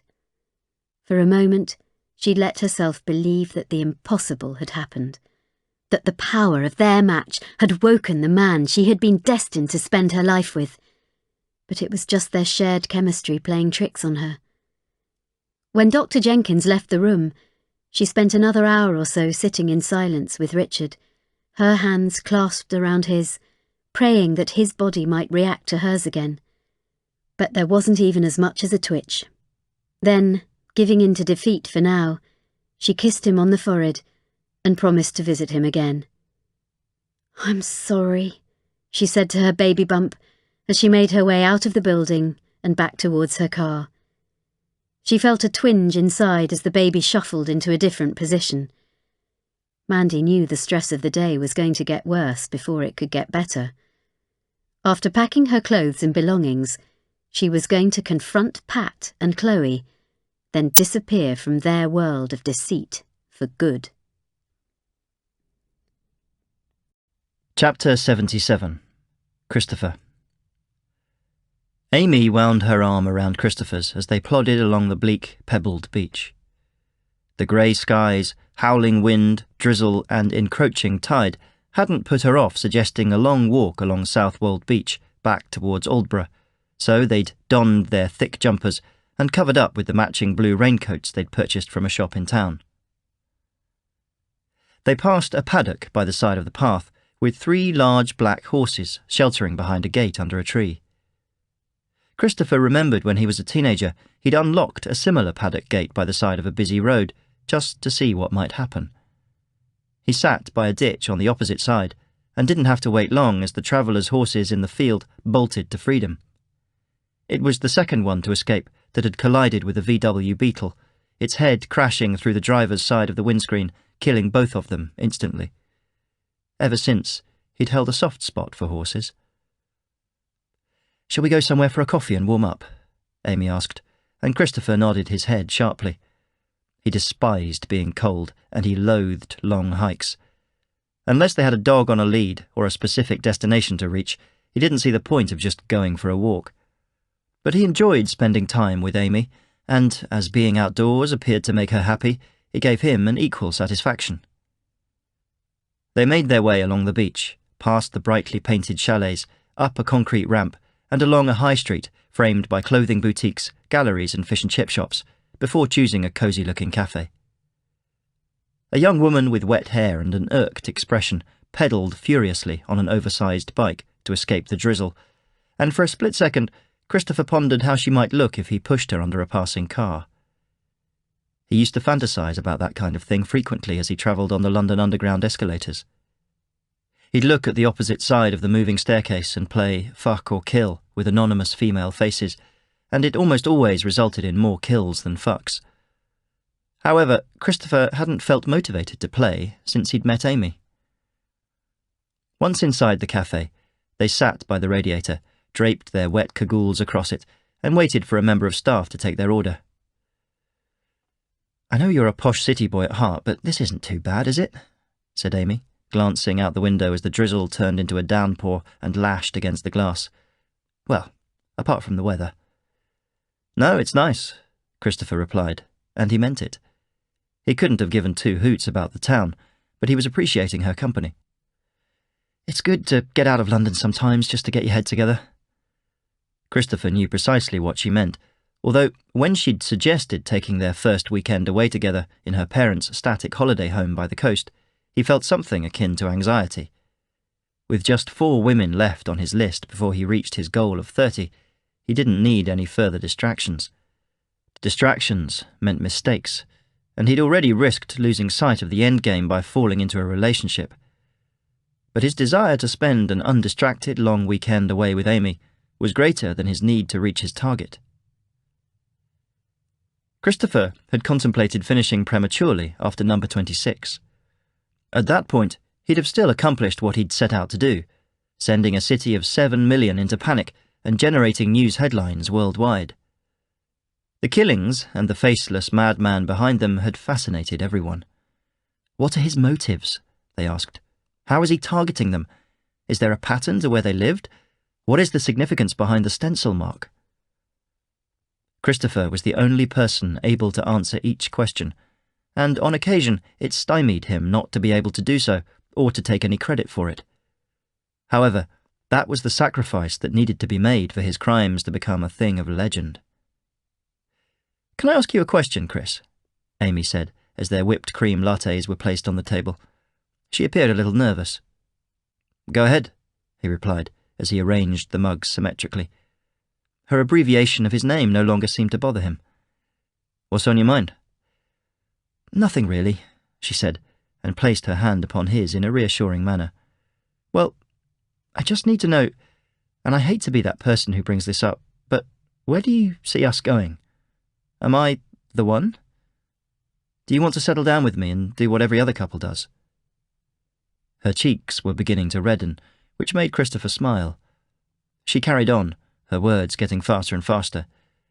"I know we're matched, but is that enough for you? Because if that's what you want, you've not actually told me. I know you're a bit different from the other guys I've been in relationships with, I get that, but sometimes I find you so hard to read."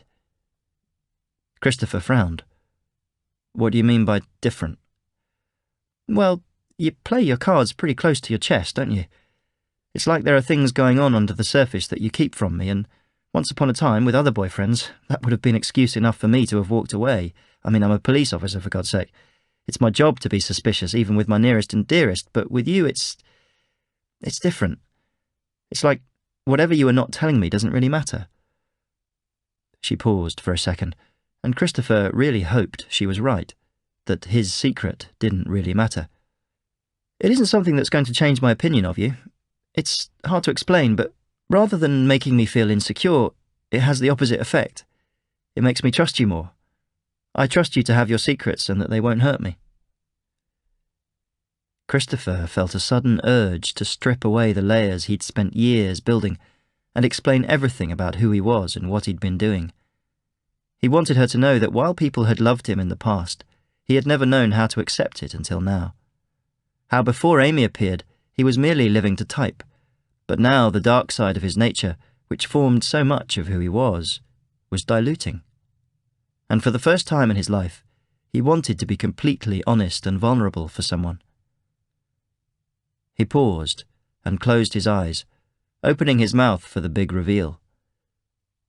But self-preservation prevented his voice from escaping.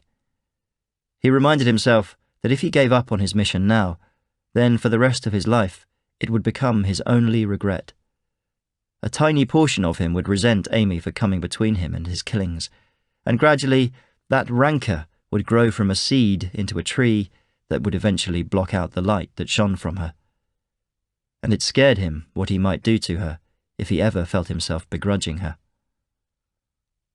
"I want everything that you want," he said quietly, and meant it. Then he stared at the table, afraid to look her in the eye in case she saw straight through him, and realized the man she loved had no soul. Chapter 78. Jade. With just 2 days until she began the next leg of her Australian adventure, Jade was no longer as eager to leave Kevin's family farm as she had been. Mark's kiss had changed everything. Loyalty and common decency had initially kept them apart, but after giving in to their emotions that one time in the pool, they were now making up for lost time, stealing as many moments as they could when nobody was looking. Jade would accompany Mark to town to pick up supplies, hold his hand on the gear stick. Their arms would brush up against each other's at the dining table, and she'd assist him herding the cows into the sheds before fixing them up to the milking machinery. Every minute spent with Mark made Jade's heart threaten to beat its way out of her chest. He was an addiction she didn't want to be free of, and the more she had of him, the more she craved. As she packed a suitcase and prepared herself for her forthcoming solo journey around Australia, the need to be with him was the strongest it had ever been. She felt short of breath when she thought of what the next 5 weeks might feel like without him nearby, and an ever-growing part of her wanted to stay on the farm. Then, on Jade's final night, she decided that kisses, hand-holding, and infrequent frissons were no longer enough. She slipped the silver band from her wedding finger and left it on a bedside table, then closed the door to the guest house and silently padded towards Mark's bedroom in the main house. Her hands felt clammy as she reached for the handle, and she prayed to God he wasn't going to reject her advances.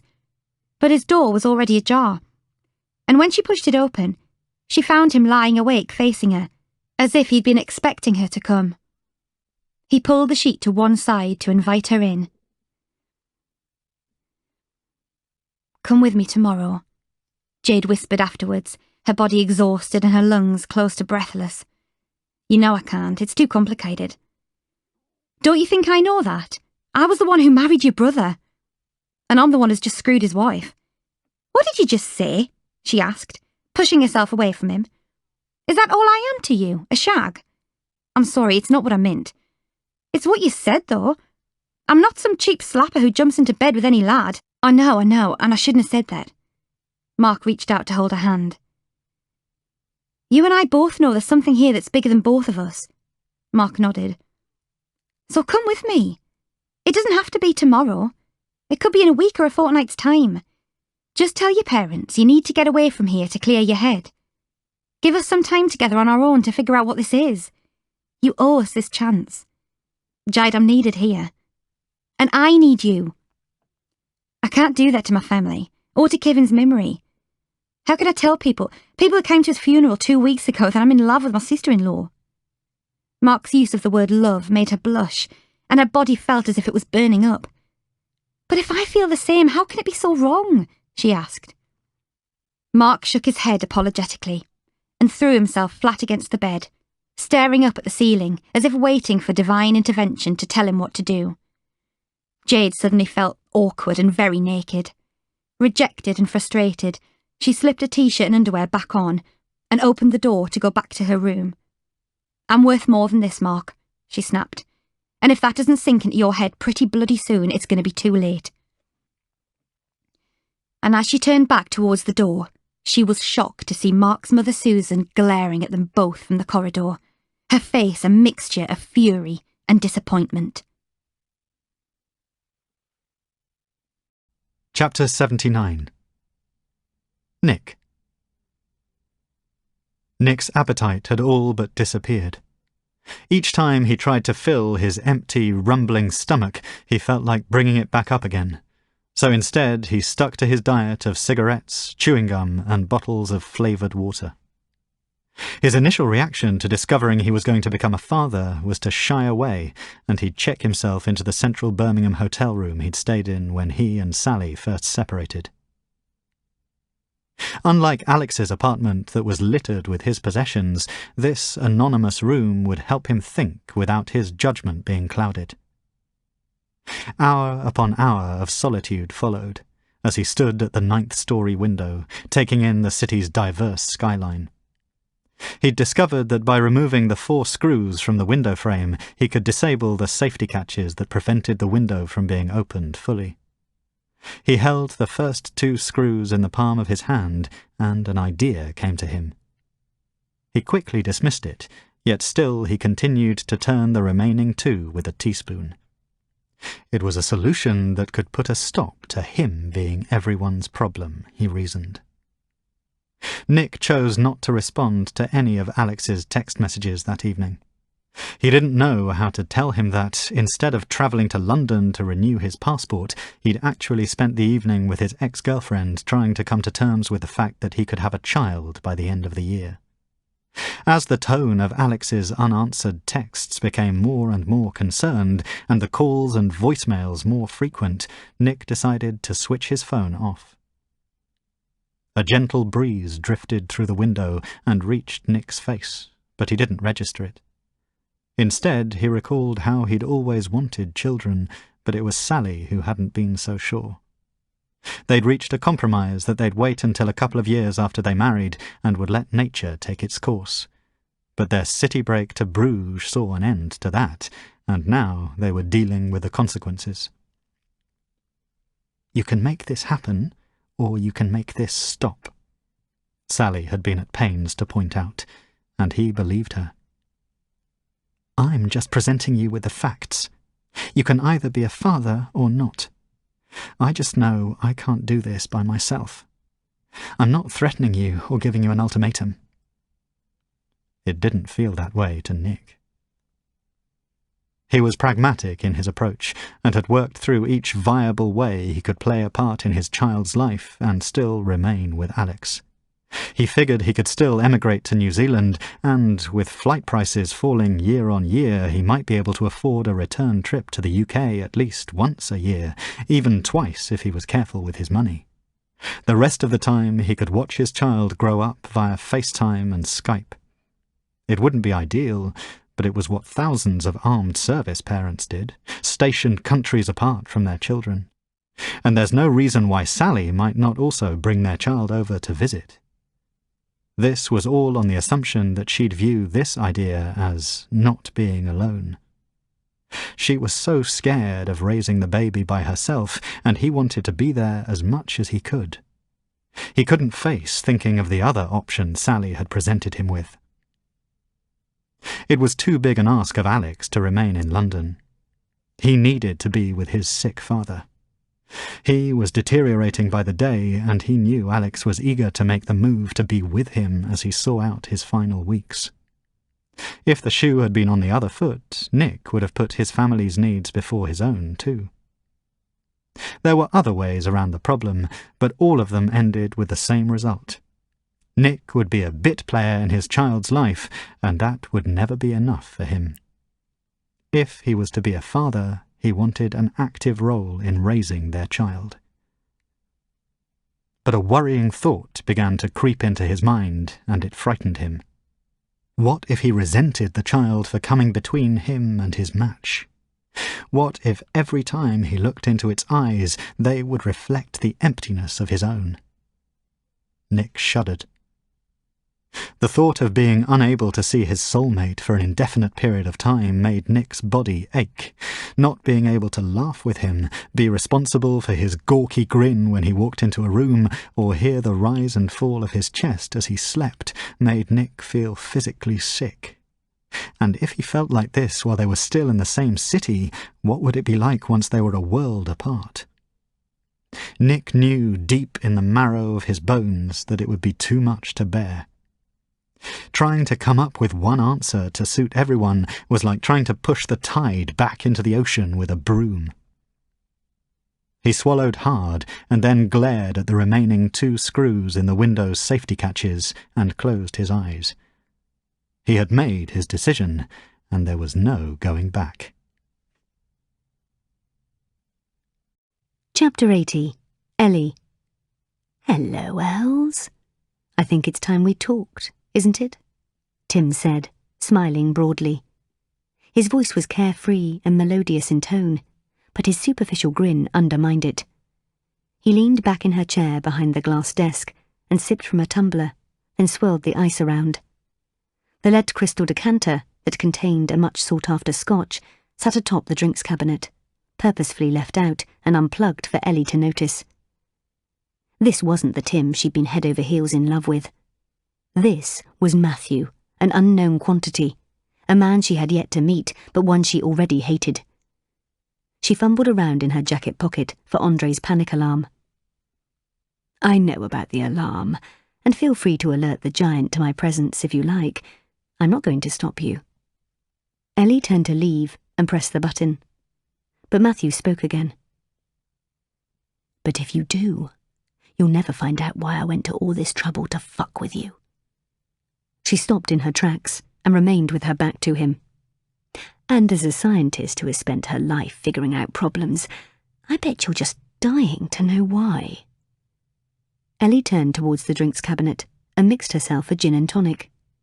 She straightened her skirt, sat down on one of the 2 sofas, crossed her legs, and waited for Tim to join her on the sofa opposite.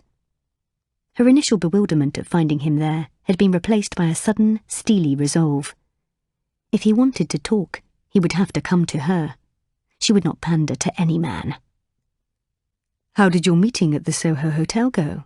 He asked as he walked over. His knowledge of her whereabouts took her by surprise, but she refused to let it show.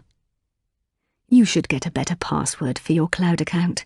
I always know where you are and where you've really been when you've been telling me you're at work. Likewise, you shouldn't have left your account open on my iPad. You think that was by accident? There are no accidents, Ellie.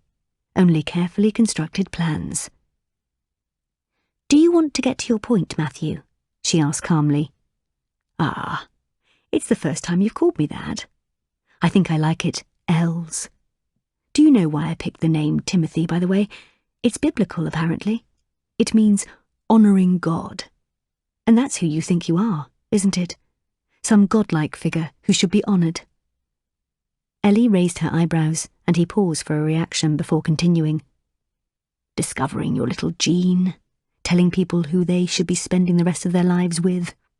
It certainly appears that you have a God complex. This kind of accusation is nothing new, Ellie sighed dramatically. So let's not waste any more time. What do you want from me? There has to be a point to all this, and money is the obvious motive. You're probably expecting me to pay you off, or you'll threaten to sell your story to the papers.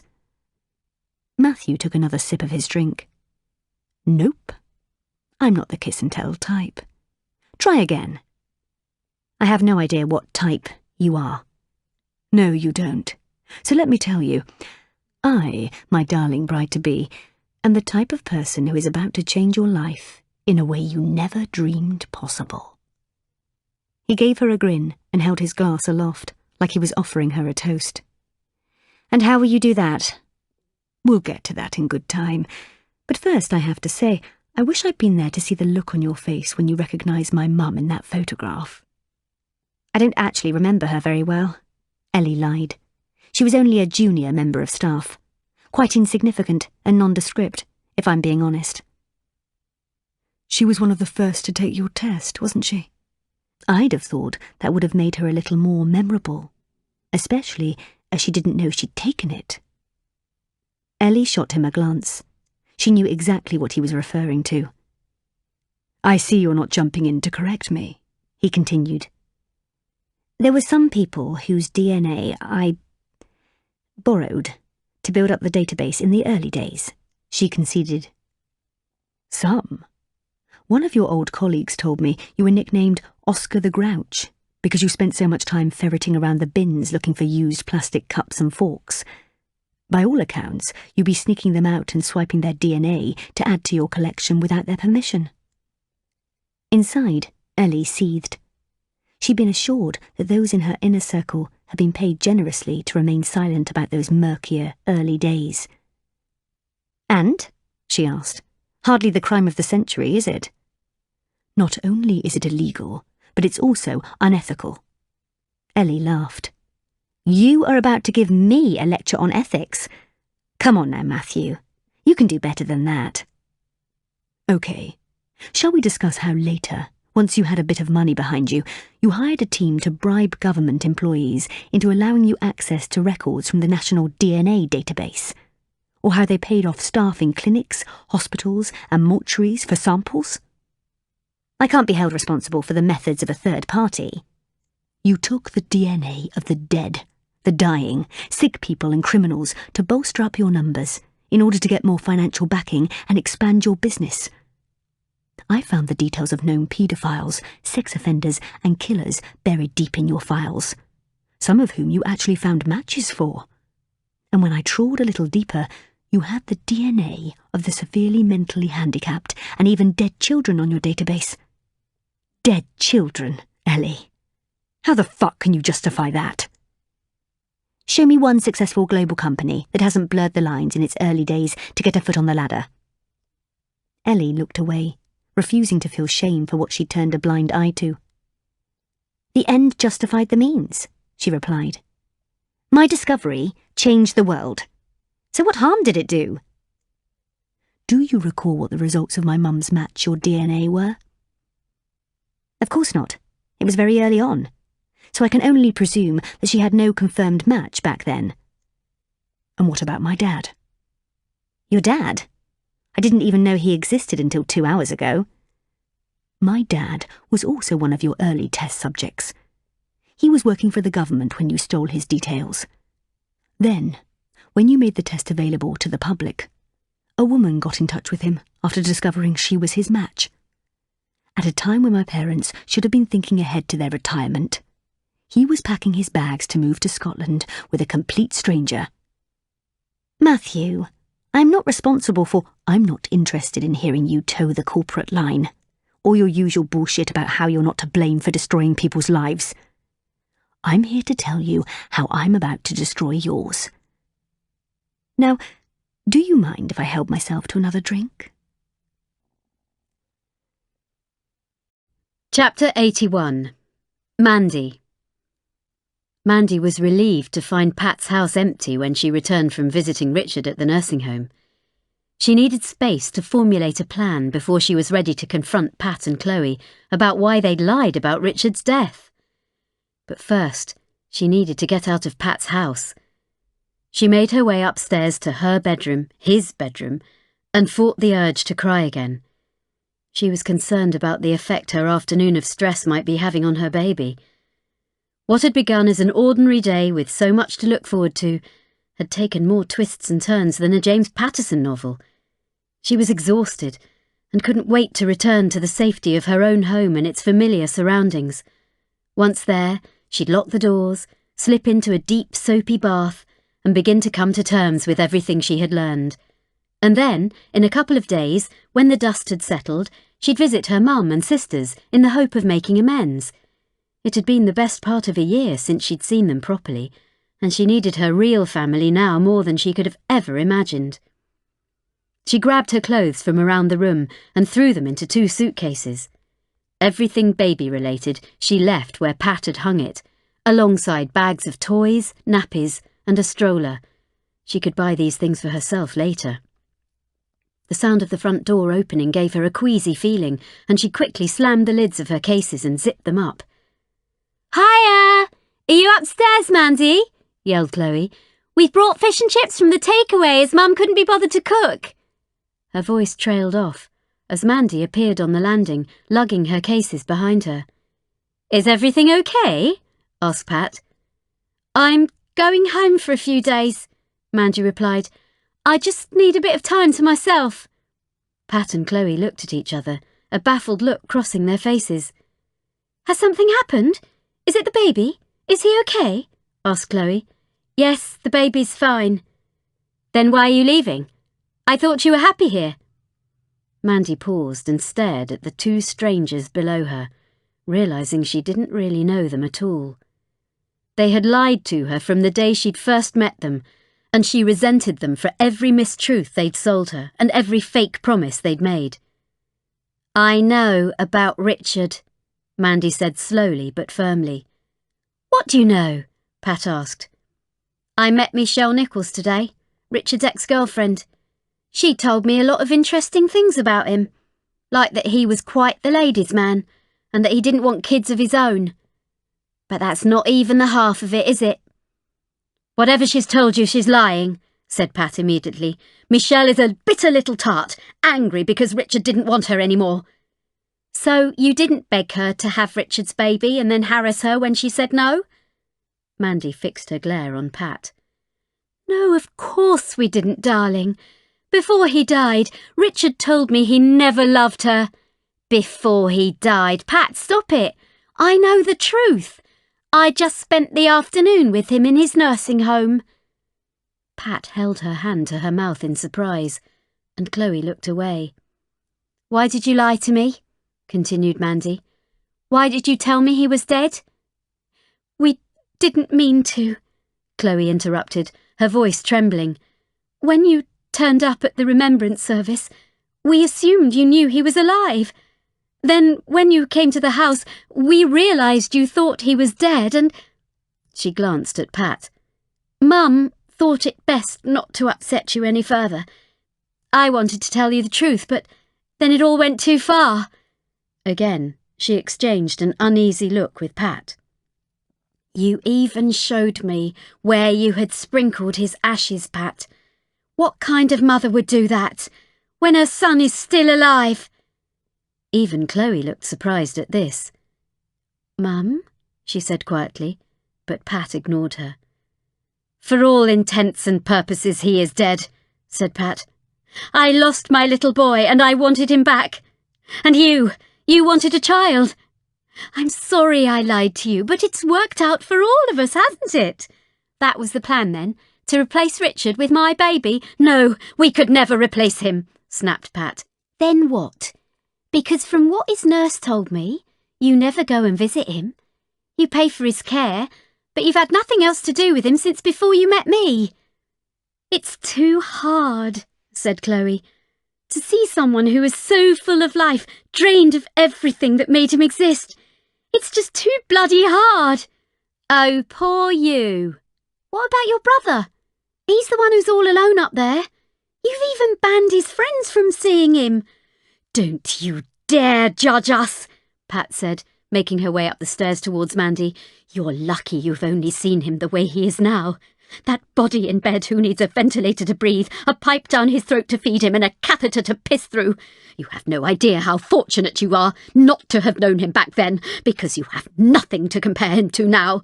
That boy is not my son anymore. That body is not him. So don't tell me what I should and shouldn't be doing, because you are clueless. Mum, Mandy, please calm down, said Chloe, but she was ignored again. So what am I to you then? Just a vessel to carry his baby? No, of course you're not. If we'd just wanted that, we'd have found a surrogate. But that's what you wanted from Michelle, wasn't it? You asked her first.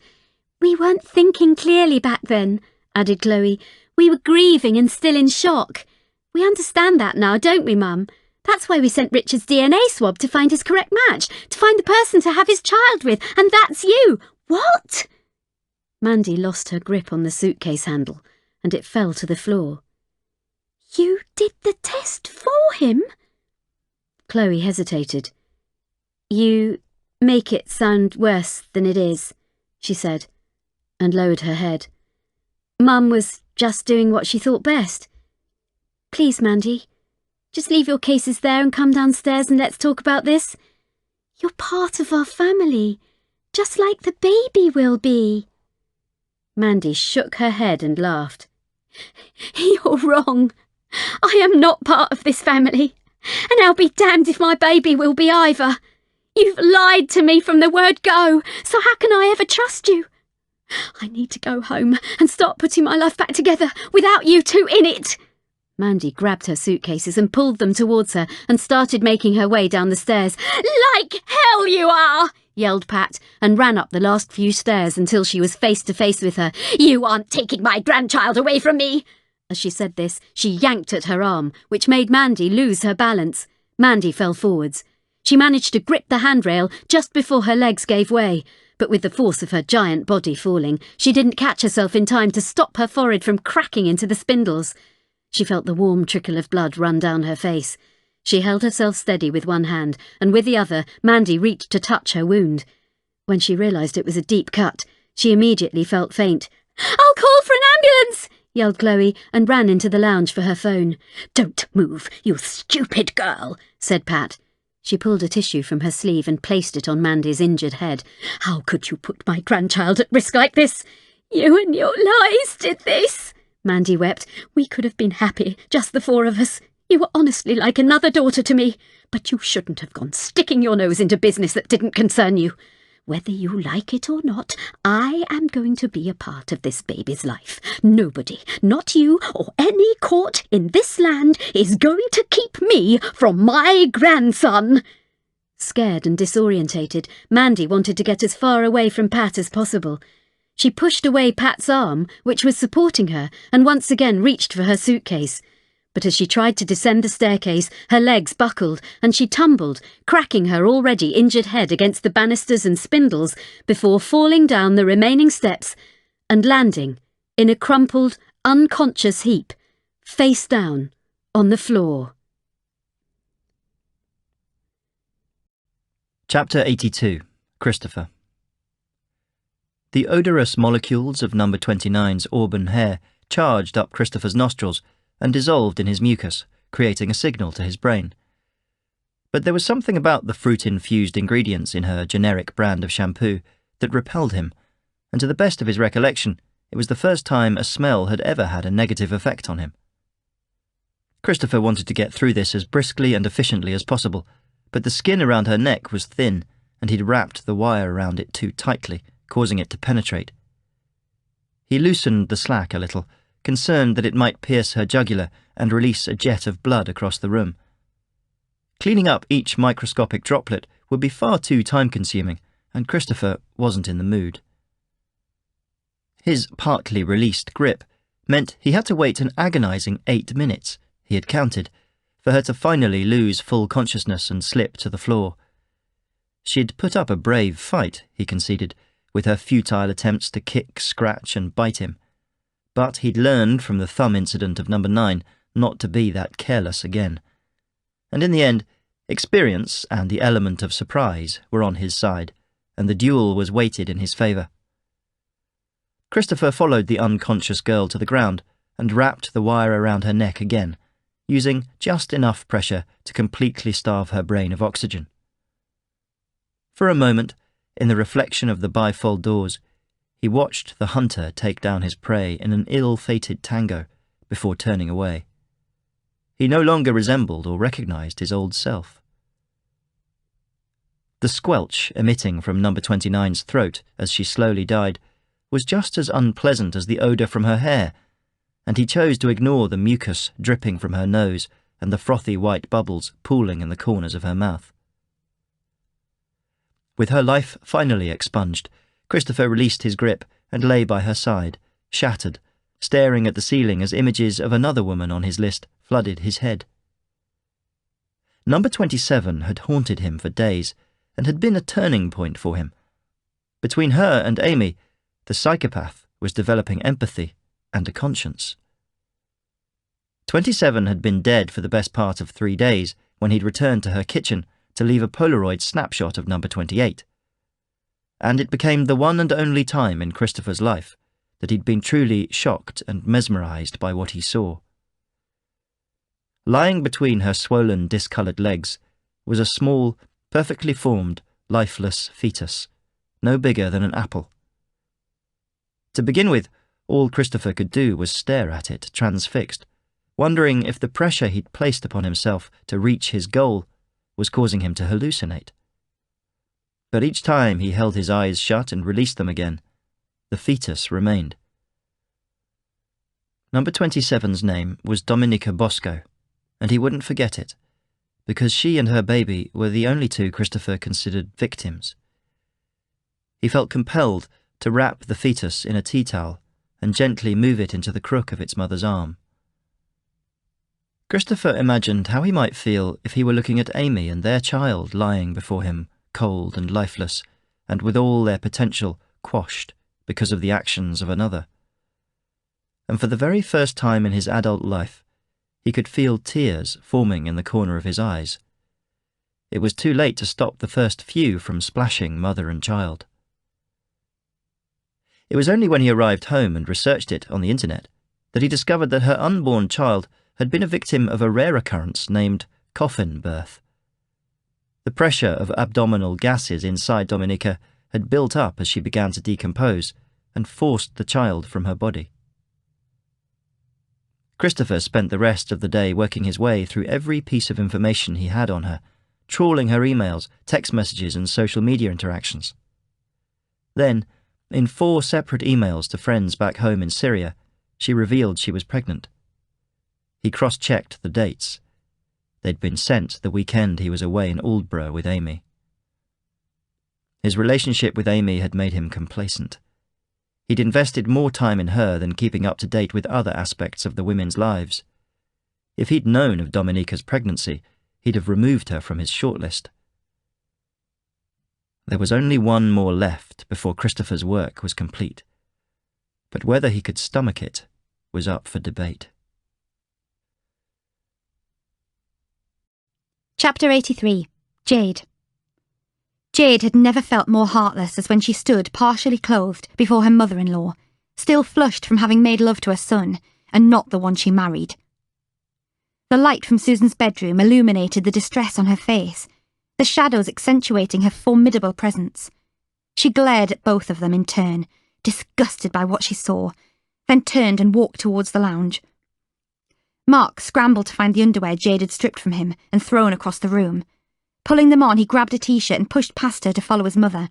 "Mum," Jade heard him say as she reached for the toweling dressing gown that hung from the back of Mark's door. With her legs wobbling, she went to join him. They'd faced this together. "How could you both?" Susan exclaimed, tears already streaming down her face. "Kevin is your brother, Mark, and your husband, Jade. How could you do this to him? We've only just buried him. He's not even cold in the ground. I'm sorry, Mark said desperately. I didn't mean for you to find us. Oh no, of course you didn't. It's pretty bloody obvious that you wanted to carry on behind everybody's backs. No, it wasn't like that. And you, continued Susan, pointing a finger at Jade. We welcomed you into our home, treated you like a daughter, and this is how you repay us? Sleeping with your brother-in-law the whole time? It hasn't been the whole time, began Jade. This was the first time. You expect me to believe that? Yes, because it's the truth. You two don't know what the bloody truth is. Mark, I thought we'd raise you better than this. You did, you have, Mark tried to explain. Clearly I didn't. You're disgusting. There was never anything physical between Kevin and me, Jade said firmly, hoping to diffuse the situation. We didn't have the chemistry, and I don't know why. Susan's eyebrows knitted together as she glared at her. Yes, there was. He was your match. I saw how he behaved around you. He loved you. And I loved him, but I wasn't in love with him. I know we were matched, but there was no romance there. At least not on my part. I guess that must sometimes happen. What you mean is that as soon as you found out he was sick, you lost interest. No, that's not it, honestly, Susan. If I didn't care about him, I wouldn't have stayed. He was besotted with you, Jade. I could see it in his eyes. You were his match. So why didn't you feel the same way? You were supposed to feel the same way. I don't know. Please believe me. I tried so hard to fall in love with him. I wanted to love him like he loved me, but I couldn't. I don't think you tried it. She's being honest, Mum, Mark interrupted. Jade couldn't fall in love with him. She wasn't his match. Both women turned their heads quickly towards Mark. He swallowed hard before he spoke. And I know that Kev wasn't her DNA match, because she's matched with me. Chapter 84. Alex. It was Alex who had found the note waiting for him in Nick's empty hotel room. When he had still not heard from Nick the morning after sending him so many texts and voicemails, he'd cancelled his client's appointments and took a taxi to the hotel where Nick was staying. He knew his train back from London was scheduled for that morning, so he would wait for him. But hours later, when Nick still hadn't returned, Alex, full of worry, talked the receptionist into letting him in. As the electronic keycard opened the door, Alex held his breath, scared of what he might find. Inside, the room was empty and tidy, but the bin was full. Crammed along with cigarette packets and minibar bottles were scraps and scraps of paper, curled up into tight balls having been tossed away. The security man stood by the wide-open window looking puzzled. While the breeze violently blew the curtains back and forth, it did little to take away the smell of stale smoke that clung to the material. "He'll be fined for that," the man mumbled in broken English. Alex glanced around the room and eventually spotted the sealed envelope which sat atop the pillow on the neatly made bed. He felt a sudden chill from the wind when he recognized his name and the handwriting, then held his breath as he dashed to the window and looked to the concrete roof of the building 9 floors below. Chapter 85. Ellie. Matthew brought the decanter of whiskey from the drinks cabinet back with him to the sofas where Ellie sat. As he poured himself another glass, Ellie tried to disguise that she was becoming increasingly agitated by his accusations and threats, but they were both aware that he knew her well enough to see straight through her titanium veneer. He sat down opposite her and took an over-exaggerated breath. "After my dad left my mum, thanks to your test, in the space of a few months, he forced her to sell the family house. So all she could afford was a flat miles away from her home and her friends," he continued. "She was lonely, humiliated and isolated, and over the years she turned to booze to blank it all out. It was just a matter of time before she lost her job because of alcohol dependency. Do you have any idea what it's like for a son to have to change his mother's underwear because she shat her knickers when she was paralytic? or to pick her up from the police station when she was arrested for being drunk and disorderly in a supermarket. Ellie wanted to shake her head, but refused to give him the gratification. "Of course you don't know," he said. Then, just when she reached her lowest ebb, she was matched with somebody. Ellie paused and placed her glass on the table. "Well, what's your complaint then? Everything worked out for her in the end?" "You'd think so, wouldn't you?" "Bobby Hughes was his name," Matthew said. "He seemed like a good guy at first, and she fell for him hook, line and sinker, just like matches are supposed to. But he was a manipulative bastard, and she was so desperate not to be alone that she agreed to do anything he asked, including turning a blind eye to the fact he took a fancy to young girls. Very young girls, judging by the 3,000 or so images the police found when they seized his laptop. He tried to claim they were already on the computer when he bought it on eBay, and Mum was stupid enough to believe him. She paid his legal bills and took out loans for him right through his court case. But when he was put behind bars, she was left with nothing but final demands she couldn't pay back. And all of this, everything that went wrong in her life, was because of a test that she and my dad had no knowledge of taking, because you'd decided to play God. You, sitting here in your ivory tower up in the clouds, have never had to watch someone you love transform into something else right before your eyes." Ellie shot him a withering glance. "You think?" "I'm not talking about me. This is different," he continued dismissively. "I'm talking about watching a strong, intelligent woman disintegrate into a physical and emotional mess. You know she was passed out drunk when she set herself on fire with a cigarette? She burned alive. She was so badly injured that I couldn't even identify her body." He folded his arms defiantly, while Ellie took a sip from her gin and tonic. He appeared to be counting on her feeling pity towards his unfortunate mother. But the more accusatory he became, the more she quietly seethed. He had underestimated her. He hadn't known her back then when she was an ambitious young woman trying to convince a scoffing scientific community of her DNA discovery. She hadn't told him of the sacrifices she'd made to be heard and how much of her old self she had been forced to surrender to become the powerhouse she now was. While Tim had certainly softened her, Matthew was a fool if he thought she couldn't snap back into her previous shape in a heartbeat. "There are millions of couples across the world who have taken the test and found they aren't matched," she began firmly, "but they've stayed together because they're in love. I may have taken certain shortcuts back in the early days, but I won't be held responsible for the decisions those matched people eventually made. I didn't force your dad to leave your weak-willed mum, and I didn't put a bottle in her hand or pour booze down her throat. At some point, people have to take responsibility for their own actions." "And at what point do you take responsibility for your actions, Ellie?" "My actions have put homophobia, racism, and religious hatred on the edge of extinction. A match doesn't recognise sexuality, colour, or whatever god you choose to celebrate. It has united people of all faiths and persuasions in a way we never thought possible. Show me what you have done to make the world a less hostile place." "But you've divided just as many people by creating a them and us.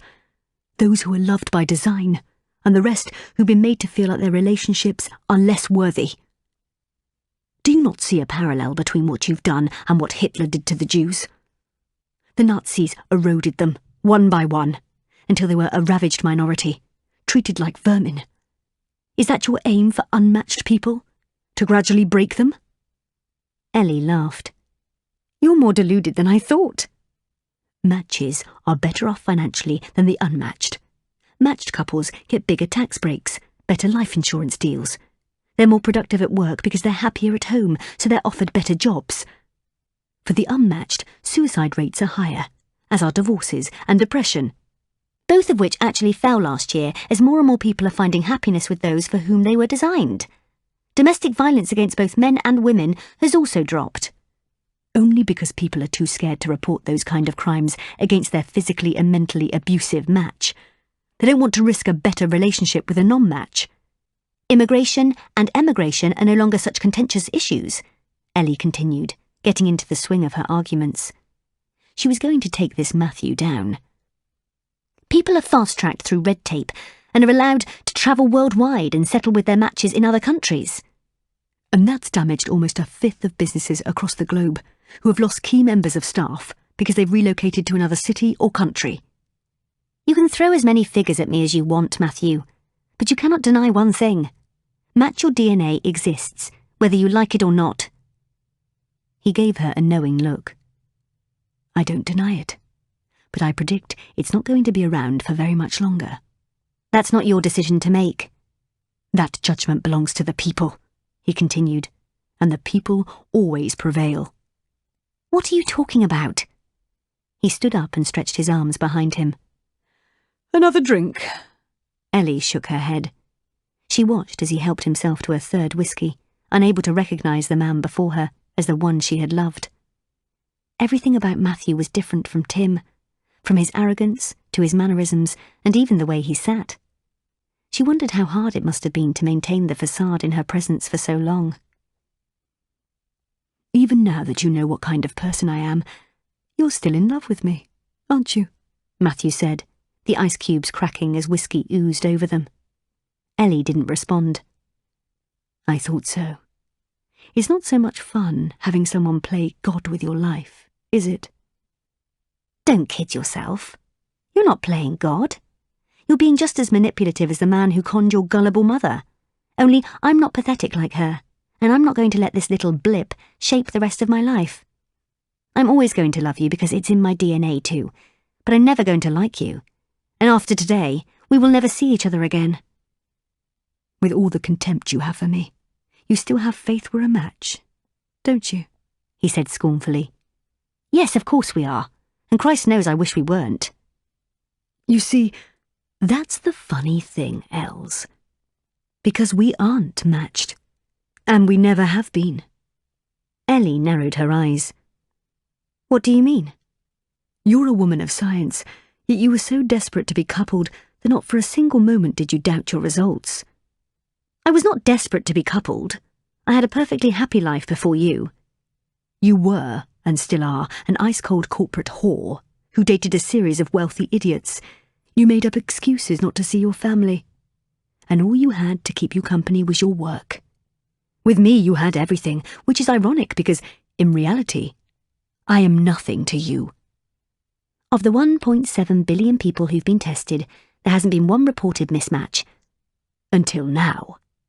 You and I are a mismatch, Ellie, because I hacked into your servers to manipulate our results. Rubbish, Ellie said, secretly balking at the notion. She folded her arms indignantly. Our servers are more secure than almost every major international company across the world. We receive so many hacking attempts, yet no one gets in. We have the best software and team money can buy to protect us against people like you.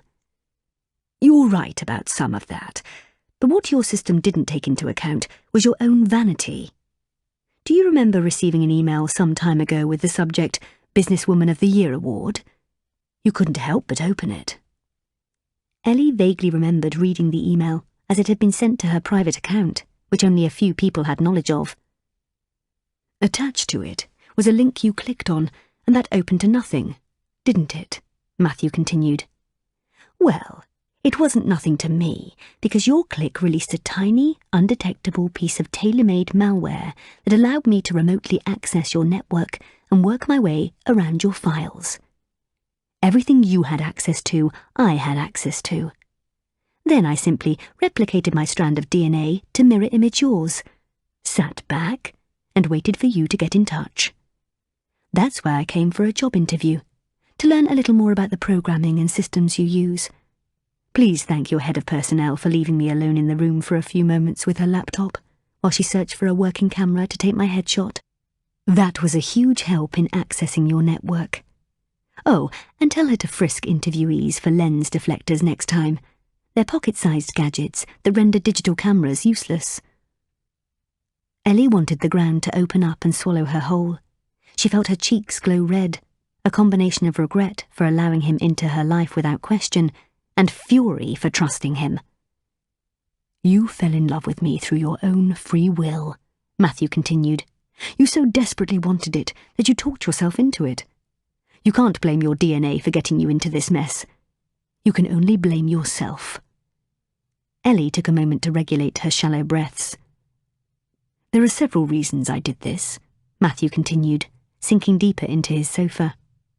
Humiliating you was one of them, but I also wanted to demonstrate how greedy we are as human beings, how willing we are to give up everything and anyone we hold dear on the suggestion there might be something better around the corner.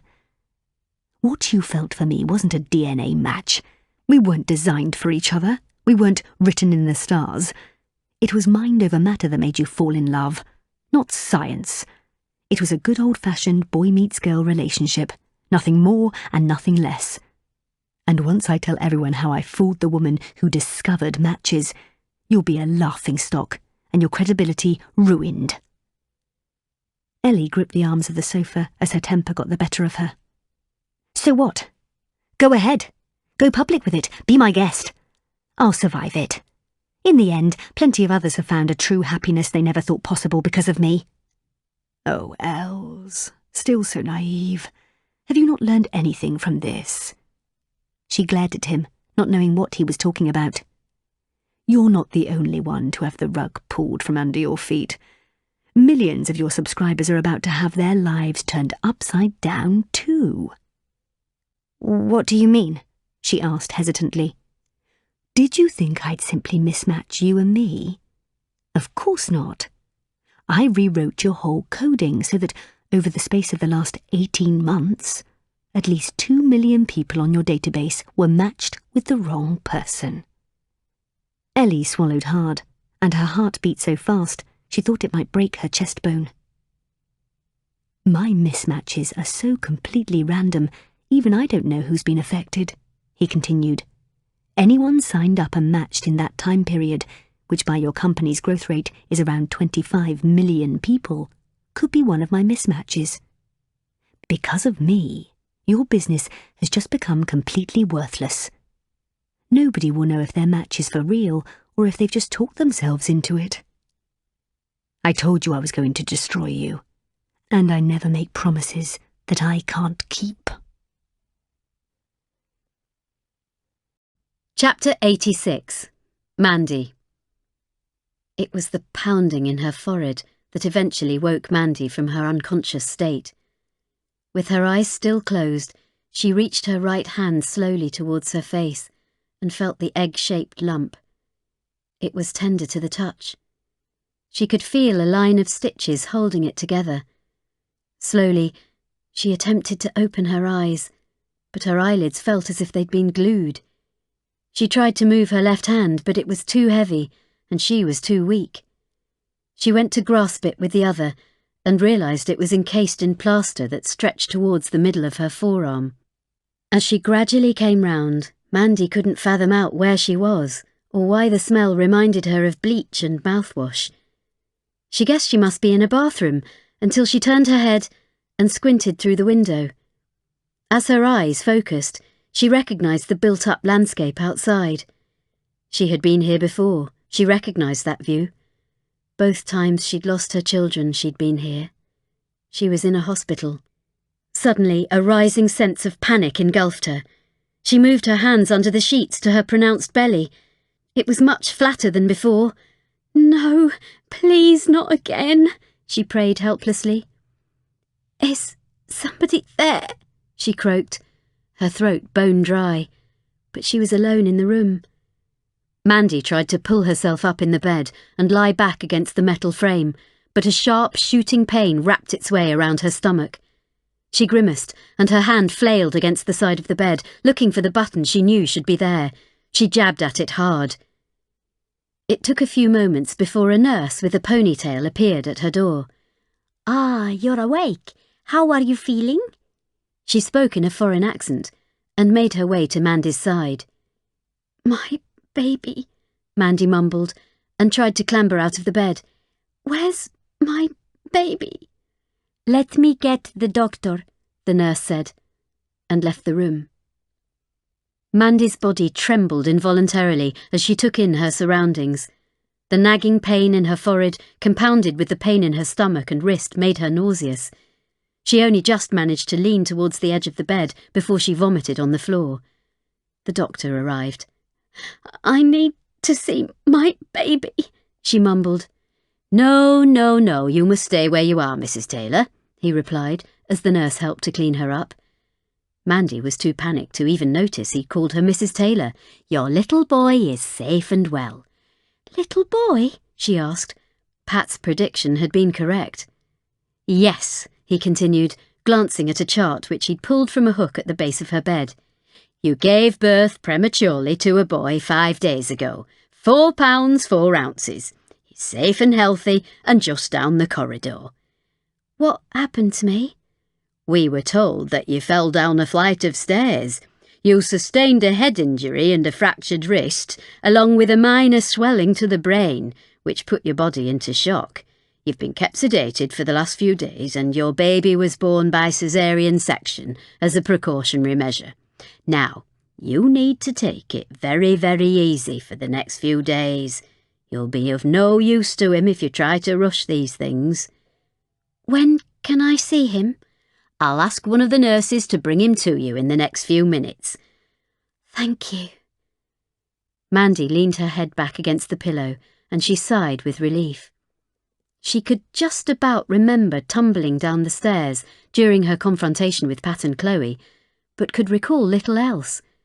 It wasn't the ideal way for her baby to come into the world, but he was here nonetheless, and he was healthy. It hurt her head to smile and cry, but she did both, regardless. She was a mother. However, her delight quickly turned to concern when she saw the doctor's face when he returned minutes later. I'm sorry, Mrs. Griffiths.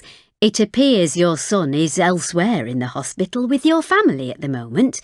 They've probably just taken him for some fresh air around the grounds. Mandy's eyes widened. My family? Yes, they've been here most days, waiting for you to wake up. They've been spending a lot of time with him. Who is it exactly that has him? Your mother and sister, I believe. They called the ambulance that brought you in. Mandy's body filled with an ominous dread before she grabbed the perplexed doctor's arm. Call the police, right now, she growled. Chapter 87. Christopher. The rear entrance to her ground-floor flat was shabby. A dusting of fallen rendering was scattered across the pavement below, and cracked putty held the window frames in place. But the age and the lack of maintenance to the property were an advantage to Christopher, as it meant little had been updated or replaced in the last 20 years. For a man of his experience, the basic 2-lever mortise door lock was easy to pick. 2 clicks of the barrel and he was inside, quietly closing the door behind him and familiarising himself with the layout of the apartment. He'd last visited number 30 some weeks earlier, and she'd changed nothing since. A smell of damp still lingered in the air, and the streetlight outside illuminated the cheap, flat-pack assembled furniture. Christopher's 30th kill should have been something for him to celebrate. A target that at times seemed insurmountable was now, against all odds, within his reach. 30 corpses, thousands of newspaper and magazine column inches, television documentaries and appeals featuring dramatic and wide-of-the-mark reconstructions, and all because of his efforts. And still, no one was any the wiser as to who was behind it or their motivation. However, Christopher was in no mood to commemorate his achievement or rest on his laurels. He just wanted to get his last kill over with, leave his mark on the pavement outside, and return home. Then tomorrow night he'd be curled up by Amy's side and in her bed, his arm draped over her chest and holding on to her as if there was nobody else in the world. They could move forward and lead their lives doing the same things other normal couples did. Once, his fantasies only stretched to killing strangers. Now they were about spending his weekends with the woman he loved, wandering through garden centres and National Trust estates, deciding how to decorate the home they'd buy together, running together, or cuddling up on a sofa watching box sets and eating junk food. He used to revel in being different, but not any longer. Everything that had been alien to the psychopath before he met Amy now appealed to him because she had made him feel normal. Christopher paced silently around the flat and wondered again if one day he might tell her the truth about who he had been and who he'd become because of her. But since being part of a couple, he'd learned relationships didn't need truth to make them work. They just needed one of them to possess a heart large enough to beat for both of them. The muffled sound of a radio emanated from beneath the door of number 30's bedroom. Christopher took up his position in the hallway and removed his familiar white billiard ball and cheese wire from his backpack. The final time he would do this. But he had neither the time or the inclination to be sentimental. He threw the ball against the wall, and with the taut wire in his hands, he felt almost apologetic for what was about to happen. His heart had long since left this project, and he would gain no pleasure from her death. But despite his noise, the bedroom door remained closed. Christopher assumed she must have fallen asleep. This was no problem. It had happened before with number 18. But as he went to pick up the ball and repeat the process, he felt 2 sharp pricks to the back of his neck. He turned quickly and felt a massive electric jolt tear through his body. He immediately dropped to the floor in pain. The last thing he saw before the crippling convulsions pushed him into unconsciousness was Amy's face. Chapter 88. Jade. Susan and Jade glared at Mark, awaiting further explanation. "What do you mean you're my match?" Jade asked, shaking her head. "Why would you say that?" "Mark?" asked Susan, puzzled. "What's going on?" Mark hung his head and closed his eyes. He took a deep breath before he spoke again. "Kiv and I did our tests at the same time, and the results came back on the same day, when he was in hospital for one of his early chemo sessions," he explained quietly. "I opened my email and I'd been matched with you, Jade. But Kiv, he didn't have anyone. Mum, you remember how desperate he was to know there was someone out there for him after the diagnosis?" Susan nodded. "I deleted his email and told him he'd been matched, but I hadn't. I just wanted him to be happy. So I paid for your contact details, Jade, and sent them to his phone, so he never saw the original email. You should have seen the look on his face when he realised you existed, even if you were thousands of miles away. It was back when he still looked like the old Kev, remember, Mum? He even begged the doctors to let him fly to England to visit you, but they wouldn't allow it and he couldn't get insurance to cover the trip." Jade could see Susan nodding, remembering when this had happened.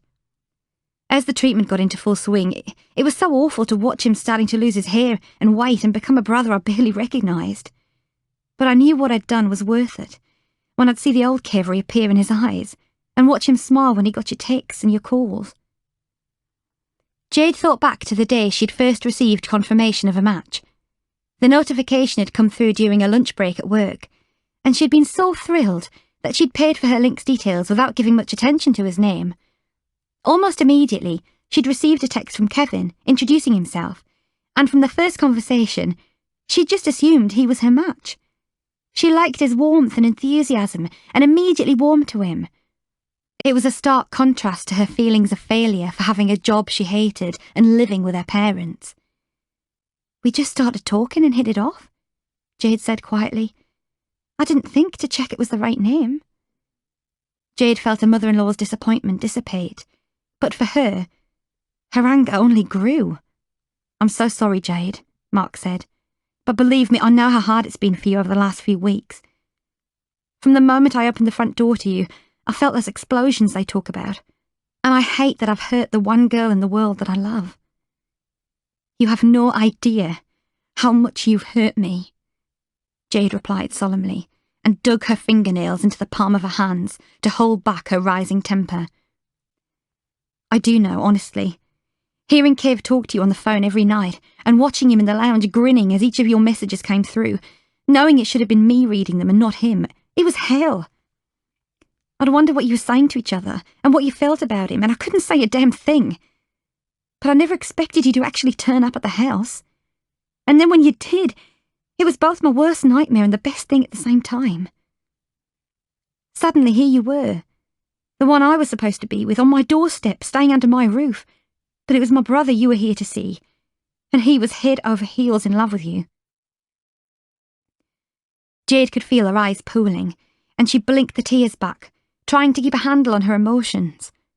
Part of her wanted to slap Mark, but the other part wanted to hold on to him for dear life. You lied to me. You lied to Kevin. You lied to the people you say you loved. How could you do that? She asked. I've spent weeks trapped in this nightmare, beating myself up over why I wasn't in love with him and thinking I was this selfish, heartless bitch. And you watched me going through absolute shite, but you didn't say a word. You didn't even try to hint that it all wasn't as it seemed. You just let me deal with this all by myself. If you'd just given me a clue and let me work it out, then I could have at least decided if I wanted to go along with it or not. But you took the choice away from me. You used me, Mark, and that's what hurts the most. Please try and understand why I did it.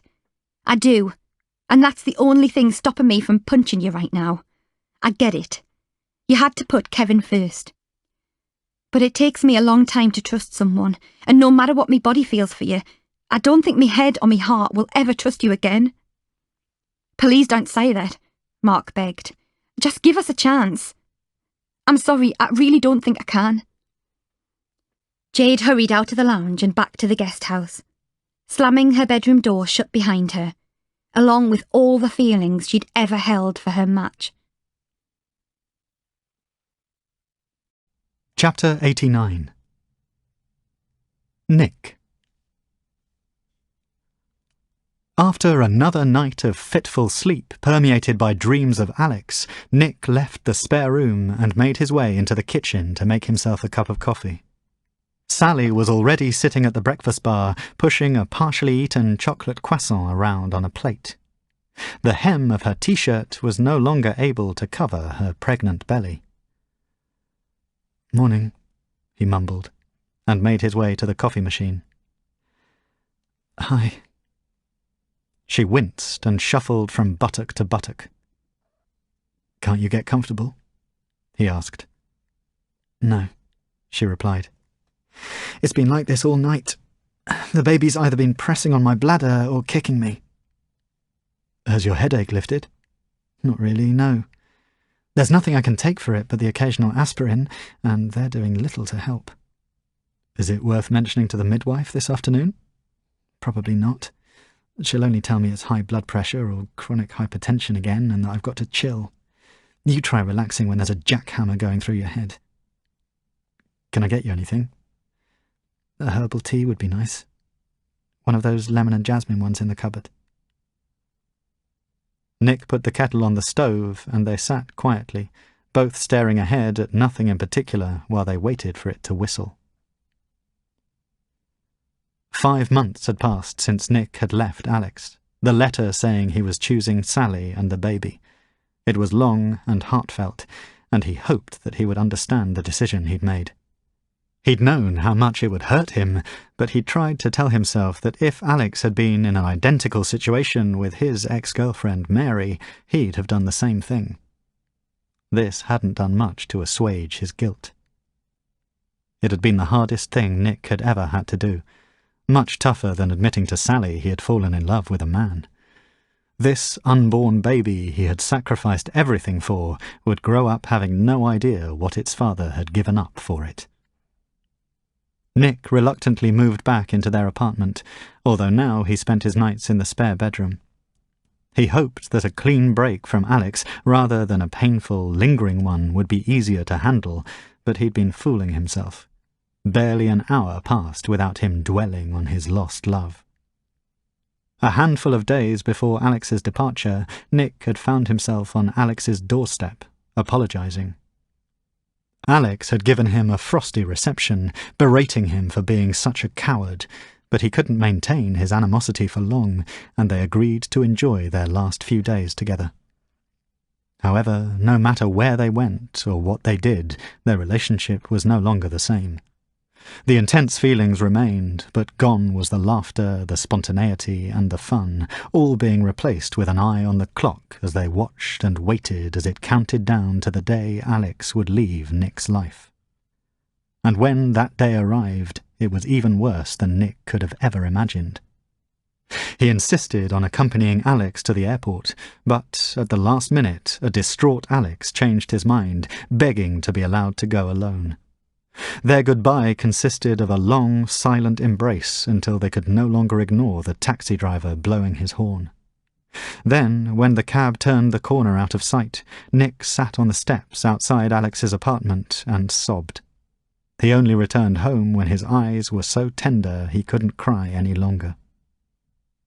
He cancelled his sabbatical from work and returned to the advertising agency a week later, his colleagues none the wiser as to Nick's heartbreak.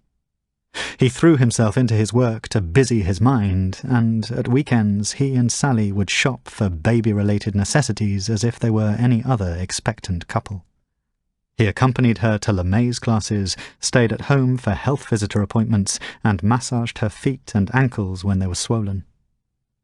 To an outsider, Sally and Nick's life resembled what it had been like before they'd known about Alex's existence, but in reality, the shadow he left continued to loom over them. "Have you spoken to Sumaira recently?" Nick asked. "How are the babies?" "I texted her yesterday," Sally said, with little enthusiasm. "Something's definitely gone on between you two that you're not telling me about. She had them 4 weeks ago and you still haven't been to visit." "I told you before, we're good. I'm just giving her time to settle down." "You barely saw her while she was pregnant." "Is there something you're not telling me?" "Nick, my head hurts and I'm tired. I'm not in the mood for this." Steam blew from the kettle's nozzle and brought both of them back to reality. Nick dropped a tea bag into Sally's cup and filled it with boiling water, but a dripping sound somewhere else in the kitchen caught his attention. He examined the bottom of the mug to see if it was cracked, but then a sharp intake of breath made him turn his head. "My waters," Sally began nervously. "They've just broken." Her pyjama bottoms were wet, and a look of fear warped her face. "But you're not due for another fortnight?"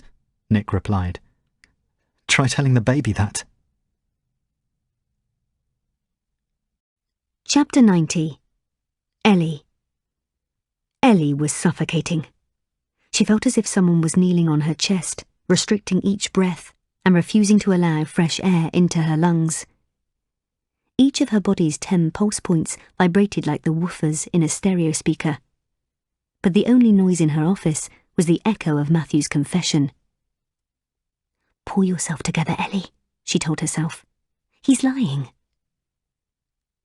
"What does it feel like, knowing you've been duped?" Matthew asked softly, like a therapist would to his patient. He arranged his fingers in a steeple-like formation in front of his mouth to add to the fake sincerity of his question. "How does the puppet master feel, having her strings pulled by someone else?"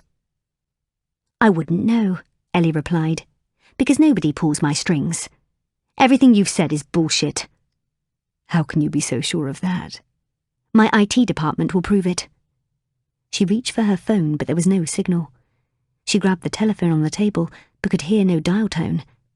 She glared at Matthew. "What have you done?" "A signal blocker and 2 phone jammers. Like a modern-day Faraday cage." "What do you want from me?" "Believe it or not, absolutely nothing. Not a single penny, not an apology, not an explanation. I'll get enough gratification over the next few days when this becomes public, and the world will begin to doubt whether the person on the other side of their bed really is the one who's supposed to be there." Something inside Ellie suddenly snapped. Her self-preservation instinct, built from so many years as a woman in a male-dominated corporate world, kicked in with glaring speed. She rose to her feet with such force it took Matthew by surprise. "I'll deny your claims. Who's going to believe you?" she snarled. "My press department is built for damage limitation, and we'll spin this so you come across as a desperate 2-bit systems analyst who wasn't qualified enough to get a job here. Then we will find everything there is to know about you to discredit what you have to say. I'll savage what's left of your dead mother's reputation by dragging her and her paedophile boyfriend's name through the mud, alongside any friend or acquaintance you may have. The Sunday League football team you play for? None of them will have jobs by the end of the week, I guarantee you. Then I'll tie you up in court with so much litigation and private prosecutions that you won't be able to afford a bed to sleep in.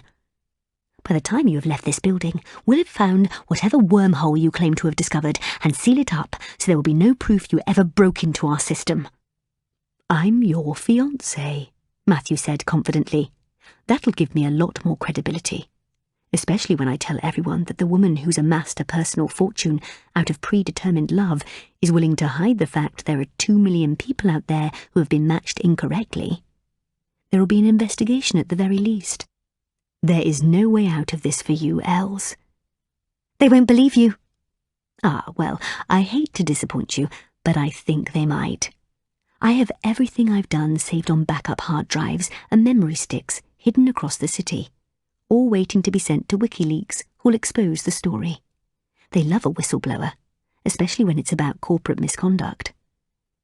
I am not going to lose everything I have built because of you, Ellie spat.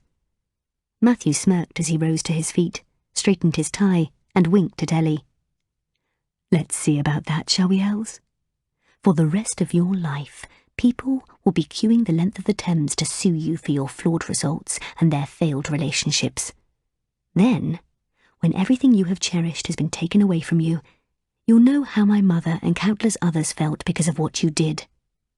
You, my love, are fucked. It was the clear, crisp way in which Matthew delivered his final statement that convinced Ellie everything he'd told her was true. In an instant, she saw all she'd accomplished being yanked from under her feet. She'd survived a decade of abuse and criticism, and sacrificed her family, friendships and lovers, all for nothing because of a man who duped his way into her life. It was the straw that broke the camel's back.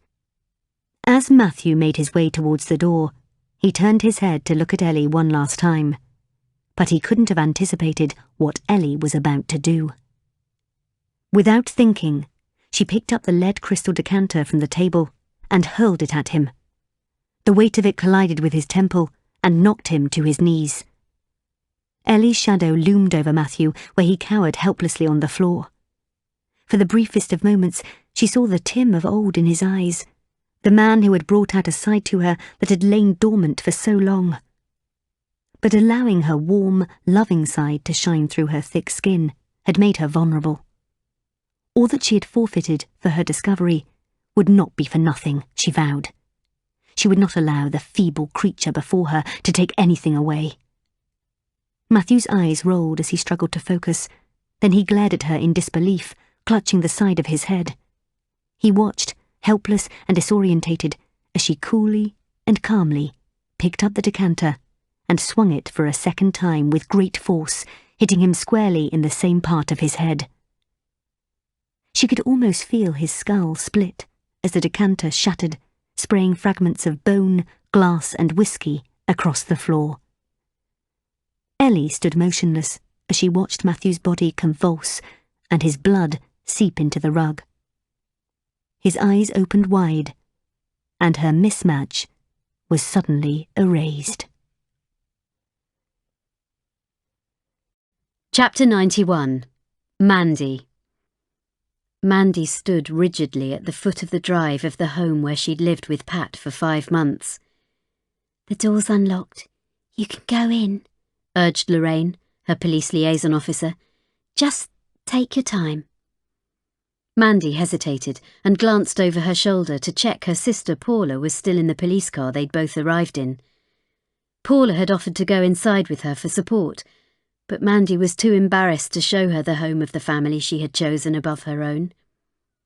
Lorraine went inside first, and Mandy followed apprehensively. Together they paused in the hallway, and Mandy's eyes shot to the bottom of the staircase where she'd fallen some 5 weeks earlier. She looked at the open doors leading to the rooms off the hallway and took a deep breath, covering her stomach with her arms. Where a baby bump had once protruded, there was now just loose skin, and Mandy felt her cesarean stitches tug sharply each time she made a sudden movement. Yet she cherished the horizontal scar above her bikini line. It was the only physical proof she had that she and her baby boy had ever been together. He'd been removed from her unconscious body and then stolen by her twisted in-laws before she'd had the opportunity to even catch sight of him. Every morning after showering, she wiped the steam from the full-length bathroom mirror and traced the red raised scar tissue with her finger, imagining what her son might look like. It had been a very difficult few weeks. She regularly pumped her breasts to keep them lactating in preparation for the time she would be reunited with her boy. She cursed the breast pump for not being her child, clamping upon her nipple. She hated that they were losing this precious bonding time, and she prayed that the police would find a lead to his whereabouts. Pat's house hadn't been aired in the best part of a month, and it was beginning to smell stale. Mandy gave the lounge, kitchen and dining room a cursory glance before following Lorraine up the staircase. She liked Lorraine. Her softly spoken approach was at odds with her masculine appearance, and under different circumstances she'd have tried to matchmake her with Kirsten. Once Mandy had alerted the hospital staff to her missing child, they had contacted the police. A warrant had been issued to search Pat's home, where they'd found that everything but her clothes and gifts she'd purchased for the baby had been left. Chloe's house was in a similar state, and their bank accounts had been emptied. Along with the baby, they had vanished into thin air. Mandy's worried family insisted she return to stay with them. The tragedy had rebuilt their bridges without need of a word of apology from either side, and they supported her as she anxiously awaited police updates. Together they prayed that Pat or Chloe might develop a conscience and return the baby, but in the month following their disappearance there had been no contact whatsoever. There had been some potential sightings following her appeal in the national newspapers and a televised press conference, but they'd turned out to be false leads. Mandy had run the full gamut of emotions, from anger towards the hospital for allowing her son to be placed into the hands of those who had no business touching her child, to frustration at the police for failing to develop any fresh leads, to herself for her post-op body not allowing her to become more physically proactive in the search. Her still tender wound and limited mobility gave her too much time to dwell on the guilt she felt for failing to do the one thing a parent must do: protect their child. No matter how many times her family, Lorraine or doctors tried to convince her she was blameless, Mandy refused to believe them. It was her fault, because she'd tried to chase the impossible, the love of a man who could never love her in return, and she'd lost her baby because of it. "I want to go back to the house and look around," Mandy had informed Lorraine after much internal deliberation. She wasn't sure why, but it was something she felt compelled to do. Lorraine wasn't convinced of the benefits of this to Mandy's healing, but she had persisted, threatening to go alone if necessary. Mandy stood in the doorway of Pat's bedroom.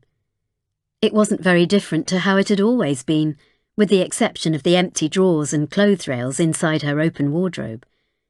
She made her way into Richard's room, where she'd spent much of her time. Like Pat's, it had been ransacked by the police who had been hunting for clues. For a moment, it saddened her that her sanctuary had been soiled as part of a criminal investigation. "Stay strong," Mandy told herself, and balled her fists. Her eyes made their way across the collage of photographs spread across Richard's wall. Each snapshot of his life had once made her wish they'd found each other earlier. But from what his ex-girlfriend had revealed shortly before Mandy's accident, Richard wasn't the man of her dreams. He wasn't the monogamous type, and he had little desire to settle down and have a family of his own. He was a human being, and he was flawed, not a fantasy, and she could see that now. As her eyes skimmed across the photographs, Mandy went back to one in particular. Richard and Chloe were still children, probably aged around 10, and were on oversized bikes outside a cottage surrounded by rolling green hills and woodland. Suddenly, Mandy felt like someone had woken her with a slap across the face. "I know where my baby is," she said out loud, and stared Lorraine in the eye. "I know where to find him!" Chapter 92. Christopher. Christopher suddenly awoke to the sensation of cold liquid being poured over his head. He opened his eyes, but everything had a misty haze, and he couldn't make out where he was. The left side of his body ached where the taser gun's darts had made contact, and his whole body stung like he'd fallen onto a bed of nettles. He wasn't sure if it was the force of his head colliding with the floor that had rendered him unconscious, or the 50,000 volts that had travelled through his body.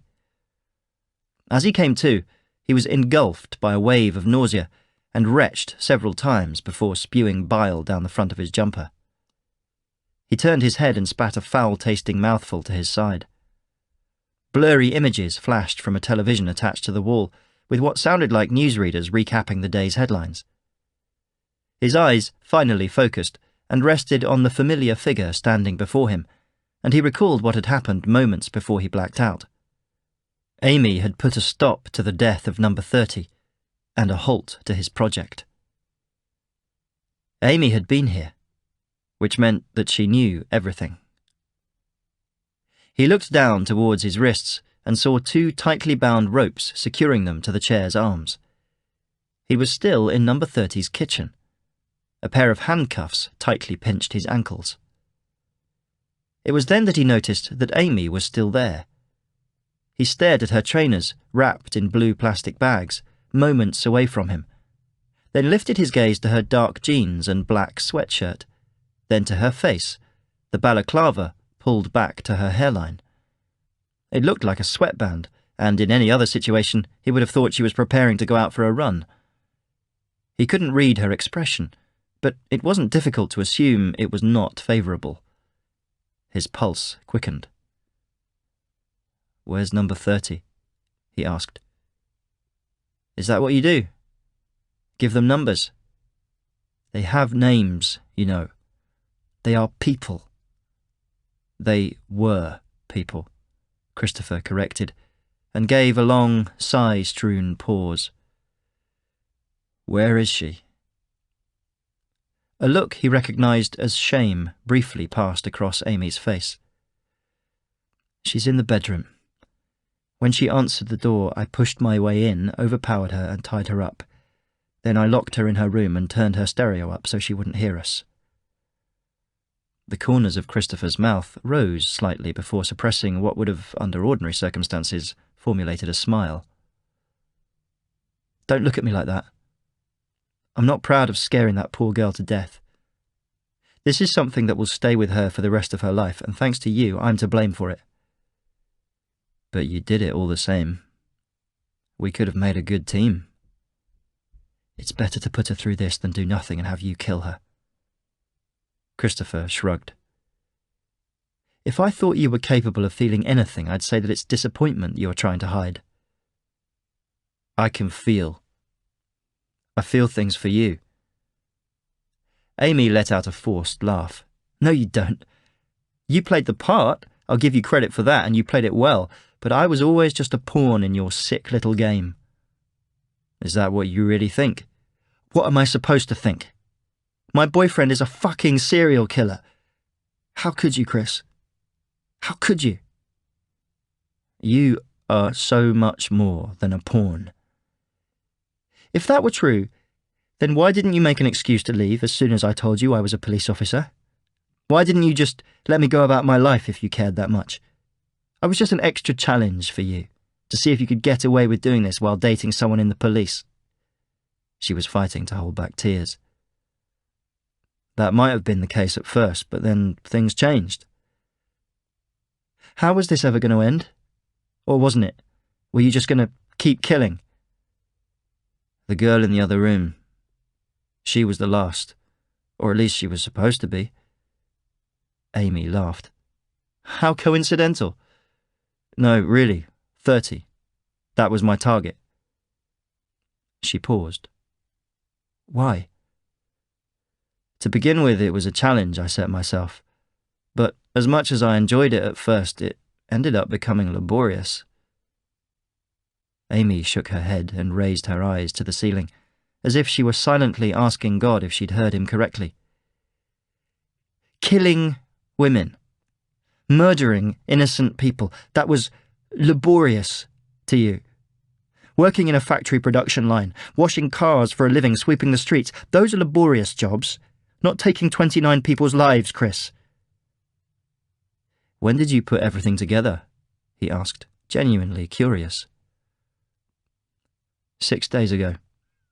You were out, killing your 28th victim, if my timeline is correct. I was at yours, flicking through the psychology and serial killer books on your shelves, trying to get my head around what makes a monster tick. And among them, I found your photo album. Christopher nodded slowly, satisfied that at last he could share his work with her. It didn't make sense at first, Amy continued. Why would my Christopher have those pictures, and how did he get them? I went back to the station briefing room and compared them to the photos that had been left on the bodies, and they were almost identical, because each photo had been taken from an ever so slightly different angle, meaning the ones in your album weren't reproductions or copies. Whoever took those pictures must have been at each of the crime scenes.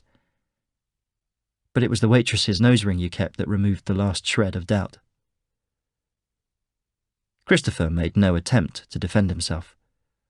She began pacing around the open-plan kitchen and diner, shaking her head. Can you even begin to imagine what went through my head when I knew what you were? Her question was rhetorical, he could tell. Christopher was quite pleased that he could finally recognize the subtleties. I searched your house from top to bottom and I found dozens of smartphones in a bag in your broken freezer. And I turned enough of them on to see the only app installed on them was that dating one, You Flirt, and that every victim had sent you their number. Of course, your computers were password encrypted, so I didn't get anywhere with those.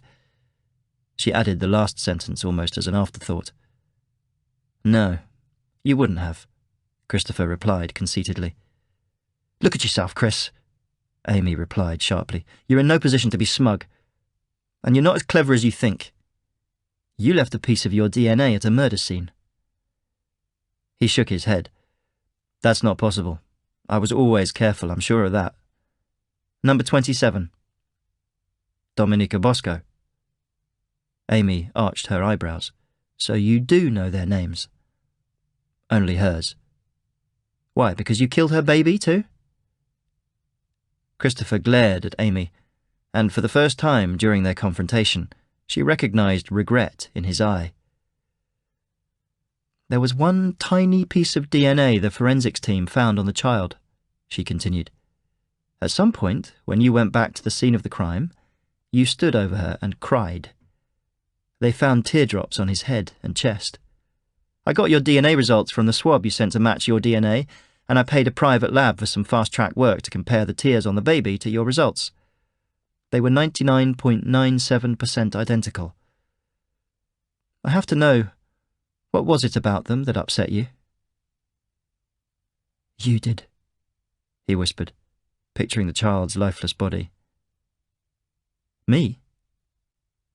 I imagine somebody doing that to you, and me standing over your body having lost you. For the first time in my life, I had no control over my emotions and they got the better of me. Christopher watched Amy's arms begin to unfold and her shoulders droop slightly. Then, just as quickly, she tensed up again. You almost got me there. But do you know why I can never believe a word you say? Because I've read passages in books that you highlighted and then quoted to me verbatim about how you feel and passed them off as your own. You tell me what you think I want to hear. It's only because I'm not used to expressing myself. This is new to me, Amy. I didn't even know people like me could fall in love. People like you? You mean psychopaths, right? Christopher nodded. My boyfriend a psychopath. The one thing your books have taught me is that psychopaths are master manipulators. That's true, but not when it comes to you. How have I ever manipulated you? You knew what you were and what you were doing, and you still let me fall in love with you. Be honest with yourself. I didn't do anything. We were matched. We were predetermined. You chose to take the test and to meet me. If there was any humanity inside you at all, you would have stayed the hell away. I'm sorry, but I was curious to see who'd be matched with me, and then, when I met you, I felt something I'd never experienced before. Something that was completely alien. I needed to get to know the person having that effect on me to try to understand why it was happening. I even read up on it because I didn't think it was possible to. But I'd fallen in love with you. Amy shook her head. Please stop lying to me, she said. But from the quiver in her voice, Christopher knew she was beginning to believe him. I know what I am, Amy. Or at least, I know what I was. I was a man who craved infamy for my crimes, and I felt a pleasure I can't describe from ending other people's lives. I was selfish. I was devious. I cared for nothing and no one. I was everything that you were not. But when I'm with you, I'm better. At least, you make me want to be better. Amy wiped her eyes with her sleeve as she listened, then took a few hesitant steps forward and crouched down so their eyes were level. Do you love me, Chris? She asked. Do you, in your heart of hearts, really love me? Yes, he replied firmly and without missing a beat. Yes, I do love you. For once, Christopher had let himself be vulnerable. It wasn't because he was securely fastened to the chair, or that he had been caught. He could tell that Amy saw this. She saw that he was a lost little boy, someone who had spent his life unable to fit into society, someone who was aware of the difference between right and wrong, but chose to do wrong anyway. He wanted to change for her, and she saw someone who needed her stabilizing influence. She saw their shared future. Amy slipped her hand in her pocket and pulled out the keys to the handcuffs. Chapter 93. Jade. Jade took the keys to Kevin's 4x4 from the hook in the kitchen cabinet and climbed into the truck. After the revelation that Kevin wasn't her DNA match, and that Mark was, she'd stormed back to the guest house and spent the next hour pacing the bedroom, trying to get a handle on her mixed emotions. She was furious with herself for having allowed things to have gone so far with Kevin when she knew that she didn't love him. But she was also furious with Mark for lying to her. It was because of him that she'd felt like such a rotten person for so long, being attracted to someone who was out of bounds. Without trust and honesty, was being matched enough to keep two people together? With the clothes she'd thrown into a holdall on the passenger seat beside her, she drove along the dirt track driveway towards the highway. The radio played the opening bars of a Michael Bublé song, and it reminded her of how she'd used to tease Kevin for having the musical taste of a housewife double his age. He didn't care, he said. Music was music, and as long as it made you feel something, it didn't matter who was singing it. Jade turned up the volume to You're Nobody Till Somebody Loves You. She followed the road signs back in the direction of Echuca Moama on the Murray River, and an hour later checked herself into a budget hotel. She knew that eventually she'd have to return to the farm and face the Williamsons, but for the next few days she needed respite from them all, and especially from Mark. Jade tried to stop herself from thinking about him by taking in the local sights, going on a trip along the water to a historic paddle steamer, joining thousands of strangers listening to blues and roots music at the annual Winter Blues Festival, and exploring nearby towns, red gum forests and wetlands. But nothing worked.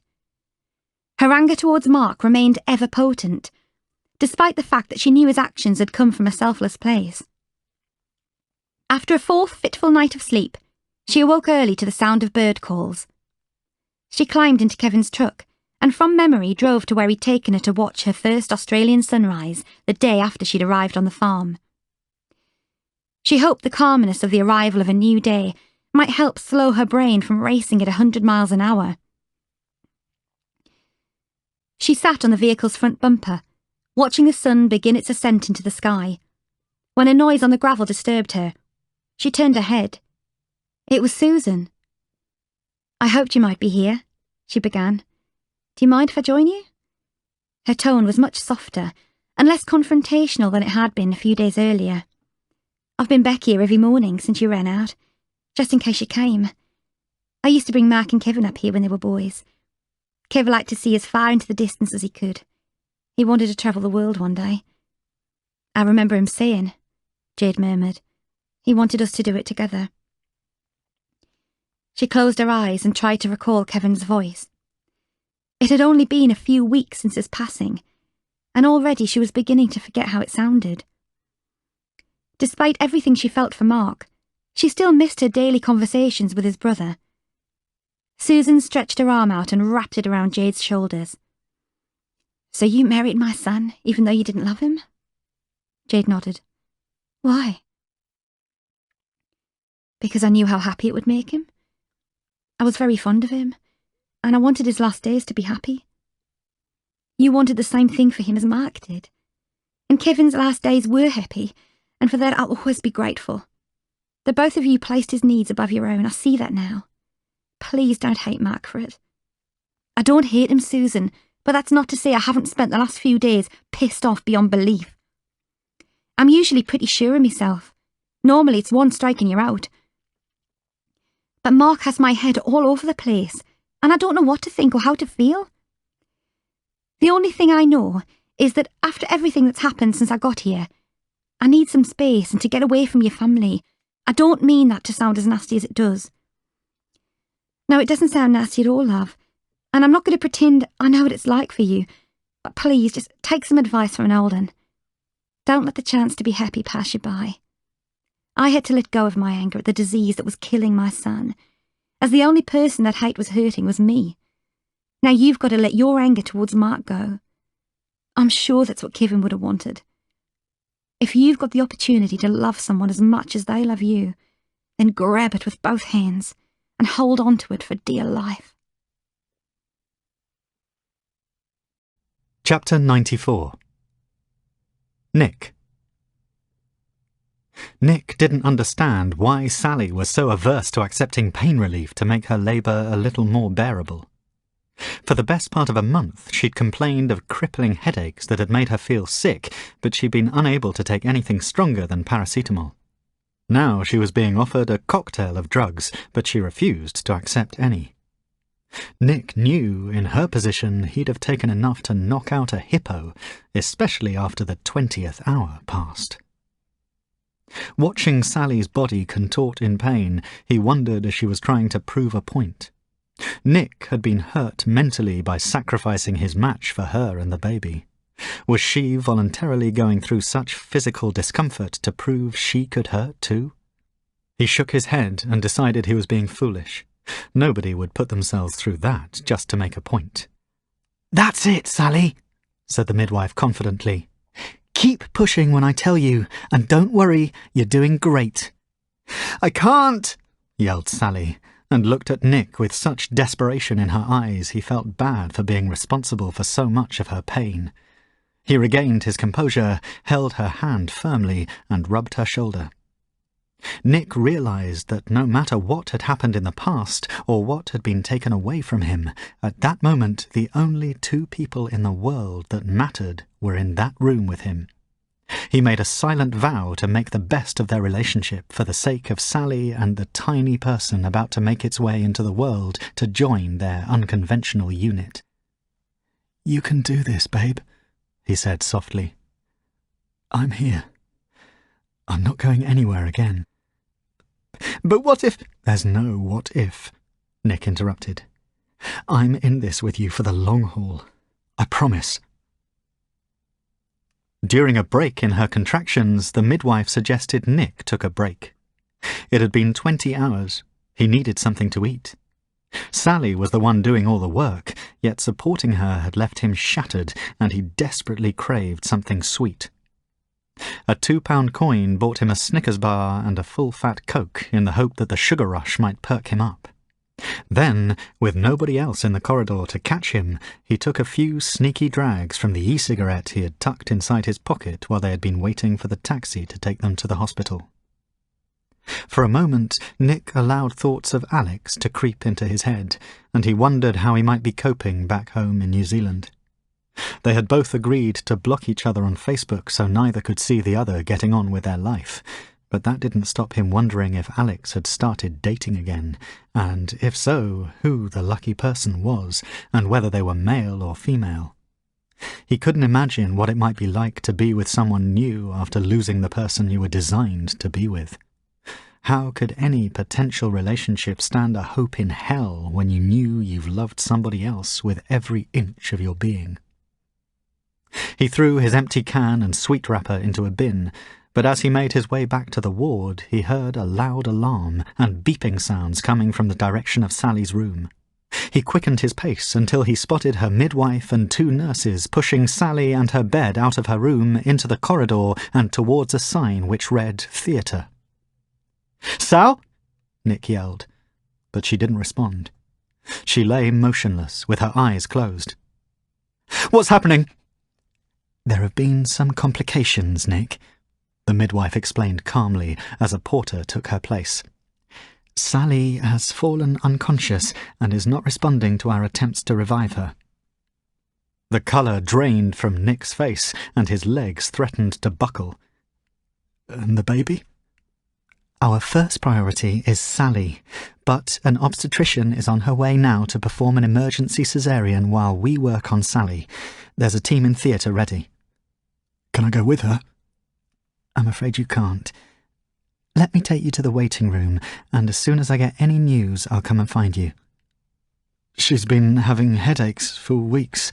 "We're doing all we can for her. Now let's get you into the waiting room." As the glass door closed behind him, Nick stood helpless and stared at the midwife as she hurried down the corridor and out of sight.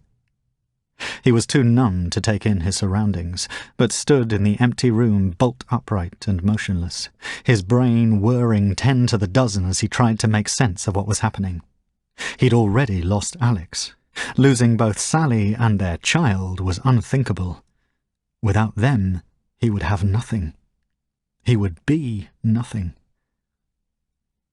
The midwife returned 15 minutes later, accompanied by the obstetrician. He knew by the look on their faces what they were about to say, long before the words fell from their mouths.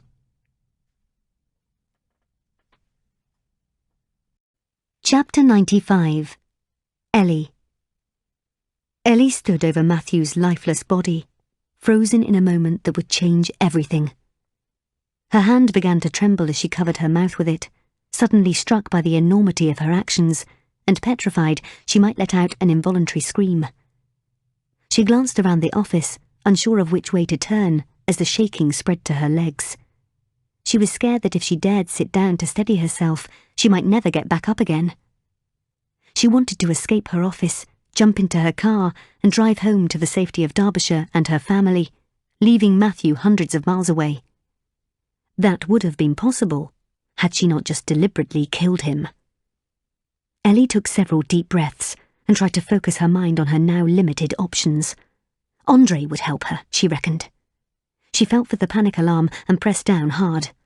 Less than a minute later, she heard his shoes running down the marble-floored corridor before he burst through the door with a baton in his hand.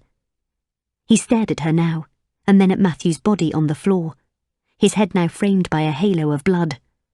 Andre's face remained expressionless. "I need your help," she said, her tone hushed but panicked. He checked around the room for any potential threats and pulled out his mobile phone. "You won't get a signal," she continued. "He saw to that."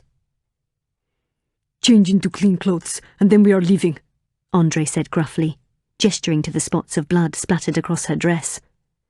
"I know people who can make it look like this never happened." Ellie glanced at him with nervous gratitude. "Change now," he repeated, his voice more authoritative. She hurried to her adjacent bathroom and dipped into her wardrobe where she kept a selection of spare clothes, pulling out a virtually identical blouse and skirt. She rinsed her face under the tap and the remaining blood from her hands. For a moment, stared at her reflection in the mirror, unable to fully comprehend her living nightmare. "He did this to himself. He gave you no choice," she said out loud. "You're a good person who has done amazing things for the world. He didn't just want to take it away from you. He wanted to take it away from everyone. He did this to himself, not you. A thud from the office brought her back to reality, and she returned to find Andre rolling up Matthew's body in the rug he'd died upon. "We leave this room for my people to clean up," he said, and dragged Matthew into the bathroom out of sight. "Do not allow anyone else in." Ellie obeyed, and Andre escorted her into the corridor just as Ula ran towards her. You weren't answering your phone? She said, concerned. "I have a meeting I need to—" But Ula cut her off. Your office. It's being streamed online. "What?" Look, she yelled, then pulled Ellie by her arm into her room. You and Tim are all over the internet. Everyone can watch and hear you arguing. But I don't understand. How can you be here and yet on my computer you're still in there? Ellie looked at the video footage of her and Matthew. By her estimation, it was time delayed by approximately 15 minutes to the beginning of their confrontation, as Matthew was pouring his second whiskey. She watched as he carried the decanter back to the sofas and inwardly shuddered at the thought of what the object would be later used for. Who can see this? She asked, alarmed. Ula checked. I think it's automatically playing on every employee's computer or tablet through the internal messaging system. Get hold of IT and tell them to shut it down. Ula picked up the phone, while Ellie looked at Andre for reassurance. But for the first time since he'd begun working for her, she witnessed concern in his steely grey eyes. They're saying the IP address is from the desktop computer in your office, Ula said. And it's also being sent as a live feed to dozens of other online sources. YouTube, Vimeo, Facebook, Twitter. Anyone in the world can watch right now, and it's all coming from your computer's webcam. Andre ran back into the office with a terrified Ellie in pursuit. She shut the door behind her as Andre yanked all the leads from the iMac, then picked up the machine, lifted it over his head, and hurled it to the floor. He slammed his foot into it 6 times. As she and Andre left her office for a second time, she saw that a small group of secretaries had now huddled around Ula's screen. They took an awkward step backwards when Ellie reappeared. It's still showing, Ula said. I'm sorry, but IT says it's not broadcasting from the servers in our building, so there's nothing they can do to cut the feed. Ellie froze. In approximately 5 minutes, the world would watch as Matthew explained how he'd compromised her database and how 2 million people who'd trusted her were the victims of mismatches. Then they'd see one of the world's most prominent businesswomen beat her unarmed fiancé to death, and she was powerless to stop it. All eyes, with the exception of Ellie's, were on Ula's computer screen. Ellie took a succession of deep, calming breaths and leaned against the wall of her office, slowly sliding her back downwards against the glass until she reached the floor. At Andre's order, Ula ushered everyone else out, leaving just the 3 of them. Ula and Andre were finding it hard to draw themselves away from the screen, and Ellie didn't try to stop them. She was forced to listen again to the dull thwack of the decanter as it hit Matthew's head, the sound of him collapsing to his knees, followed by that of her hitting him a second, fatal time. Ula gasped and glared at her in disbelief. "Come," said Andre in desperation, and held his hand out towards Ellie. "Let me take you out of this building." But Ellie shook her head politely, then looked at them in turn and spoke calmly. "Thank you both for everything you've done for me. I'll make sure you're well recompensed for it." She patted out the creases from her skirt and tucked her hair behind her ears. "Ula, after what you've just seen, if you were able to assemble my legal team and have them meet me in the boardroom, I'd be grateful. I assume the police will be here very soon. Then clear my schedule for the foreseeable future."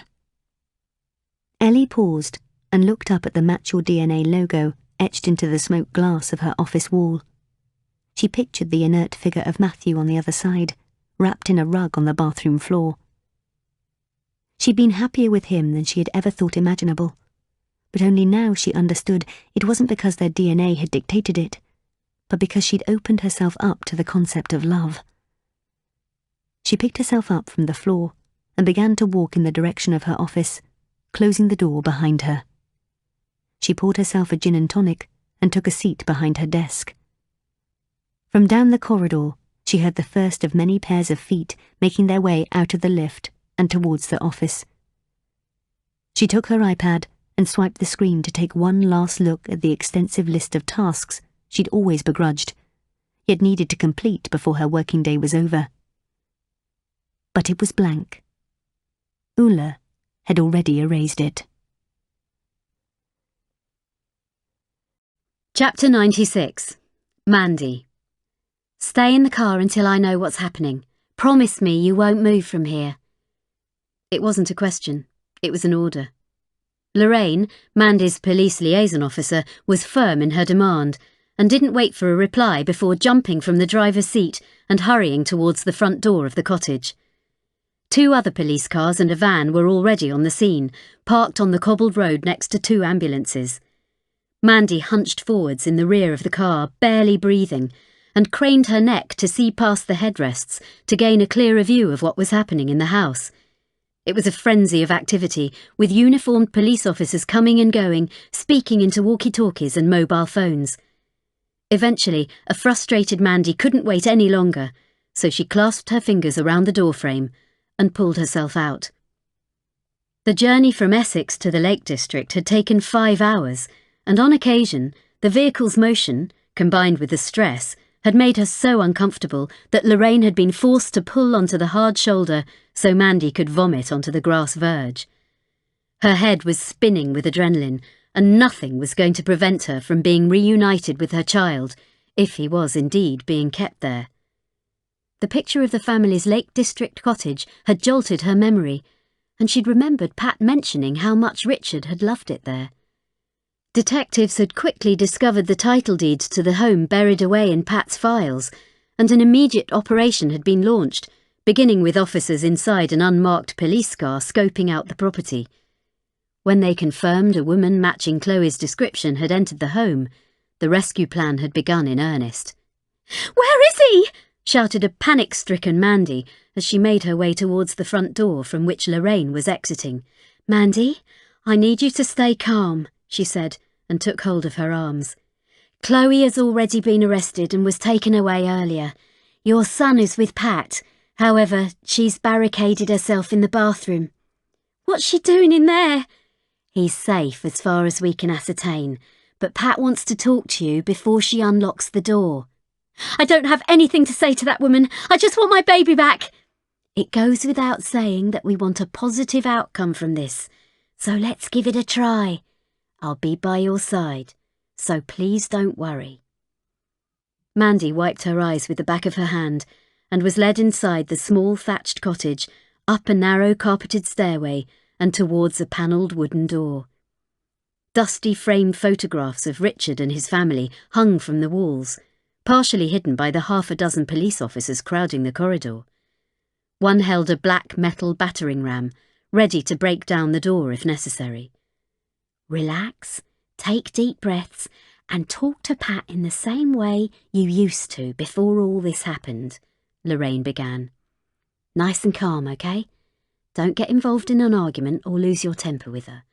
Do you understand me?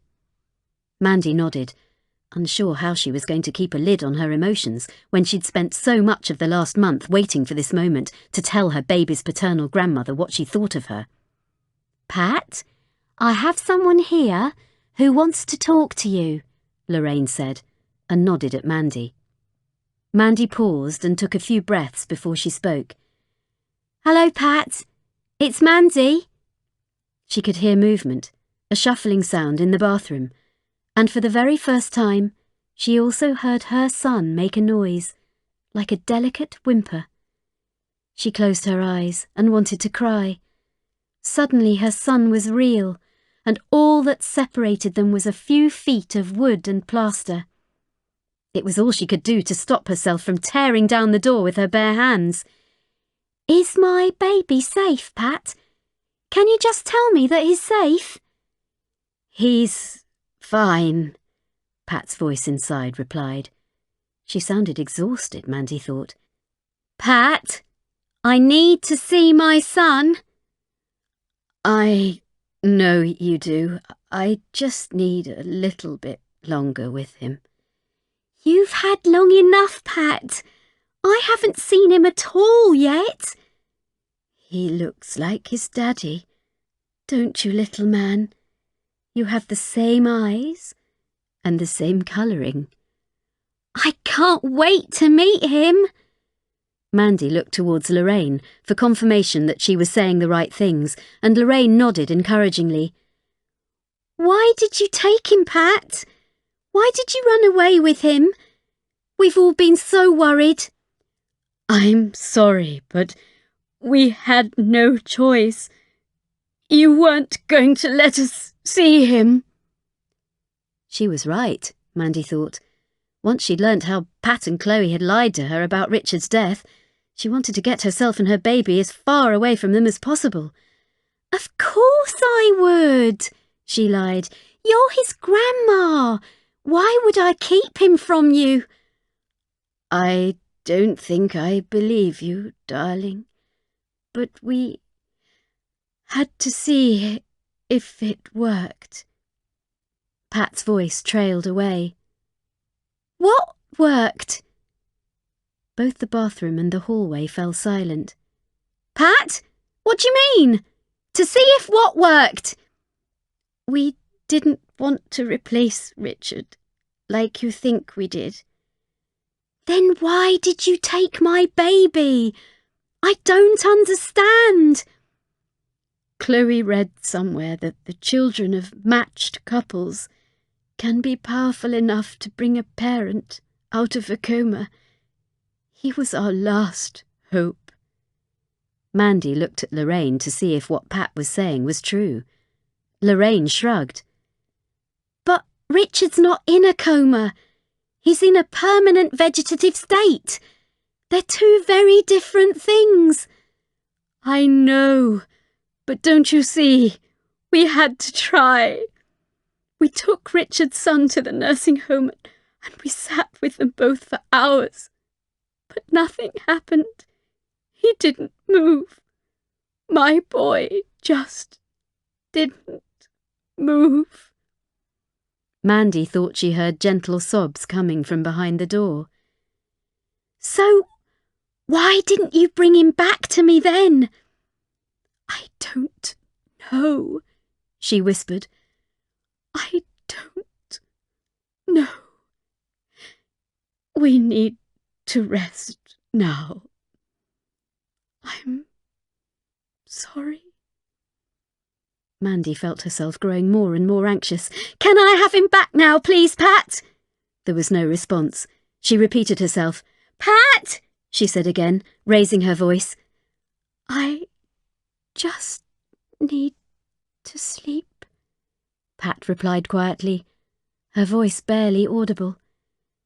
My grandson and I, we need to sleep. When Chloe finds out the truth, please tell her I'm sorry. What's she talking about? Mandy asked Lorraine, who turned to look at another detective. Lorraine! Yelled Mandy. What's going on?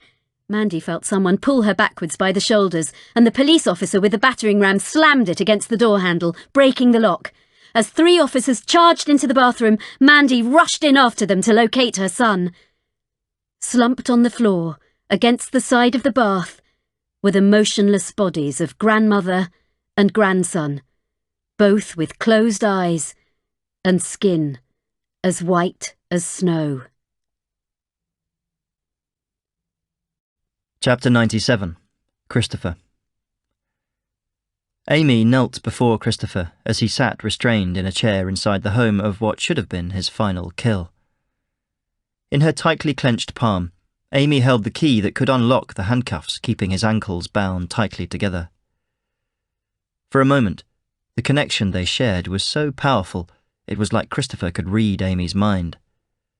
When Christopher admitted she was responsible for making him a better person, she believed the sincerity of his words, and he didn't doubt that she still loved him despite the evil inside. The only small mercy I can get from this awful, awful nightmare is that it's not me who triggered this side of you, she said, slipping the key in the lock. because when I pieced together the dates of each murder, they started about 3 weeks before we met. Christopher nodded. This thing in my head that makes me... Well, it has nothing to do with you. When we first started dating, I did get a buzz from doing it behind your back, not just my girlfriend's back, but a police officer's back. But the more I got to know you, the deeper I fell, and the less of a thrill it became. Believe me, I could feel myself becoming someone else the longer we were together. Amy stopped turning the key and paused. Then why did you keep killing if you didn't get a thrill from it anymore? Sorry? If I made you a better person, why did you need to keep killing? Because my goal was always to reach 30 people. So it wasn't that you felt a compulsion to do it anymore, you just made a choice to do it. It was a conscious decision and nothing to do with what you are. I guess so. And then what, you were just going to stop? Yes. What did you hope to get out of it? Recognition? Would you have turned yourself in to the police or to me? No. It was enough knowing that nobody would ever have any idea who I was, why I started and why I stopped just as suddenly. And what if you didn't reach 30? What if you'd put our relationship first and quit, then what would have happened? I don't know. I did consider it, but I feared I might grow to resent you for coming between me and what I had planned, and that I might... Kill me too? Christopher nodded, and something in Amy's eyes shifted. In a moment of clarity, she removed the key from the still locked handcuffs and rose to her feet. There are so many things I want to ask you, but I don't know where to begin, and I'm afraid of what I'll hear. Try me. Were you born this way? Yes. Have you always been a killer? No. Why do you hate women? I don't. They're just easier to overpower than men. Why did you start killing? To see if I could get away with it. Why? You're an intelligent man. That's one of the things I love about you. Why not put your efforts into something that helps people? That's not how my brain works. I don't care about people. I only care about you. Why did you take me for dinner at the restaurant where the young waitress with the pierced nose worked? I don't know. You do know, Chris. It was to get some perverse kick from having her serve us, knowing that later you were going to murder her. It was like a cat leaving a mouse at its owner's feet. You were showing off. Christopher averted his gaze from Amy's.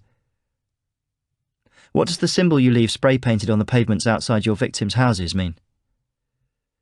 It's a Saint Christopher, the patron saint of travellers. He's carrying Christ as a boy on his back over a river. And that's what you think you are? Saint Christopher leading these girls from life on one side into death on the other? Kind of. But they're never really going to remain dead. They're always going to be associated with this case, and when you're remembered, you're never truly dead. Don't kid yourself, Chris. They are truly dead. Can I ask you a question now? Why didn't you just turn me over to your colleagues when you discovered who I was? That would have been the obvious thing to do, not this. Amy turned her head from side to side and was about to run her fingers through her hair. Don't do that, Christopher ordered. If even one strand falls out, you'll be leaving your DNA. His concern surprised her. We are supposed to be living and working in an age of equality, and I have just as many opportunities to climb the promotional ladder as any of my male colleagues.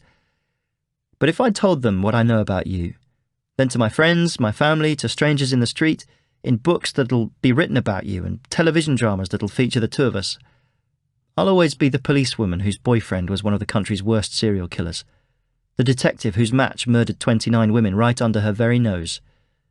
As well as ending the lives of those girls and ruining their families, you will have destroyed me, my career, and any chance I might find of happiness with another man, because the world will know I'm damaged goods. Christopher felt something akin to jealousy by her mention of other men. For the first time, he began to imagine how he might feel if Amy was with someone else, and he didn't like it. So let me go and you'll still have me, albeit a flawed me, he reasoned. Untie me, and let's make this work. Now you know everything there is to know about me, we have nothing to lose. You think I've ruined what we had, but it doesn't have to be that way. I won't ruin what we could have from here on in. You can't ask me to do that, Chris, Amy replied, her voice weakening. Her face began to screw up as she fought to hold back the tears, desperately wanting to believe him. She was evidently torn by the love she had for her match and knowing the right thing to do. She began to pace around the room again, cautiously sidestepping him. And what happens when your true nature rears its ugly head again? What happens when you need to find that thrill you get from killing again, that project, that buzz that I can't give you? You didn't love me enough to stop killing when you had the chance. And as much as I want to believe that this won't happen again, it won't be love or our shared DNA that keeps us together. It will be my fear that you will strike again and hurt another person. You don't understand, Christopher replied sharply. He was becoming increasingly frustrated that he was losing his battle to convince Amy. As long as they were together, he'd never need to hurt another soul. I love you, Amy. The voice of a male news presenter on the television interrupted Amy before she could react to Christopher's words. Breaking news in the story we have been following this evening, he began. After the streamed footage we saw earlier, allegedly showing Match Your DNA chief executive Ellie Stanford involved in a fatal altercation with a man believed to be her fiancé, an official company statement has confirmed it has launched an immediate investigation into revelations that matches worldwide could have been tampered with. Amy and Christopher glared at the screen and listened carefully as the news anchor continued.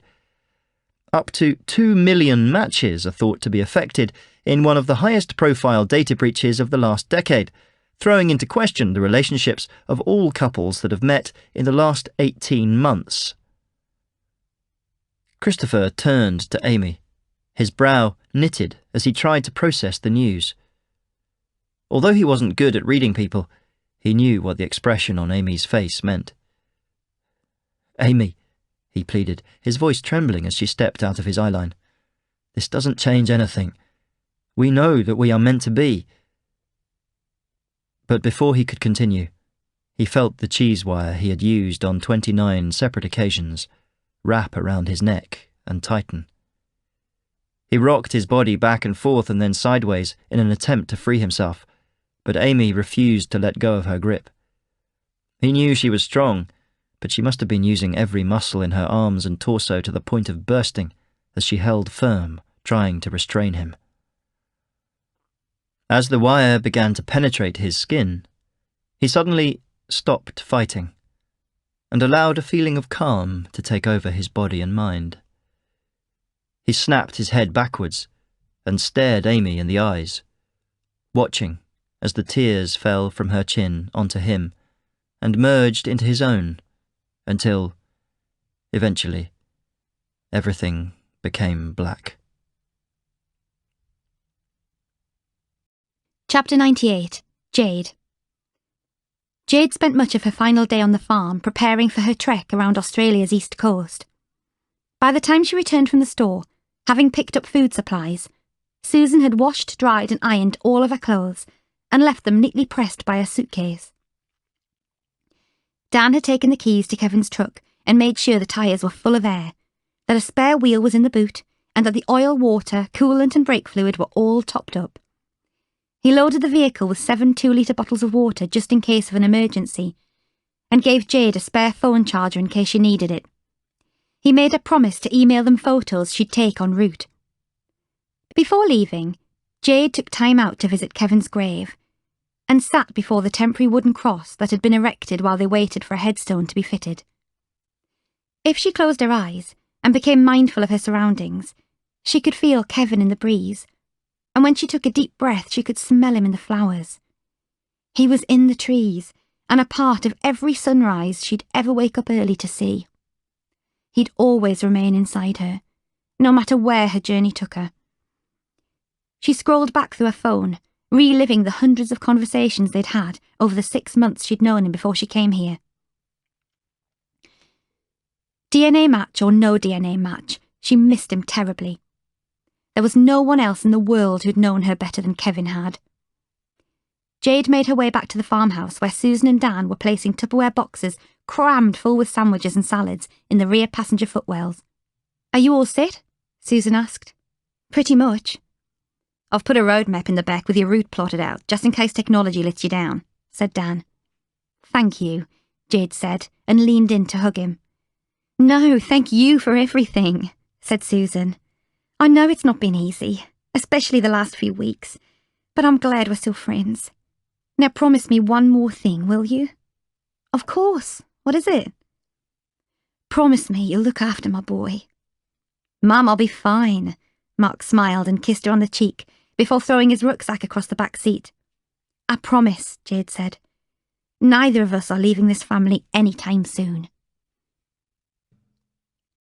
Chapter 99. Nick. Nick's eyes fixed on the doorway as he waited for the undertakers to carry the coffin into the crematorium. A song he'd chosen by Amy Winehouse played through the speakers as the wicker coffin was placed on a table in front of the packed room and the minister took her position. Nick's parents stood either side of him, each holding onto an arm as Sally came to a rest before them. The coroner had released her body to the family 8 days after her death, and although the inquest had been opened and adjourned, Nick had been informed off the record that a previously undetected aneurysm in Sally's brain, the cause of many of her recent headaches, was likely to have been to blame. Her sudden loss was a shock to Nick's system, but it wasn't the only one. Sally's baby boy had been taken from her womb by emergency caesarean section as she died. He was alive, and his skin was as dark brown as his hair. How many times did it happen? A few. How many is a few? Nick repeated, more firmly this time. I don't know. I didn't count. Quite often, though, I suppose. Was it just sex? No. What else was it then? She was my match. What? We did the test, and Sally was my DNA match. At least, that's what we thought. Nick stopped pacing the lounge and stared at Deepak. Baby Dylan slept close to his chest, his head resting on a towel draped across his shoulder. It had been impossible for friends and family who'd visited Dylan to see anything but the difference between his dark skin compared to Sally and Nick's chalky pallors. After the shock of Sally's death and the subsequent realization that his son was not biologically his, something told Nick that the boy's real father was close to home.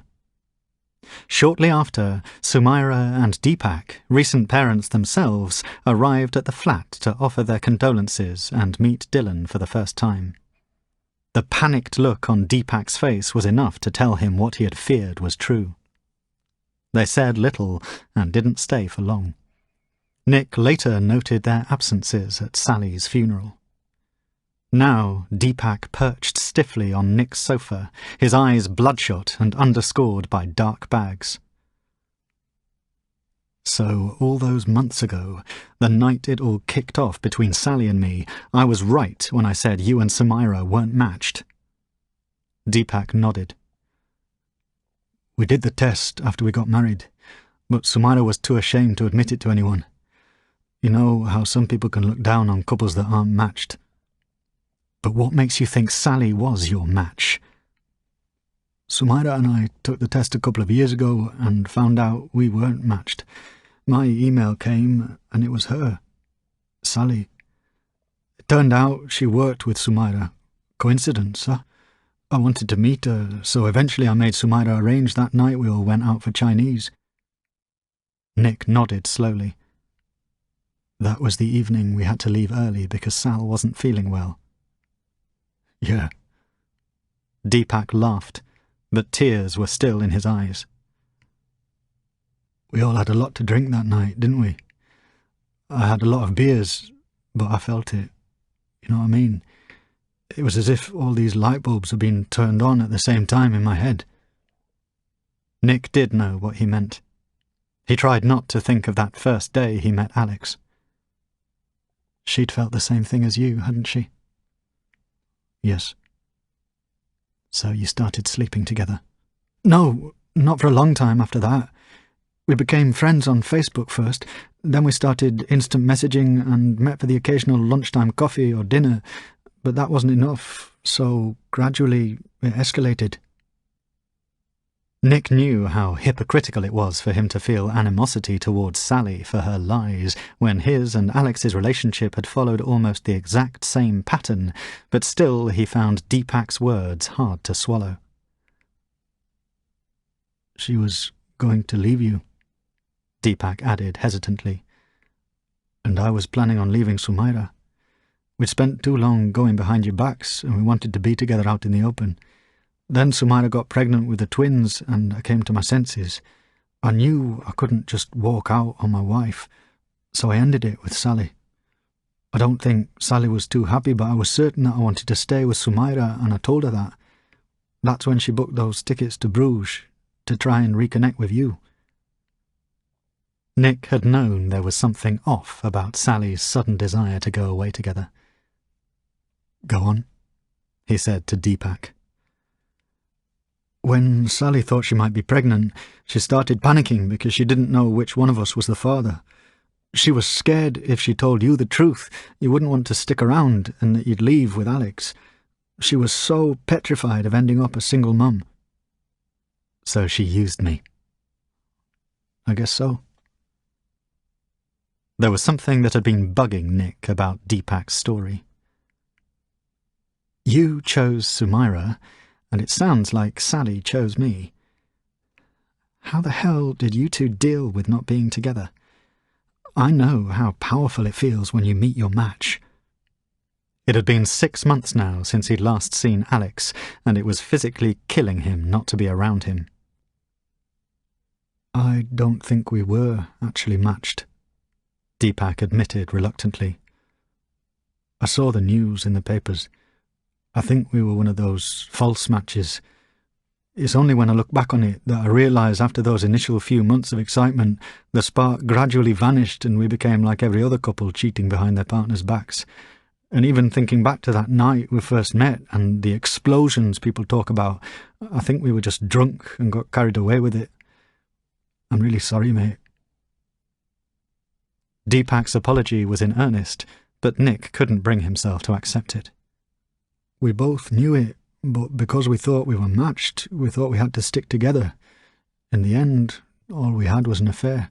There's something else that's been bothering me, Nick interrupted. If Sally thought she was matched with you, why did she want us to take the test? I think she wanted to give you an out.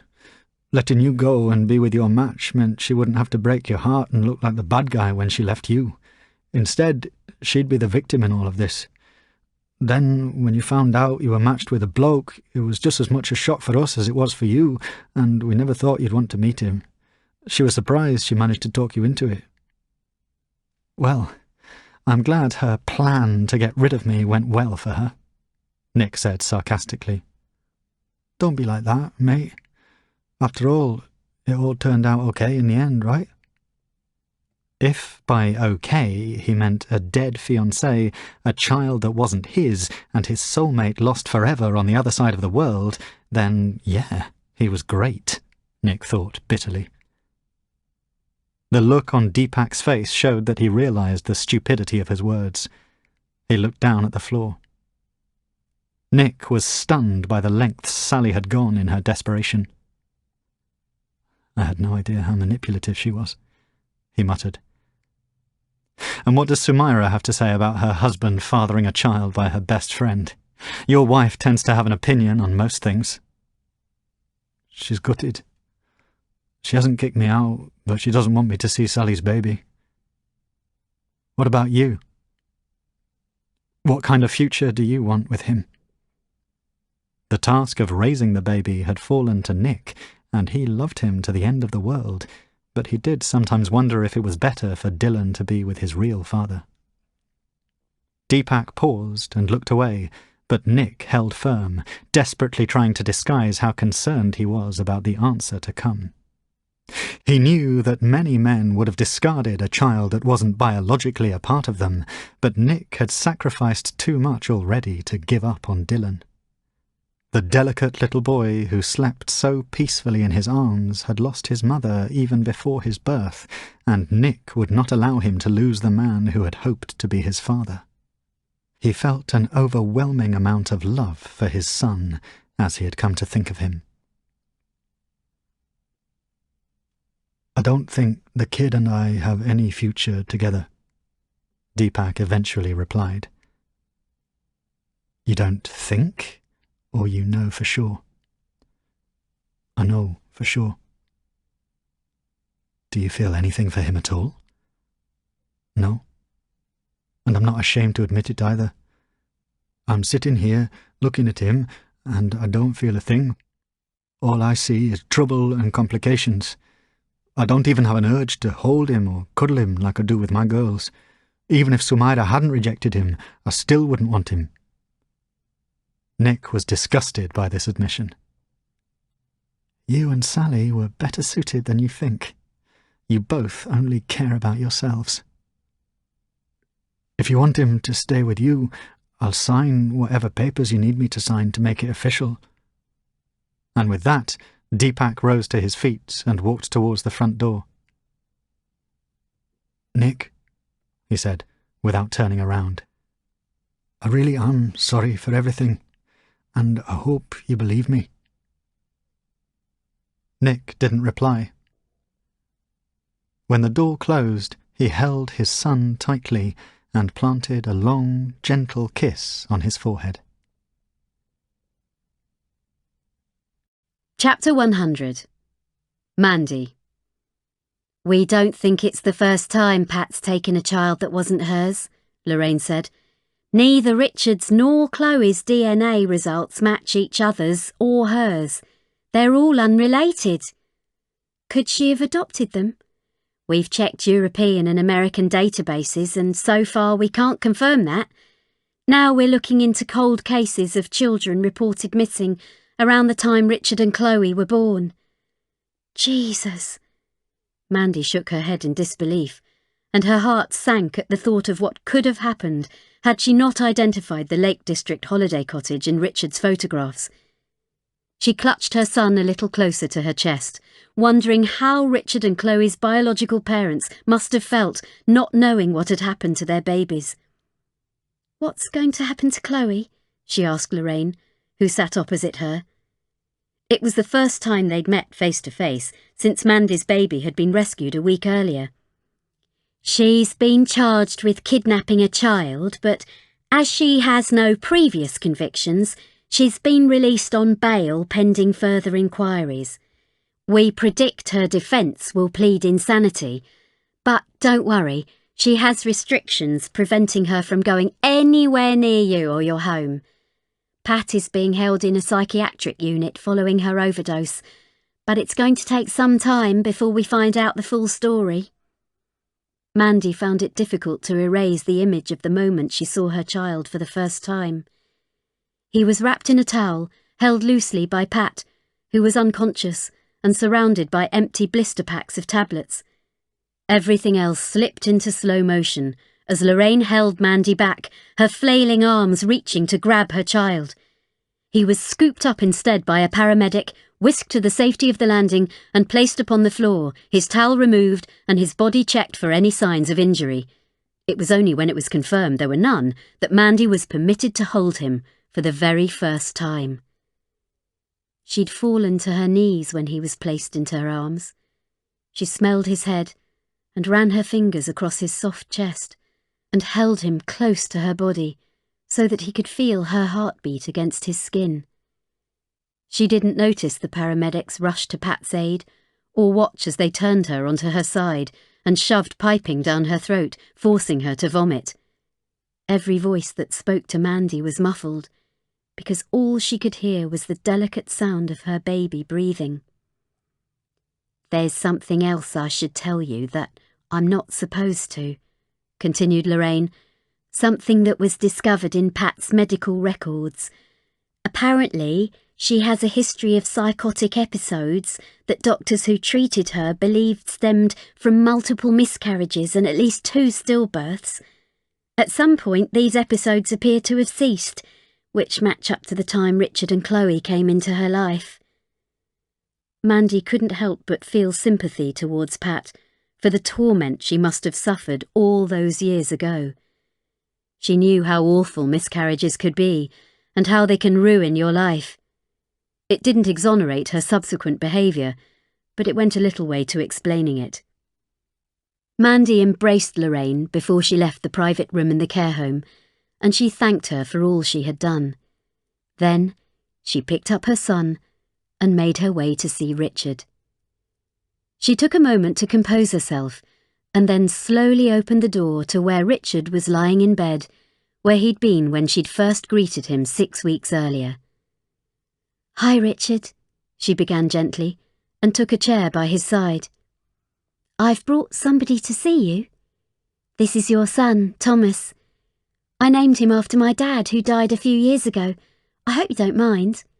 I know you've met him before when your mum brought him, but I thought it'd be nice if it was just the 3 of us together." Mandy gazed at father and son in turn, and admitted to herself that Pat was right. There was a palpable resemblance between the two. They shared the same colouring and even the positioning of dimples in their cheeks. She thought back to the news headlines regarding the Match Your DNA falsified results scandal, which she'd heard earlier as she drove to the nursing home. If hers and Richard's had been faked, she'd decided it didn't really matter. The result was still this beautiful child, buckled into the baby seat next to her. Once, she'd worried that she couldn't love a child that wasn't born out of a match as much as one that was. But now she knew that not to be the case. The strong smell of disinfectant in the room made Mandy's nose tingle, and she sneezed twice, which made Thomas giggle. She rose, placing him on the bed, inside the safety railing next to Richard's forearm, which lay poker straight by his side, and fumbled around in her pocket for a tissue.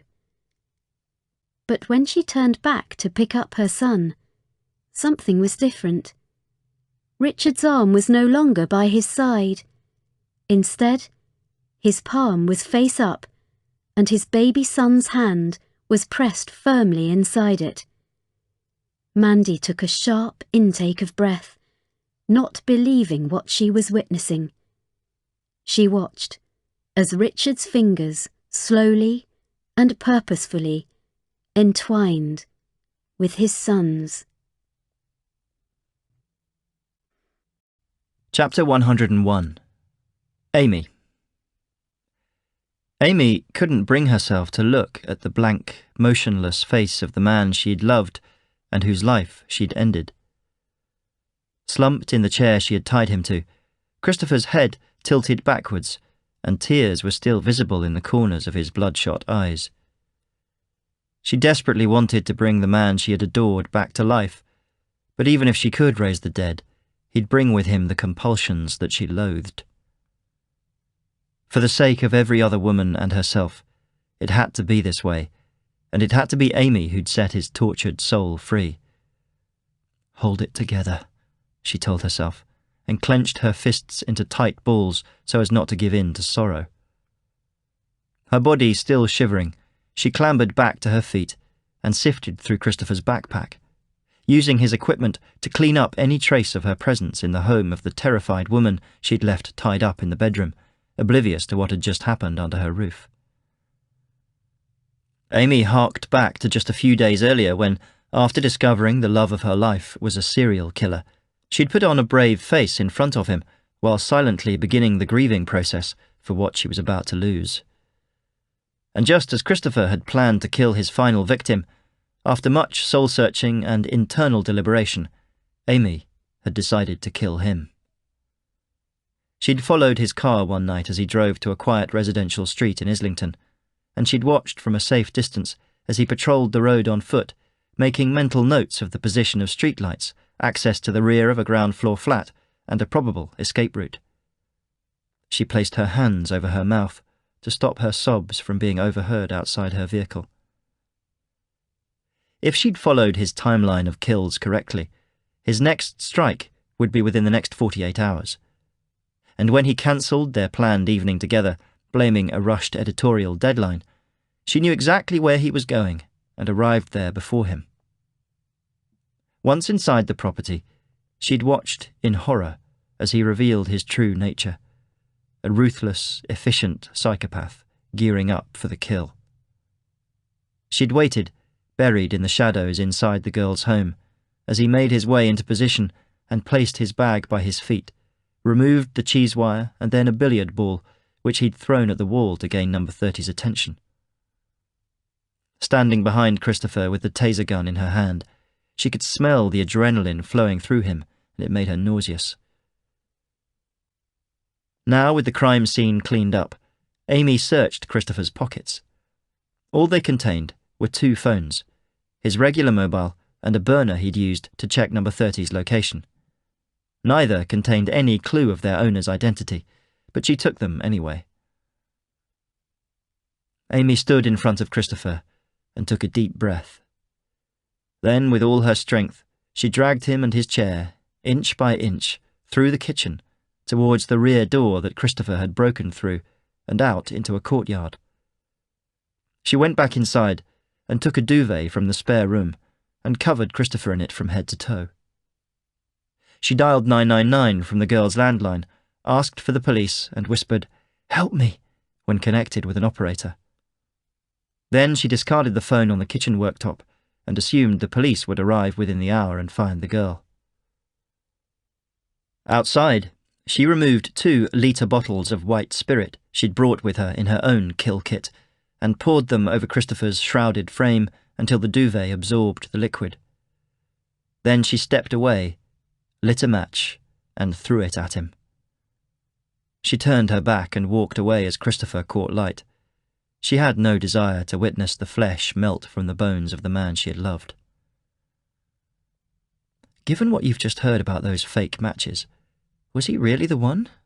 Or were you just in love with the idea of finding your match? She asked herself suddenly. Think about it.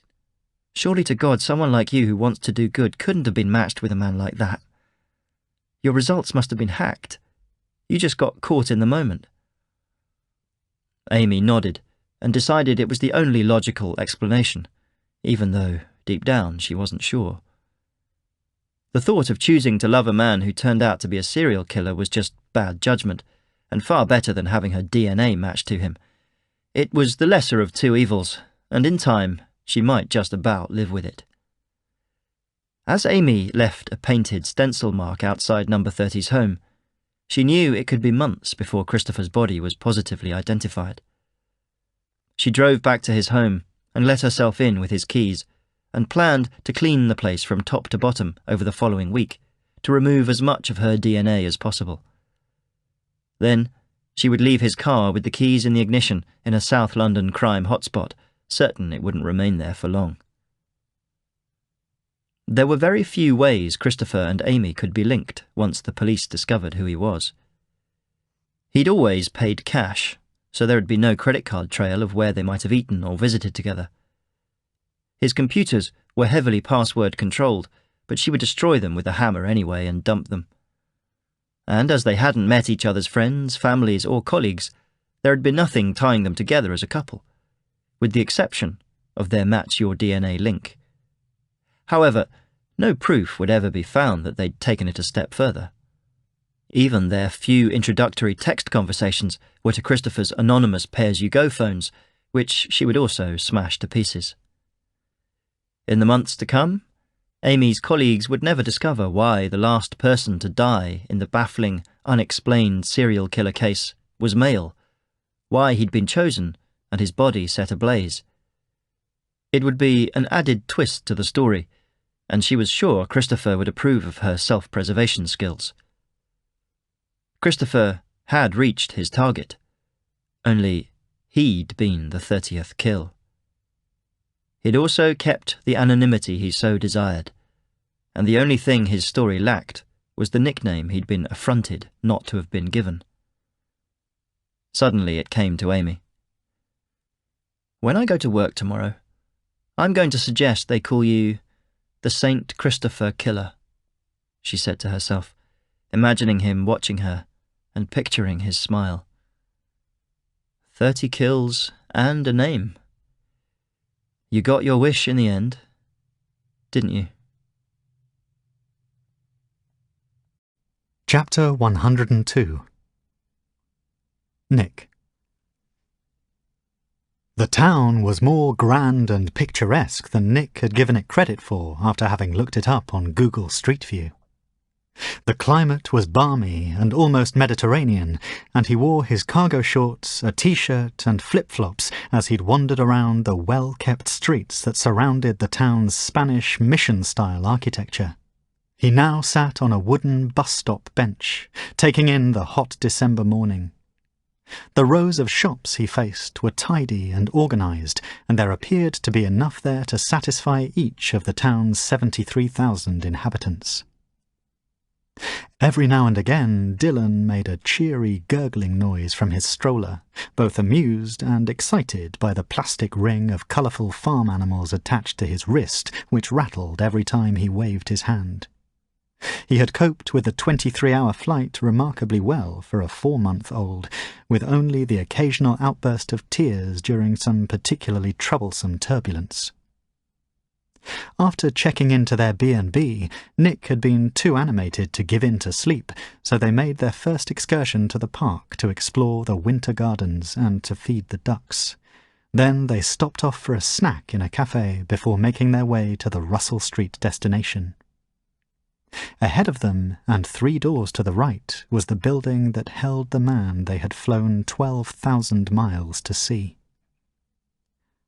The street in Hastings, New Zealand, was becoming busier as the lunchtime trade picked up and the staff left their work to grab a snack or meet with friends in cafes. Nick bided his time, trying to remain calm, but really all he wanted to do was run through the shop door to announce his arrival. Even moments before he opened the door, Nick could feel his presence, and a kaleidoscope of butterflies had, en masse, risen up from the pit of his stomach and taken flight inside his body. When he appeared, Nick's breath was well and truly taken away. Alex stood still for a moment, not seeing him, and Nick noted that his wavy hair was shorter than when he'd last seen him, almost 9 months earlier. He'd shaved off his stubble, too, revealing a clean-cut, more angular face. Suddenly, Alex looked flustered, as if he knew something was out of kilter, but he couldn't pinpoint what it was. Nick knew what he was feeling, because he felt it too. Then, as their eyes locked, Alex took a step backwards in shock. The pushchair especially must have been quite the surprise, he thought. "Hello, stranger," Nick began, making his way towards him. Alex was too stunned to reply. "Alex, meet Dylan. Dylan, meet Alex." Alex moved his disbelieving eyes from Nick's towards Dylan. He took in the boy's darker skin and looked at Nick, bewildered.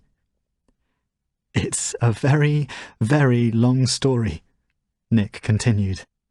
"And I have to warn you now, he and I only come as a package. But if you'll have us, we're here for keeps." Alex tried to cover his mouth with his hands, but it was too late to hide his huge white smile or to stop the tears from falling down his face. And he gave Nick the firmest, most longed-for hug he'd ever received, which Nick took as a yes. Chapter 103. Ellie. Ellie sat behind the desk in her office and stared at the spot where, 17 months earlier, she had bludgeoned her fiancé to death. She'd heard whispers that some members of staff who'd remained within the company had questioned why she would stay in an office where such a violent act had occurred. And when her refusal to budge from that space was leaked to the press, they too branded it ghoulish and macabre. But Ellie would not allow anyone to bully her from the 71st floor of the tallest building in London. What happened the day Matthew was killed would not define the work for which she had sacrificed everything to call her own. He had deserved to die, and she didn't regret that decision for a second. Now, alone in the room, she had earned the right to remain head and shoulders above everyone else. Since that day, Ellie had effectively erased the man she had known as Tim from her memory. Even when being cross-examined in the witness box at her trial, she was vague about their life together, despite her barrister's attempt to paint her as human and not as the monster millions witnessed online committing a lethal act. That Ellie was woeful and powerless, and had convinced herself to fall in love with a man she had no business loving.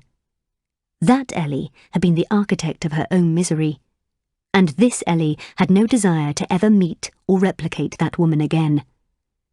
So she spent 7 days a week working in an office with a ghost to remind her never to be that pathetic. She took a moment to note how hushed it was in the corridors and offices surrounding her. Not so long ago, it had bustled with life, from Ula and her assistants fielding telephone calls and chatting together. Now, with the business scaled back, and a third of staff having quit and not been replaced, the floor was silent. Even her own office was quiet, with her computer switched off, her landline removed, and her mobile phone switched to airplane mode. Her eyes glanced across the room to a stack of the week's newspapers and magazines piled upon the glass coffee table. From day one, the media's reaction to her arrest and charges was as she expected. The tabloids went to town with predictably savage character assassinations, and they frequently crossed the line when it came to what they could legally report on in a case that had yet to come to trial. The images of the 20 minutes that changed Ellie's life had been repeated so often on the news and online that they had become iconic. Like constant replays of the Twin Towers collapsing or the Sri Lankan tsunami that swept thousands to their deaths, viewers gradually became desensitized to the crux of the story, that they were witnessing the murder of a man. But it had worked to her advantage because, to an ever-expanding majority, Matthew had become the enemy. Media commentators and psychologists analysed the footage in depth to judge his character, body language, lies and motivations, and had labelled him borderline psychopathic. It was Twitter, Facebook and other social media platforms that took it a stage further, making her a poster girl for the victims of mental and emotional abuse. For the first time since she sprang to fame, more than a decade earlier, those who once described Ellie as a ruthless businesswoman, unafraid to trample over anyone to get what she wanted, had now been referring to her as an ordinary girl who'd been cruelly manipulated. The PR company she was paying hundreds of thousands of pounds had done a sterling job. Ellie loathed how she was being perceived by the public, but her extensive legal team had frequently reminded her, if it kept her out of prison, then it was for the greater good. However, while Ellie's popularity rose, confidence in Match Your DNA was at an all-time low. All these months later, and despite robust marketing campaigns, it continued to suffer the aftershock of Matthew's 2 million mismatches. In the first month, the number of new testing kit applications dropped by 94%. The weeks that followed saw the steep downward curve lessen, but potential customers were no longer willing to place matters of the heart in tainted hands. The lawsuits arrived thick and fast, and TV channels worldwide broadcast adverts from opportunist law firms offering no-win, no-fee representation to those who believed they were part of the 2 million. Match Your DNA's insurers were threatening to not cover any successful compensation claims, accusing the company of being negligent for its ineffective online security that had allowed Matthew to hack into. Without the insurer's backing, Match Your DNA would end up in inevitable bankruptcy. Ellie looked at her watch. 2 p.m. She stood up, applied fresh lipstick, slipped her sunglasses on, threw her handbag over her shoulder, and made her way out of the office. As she moved into an elevator and down to a floor housing one of the Shard's 6 restaurants, she was flanked by her recently appointed trio of bodyguards, and took a moment to think about her former head of security, Andre. For his own sake, it was best that he disappear from her world rather than face charges for assisting her in disposing of Matthew's body.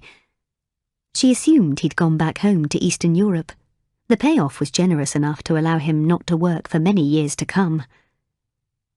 She walked confidently through the bustling dining room, noting the hushed tones and cocked heads as she brushed past each table. She was no longer concerned by what people thought of her. She'd let her PR team take care of that. That extended to her family too, who she hadn't seen since Matthew's death. There had been intermittent contact with them through Ula, and she had felt huge waves of guilt when their home had become besieged by reporters. But by accepting Tim into their lives, they too had been complicit in breaking down her barriers and allowing him to poison the waters. In Ellie's mind, Tim and her family were intrinsically linked, and, to cut him out, she had to cut them out too. She kept her sunglasses over her eyes as the maitre d' led her to a corner table overlooking the Thames. She ordered her usual Hendrick's gin and tonic, and thanked a nervous young waiter whose hand trembled as he filled her glass with sparkling water. She could smell Ula's perfume before she reached Ellie's table. "I'm sorry to bother you, but your barrister's just called," Ula said, unable to disguise her concern. "The jury is ready to return with its verdict." Ellie nodded, took a sip of drink, and followed Ula and her bodyguards into the lift, towards where her car was parked by the service entrance. They sped off in the direction of the Old Bailey courts, where she had spent every day of the last 4 months on trial for Matthew's murder. She had pleaded an assertive "not guilty" on the grounds of diminished responsibility. "Have you made a decision about the retests? Will we be offering them to those unsure if they're a match?" "No, I don't think we will," Ellie replied coldly. "Everyone included in that time frame, who may or may not have been mismatched, will have to follow their instinct. Sometimes the grass isn't greener on the other side, and we should stay in the field where we belong. And sometimes we just need to take a gamble and hope for the best." "And if you don't get the verdict you hope for?" Ula asked. "What then?" "You know what to do," Ellie replied. "Press the button and let the world start making its own mistakes again." MatchYourDNA.com. Sorry, 404 not found. Sorry, an error has occurred. Requested page not found.